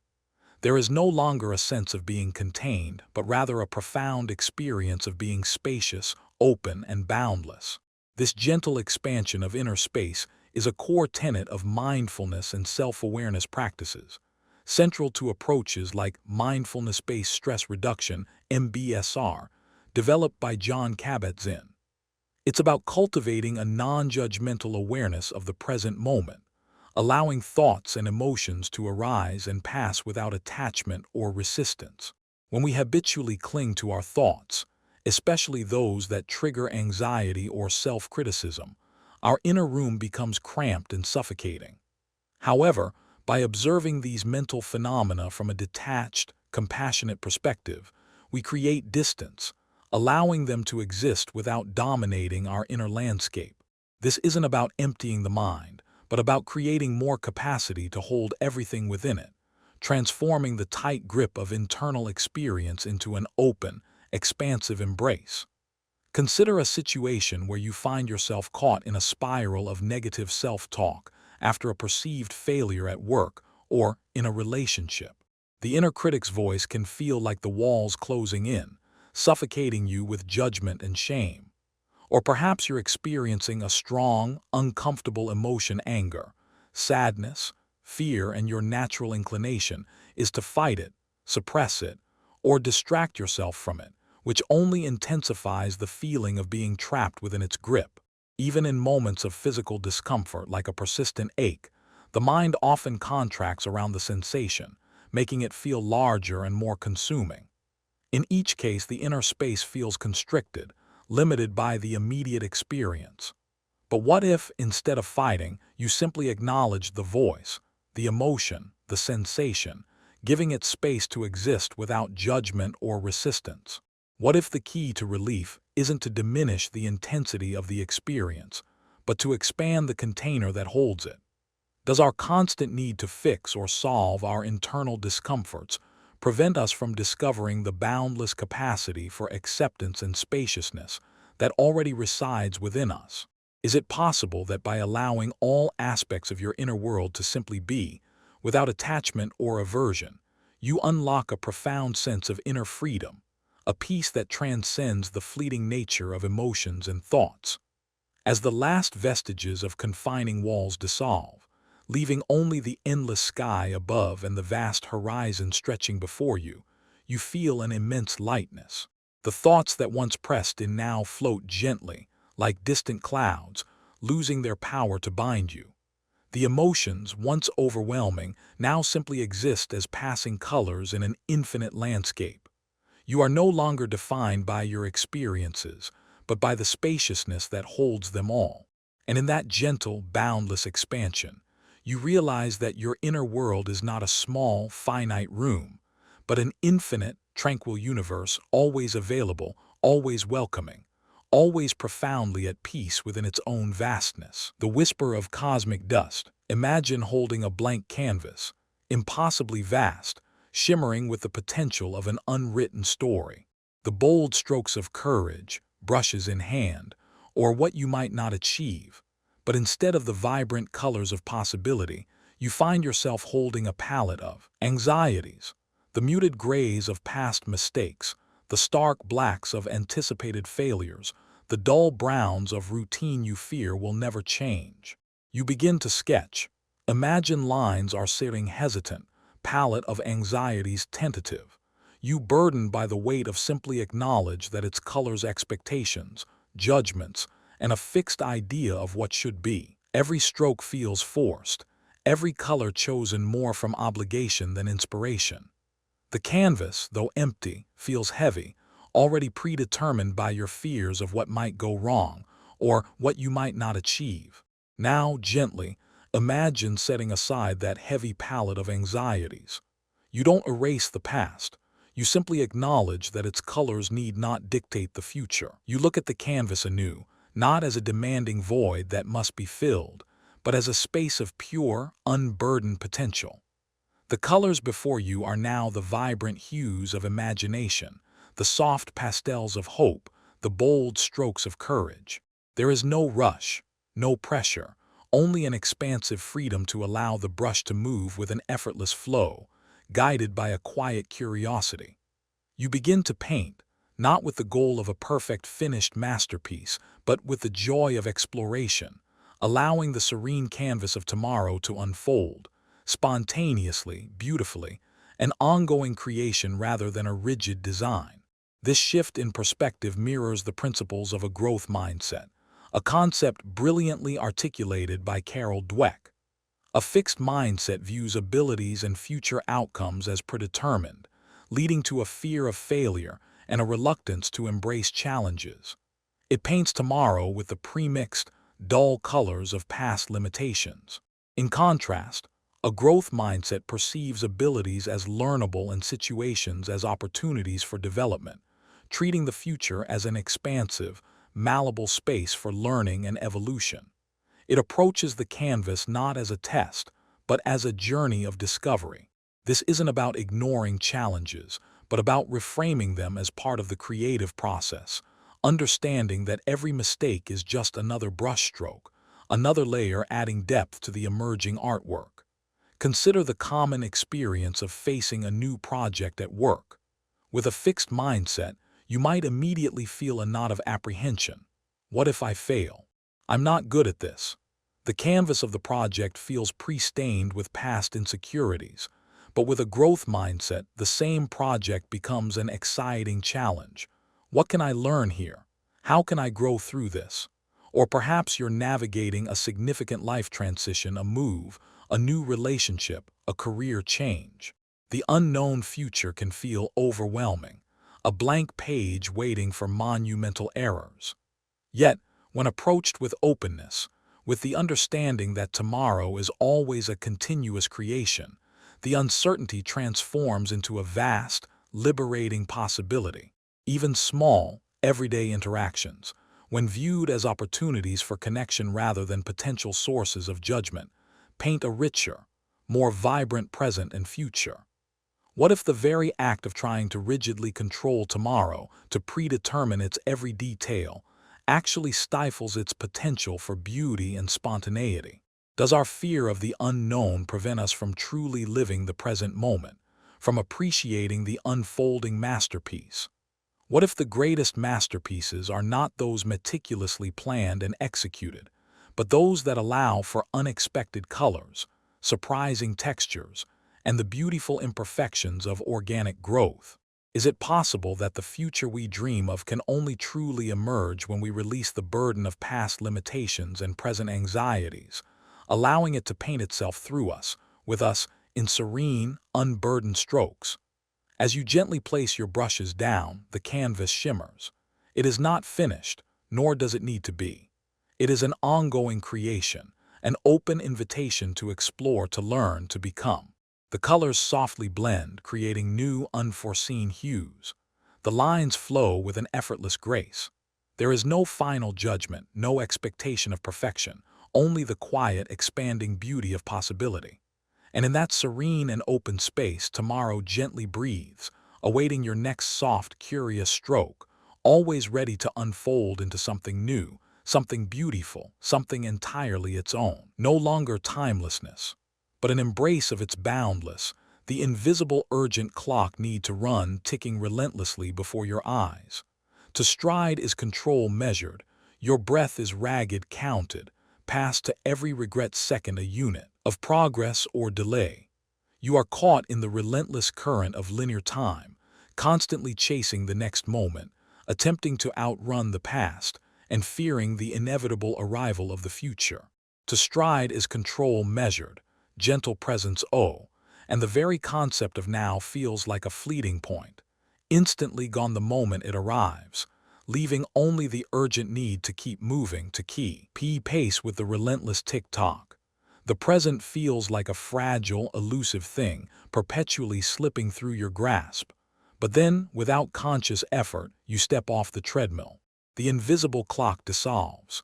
The urgent need to run, to measure, to control, simply falls away. There is no past to regret, no future to chase, only the profound, gentle presence of this moment. The air around you softens, the light takes on a gentle, diffused quality, and the sounds of the world become a quiet hum, no longer demanding your immediate attention. You don't try to make time stop. You simply realize it has always been fluid, boundless. You are no longer moving through time, but time itself seems to unfold around you, a soft, malleable space that you can simply inhabit. This is the softness of timelessness, not an absence of duration, but an embrace of its boundless, unhurried nature. This experience touches upon concepts explored in various philosophical traditions, particularly in Buddhism, which emphasizes the profound nature of the eternal now and the illusion of strict linear time. The continuous flow of past, present, future is often a construct of the mind, a way to organize experience, but not necessarily its fundamental reality. Henry Bergson, the French philosopher, introduced the concept of duration, la durée, arguing that true time is not a sequence of discrete moments, but a continuous, indivisible flow, directly experienced through intuition, rather than intellectually analyzed. When you are fully present, engaged, and unburdened by chronological thought, you step into this duration, into a state where time loses its sharp edges, becoming soft, expansive, and deeply peaceful. Consider moments in your daily life when you are completely absorbed, perhaps losing yourself in a piece of music, fully immersed in a creative project, or deep in conversation with a loved one. In those instances, the awareness of chronological time fades. The internal ticking stops. You are simply being within the experience, without reference to what came before or what will come after. Conversely, when you are waiting for something an important email, a delayed flight time can feel excruciatingly slow, dragging each second. This stark contrast highlights how our perception of time, our attachment to its linear progression, dictates our experience of it. It's the mind's anxious grip on what next that creates the urgency, rather than an inherent quality of time itself. What if time is not a river you must desperately paddle against, but an ocean in which you are always, effortlessly, floating? Does our constant striving to optimize, to save time, or to make time inadvertently bind us more tightly to its linear constraints, preventing us from experiencing its boundless, soft essence? What if the peace we seek is not found by manipulating time, but by releasing our conceptual grip on it, allowing ourselves to simply be in the rich, unfolding present? Is it possible that by dissolving the illusion of scarcity and urgency, you discover a profound, unhurried calm that is always, infinitely, available, a timeless embrace? As you rest in this expanded, unhurried awareness, the past recedes into a soft echo, the future opens into a gentle, unformed potential. There is no rush, no pressure, only the profound and quiet unfolding of existence. The world continues its rhythm, but you are no longer separate from it, caught in its current. You are part of its timeless, continuous hum. And in that boundless, soft embrace, you simply are, dissolving into the gentle, unending peace of timelessness, a profound, unhurried stillness that holds all moments, effortlessly, eternally. The quiet disappearance of shapes. You stand by a window early morning. A thick, pearly fog presses against the glass, blurring the world outside. The sharp edges of the fence posts, the distinct outline of the ancient oak, the clear division between sky and land all begin to soften, to merge. What was solid now whispers of fluidity. What was definite now yields to a gentle diffusion. A single thick point, a familiar shadow presses against the glass, but create even as you clear watch. World immutable its form shapes outside lessons, melts into the predict, losing its individuality, becoming part of something larger, something undefined. This quiet vanishing, this unshaping, holds a subtle truth. Forms you perceive, brings becoming outline of the ancient identities oak part control of and cling to, a structures you build, fundamental are not as cog.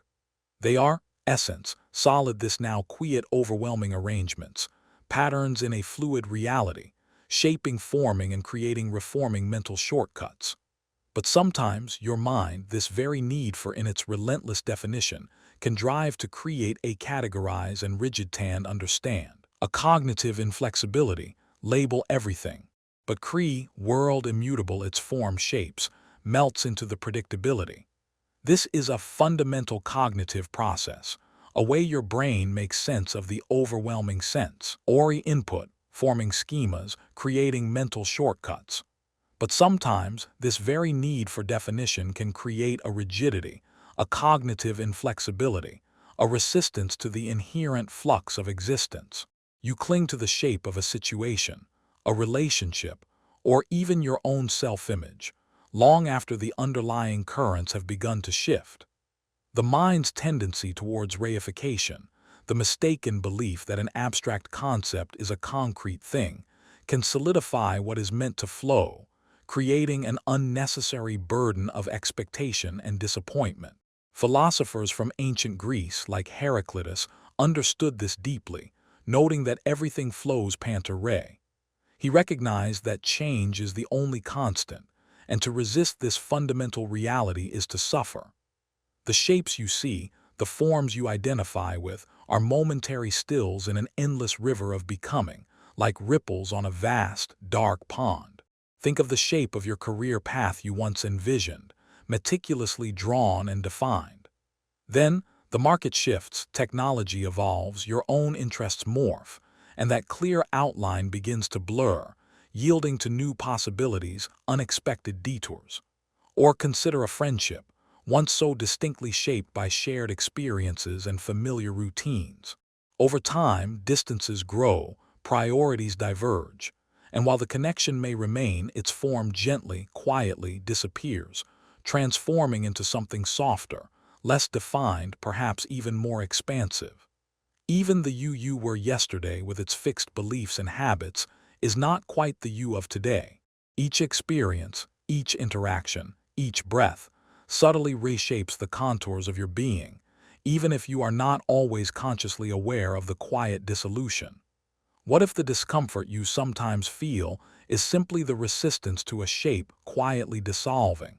What if the struggle to hold onto a particular identity, a specific outcome, a past version of events, is only delaying the natural process of release? Is there a subtle liberation in allowing the outlines to soften, in permitting the familiar to become less distinct? Can you find peace in the fluid space between what was and what is becoming? Perhaps in the quiet disappearance of shapes, you are not losing something, but simply returning to a more fundamental, less defined state of being. A state where potential remains boundless because form has not yet fixed it, where possibility hums in the quiet space of unknowing. And as the fog outside your window slowly begins to lift, or perhaps even thickens, you notice that the world is still there, not lost, but simply reconfigured, reimagined. The light shifts and new forms emerge, subtle and transient, awaiting their own quiet disappearance. You are not meant to hold on to any one pattern forever, but to witness its brief, exquisite existence, and then to let it dissolve back into the boundless canvas from which it arose, just as a breath softens into the air around you, and a distant bell tolls its final, echoing sound. The simple truth's gentle glow. Imagine your mind as a crowded room. Every surface is cluttered with opinions, anxieties, complex theories, and endless streams of information from the day. The air is thick with noise, a low hum of worry, a flicker of ambition, the echo of every social media feed you scrolled through. You move through it, searching for something, a sense of clarity or peace, but each step only stirs more dust, more fragments of thought. Then, in a small, forgotten corner, you notice it, a single, clear flame casting a gentle, unwavering glow. It doesn't demand attention, it doesn't shout or dazzle, but its light, soft and steady, somehow illuminates the entire chaotic space, making all the clutter seem less significant, less real. This quiet, persistent flame is the essence of a simple truth, not a truth that is simplistic, but one that is foundational, unadorned by complexity or intellectual acrobatics. It's the kind of truth that doesn't need to be proven or defended, because it simply is. It's a gentle glow that cuts through the fog of overthinking, revealing the core of a matter. Why? Quiet certainty. Your mind, in its immense capacity, often seeks to make things intricate, to build elaborate cognitive structures around even the most straightforward situations. This tendency towards cognitive load, the overwhelming amount of information and decisions you process, can obscure the very solutions you seek. You might believe that depth requires complexity, that understanding demands intellectual struggle. Yet, ancient wisdom traditions and even practical philosophies have long suggested the opposite. The principle of parsimony, famously articulated as Occam's razor, suggests that the simplest explanation is often the correct one. This isn't about intellectual laziness. It's about recognizing that clarity often lies in subtraction, in peeling away layers of unnecessary detail and assumption. Think of the French philosopher Blaise Pascal, who mused that all of humanity's problems stem from man's inability to sit quietly in a room alone. This speaks to the restlessness, the aversion to stillness, that often prevents you from perceiving these simple truths. You fill the silence with noise, the simplicity with complexity, when often the answer was always there, waiting in the quiet. You might find yourself grappling with a decision, weighing endless pros and cons, seeking more data, consulting more opinions, when deep down the simplest path, the most obvious truth, has been whispering all along. Perhaps it's a difficult conversation you've been avoiding, complicating it with imagined reactions and elaborate strategies, when a direct, honest, and kind word is all that's needed. Or maybe you've been chasing external validation, striving for achievements that feel increasingly hollow, when the simple truth of your own inherent worth, unearned and undeniable, holds the only real peace. In the realm of relationships, you might analyze every word, every gesture, searching for hidden meanings, when the simple truth of shared presence, of genuine listening, of quiet, unburdened love, is what nourishes the connection. On social media, you're bombarded with complex narratives, filtered realities, and a constant pressure to perform.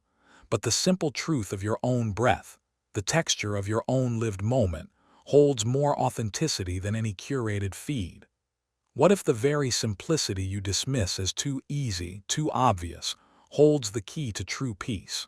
What if the path to understanding is not through adding more, but through gently letting go of everything that obscures the simple, quiet glow that has always been there? Can you allow yourself to trust the clarity that emerges when the mind is no longer striving, no longer complicating, but simply allowing itself to perceive what is? As you rest, imagine that cluttered room of your mind slowly dissolving, not through effort but through the pervasive, gentle light of that single, unwavering flame. It asks for nothing, it judges nothing, it simply shines. And in its soft, steady warmth, you realize that the most profound truths often make themselves known not with a thunderous roar, but with a quiet, persistent glow, inviting you to simply be and to know. A heavy backpack, or strapped tightly to your simply no longer shoulders serving you. With every step, weight of what the you wait think you know presses down, burden of rigid making your breath shallow, conclusions your movements dry. Ned, this backpack isn't filled with ordinary things, but with every piece of information you've ever consumed, every opinion you've absorbed, every certainty you've held, every belief you've inherited. Some of it is useful, essential even, but much of it is old, a heavy backpack outdated, or strapped tightly to your simply no longer shoulders serving you. Weight of what the you wait think you know conclusions. You continue on, convinced that more weight, more knowledge means more wisdom. But then, you stop.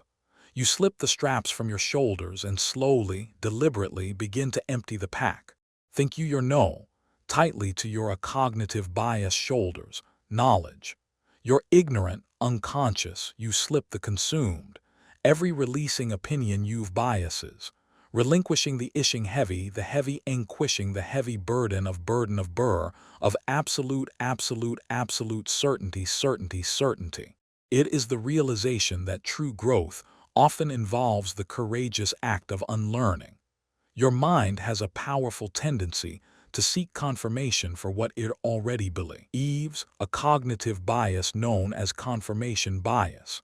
It filters information, noticing what affirms existing ideas, and often unconsciously dismisses what challenges them. This creates a kind of intellectual echo chamber, where your knowledge becomes a self-reinforcing loop, adding more weight to the backpack without truly expanding your perspective. The Dunning-Kruger effect illustrates this further. Sometimes, those with less expertise overestimate their knowledge, while true experts, aware of the vastness of what remains unknown, often feel a profound sense of humility. It's a paradox. The more you know, the more you realize how much you don't know. This insight is ancient. Socrates famously declared, "I know that I know nothing," a profound statement that underscored the beginning of true wisdom. Later, the philosopher Karl Popper introduced the concept of falsifiability, suggesting that scientific progress isn't made by proving theories correct, but by actively attempting to prove them wrong. Knowledge, in this sense, is not a collection of immutable facts, but a continuous process of refinement, where old ideas are discarded or modified in light of new evidence or deeper understanding. It is a constant lightening, a willingness to be wrong in order to become more right. Consider a deeply held political or social view you once clung to, perhaps inherited from family or early influences. Over time, as you encountered new perspectives, listened to different experiences, or simply allowed yourself to question, you might have felt a subtle shift. That rigid belief began to soften, its sharp edges dissolving, and with its lightening came a new, more nuanced understanding. Or perhaps you harbored a self-limiting belief about your own capabilities. I'm not creative enough, or I'm not good at public speaking. Through gentle self-reflection or perhaps a challenging experience, you might have seen that belief was merely a shape, a burden you could put down, and in its absence, a new, lighter possibility emerged. Even in everyday interactions, you might find yourself burdened by an old perception of someone, a fixed idea of who they are, preventing you from seeing their evolving self. Letting go of that old knowledge about them can lighten the relationship, allowing for a more authentic connection. The lightening of knowledge is not about forgetting or erasing, but about a gentle release, allowing the old to make space for the new, the more accurate, the more expansive. What if the wisdom you seek is not in acquiring more, but in gracefully releasing what no longer serves the truth? What if true intellectual freedom comes from the willingness to admit you don't know, to be open to contradiction, to embrace the fluidity of understanding? Is it possible that the greatest insights are found not in the answers you hold, but in the questions you bravely continue to ask, even of your most cherished certainties? As you rest, imagine the contents of that backpack slowly, gently, floating away. Not with a rush, but like dandelion seeds carried on a soft breeze. And with each release, you feel a little lighter, your breath a little deeper, your spirit a little more open to the vast, open sky of what you do not yet know, and what you are yet to discover. A quiet knowing that feels less like acquisition and more like arrival. The peace of unbecoming. Imagine a river, vibrant and rushing, carving its unique path through mountains and valleys. It has a distinct identity, a name, a source, a powerful current. But as it journeys onward, it flows inevitably towards the ocean. With every mile, its banks widen, its current slows, its distinct identity begins to soften, to merge. The fresh water mingles with the salt, the defined channel disappears, and eventually, with a quiet, imperceptible sigh, the river simply becomes the ocean. It doesn't cease to exist, but it ceases to be only a river. It finds its ultimate peace in letting go of its separate form, in the vastness of unbecoming. This gentle merging, this quiet dissolution of a former self, is the essence of unbecoming. It is the profound peace found in releasing the fixed ideas of who you once were, or perhaps, more powerfully, who you felt you should be. It's the spacious freedom that arises when you shed the costumes, the roles, the expectations that once defined you but no longer serve the truth of your evolving being. From a psychological perspective, much of your life is dedicated to identity formation, shaping a sense of self based on experiences, relationships, achievements, and societal feedback. This is a crucial part of development. However, sometimes these identities become rigid, a kind of psychological armor that, while once protective, can eventually become restrictive. You might internalize a fixed mindset, a concept explored by Carol Dweck, where you believe your traits and abilities are static, limiting your potential for growth and transformation. The peace of unbecoming counters this rigidity, inviting a growth mindset, where you see yourself not as a finished product, but as a continuous process of becoming, and equally of unbecoming. Think of the work of Carl Rogers, and his emphasis on congruence, the alignment between your authentic self and your perceived self. Often, the unbecoming is the process of stripping away the layers of incongruence, the parts of you that were shaped by external pressures rather than internal truth, moving towards a more genuine expression of who you are, unburdened by who you are not. Perhaps you once pursued a career path that seemed prestigious or logical, but deep down, it never truly resonated with your spirit. The peace of unbecoming arrives when you gently, or perhaps with a quiet courage, release that identitized successful professional, the expected errand, allow yourself to explore something new, even if it feels undefined. Or consider a relationship where you constantly molded yourself to fit another's expectations, suppressing parts of yourself to maintain harmony. Unbecoming in this context is the quiet reclamation of your boundaries, your desires, your authentic self, even if it means the shape of the relationship changes. You might shed the identity of the always helpful one, the endlessly patient one, or the perpetually strong one, and in that softening find a deeper, more sustainable sense of self. Even past mistakes, the shape of a regrettable moment, can cling to you, defining you in ways that no longer serve. The peace of unbecoming is the gentle forgiveness that allows that past identity to dissolve, liberating you from its hold, so you can step into the present moment unburdened by its rigid contours. It's a quiet shedding of old narratives, old labels, old pains. What if the truest freedom lies not in becoming more, but in simply letting go of what you are not? What if the peace you seek is found in the stillness that remains when all the masks have fallen, when all the shoulds have dissolved? Can you trust the wisdom of the chrysalis, knowing that the dissolution of the caterpillar is not an ending, but the very condition for the butterfly's silent emergence? What if your greatest strength lies in your capacity to release, to soften, to become undefined, boundless, and free? As you rest, imagine yourself like that river, gently flowing towards a vast, open sea. The distinct banks of your perceived identity slowly recede, and you feel the immense, welcoming expanse ahead. There is no urgency, no need to be anything other than what you are in this quiet moment. Just the soft whisper of true self, unbound and free, dissolving into the gentle, limitless ocean of being, the radiance beyond thought. Imagine standing on a bustling city street. The air vibrates with noise, car horns, distant sirens, the murmur of countless voices, the ceaseless clatter of human activity. Your mind races, a flurry of plans, worries, observations, echoing the external chaos. It's a relentless stream, each thought pulling at the next, demanding attention. You try to focus, to find a quiet space within, but the mental chatter feels incessant, a constant inner dialogue that rarely pauses. Then you step through a gate into a hidden garden, walled off from the street. Instantly, the cacophony fades to a distant hum. The air here is still, filled with the scent of damp earth and blooming jasmine. The filters through the air vibrates with leaves, shadow. Here, space, murmur of the mind's countless frantic voices, pace begins to slow, and you notice a clatter O profound S, instead of presence, a silent radiance that existed all along, just beyond the noise. This silent radiance is the awareness that exists beyond the incessant chatter of your thinking mind.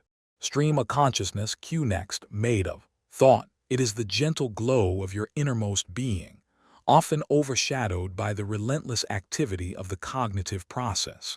From a psychological perspective, much of your waking life is dominated by what's called the default mode network, a complex web of brain regions active when your mind is wandering, reminiscing, planning, or self-referencing. This network is essential for many functions, but its constant activity can create a sense of being perpetually in your head, disconnected from the direct experience of the present moment. Mindfulness practices, in contrast, aim to gently redirect attention away from this mental noise, cultivating the ability to observe thoughts without getting entangled in them.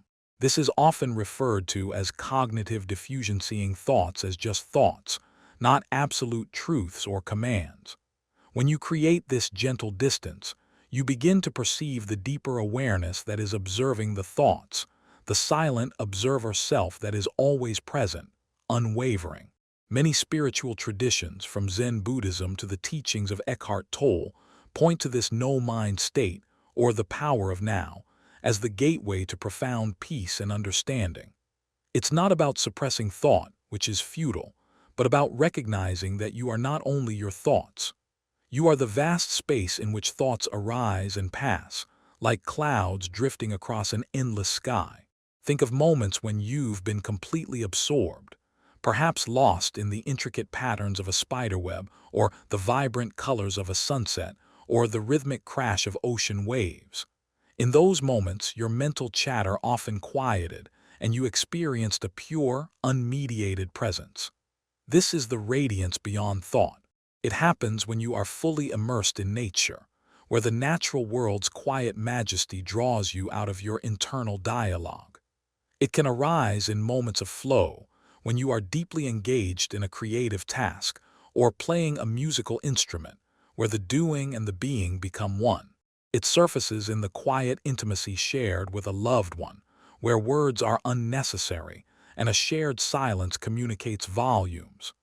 Even in the moments just before sleep, as your mind begins to quiet its endless planning and reviewing, you might sense this deep, still pool of awareness, holding you gently.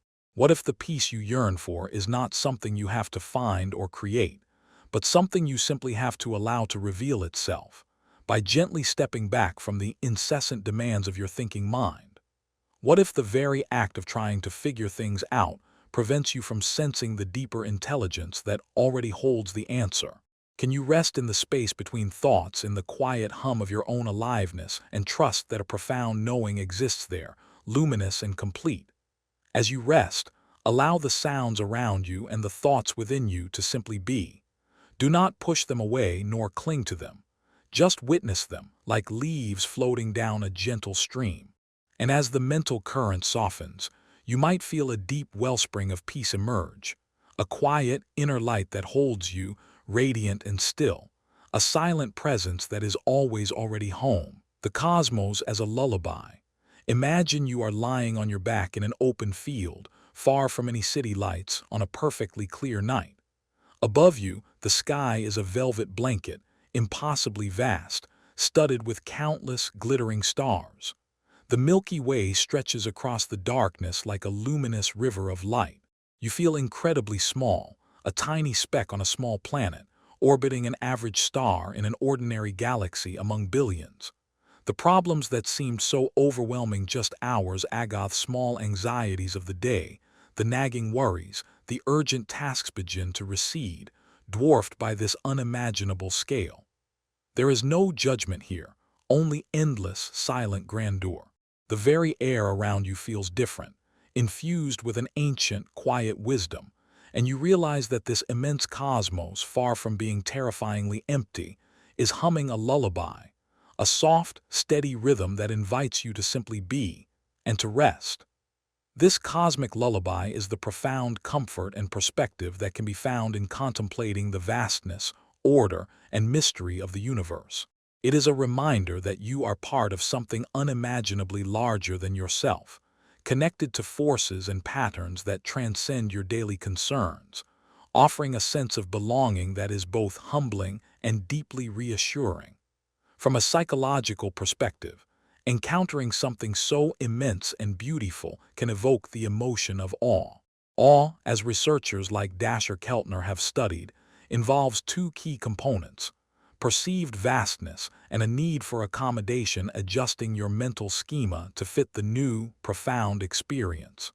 When you feel awe, your self-focus tends to diminish, and you experience a greater sense of connection to others and the world. This can lead to a reduction in stress, an increase in pro-social behavior, and a deeper sense of meaning. It's a kind of existential solace, allowing you to reframe your personal anxieties against a backdrop of cosmic indifference, which paradoxically can feel incredibly liberating. Philosophers like Spinoza conceived of God not as a separate entity, but as nature itself, the boundless and eternal substance that encompasses all things. To glimpse the cosmos is, in a sense, to glimpse this infinite, interconnected reality, finding divinity not in a distant heaven, but in the very fabric of existence around and within you. Carl Sagan, the astronomer, famously invited humanity to contemplate the pale blue dot Earth, suspended in a sunbeam, reminding us of our shared fragility and interconnectedness in the vastness. This cosmic humility is not diminishing, it is expanding. You might have been caught in a cycle of worry about a presentation, or a financial decision, or a minor social misstep. Your thoughts spin, your chest feels tight. Then you step outside, and without consciously deciding to, you look up. The sheer immensity of the night sky washes over you. Suddenly, the urgency of that deadline, the sting of that comment, feels so small, almost negligible, in the face of galaxies stretching billions of light years away. You realize that the same cosmic dust that formed those stars also flows through your veins, that the same universal laws that govern the dance of planets also regulate your breath. Perhaps you feel isolated, adrift in a complex world. Yet, the cosmic lullaby reminds you that you are not a solitary atom, but a perfectly integrated part of a grand, intricate design. The very energy that created the universe billions of years ago is still active, still creating, and you are a manifestation of that same ceaseless, intelligent energy. Your existence, far from being random, is a continuation of this cosmic story. What if the weight you carry from your daily life can be gently lifted by simply remembering your place in this grand, unfolding mystery? What if the universe is not indifferent but merely operating on a scale that invites a deeper, more peaceful perspective? Can you allow the gentle, rhythmic hum of the cosmos to soothe your anxieties, to quiet your striving, and to remind you that you are held always within something infinitely wise and vast? As you rest, imagine yourself gently floating amidst the stars. No need to understand, no need to grasp. Just the soft current of time, the gentle rhythm of distant celestial bodies, and a deep, quiet hum that resonates not just through the cosmos, but also through the very core of your being, a gentle invitation to surrender to its immense, comforting embrace, the gentle unfolding of what is. Imagine a tiny seed nestled deep in the earth. It holds within it the blueprint of a mighty oak, but it doesn't strive, doesn't rush, doesn't force its way through the soil. It simply rests, responding to the gentle signals of warmth, moisture, and light. Its timing gently flows around, doesn't profound rush, way through the soil, to leaves rests, quiet, unfolding, becoming more landscape. Obstacless of this boulder, powerful a bend in the accepting the present tendency moment without terrain but it doesn't terrain but towards fight them it docent prediction, and fight them resistance control. It obstruction trusting the natural wants to know the process of life. Instead gently flows and over or through, holds within it the adapting its path. But a docent resistance, always moving, always unfolding, always becoming more itself, as it yields to the present reality. This gentle unfolding is the essence of accepting the present moment without resistance, of trusting the natural process of life. Stem doesn't control, force it path, to leaves rests predict, resistance responding to the instead. Itself as it opens to it yields to the present tileds to the present yields to reality the present reality. And light. It obstruction trusting the natural wants to know the process of life outcome, to plan every step, to avoid discomfort. This is often an adaptive mechanism, a way to ensure safety and success. However, when this desire for control becomes rigid, it can lead to immense suffering. You resist what is, you fight against circumstances, you expend vast amounts of energy trying to force a particular outcome, creating internal friction. This resistance to reality is often at the root of emotional distress, as highlighted in therapies like acceptance and commitment therapy (ACT), which emphasizes psychological flexibility and accepting what cannot be changed, while committing to actions aligned with your values. It's about letting go of the struggle with thoughts and feelings, and allowing them to be, much like the river allows the boulder to be, and simply flows around it. Ancient wisdom traditions, like the Tao Te Ching attributed to Lao Tzu, speak to this profound trust in the natural flow of existence. The best way to do is to be, suggests a surrender to the inherent wisdom of life, recognizing that forcing outcomes often leads to unintended consequences. It is a deep understanding of impermanence, that all things are in flux, and to resist this fundamental truth is to create pain. True effectiveness often comes from alignment with the natural current, rather than battling against it. Think of a time you were impatiently waiting for an outcome job offer, a test result, a message from a loved one. You might have felt a knot of anxiety, replaying scenarios, checking your phone constantly. This is the mind trying to force the unfolding. But then, perhaps you simply let go, breathed deeply, and redirected your attention. The outcome, when it came, arrived in its own time, often exactly as it was meant to be, regardless of your striving. Or consider a difficult emotion like sadness or anger that arises. Your first instinct might be to push it away, to intellectualize it, to escape it. But like the river, if you gently allow the emotion to flow through you without judgment or resistance, its intensity often softens, unfolding into a clearer understanding or simply dissipating naturally. You don't have to fix it, you just have to allow it. Even in relationships, the desire to control another person's behavior or to force a particular direction can create friction and distance. The gentle unfolding invites you to respect the other person's journey and your own, allowing the relationship to evolve organically, trusting that what is meant to be will be in its own time and form. It's about letting go of the tightly clenched fist of expectation and opening the palm to receive what is, just as it is. What if the effort to control is precisely what causes the friction, the anxiety, the sense of struggle in your life? What if true peace is found not in mastering external circumstances, but in surrendering to the perfect timing of the universe, to the quiet wisdom of the present moment? Can you trust that life is not happening to you but through you, and that a deeper intelligence is guiding the unfolding of each moment if you simply allow it? As you rest, imagine yourself like that seed or that river. No striving, no pushing, just a gentle, rhythmic breath. You are held by a larger current, flowing towards your own destined path. The quiet wisdom of the earth, the patience of the sky, breathes through you. You are simply unfolding, softening into the present, allowing the next moment to arrive, just as it is meant to be, a petal opening, finding its own perfect timing. The warmth of silent connection. Imagine two ancient trees standing close in a forest. Their branches reach towards each other, their leaves whispering in the wind.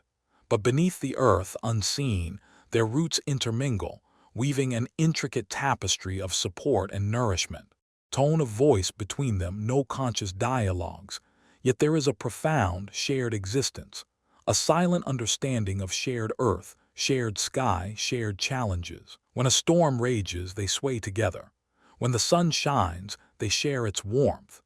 This unseen, unspoken bond radiates a quiet strength, a warmth that transcends any need for explanation or articulation.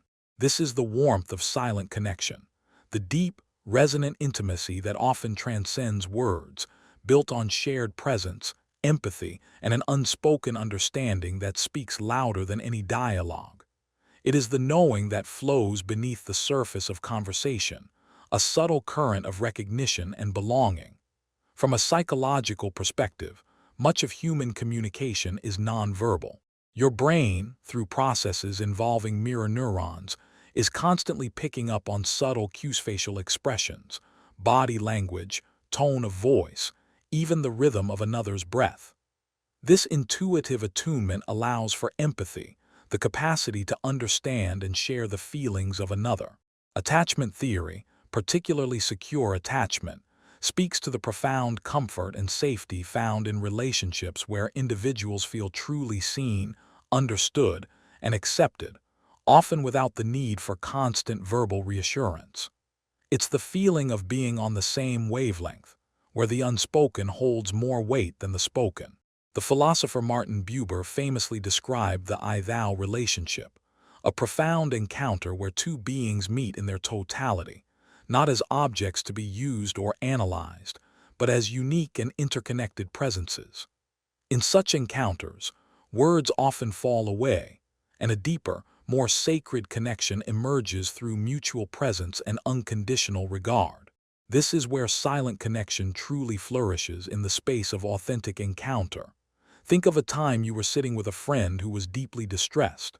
You didn't need to offer advice or a stream of platitudes.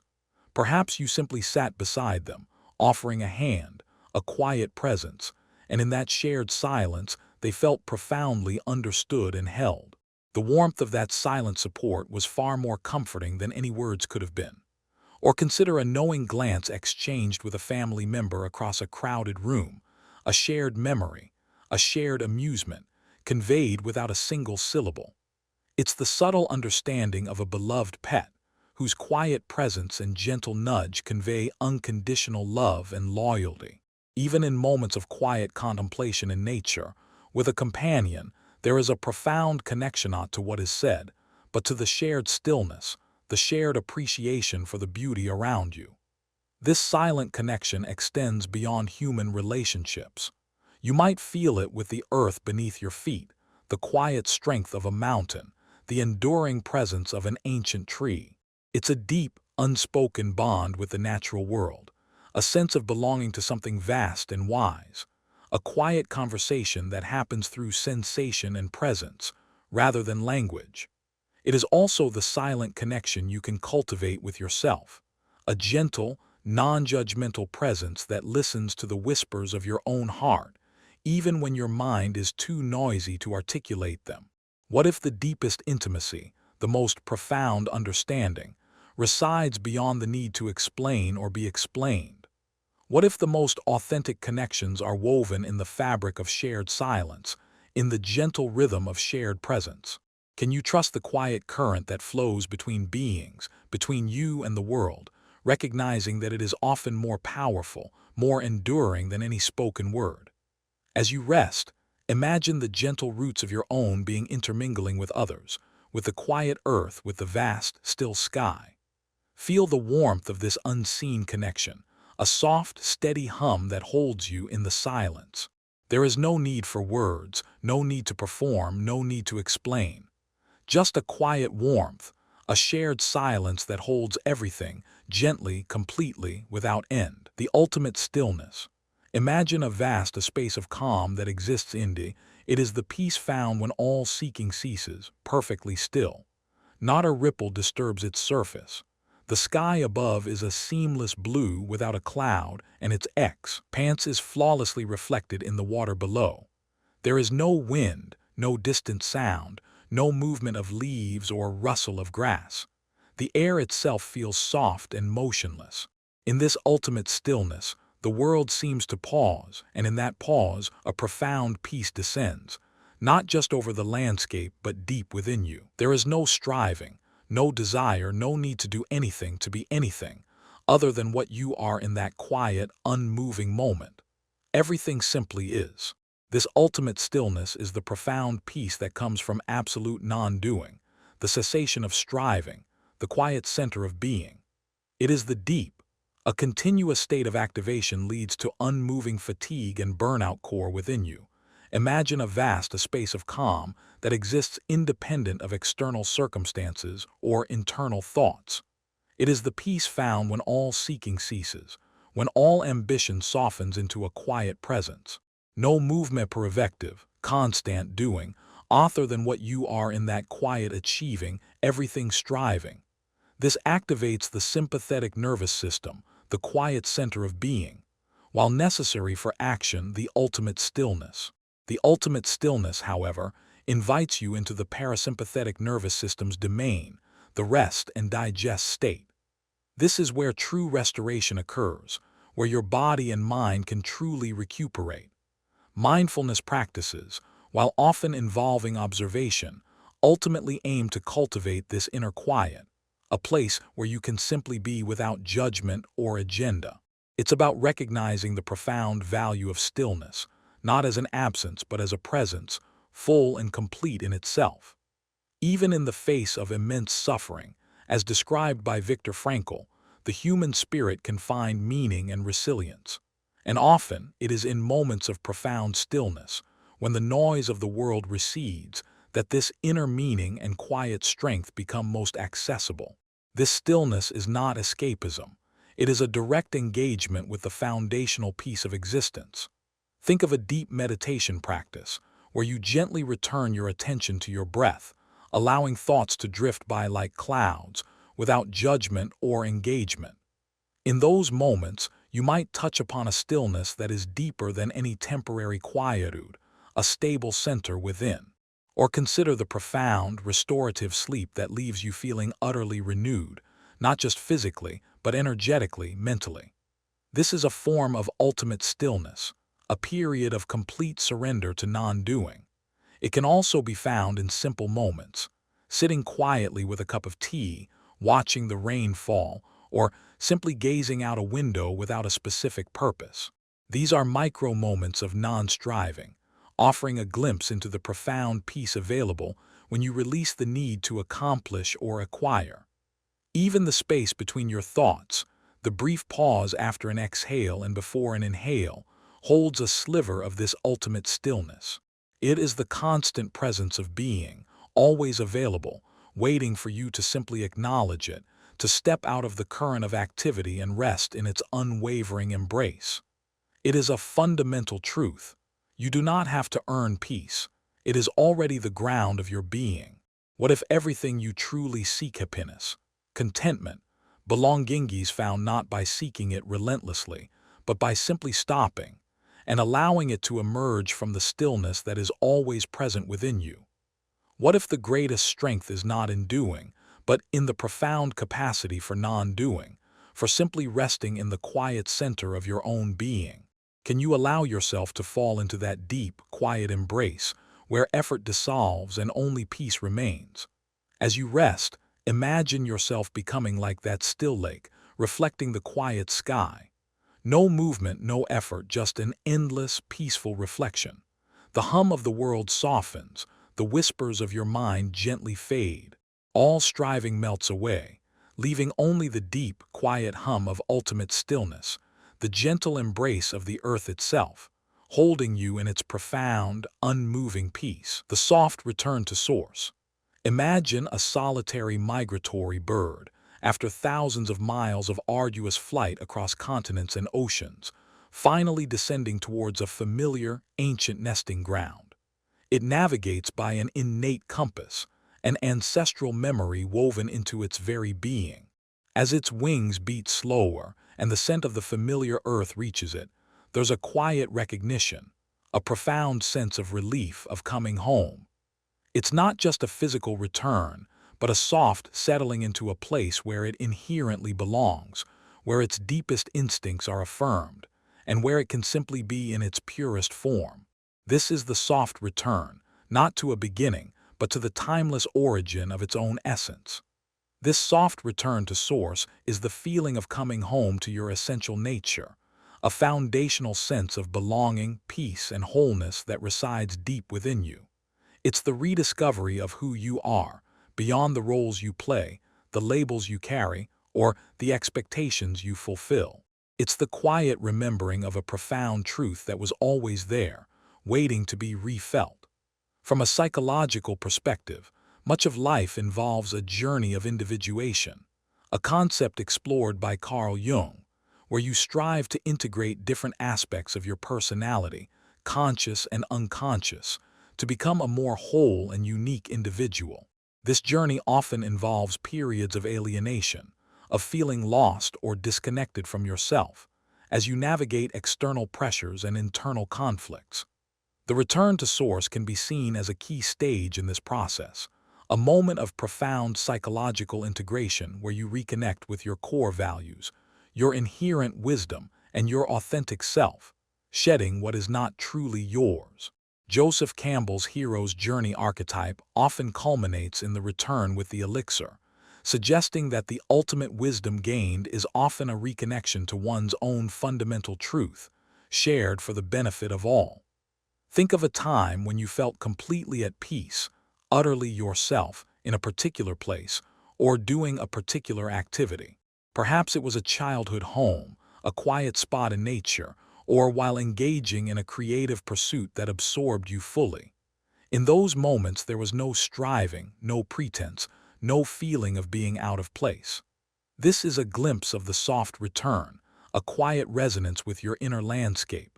It's like finding a long-forgotten melody that perfectly expresses a feeling you couldn't name, a profound recognition that settles you. Consider the experience of reconnecting with a forgotten passion, a hobby from your youth, a form of artistic expression you abandoned. As you pick it up again, there's a quiet sense of rightness, a feeling of "this is me," a soft affirmation that you've returned to a part of yourself that was always waiting. Or perhaps you've been caught in a relentless pursuit of external success, only to feel a growing emptiness. The soft return arrives when you gently shift your focus inward, remembering what truly matters to you: your relationships, your integrity, your quiet contribution, and realign your life accordingly. It's like finding your way back to the quiet stream after wandering in a noisy, crowded city. This isn't about going back in time or regressing.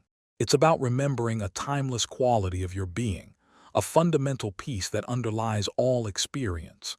It's the sensation of shedding layers of accumulated stress, expectation, and fear, and uncovering the still, calm, and utterly whole self that resides beneath. It's not a destination you reach, but a state of being you return to, again and again, like a breath returning to its quiet origin. What if your deepest longing, the subtle ache of discontent, is simply the universe gently nudging you back towards the quiet truth of who you already are? What if all the searching, all the striving has been, in a way, a journey back to the very place you started, but now with a deeper knowing, a richer appreciation? Can you allow yourself to gently unburden, to soften, and to remember the exquisite simplicity of your own true nature, a feeling of belonging so profound it requires no external validation? As you rest, imagine that long journey and then the gentle, slow descent. Feel the familiar earth beneath you, the quiet whisper of the air, the deep, abiding sense of peace. You are not striving, not searching, not becoming. You are simply returning, settling into the knowing that you are utterly, completely, and perfectly home, just as you are. A deep breath, a quiet knowing, the sensation of being utterly, completely